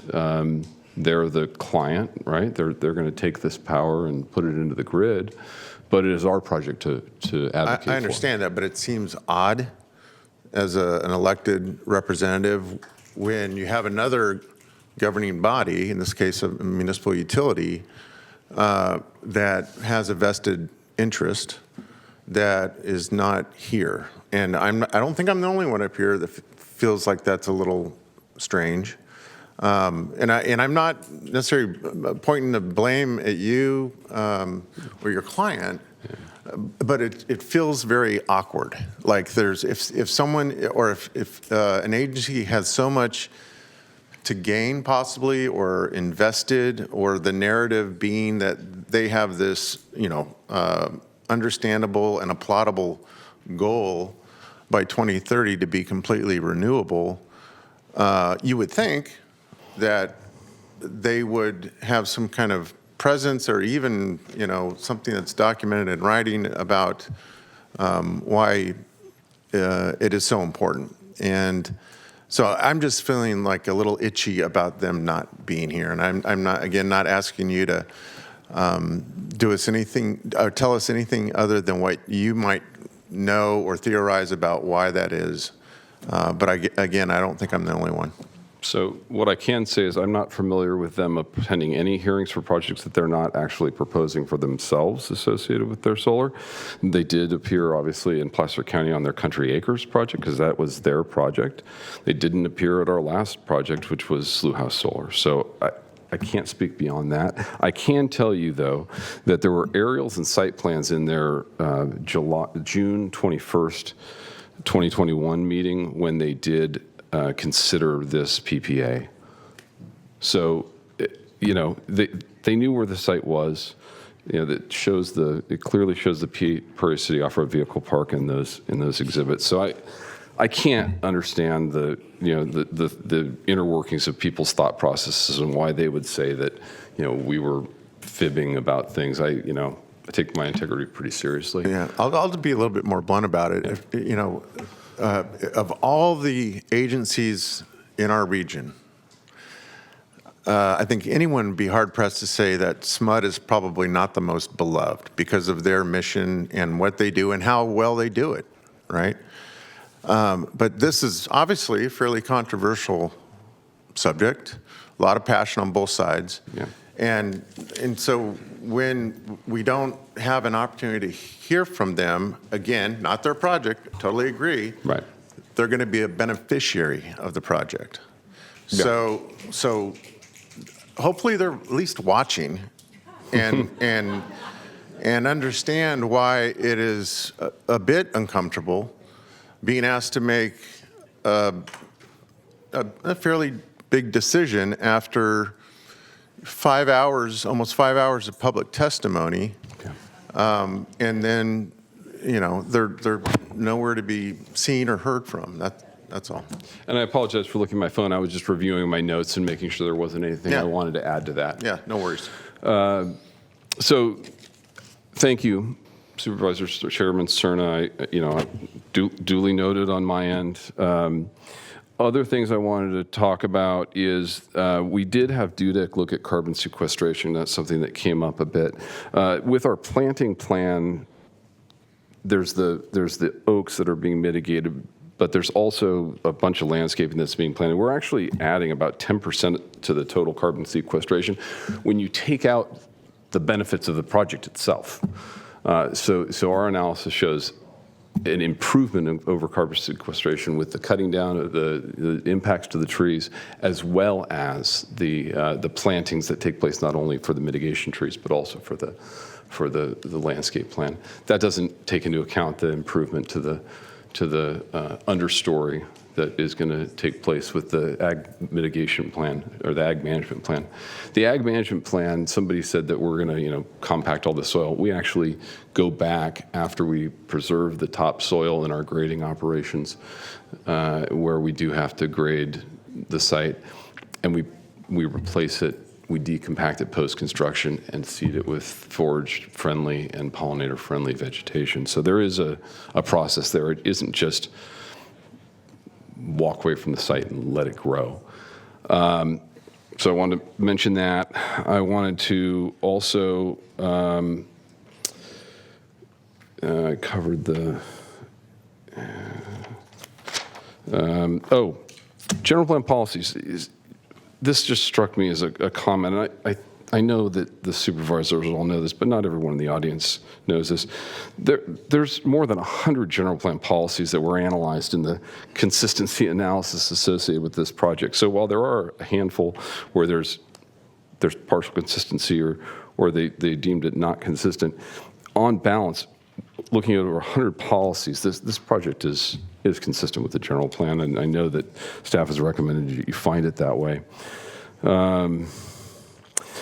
As it relates to the easements, there was a comment that the easements don't adhere to the requirements of the state and federal agencies. That these easements have been submitted after long consultation with the wildlife agencies, after significant consultation, they create a consistent connectivity of corridors and core habitat areas, and that's really what they're designed to do. So I wanted to make sure that I articulated that, and I'm happy to answer any questions that you have, because I know I haven't hit all the things that are on your mind. Thank you, Jim. Any questions? Supervisor Hume. Thank you, Chair. I just do have a quick question for you, Jim. One of the exhibits in your presentation showed the pre-existence of mining and the different centuries that mining took place. Yeah. How did you come at where that had happened, and do you have a way that you could describe the nature of the landscape after that mining before it was utilized as cattle ranching? Let me unpack that a little bit, make sure I get it right. We utilized the cultural resources investigations that were done by our consultant, Dudek, to derive that map. And the second part? So let me unpack the first part then. Your consultant, by doing site evaluation, determined the pre-disturbance of this land by mining activities, by particular centuries, and that's how that map came to be that showed that some of it was 18th and 19th, and some of it was 19th? Records, site investigations, comprehensive analysis. Let me check in real quick. Did I get that right? Dudek? Yeah, okay. Yeah. And so then the second part of my question was, I would assume at the time that the Barton family began cattle ranching operations 150-ish years ago. Some of those would have still been, obvious. Others may not, due to other disturbance that took place. Okay. I don't know that we have anybody that was there 150 years ago in the room. Unfortunately, he retired before I was able to sit in this seat. Yeah.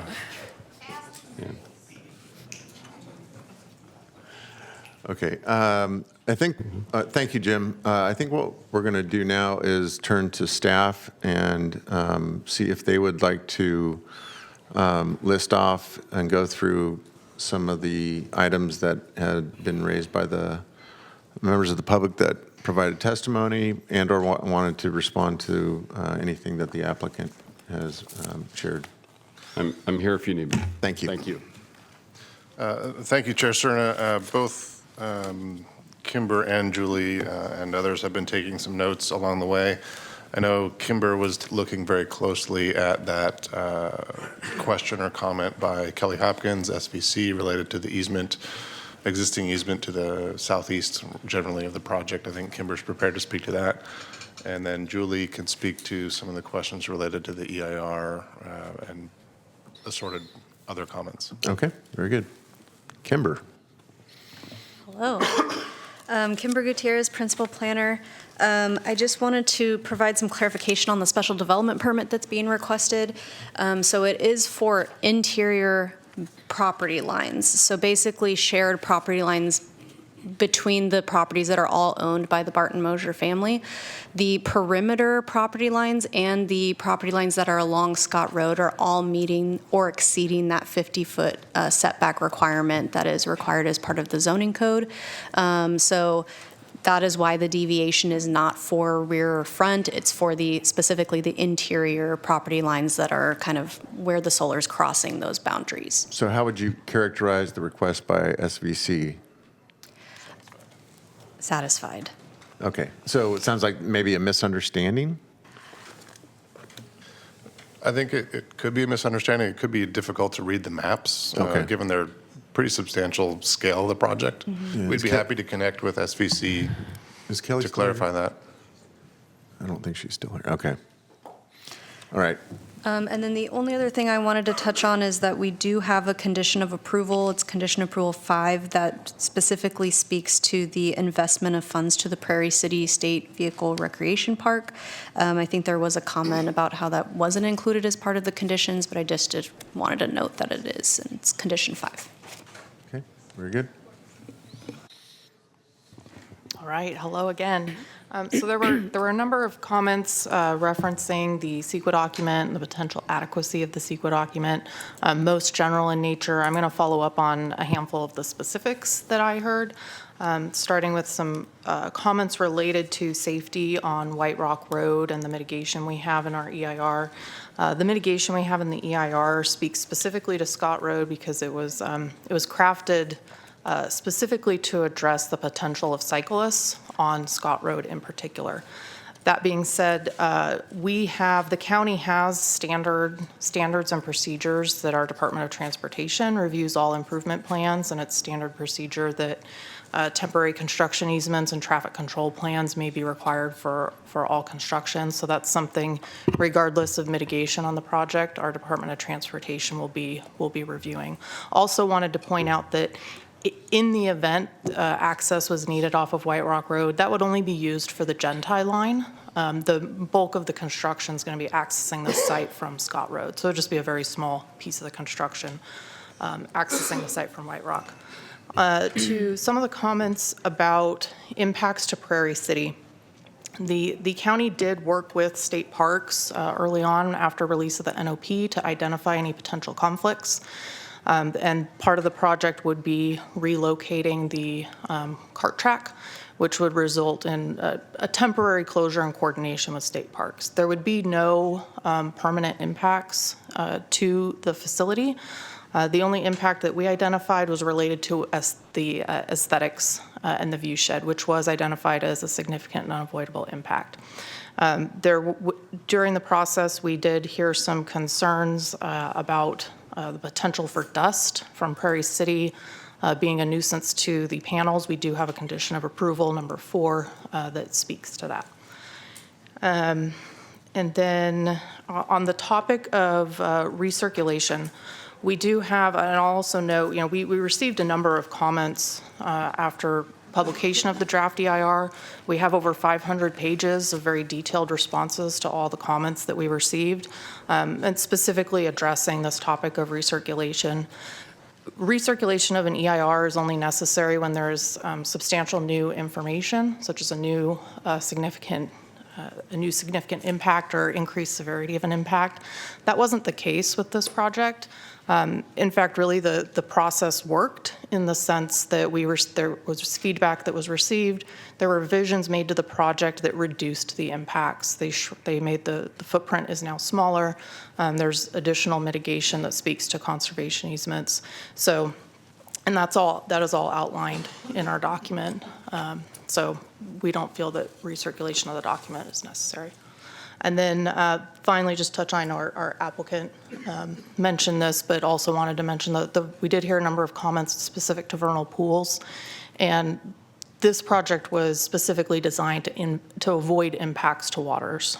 There's over 10 acres of waters on the site, and they are impacting less than a tenth. So very, very small impacts considering the size of the project and size of the site.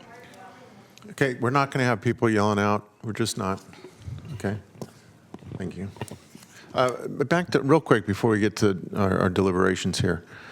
You said 500 pages of comments? Is that right? So this are responses to comments. Responses. Yes. Okay. So fair to say the MMRs are reflective in part to some of that exchange. That is during the 45-day comment period. Our consultants, we took in those comments. Reviewed those comments carefully, and as it should, it affected to some degree, I would imagine, the MMRs. Is that fair to say? Yes. But MMRs, you mean mitigation measures? Yeah, and reporting. Yeah. Yes. Okay. Very good. All right, we're going to start with Vice Chair Rodriguez.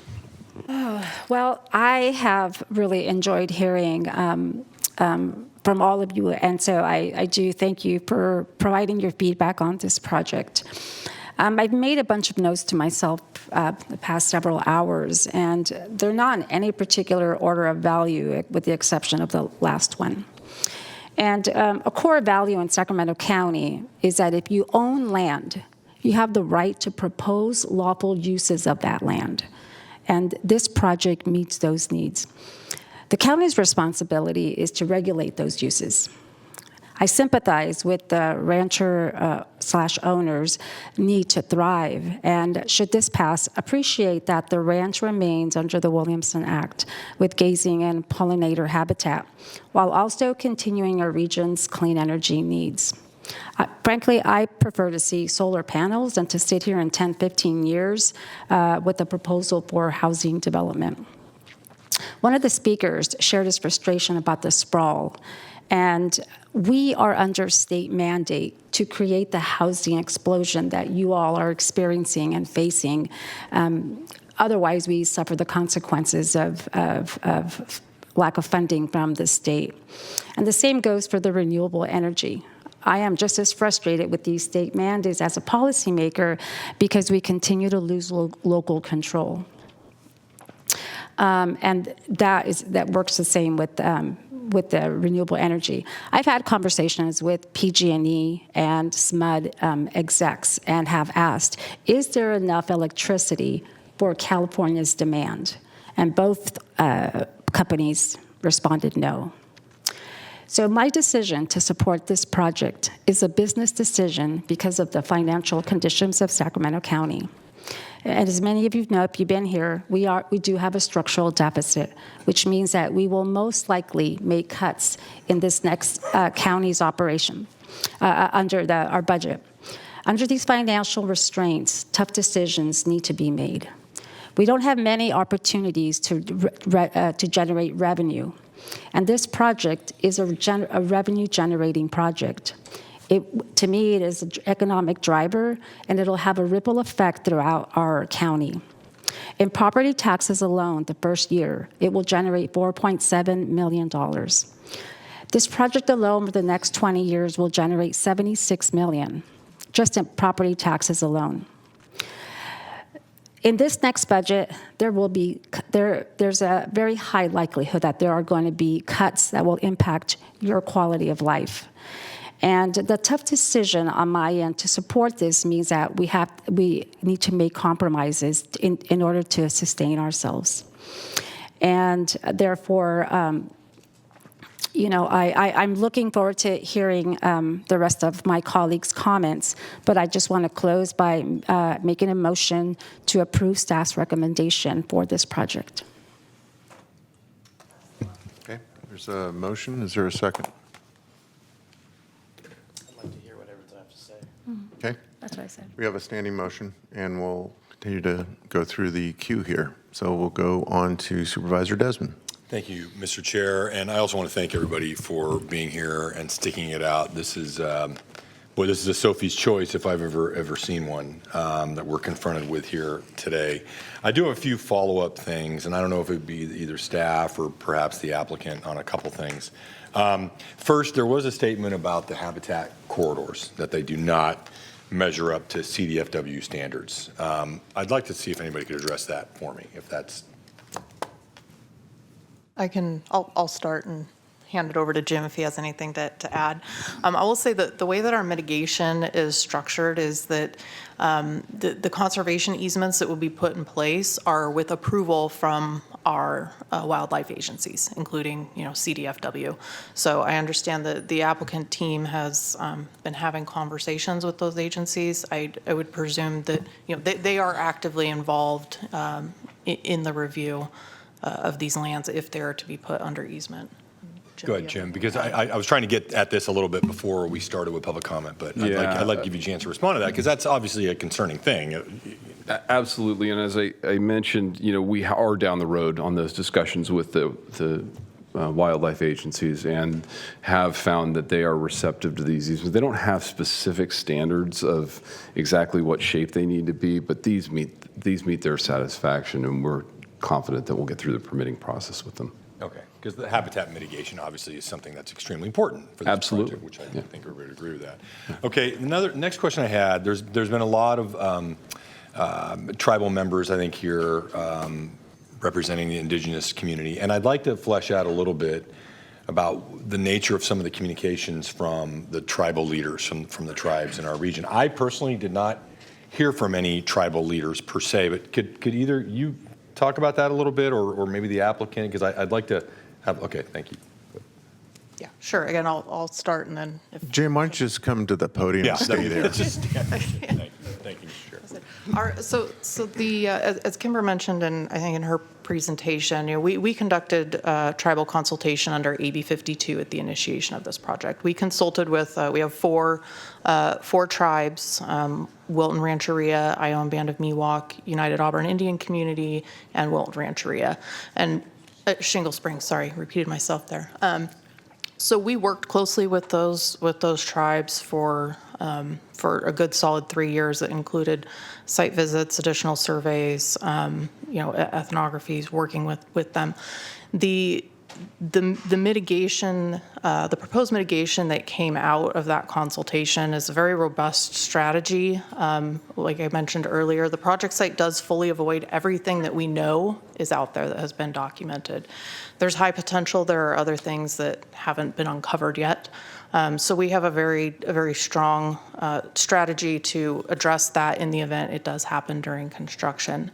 And then in our EIR, we did conclude significant and unavoidable impacts because one of the primary concerns we heard from our tribal representatives is that it's not just on the ground impacts, it's the landscape. It's the view shed, it's their cultural heritage. So we acknowledged that, and the fact that their heritage is also intrinsically tied to things like the trees on the site.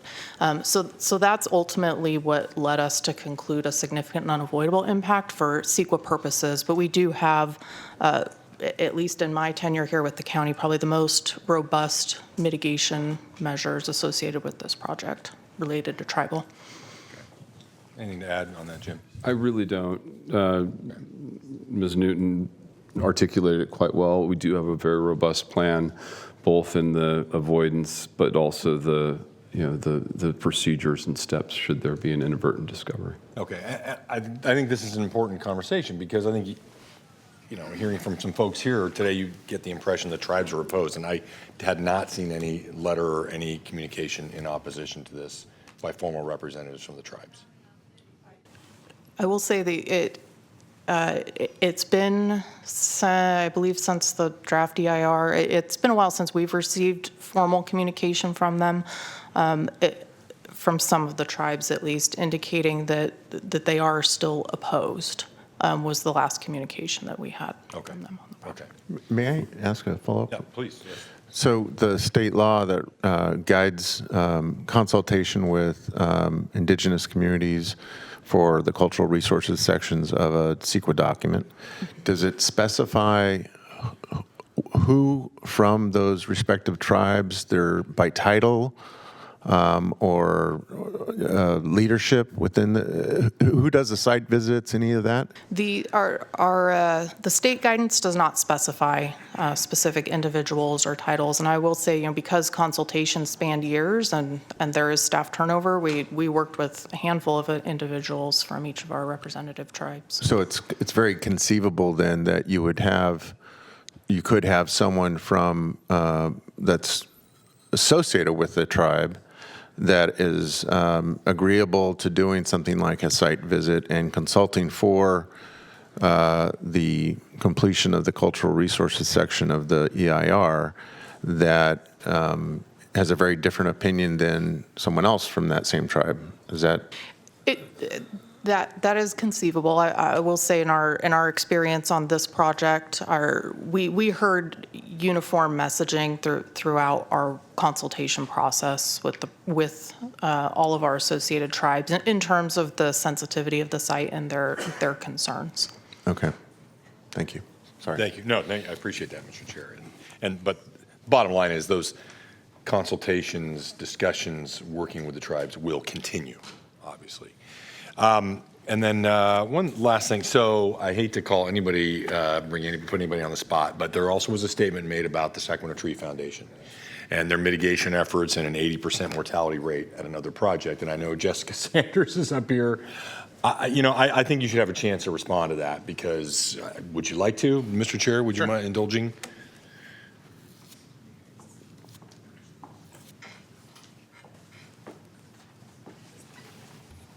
Sorry, so your specific question is what about the mitigation rate at Deer Creek Hills? Yeah, and address some of the concerns that were brought up during that public comment about a very high mortality rate and another Sacramento Tree Foundation mitigation project. Yeah, so we have mitigation. So our stance on any development project, I've been with the Tree Foundation for about 5 years, and the board has taken an active decision that we do not support, we do not oppose projects.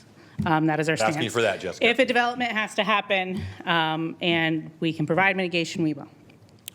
So the site at Deer Creek Hills is a very challenging site. There is challenge with water. There is challenge with access. There is challenge with cattle. And so that site, the county signs off on all sites. The county signs off on plantings, on survival of the site after it is planted and after it's had that 3 years. We recognize that that site has not lived up to that, and we've moved those inches elsewhere because we know it doesn't work there. So that is already happening. We have other sites throughout the county where we are required to have 100% survival, and we do have 100% survival. So this is not surprising that it came up. It's also not the full and honest truth behind it. Thank you. Yeah. Appreciate that. And then the last thing I'll bring up is I appreciate the chair bringing up the SMUD kind of issue here, because I understand they're the client. I guess you could argue there's really no reason for them to be here, but we have to discern whether this project is essential to meet SMUD's climate goals, right? That's part of my evaluation anyway. And I do know that, I did see a map from an attachment to a SMUD board item where really the map is this area. It's southeastern Sacramento County, and it envisioned a 200 megawatt facility, which this is. So, I can discern from that this is essential for SMUD's clean energy goals. That's how I look at it. But this is agonizing to me. I'm someone who's born and raised in Sacramento County. I'm very familiar with that southeast portion of the county. My mother's from Amador County, and so we spent a lot of time going back and forth and in that part of the county. And I can imagine that these ranchers, farmers who have been here forever, they probably share in the agony over losing any 500-year-old oak tree. No one wants to see that. So that's what I really struggle with, but I appreciate you bringing up this SMUD issue because that is important for this discussion. So thank you, Mr. Chair. Thank you. Supervisor Kennedy. Thank you, Chair. I don't have any questions if you want to take a seat, Jim, nor of staff, though I do want to commend staff at dealing for years on a very, very difficult project and maintaining your professionalism and making recommendations that are difficult. I don't normally speak off of notes. It's not my style usually, but I had over 5 hours of listening to testimony, so I had time to write some stuff down. And I'll just start by saying, in the 1990s, I had the privilege of working for SMUD on, coincidentally enough, clean air programs. Sadly, today we find ourselves in a position where we've not made nearly the progress that we need to make. The County Climate Action Plan and the ambitious goals therein that I supported are dependent on SMUD's success in implementing their own ambitious plan. If one fails, we all fail as a region, continuing to put lives and our irreplaceable, as the word was used earlier, planet at risk. It's often said that the future is being decided in the present, and that's where we are today. Following that thought, the future is now, and decisions we make, we have to recognize that. Human activities that create anthropogenic greenhouse gases, which is primarily burning of fossil fuels, have increased atmospheric carbon dioxide levels by 45% since the beginning of the Industrial Revolution. The increases raised global temperatures and sea levels, intensifying hurricanes, wildfires, drought, flooding, while creating growingly untenable, unhealthy air, with us having some of the worst air quality in the country. Current trends of burning fossil fuels will be at best economically devastating for many, and at worst, catastrophic for all. As a policymaker and a human being, I hope we seize the rare opportunities as they arise to create the future we want for future generations. To do this, we have to face difficult, and to coin a phrase from 2005, inconvenient truths. The current state of our planet requires a complex renegotiation of our place in the world every day as we know it. If we're to enter into those negotiations in a meaningful way in an effort to address what most of us agree is the greatest existential threat to our planet, we have to take actions that go beyond nibbling around the edges while weighing sacrifices. Most, if not all here, I believe, agree that the environmental benefits of solar energy are far-reaching and undeniable. By embracing solar power, we not only mitigate the adverse impacts of climate change, but also foster a more sustainable, equitable, and resilient planet. Replacing natural gas generation with a 200 megawatt solar facility displaces about 196,000 tons of carbon dioxide annually. That's like removing 42,600 cars off of our roads.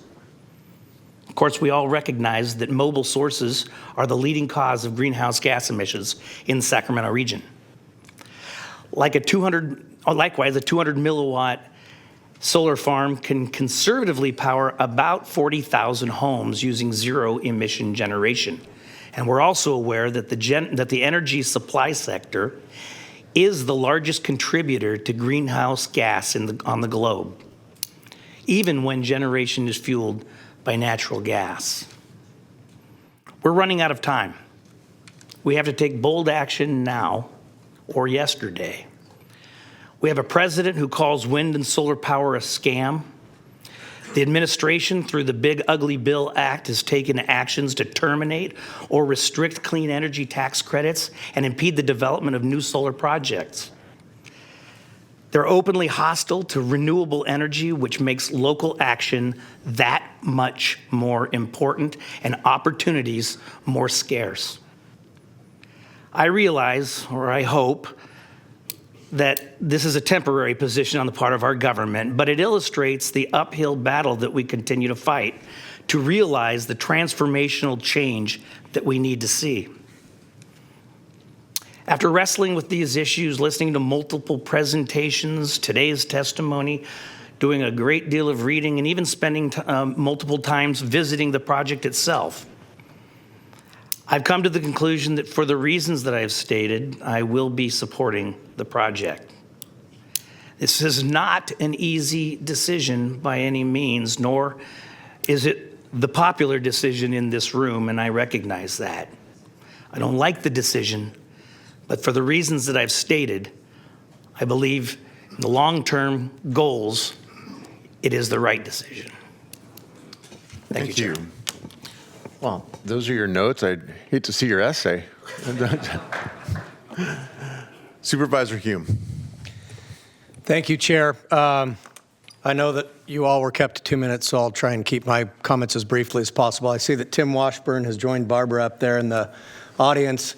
Tim sat down with me months ago, maybe even close to a year ago, and slid a crazy idea across the desk of doing a land swap with the county to try and offload some of the solar generation to some county-owned land.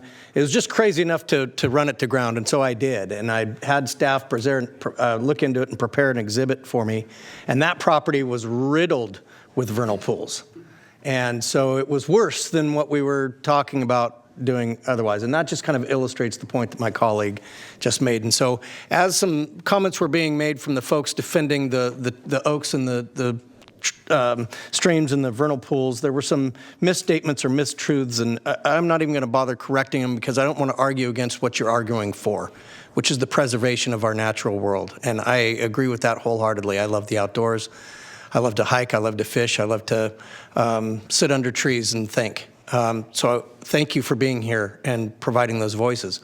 And for the folks that came here speaking up for agriculture, everybody on this dais can attest to the fact that I pound it about agriculture and the importance of agriculture, the importance of family farms and how they are dying and being taken over by corporate agri-interests because the costs, the regulation, the work ethic, I mean, it's just to have a generation that wants to try and keep the land in the family and keep it going is commendable.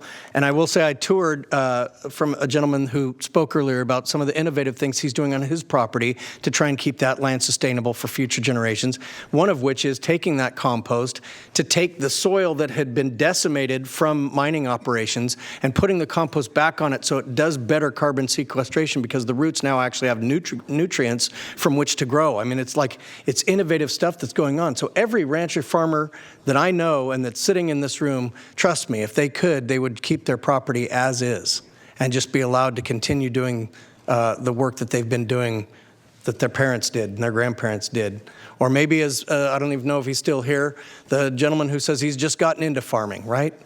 It's hard work, but I'll use a phrase that my colleague teased me about. It's dirty hands and clean money. And some of you were in this room when we were talking about our climate action plan and our declaration of climate emergency and what date to put out there as the stretch goal, as the brass ring.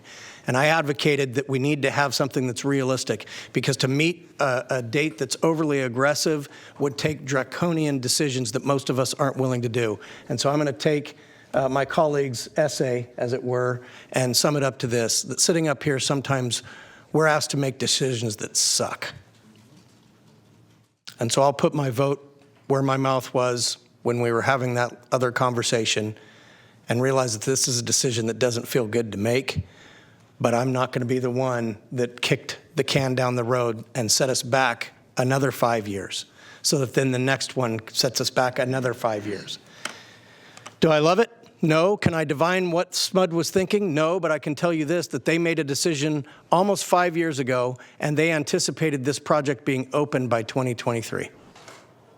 So I feel like the deck is just getting stacked and stacked and stacked, and I have faith that this family wants to keep this land in ownership. They want to keep it in some form of agriculture, and nature is resilient, and so when this project is decommissioned, it will bounce back. So I will second the motion. All right, we have a motion and a second, and I know the hour's late, so let me just share a few of my thoughts. I think like Supervisor Kennedy and his experience decades ago with SMUD in, I believe it was the EV area at the time. I have my own experience serving on the California Air Resources Board for 9 years. And so I had feet in both places simultaneously. Here as a policymaker for Sacramento County, there as a policy implementer for a state agency who is globally recognized for pushing the envelope in terms of expanding California's renewable energy portfolio. And of course, following and implementing the legislation to do that. I think, as has already been very eloquently stated by my colleagues, the decision is a difficult one, and many of you characterized it in various ways. I don't necessarily agree with some of that, but I will say that as the supervisor, I think along with one of my colleagues who at first wanted to have just as aggressive a CAP, climate action plan, reflected as was reflected by SMUD. The then ambition was pretty obvious to most and quite frankly scared the heck out of our own staff that we wanted to even be that aggressive. Ultimately, we came to a place where the cap is what it is in terms of the date. But again, for me, I have to look through, cannot ignore, and have to look through the lens of what it is that we're attempting to do, of course, through our general plan, because this is a land use matter, but it's also an equally important, and in some respects, maybe even more so, has to be a decision that is reflective of our climate action plan and all the years, investment, thought that went into setting policy around this county's goals and that we hope to achieve in terms of our own carbon footprint as an agency, but more so the policies that we set for and the decisions that we make that affect the rest of the greater county as it relates to minimizing the effects of our carbon economy. So I too will be supporting the motion. And again, I've yet to see in my years up here I can say this with all honesty, any decision, land use decision, that was completely one-sided, that didn't have some element of disagreement. I don't know that one exists necessarily. And so, this was to be expected, but again, it has to be it has to be expected that this is what we do, that as supervisors, we hear from our constituents, we hear the different perspectives, we synthesize what we hear, what we understand from our own staff, what we understand from state law as it relates to a CEQA process, and then distill all of that down into a moment like this, where we have a motion and a second on the table, and we're going to make a decision. So I think this all worked as it should. I want to thank staff. I think you did an outstanding job, not just tonight, but over the course of years to get us to this point. And with that, I'm going to ask for the vote. Please vote.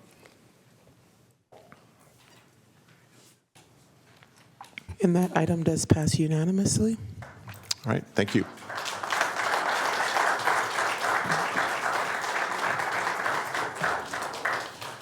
The next item on the agenda is item number 50. It's county executive comments. Supervisor, I'd just like to say thank you for your time today. I know it was a long day, and I appreciate the time and attention that the board always moves forward with this. But also to build on Supervisor Cerna and Supervisor Kennedy's discussion about thanking the staff behind us. They did a fantastic job working on this for years and years and coming forward and bringing such a difficult recommendation, but they stood behind their work, and I think they did a very professional job bringing this forward. So thank you to the staff behind me. So thank you. Thank you, Mr. Villanueva. All right. Do we have any comments from supervisors? Supervisor Rodriguez. I just have a really quick one. I just want to give a shout out to the Caso Roble Cheer program. Do you want to wait till the room Yeah. clears? Yeah. I was going to talk louder, but. Mr. Chair, Yes, sir.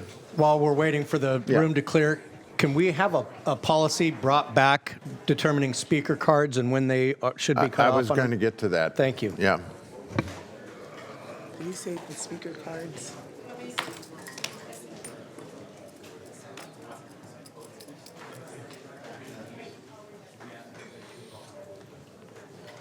All right. I think All right. It's a really quick shout out. I just want to give a shout out to the Caso Roble Cheer program. Both the varsity and the JV took first place in their traditional non-tumbling divisions at the regional competition and national qualifier at Jessup University, and they've earned a bid to the nationals in Orlando. That's it. Great. Thank you. Okay, we still have a meeting that we have to conclude here. If we can please have you take your conversations outside of chambers. Thank you. All right, I know Supervisor Desmond has an adjournment. However, I wanted to respond to Supervisor Hume's suggestion.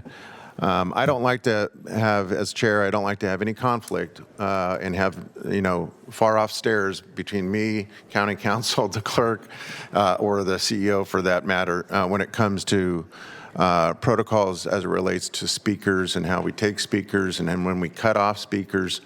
And you heard a few of us whisper up here, wait a second, we've done that before. So this is what I'm asking. I need a clear memo that is going to be a product of the three of your offices that coordinate with one another, that gives us, not just me as chair, but because we all rotate as chair, it's going to give us guidance about the do's and don'ts of that from a legal perspective, A.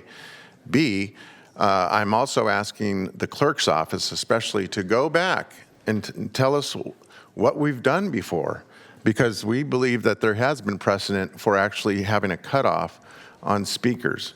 And so it's very upsetting, quite frankly, in the middle of a meeting to see county council shaking her head no when we know we've experienced it before. And so we just need clarity on that. And if it is clear from all of whom I'm asking this information that yes, we in fact do have the ability to especially during a long hearing like this, have a point in the meeting where we can cut it off, then let's talk about that amongst ourselves in public, perhaps, about what the best policy is to manage that. I think that's the best way to do this.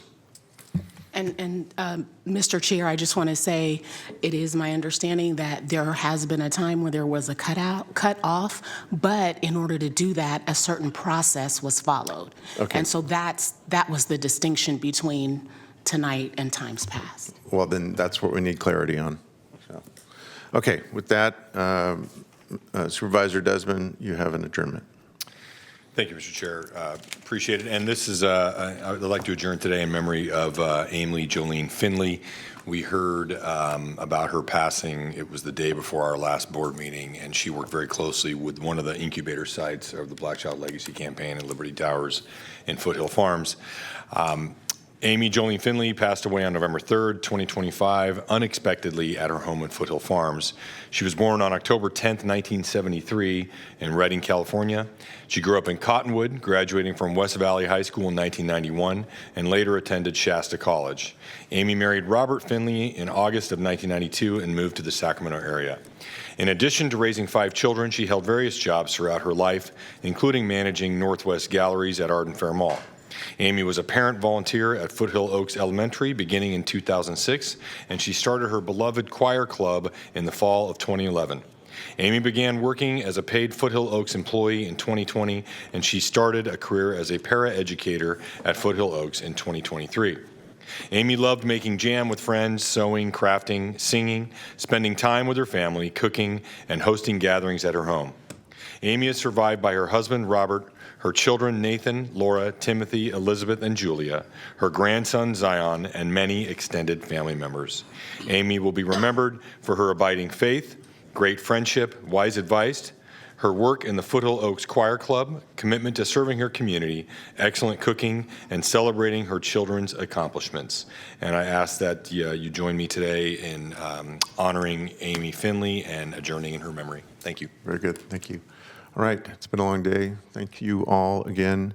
So if there's no further business before this board, we will adjourn in memory of Amy Finley. We are adjourned.